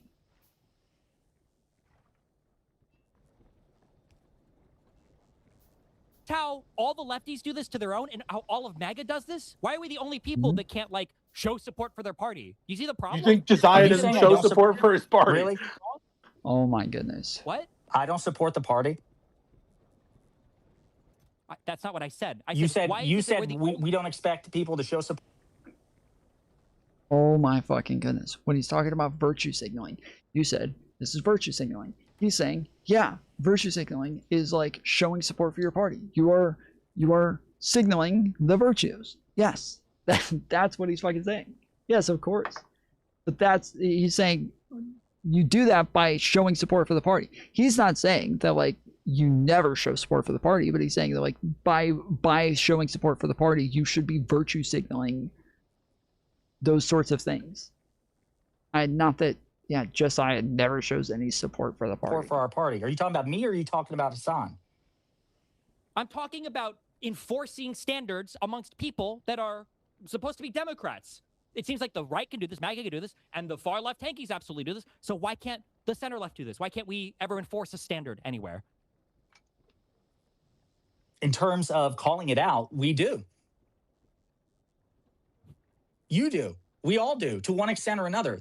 That's what I did with Bill Maher. Bill Maher is supposed to be, again, listen, I'm an old school liberal. I'm a Democrat. I voted Democrat in every election. But you know what? My vote's up in the air 2028. And then for all the reasons I laid out and yet you agreed with in your review of my video, the guy who said that, yeah, my number one issue is that people won't concede elections. Well, Bill Maher says that he might give his vote to the guy who specifically said he wouldn't concede an election if he'd been in Mike Pence's position. So by definition, Bill Maher should be like, I'll either vote for the Democrat or I won't vote at all, but no way in fuck would I vote for J.D. Vance. Maybe I've just seen different stuff. My impression that I feel like Bill Maher hasn't been like a Democrat since like fucking 2016. Maybe I'm just like super You're off wrong. on that. You're wrong. Okay. Yeah. Are you sure? I'm positive. Maybe I've just seen different stuff. My impression that I feel like Bill Maher hasn't been like a Democrat since like fucking 2016. Maybe I'm just. No, he's always been a Democrat. He's always been a Democrat, but he's been like kind of like this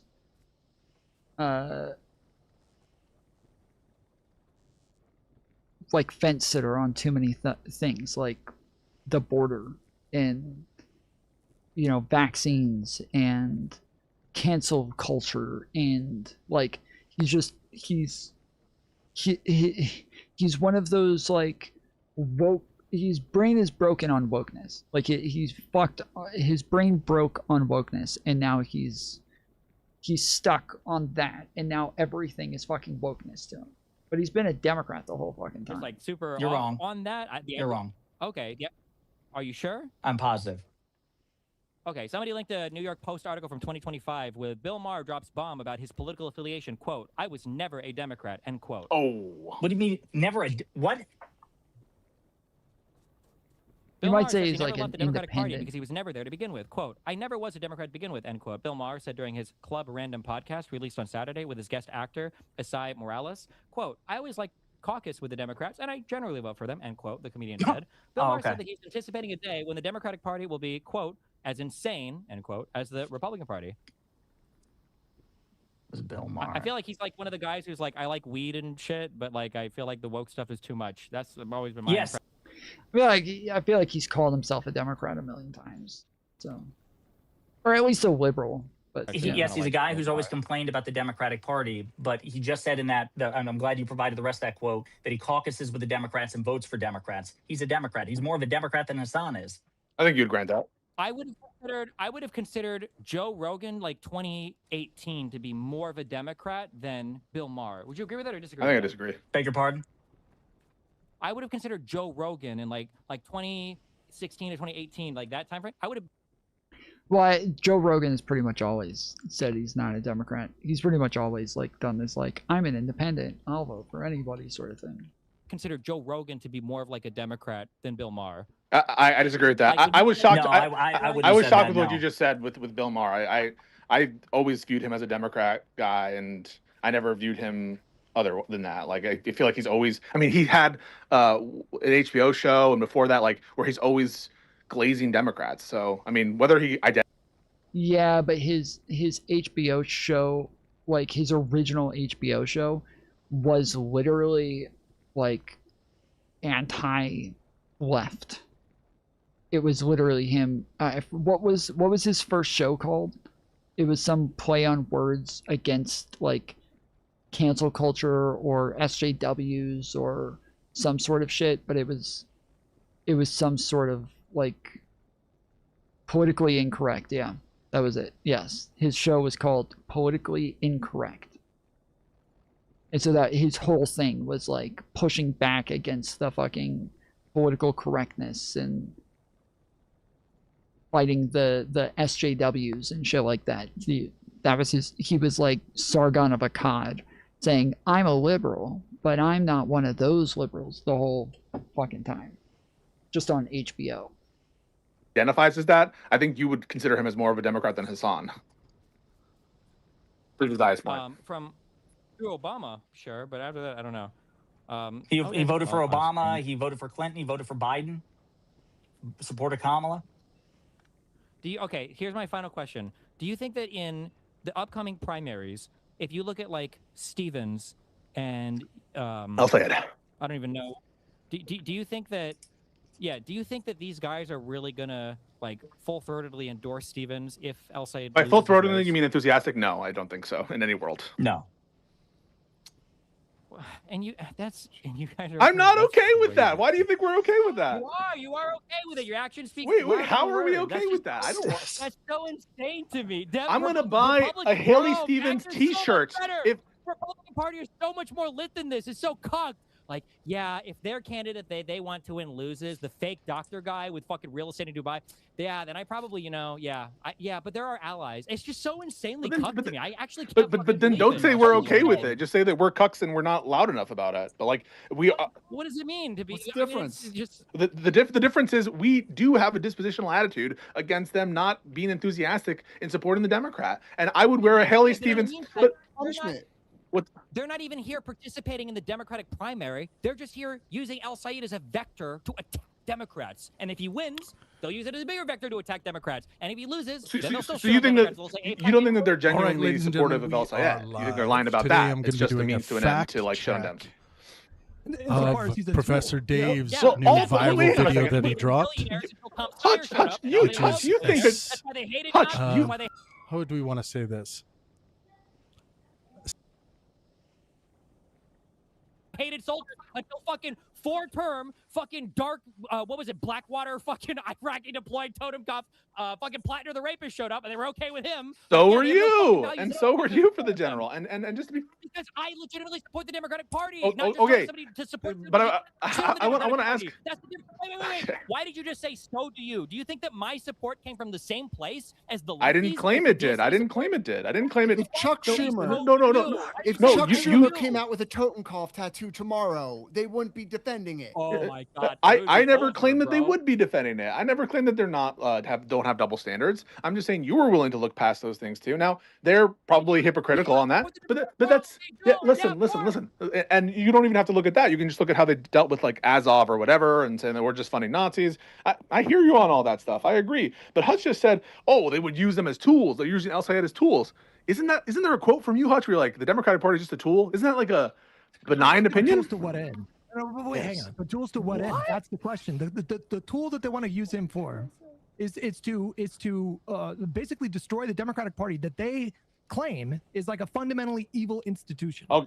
So their goal is to not like their primary goal is to not beat MAGA and Trump and Republicans. Okay. Their primary goal is to fester like a cancer within the Democratic Party.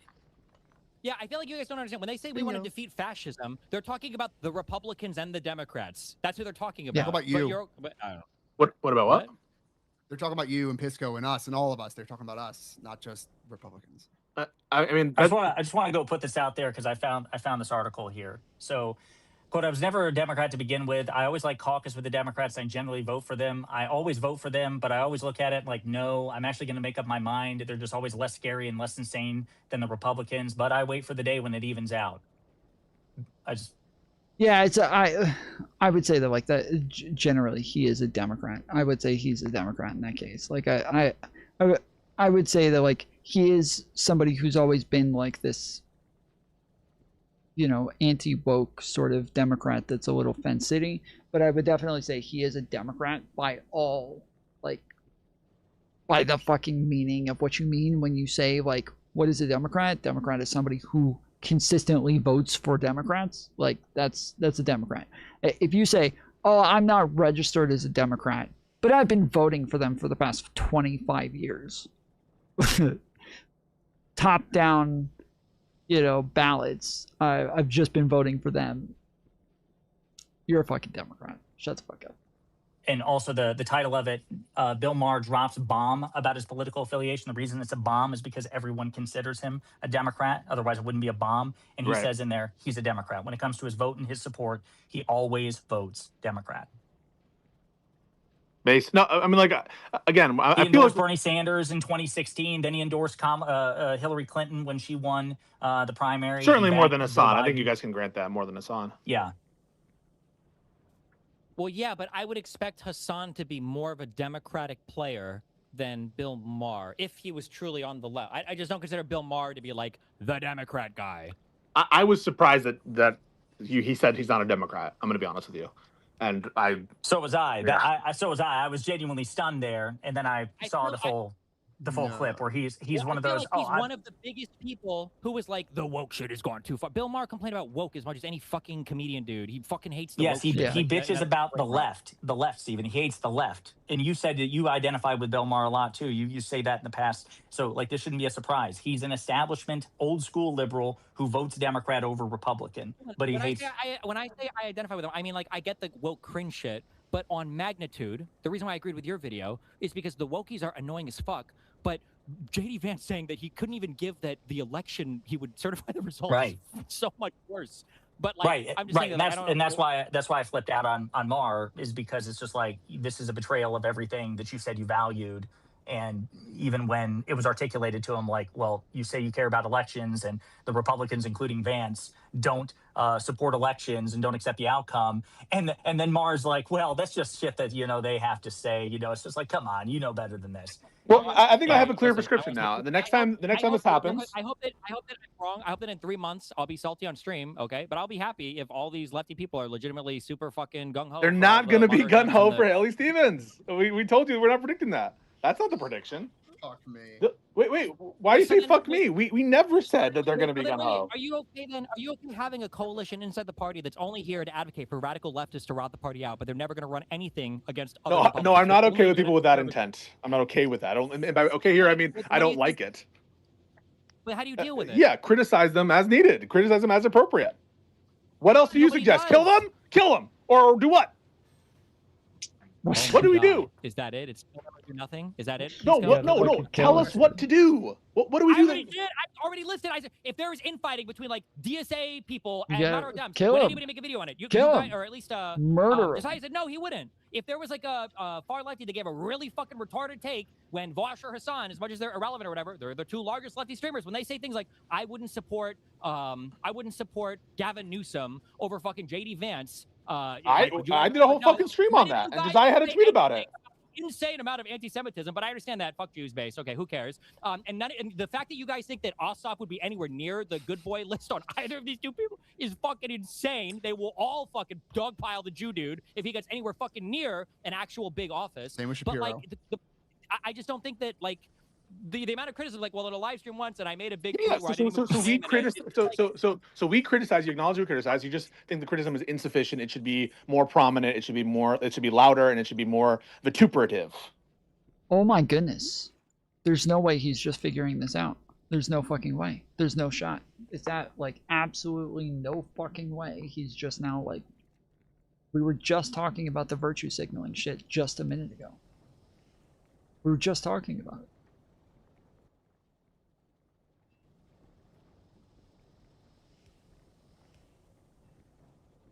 Holy shit. There's no way. Well, why do we criticize? What is the point of criticism?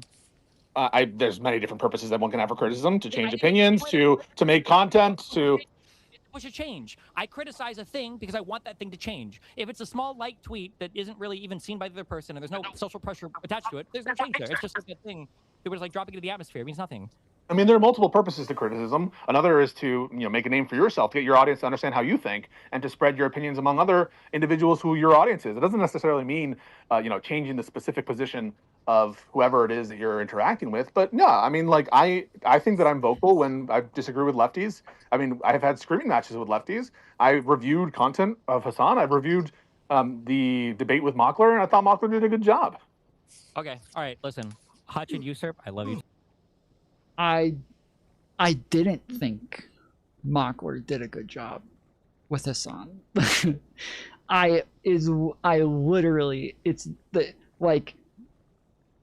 I literally would expect the opposite take. Like if we're looking for like, you know, someone to show that like they're on the same side or something, I would expect them to be like, yeah, I don't think Mockler did a good job. Like that's what I want to hear. Not, yeah, I was happy with the way that Mockler did against Hassan. Nope, that's not the thing to say on this one, buddy. That's not it. Too very much. Josiah, I still love you very much. Pisco, I love you like 70%. Okay, fuck you. I love you guys. Be All right, careful. see you, buddy. Bye. Hi, buddy. I'm It tired sounds as like well, he boys. just wants Yeah. the asymmetric media landscape thing on our end. He just wants the power of the asymmetric media landscape, and that's what he's upset about. And we can't DGG, fix I that. hope you're happy I have done everything in my power to avoid screaming at Steven, and it finally fucking happened. I hope all of you are Sorry. happy for making this happen. I didn't Hope mean you're for this to happy. happen. What the fuck? I just wanted to talk to Pisco. I just had a question. Yeah, sorry, my screen cut out, but Do everything in my power to keep this coalition together. the coalition, guys. This is gonna This we have to tent, stop on these this loops tent because together. yeah, And Zai needs to. you made me break my one rule. Your one rule is don't yell at Steven. I mean, that's No, my one that's rule, cute. my one rule is to try to avoid screaming at every like major ally as much Except as I for Bill possibly Maher. can. Except for Bill Maher. But They can make a video that says fuck Bill Maher. But Bill Maher Except said for he would Kyle vote for JD Kalinske. Vance. Yeah, I guess that's true. And I when guess that's true. and when Steven said that, I tried not to. I just bit my tongue and moved on, and here we are. And now it finally happened. All right, well, I think it's gonna call it unless there's other shit. I mean, Persec, did you feel like you got your word out, or is there some additional thing that you wanted to ask us? Yeah, not too much. Basically, are you guys familiar with like the polling for like how familiar with the polling, I guess, for like how fertile the soil is right now for, no pun intended, like the farmers and sort of like the more rural folk right now that are super not impressed with how Trump is doing? I'm not sure about the polling on rural farmers. Dude, as somebody who grew up in Kentucky, I'm just the bulk of these motherfuckers. It is Lucy in the football. They voted for him in 2016. They voted for him in 2020. absolutely voted for him in insane. 2024. Absolutely and he's done it fucking to them insane. twice. Picked a trade war with China. Fucked them over. Yes, they all acted like they were fucking pissed off about this shit in 2016, and then turned around and did it again. Just did it again immediately. Fucking insane, bro. Over, especially soybean farmers, and he had to pay government subsidies to get us out of that the first time, and he's basically trying to do the same thing. He constantly fucks these people over, and they vote for him every time. Well, I think as of right now, the polling is showing that there is some sort of opportunity right now for those folk, and kind of in the aggregate, I really hope that the midterms, because of we already know they're low turnout, if the midterms are kind of comprised of a very small handful of like very loud and then kind of poorly branded and then like illiberal, sort of broken off of the Democratic Party races, in my eyes, that kind of nationalizes the entire ticket. Yeah, but that's not what's happening. Like the Democrats are being really strategic. They're running like independents in Nebraska. Yeah, and, but I understand what he's saying. They're going to try to nationalize it, especially after that Fox News clip. Oh, sure, yeah, but like it makes it way easier to. there's diminishing returns there, especially when a Democrat can just be like, "I'm not them." Like Joe Biden did this shit too. When didn't Trump push him and he's like, "I'm the party. I'm the leader of the." That was a pretty base moment. And he grabbed Bernie out by the scruff and just punched him repeatedly in the face on the debate stage. Yeah, so like that's what, like, if there's evidence that this will actually scuttle the swing voters or whatever, then like present it. But people don't, because I think it's intuition and it's vibes, and I can't tell you that I know you're wrong, but I'm not convinced of it. That's all I'm saying. Well, I think the difference is like whenever Biden does it, Biden is like a liberal Democrat, but I don't think that we really have like a model for what actually happens. No, whenever we have like an actual like commie. No, but we're talking about not the DSA members distinguishing themselves. We're talking about people like Ossoff distinguishing themselves and people in these swing districts. And so that's consistent, right? I'm assuming you think that Ossoff and I don't know, the rural independent. Is it Dan Osborne in Nebraska that he's like, definitionally liberal, as in small, whatever. I don't like think the, he's even committed to publicly caucusing with the Democrats. Probably a smart move. Listen. We find a candidate who is slightly racist, vaguely homophobic, and runs on economic populism. That's the model. Would be good. Straight white. There's male, no rape middle-aged. allegations. None of That that. is- No totem tops. We could do without There's those. some flexibility there. Oh, There's some flexibility Token there. tops. Okay, both you motherfuckers need to go to bed. And Dude, we're I've gonna worked end for this. 4 hours. So All right. have a good night, everybody. I love you all. Everyone leave. Thank you for being here. This was a huge waste of time. Okay.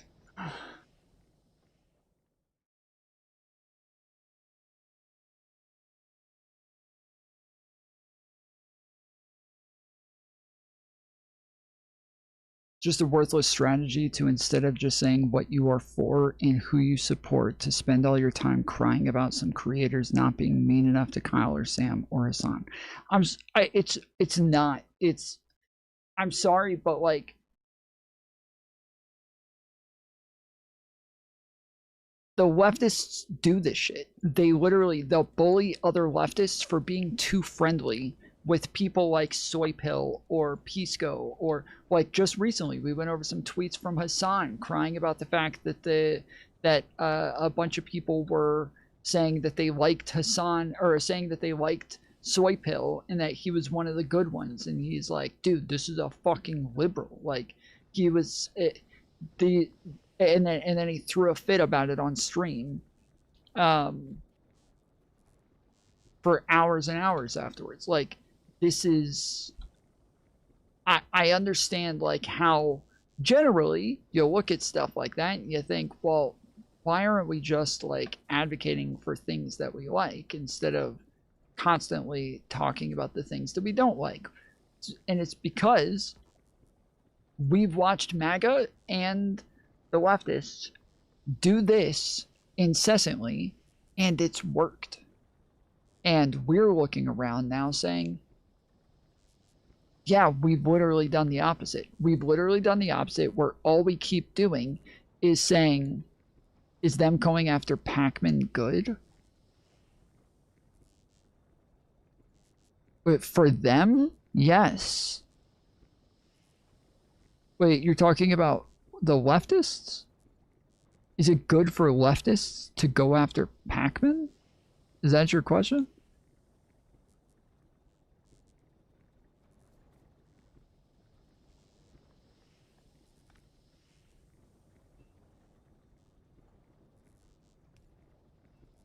Obviously, it's good for leftists. That's the whole thing. Again, yeah, like it is beneficial to them to continuously gatekeep and stigmatize, and like, this is what MAGA has really succeeded at. This is what leftists have really succeeded at, and Democrats and liberals have been the only ones who don't do this. And to an extent, it's beneficial. To an extent, it's good, again, to have like the big tent and all of these things. But nobody's saying like push out all the sock dems. Nobody's saying like push out all of the all of the moderates, push out all of the independents, push out all of the neo-libs, push out all of the, like, nobody's saying it's got to be exactly the way that we think across the board all the fucking time. We're saying the people who are vehemently against us, we need to be just as vehemently against them. And I don't know how you could look at that and be like, that's just a waste of time. Why would you spend time being against all of the people who are vehemently against you and trying to take over your party so that you don't have the political power anymore? Why don't you guys just sit back and enjoy this? Like, why don't you just let's all just talk about the things we agree on instead of the things we disagree on? Like, that's literally what Democrats have done for a long time with the whole Big Ten ideology, and allowing everybody to kind of come and hang and be a Democrat and be a lib and be, or whatever, call yourself whatever you want, and we'll all get along and sing Kumbaya together. And they are the ones who are not happy with that. They are the ones who said, that's not good enough. We want the whole fucking thing. And we're not just going to just try to win elections and just try to like influence things and affect things in one direction or another. We're going to make enemies out of everybody else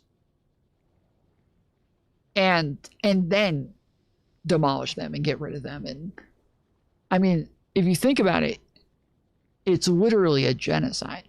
Like, they're literally trying to genocide the Democrats. Hassan and Kyle Kalinske are genocidal.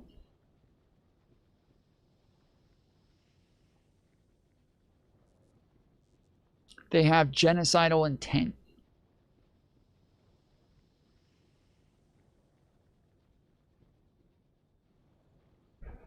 Yeah, they're genociders. What was that thing that that person in chat kept saying earlier?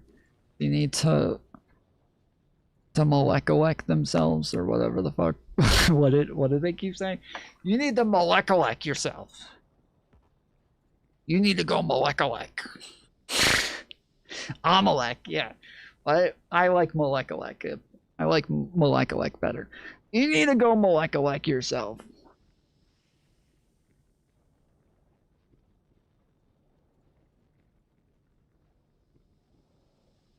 Get molecular.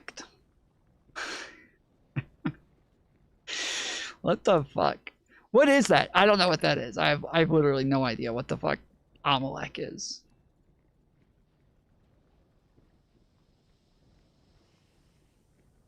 Amalek is an ancient nation and foundational archetype in the Hebrew Bible depicted as a persistent enemy of the Israelites, originating as a grandson of Esau and known for launching an unprovoked attack during the Exodus.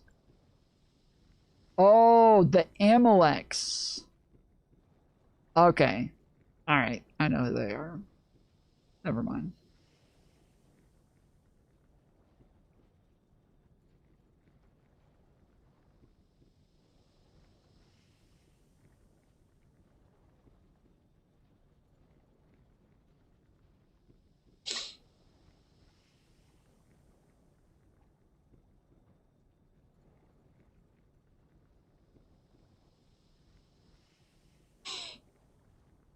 Go molecular yourself.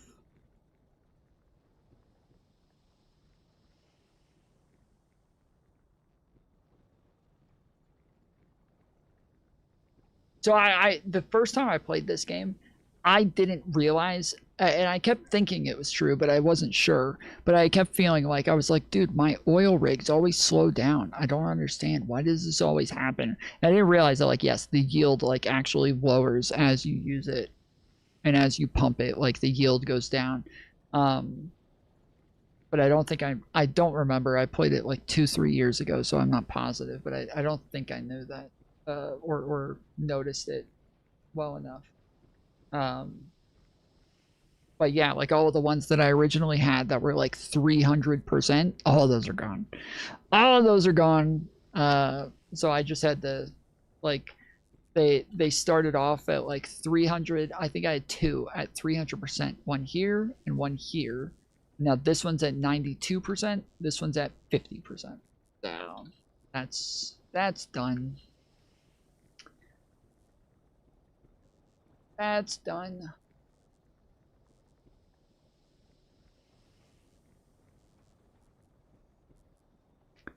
Like, just call out bad behavior or bad policies or lies or whatever, and have something that you stand for that people want and like.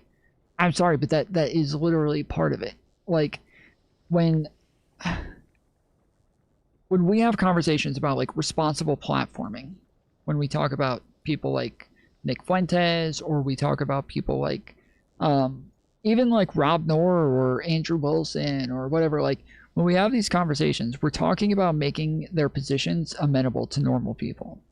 That's the thing that we're talking about in those conversations. We're saying, hey, don't make their positions seem amenable because they're detrimental. They're bad for us. And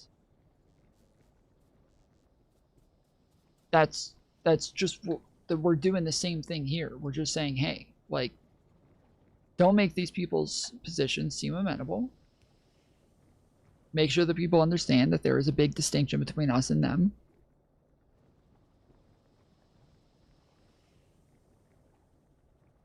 In the same way that they do to us. Who is making abolish the police amenable? Whether they don't, I'm sorry, but you know as well as anybody, you have to know that just the positions by themselves isn't enough. Like, you've watched everything that's happened with MAGA over the last couple of years. The fact that they just call themselves MAGA purely by virtue of being MAGA, they support the things that Trump says and does, right? And this is, I've said this a billion times, this is just common in politics. Like, it's not specific to MAGA. They go like a couple extra steps versus everybody else, but this isn't special for them. This is something that everybody just does. Like, it's part of the tribalism within politics, is that you defend your side and try to make your side look good and agree with your side. That's part of politics. It's like part of winning politics, winning elections. They like, you want people to see your side as the good side. You want people to see your side as the winning side. You want people to help you guys win. And like, this is what politics is. And so when we're talking about trying to take away power from other people, or at least making sure that your audience doesn't associate you with those other people and they know that there's a distinction there, like, if people are advocating for, because I don't know where the abolish the police thing came from, so I don't know where that came from, but if that's somehow what you were getting at, because I am confused. I don't know what that had to do with anything, but I've said this 1,000 times, that normalizing the DSA and making it to where the DSA seems like an amenable party, that is the thing that we're against, because then once they are normalized, once they are acceptable within the Democrat Party, they're acceptable for libs, they're acceptable to vote for, that's one of the things that comes with it, is abolishing the police. Like, that is one of the things that comes with the party and their platform. So if that's what they're advocating for, and like Kyle doesn't have to literally advocate for abolishing the police. If Kyle or anybody else is normalizing the DSA, then over time,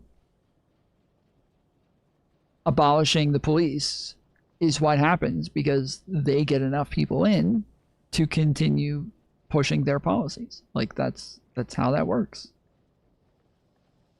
Like a while ago, we wouldn't have thought that a lot of the stuff that Trump does, that he would have been able to do. A while ago, we wouldn't have looked at like the stuff that Trump is currently doing and that Republicans are currently advocating for or currently on board with. We wouldn't have thought that this was possible, that this is a direction that who is advocating for the president to be corrupt? Who is advocating for us to just go to a pointless war with Iran? Like, who's advocating for, like, it doesn't matter. Nobody has to advocate for that shit. It's just the fucking slippery slope that happens when this is the way that your politics exist.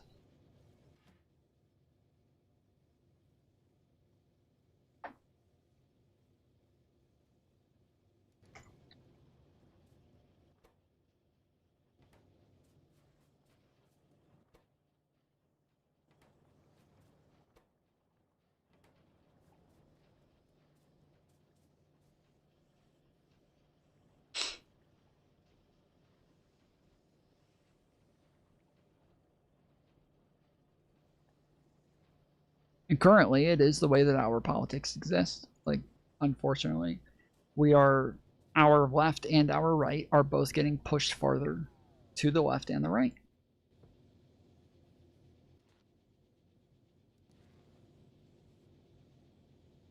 And not only is this bad for our party, it's bad for our country. It's bad for like the health of our nation. It's bad in a lot of ways for a lot of reasons. Tom, you say that people are making the DSA's unpopular ideas palatable. I'm asking who? I said that.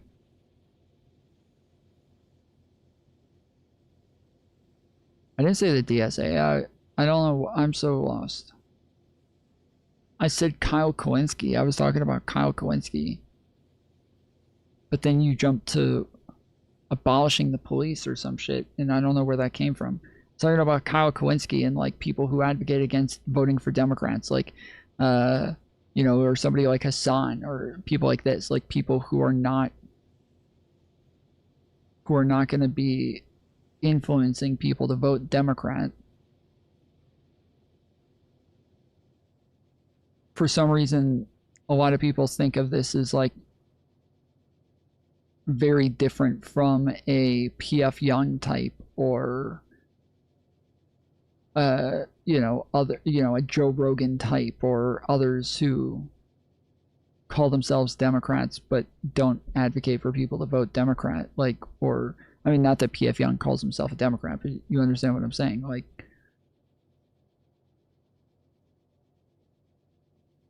it's as if AOC is going to run for president on these platforms. I don't know what that has to do with anything.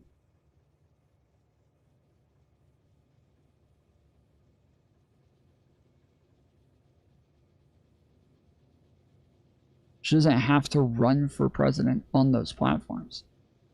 But if she runs for president and as president is continuing to endorse DSA candidates and then runs for president, yes, as an incumbent, yeah, like, then that would make sense. That's not only would it make sense, it's likely what she would do if she ran for president and won. She likely would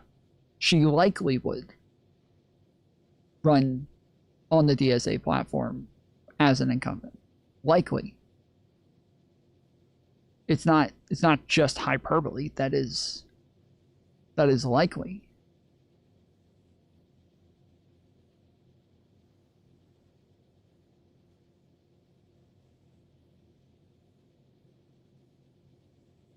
Destiny made it clear he supports AOC unless she starts pushing in socialism extremes. I know, but this is why, like, I literally went over numerous times that she did get a bunch of other DSA candidates elected. Like, he said that the reason that he didn't like somebody like Mamdani is because Mamdani was helping get too many DSA candidates elected, and he just doesn't know that Candace Owens also, or Candace Owens, AOC also did this.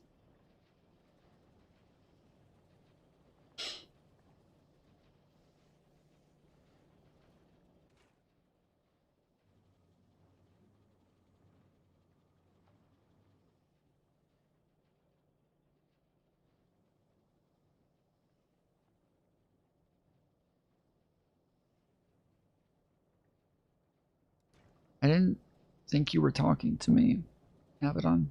I'm responding to you anyways.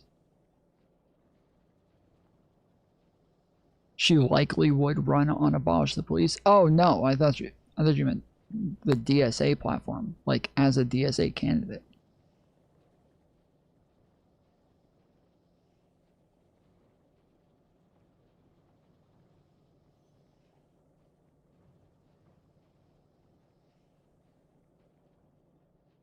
Again, I don't know where the fuck the Abolish the Police thing came from, but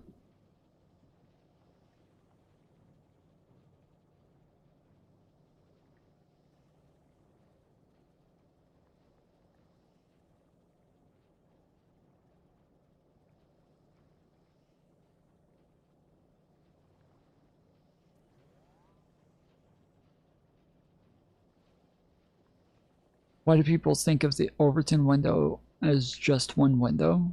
Because that's literally what Overton described in his theory of the window. I feel like there are two windows that move away from each other and both compete for the middle.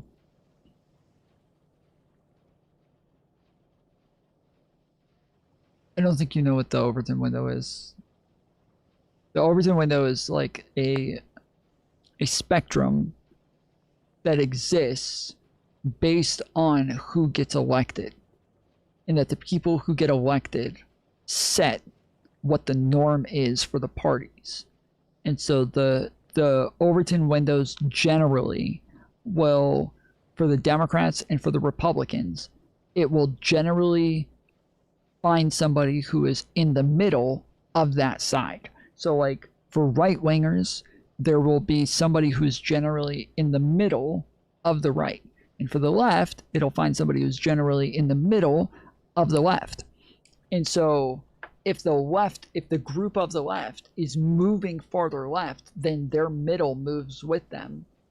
And that's kind of where their Overton window goes, is it moves farther left. Just as the right, if they move farther right, their middle and their Overton window moves farther right. So where somebody like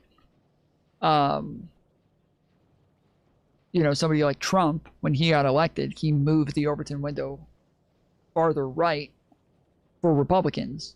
And that makes it to where the country is considered farther right now because he won the presidency. And so now the majority of the country is at least, in favor of farther right policies. So that makes the window shift to the right. That's what an Overton window is. Like the Overton window is kind of saying, this is the area of generally acceptable policies and acceptable politics. That's what the Overton window is meant to represent.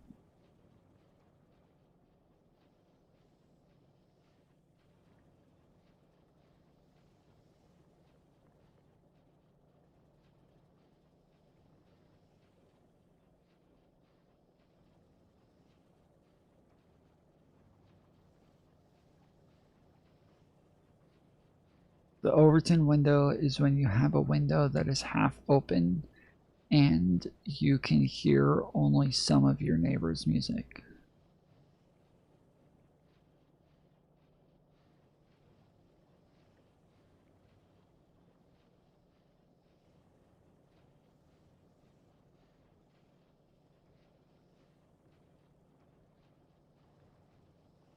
I think an Overton window is when you have a window that weighs over a ton.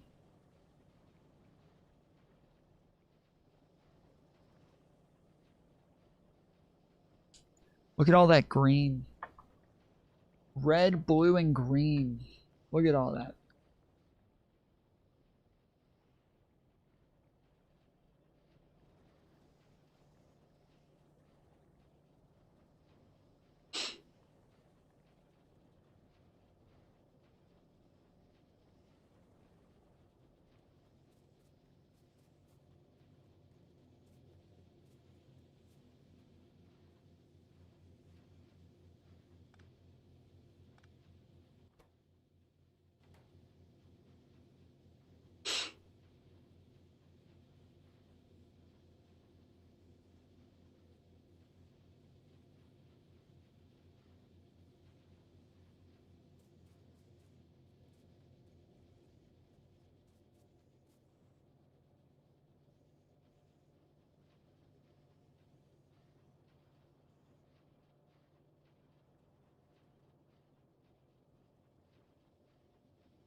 All right.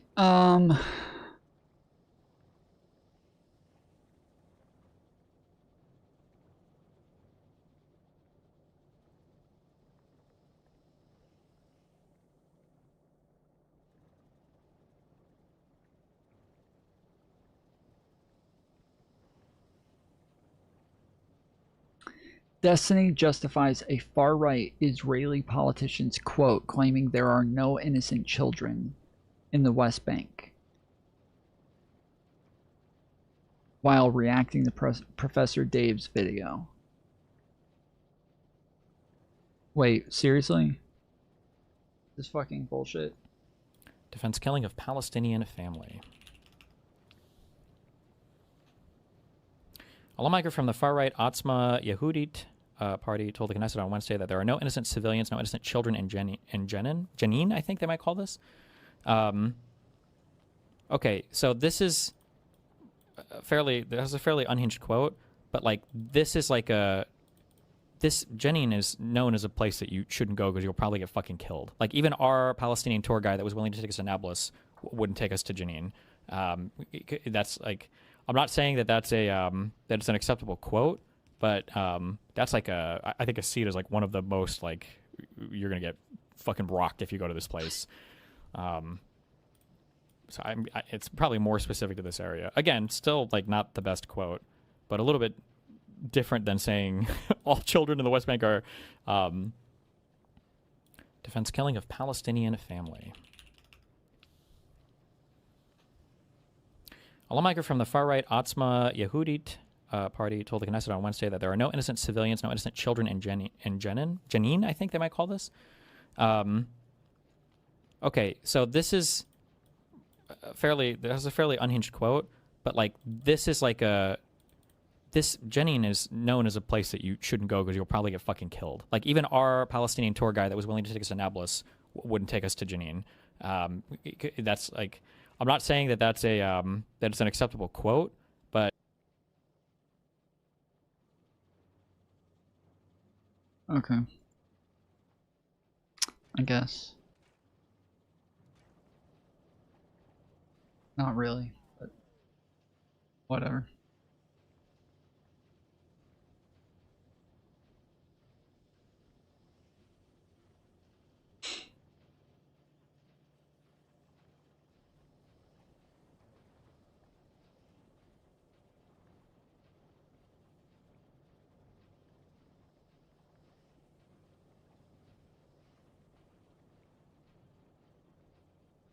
Yeah, I just disagree, Freddie. I think it's been obviously beneficial to literally everyone else. I don't know how you can look at how literally everyone else has done this, and it's been beneficial to literally everyone else, and then you're like, well, I just don't think this is going to be beneficial. Well, why is it beneficial for everyone else then? People get more passionate about those two guys than like their own personal lives. You know? Like people be sitting at their house on their computer typing in their own pile of shit. People do be sitting and typing. He's not wrong. People do be sitting and typing. People be some sitting and typing ass motherfuckers. And they'd be like, oh, this guy shocked his dog. But like there's poop on the floor. I would give my life for Asmongold, the Roach King. Are you serious? But you know what's funny? I'm probably the only person that has... I actually might be very unique when it comes to this. I am good friends with both of them. Is there anyone else besides me that has that sort of relationship with both of them? Good for you. I might be alone. Truly. I'm just waiting for a time... Go ahead. Can we leave the politics? It's boring and just drains the energy from everything. Can we get back to calling Nick fat? Or lazy? Or an idiot? Nick, you bought a dumbass car, there I will start. Alright, we'll say one more thing. Someone says, Gradu says, I'm just waiting for the time you are in a pickle and needs help. Who would be there for you and all? You know what's funny? And I really haven't said this publicly. So remember when I made that bad joke when I was drunk and fucked up on July 4th? Horrible joke. You want to know who actually stepped in and kind of helped Does anybody know what joke he's talking about? me out a lot? Destiny. He came in. I don't even think he did it on purpose. The king of But bad he came in jokes. and just took all those bullets. I'm like, wait, what is going on? You know? It was nuts. You know, he's been nice to me. So yeah.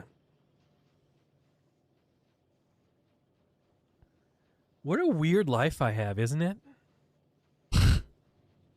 What a weird life. Destiny called you nymph? Well,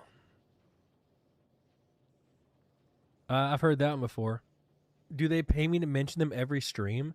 No, dude. It's because people come in out of nowhere and bring it up. Like, that whole conversation started because this random first-time chatter brought up Hassan. That's how it started. No. First time chatter? No way. That's crazy, dude.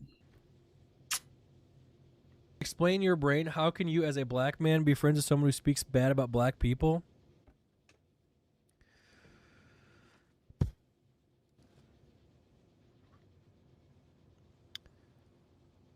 I don't know how to explain this, but black people speak badly about black people. Okay. You know? Like, whenever my mom would take me down to Detroit for the first time, she Good didn't job. have kind words. Like, it wasn't the kindest words, and it's actual issues that need to be fixed. Hassan says the N-word. I mean, Chance says the N-word. Should we not be friends with him? Who's Chance? He's talking about like Chance the Rapper or what? Who the fuck is Chance?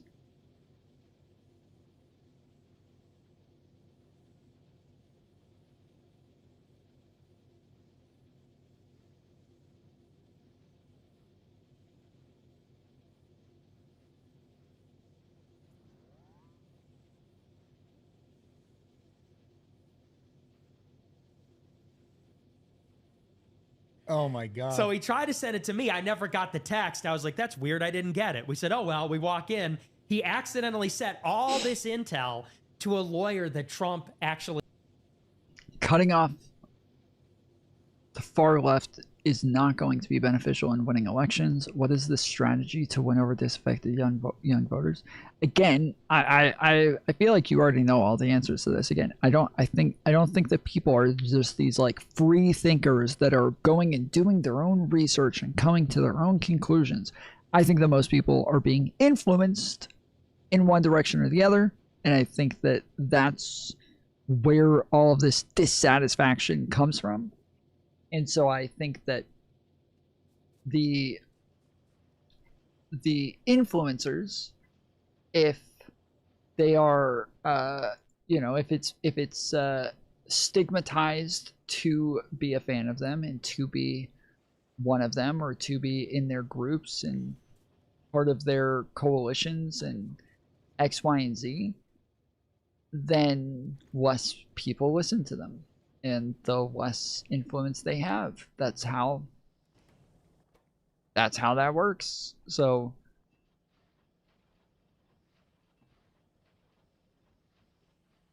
like that's the way it, again, this is literally how they've gained power. This is literally how they've gained influence, is by stigmatizing the Democrats, stigmatizing the establishment, stigmatizing liberals, stigmatizing all of this shit, and then, just feeding everybody bullshit and propaganda over and over until they were able to get all of those disaffected voters, or all of those voters to be disaffected. And so now you just do it back and do it before it's too late, before you accepted the wolves into the fucking sheep's den or whatever the fuck, but like you let them in, and now now they're they're taking over. So yeah, you got to do something. And that, like, you're sitting here like, why would you guys think that it's gonna gain power to do the same things that they did? So because it worked for them. Like, what do you mean? Because again, it works for everybody. It worked for MAGA. It works for leftists. It worked for liberals in the McCarthy era. This is why leftists are all of a sudden having a comeback, is because that was long enough ago to where the stigmas are starting to wear off. Like, it is worked every time, all the time throughout history, and it's just not a ridiculous strategy. It is the strategy.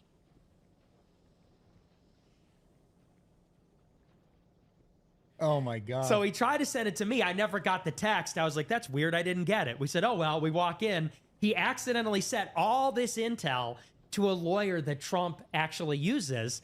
So in the middle of the dinner, Trump gets a Fuck.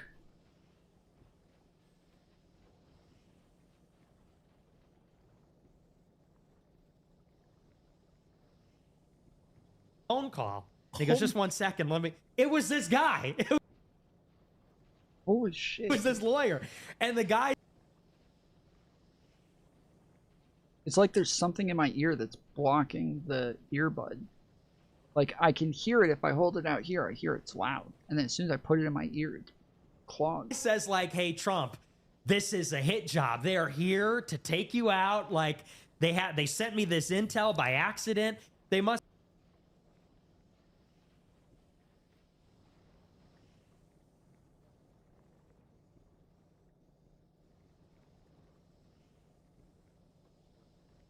I don't think there's anything actually there, but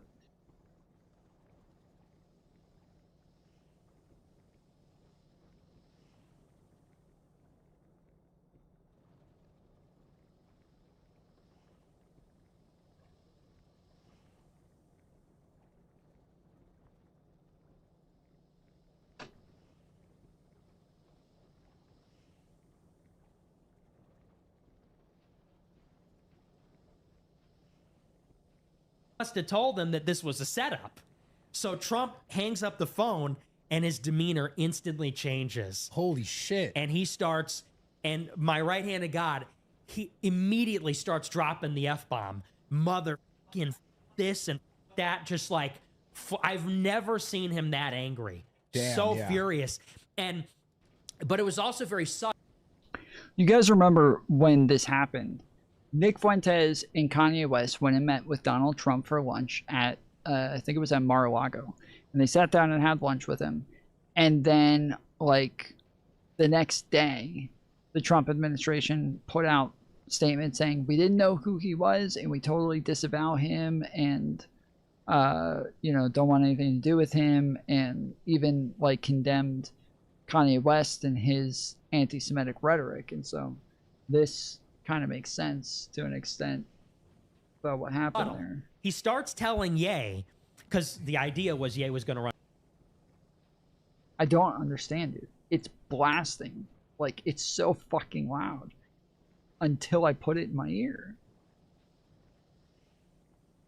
For president and was going to ask Trump to be his VP. can't So hear Trump anything. starts telling these stories about all the black people that he helped that betrayed him. That was the Holy subtext. shit. So he says, I freed this rapper in China. What a The fucking basketball weirdo. player. Brittany Griner. No, LeVar Ball. He was in China. So, I mean, this is another example. Like, if people say, if you have MAGA people who are like, how is Trump even racist? Like, this would be a great fucking example again of, like, how fucking racist he is. Nick Fuentes just gave us a gem here. How is he even racist?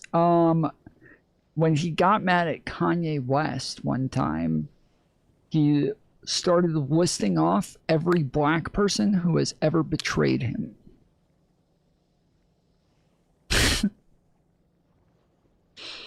Check the silicone tip. I don't know what that is.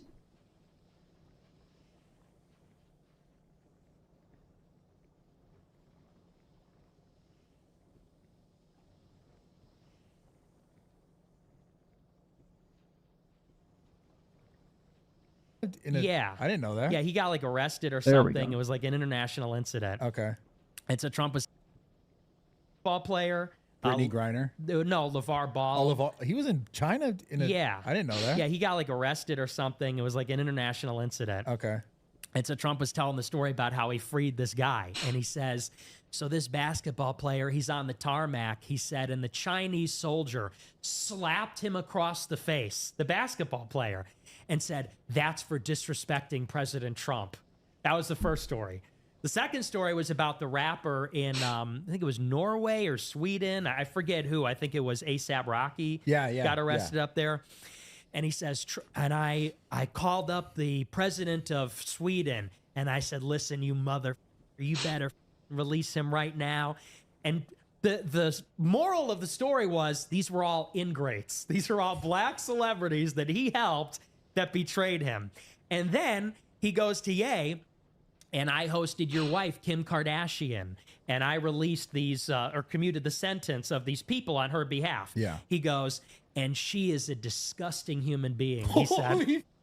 Yeah. Dude, he's savage, bro. Yes. Fuck. He goes, and she's such a disgusting. He goes, and you could tell her I said that. I want you to tell her. Tell her I said that. She's a disgusting human being. And I was sitting there like, whoa, I'm just like a guest. What was Ye's reaction?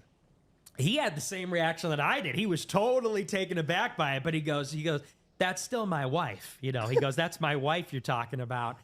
And so it's very tense. And then then Trump was like kicking us out, basically. Yeah. He said, your airport is right across the street. I think it's time for you to go. Holy shit. Yeah. And Karen is like kicking him under the table saying, remember to ask him what you came here to ask him. And Ye goes, oh yeah, will you be my vice president? And Trump loses his mind. And he goes, you can win at a lot of things, but you'll never win at this. He goes, you could be a celebrity, you're talented. He goes, but you'll never win at this. You better not run. Lost his mind. He had his arms folded like a mobster. I thought he was going to start swinging. Like that's how aggressive his demeanor was. Like straight up like a gangster, like Tony Soprano. Respect that. I do too. I thought it was awesome. Yeah, that's... Even though Fuentes, the new lib ally.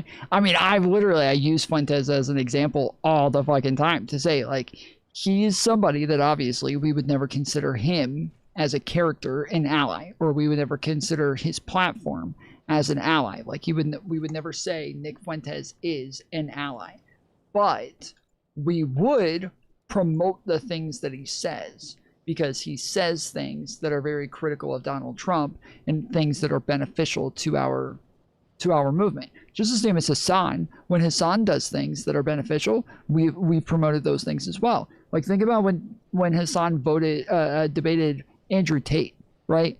Like, how many fucking libs gave Hassan his flowers over that debate? I didn't. I didn't think that he did very good. I was annoyed with him the whole time. But I like, how many libs absolutely just like gave him so much praise over the amount of over like how hard he went after Andrew Tate. Like, even like you could take a message from somebody and promote that and say, like, yes, this is beneficial to our platform, so we're willing to like use this message to go after somebody else. But that doesn't mean that like they as a person that they are an ally. And even went to me. He goes, you're a smart guy. Tell him he can't win. He can never win. You tell him now. He can never win. I know you work for him, but he can't win. And I was just frozen. I was like, I don't know. Maybe he can win. Holy shit, dude. Yeah, it was nuts. And so then we got kicked out. These other people wanted a picture with Trump and Ye. Trump refused to take a picture. Oh, he's a savage. Yeah, it was ugly. But it didn't go too well, huh? No. That's crazy. That's crazy, dude.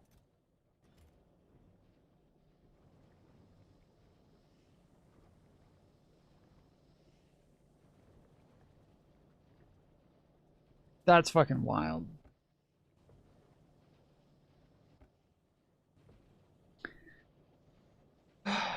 All right. Well,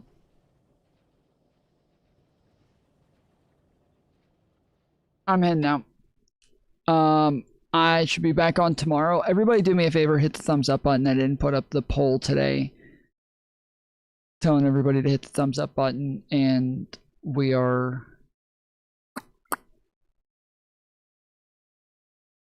currently only at 43 likes, which is pretty shit, not gonna lie. 43 likes. We literally have 65 people watching right now. We have 43 likes. Like, come on. Come on.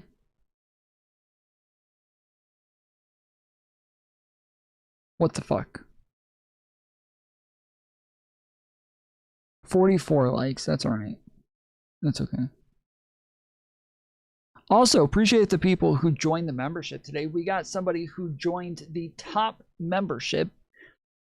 We have a top membership for $20 and then ones that's called the tippy top membership. I believe. For like $30, I think. Oh, also, all of the memberships are going to change soon, especially the ones in other countries. So because, like, you know, over time, exchange rates change and, you know, big things happen, like, you know, tariffs and the Strait of Hormuz being closed and shit like that. So YouTube is redoing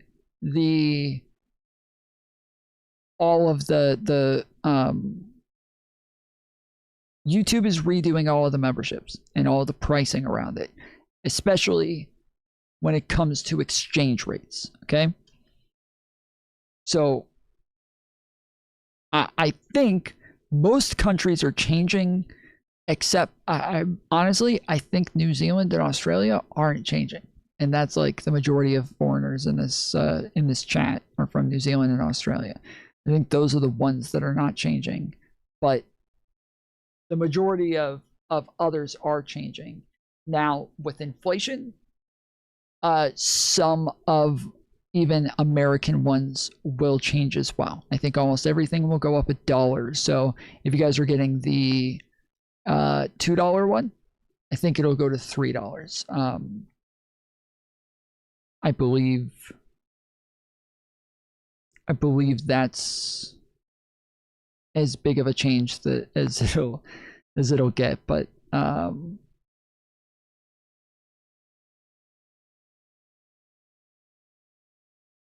yeah, I think a lot of them will change. Actually, yeah, I think it's just the very bottom one is going to go to $4. Let me see if I can pull this up. Yeah, so you can see right here it says at the top.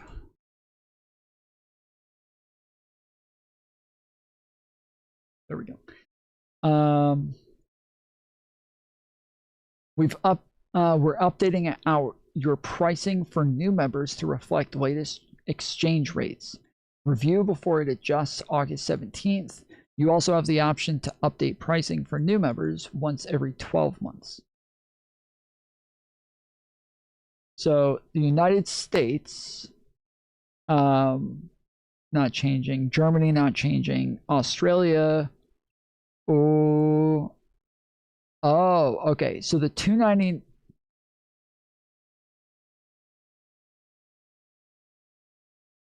Yeah, so the one that's $1.99 for America and $2.99 for Australia, that one's not changing. Well, I'm gonna change that one. I'm gonna add $1 to it. But the $5.99 for the one that in Australia has been $5.99 for Fools 2, that's changing to $7.49. That's, again, YouTube's doing that by themselves. After exchange rates, they're adding $1.50. The $14.99 one is changing to $15.99. The $29.99 one is changing to $24.99. And then, Tippy Top Fool is actually $60. I didn't realize that. So yeah, so the That's $60. So the top full is $24.99. Tippy top full is $55.99. Or yeah, $59.99. That's for Australia. For AUD. United Kingdom, there's no changes. Canada, all of yours are changing, it looks like. Well, the $1.99 is going to $2.99. The $4.99 is going to $7.49. And then that's it. That's weird. That's weird. Why are the...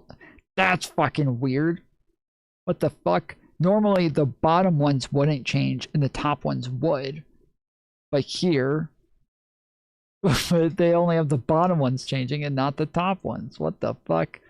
Kuwait, I don't think it. New Zealand is changing. So New Zealand, if you're Fools 2, the Fools 1 is not changing. Fools 2 is going from $8.99, from $5.99 to $8.99. Fools 3 is going from $16.99 to $18.99. Top Fool has no change, and Tippy Top Fool has no change. What the fuck is up with these exchange rates, dude? What is up with this? This is so weird.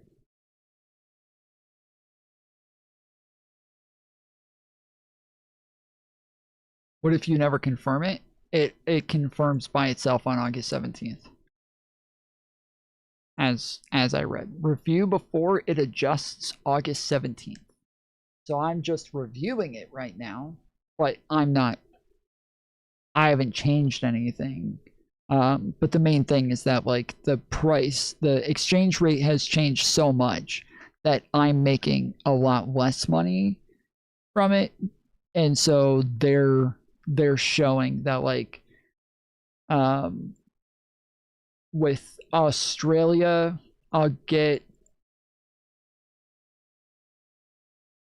an extra $6.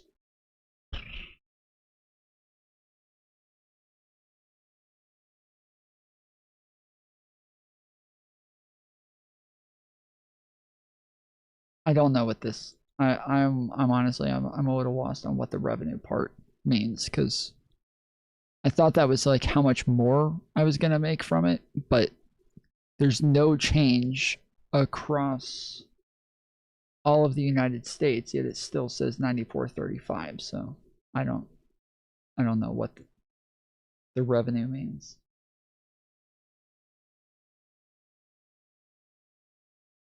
Maybe it's saying that's how much I make in each country.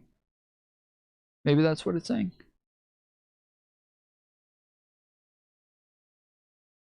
I didn't realize I had members in Kuwait, Japan, South Africa. Yeah, I'm a little lost on this one.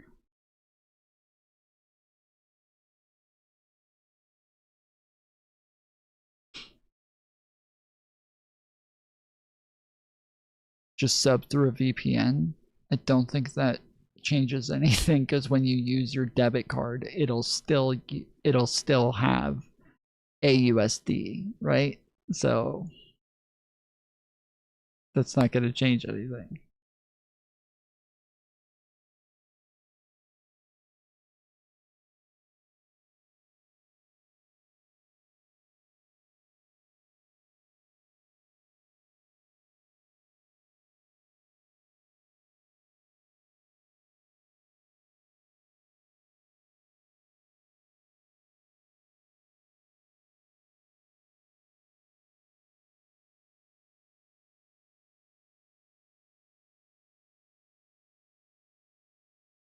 All right, I'm out. Y'all have a good night. Make sure you hit the thumbs up button. We still only have... Oh, we got to 51 likes. Oh, that's like... Isn't that like 10 more? Didn't we say 41 a minute ago? And now it's at 51? Okay, that's not so bad. Not so bad. But all right, appreciate it, everybody. Appreciate you. Love you. See you tomorrow. Later, fools.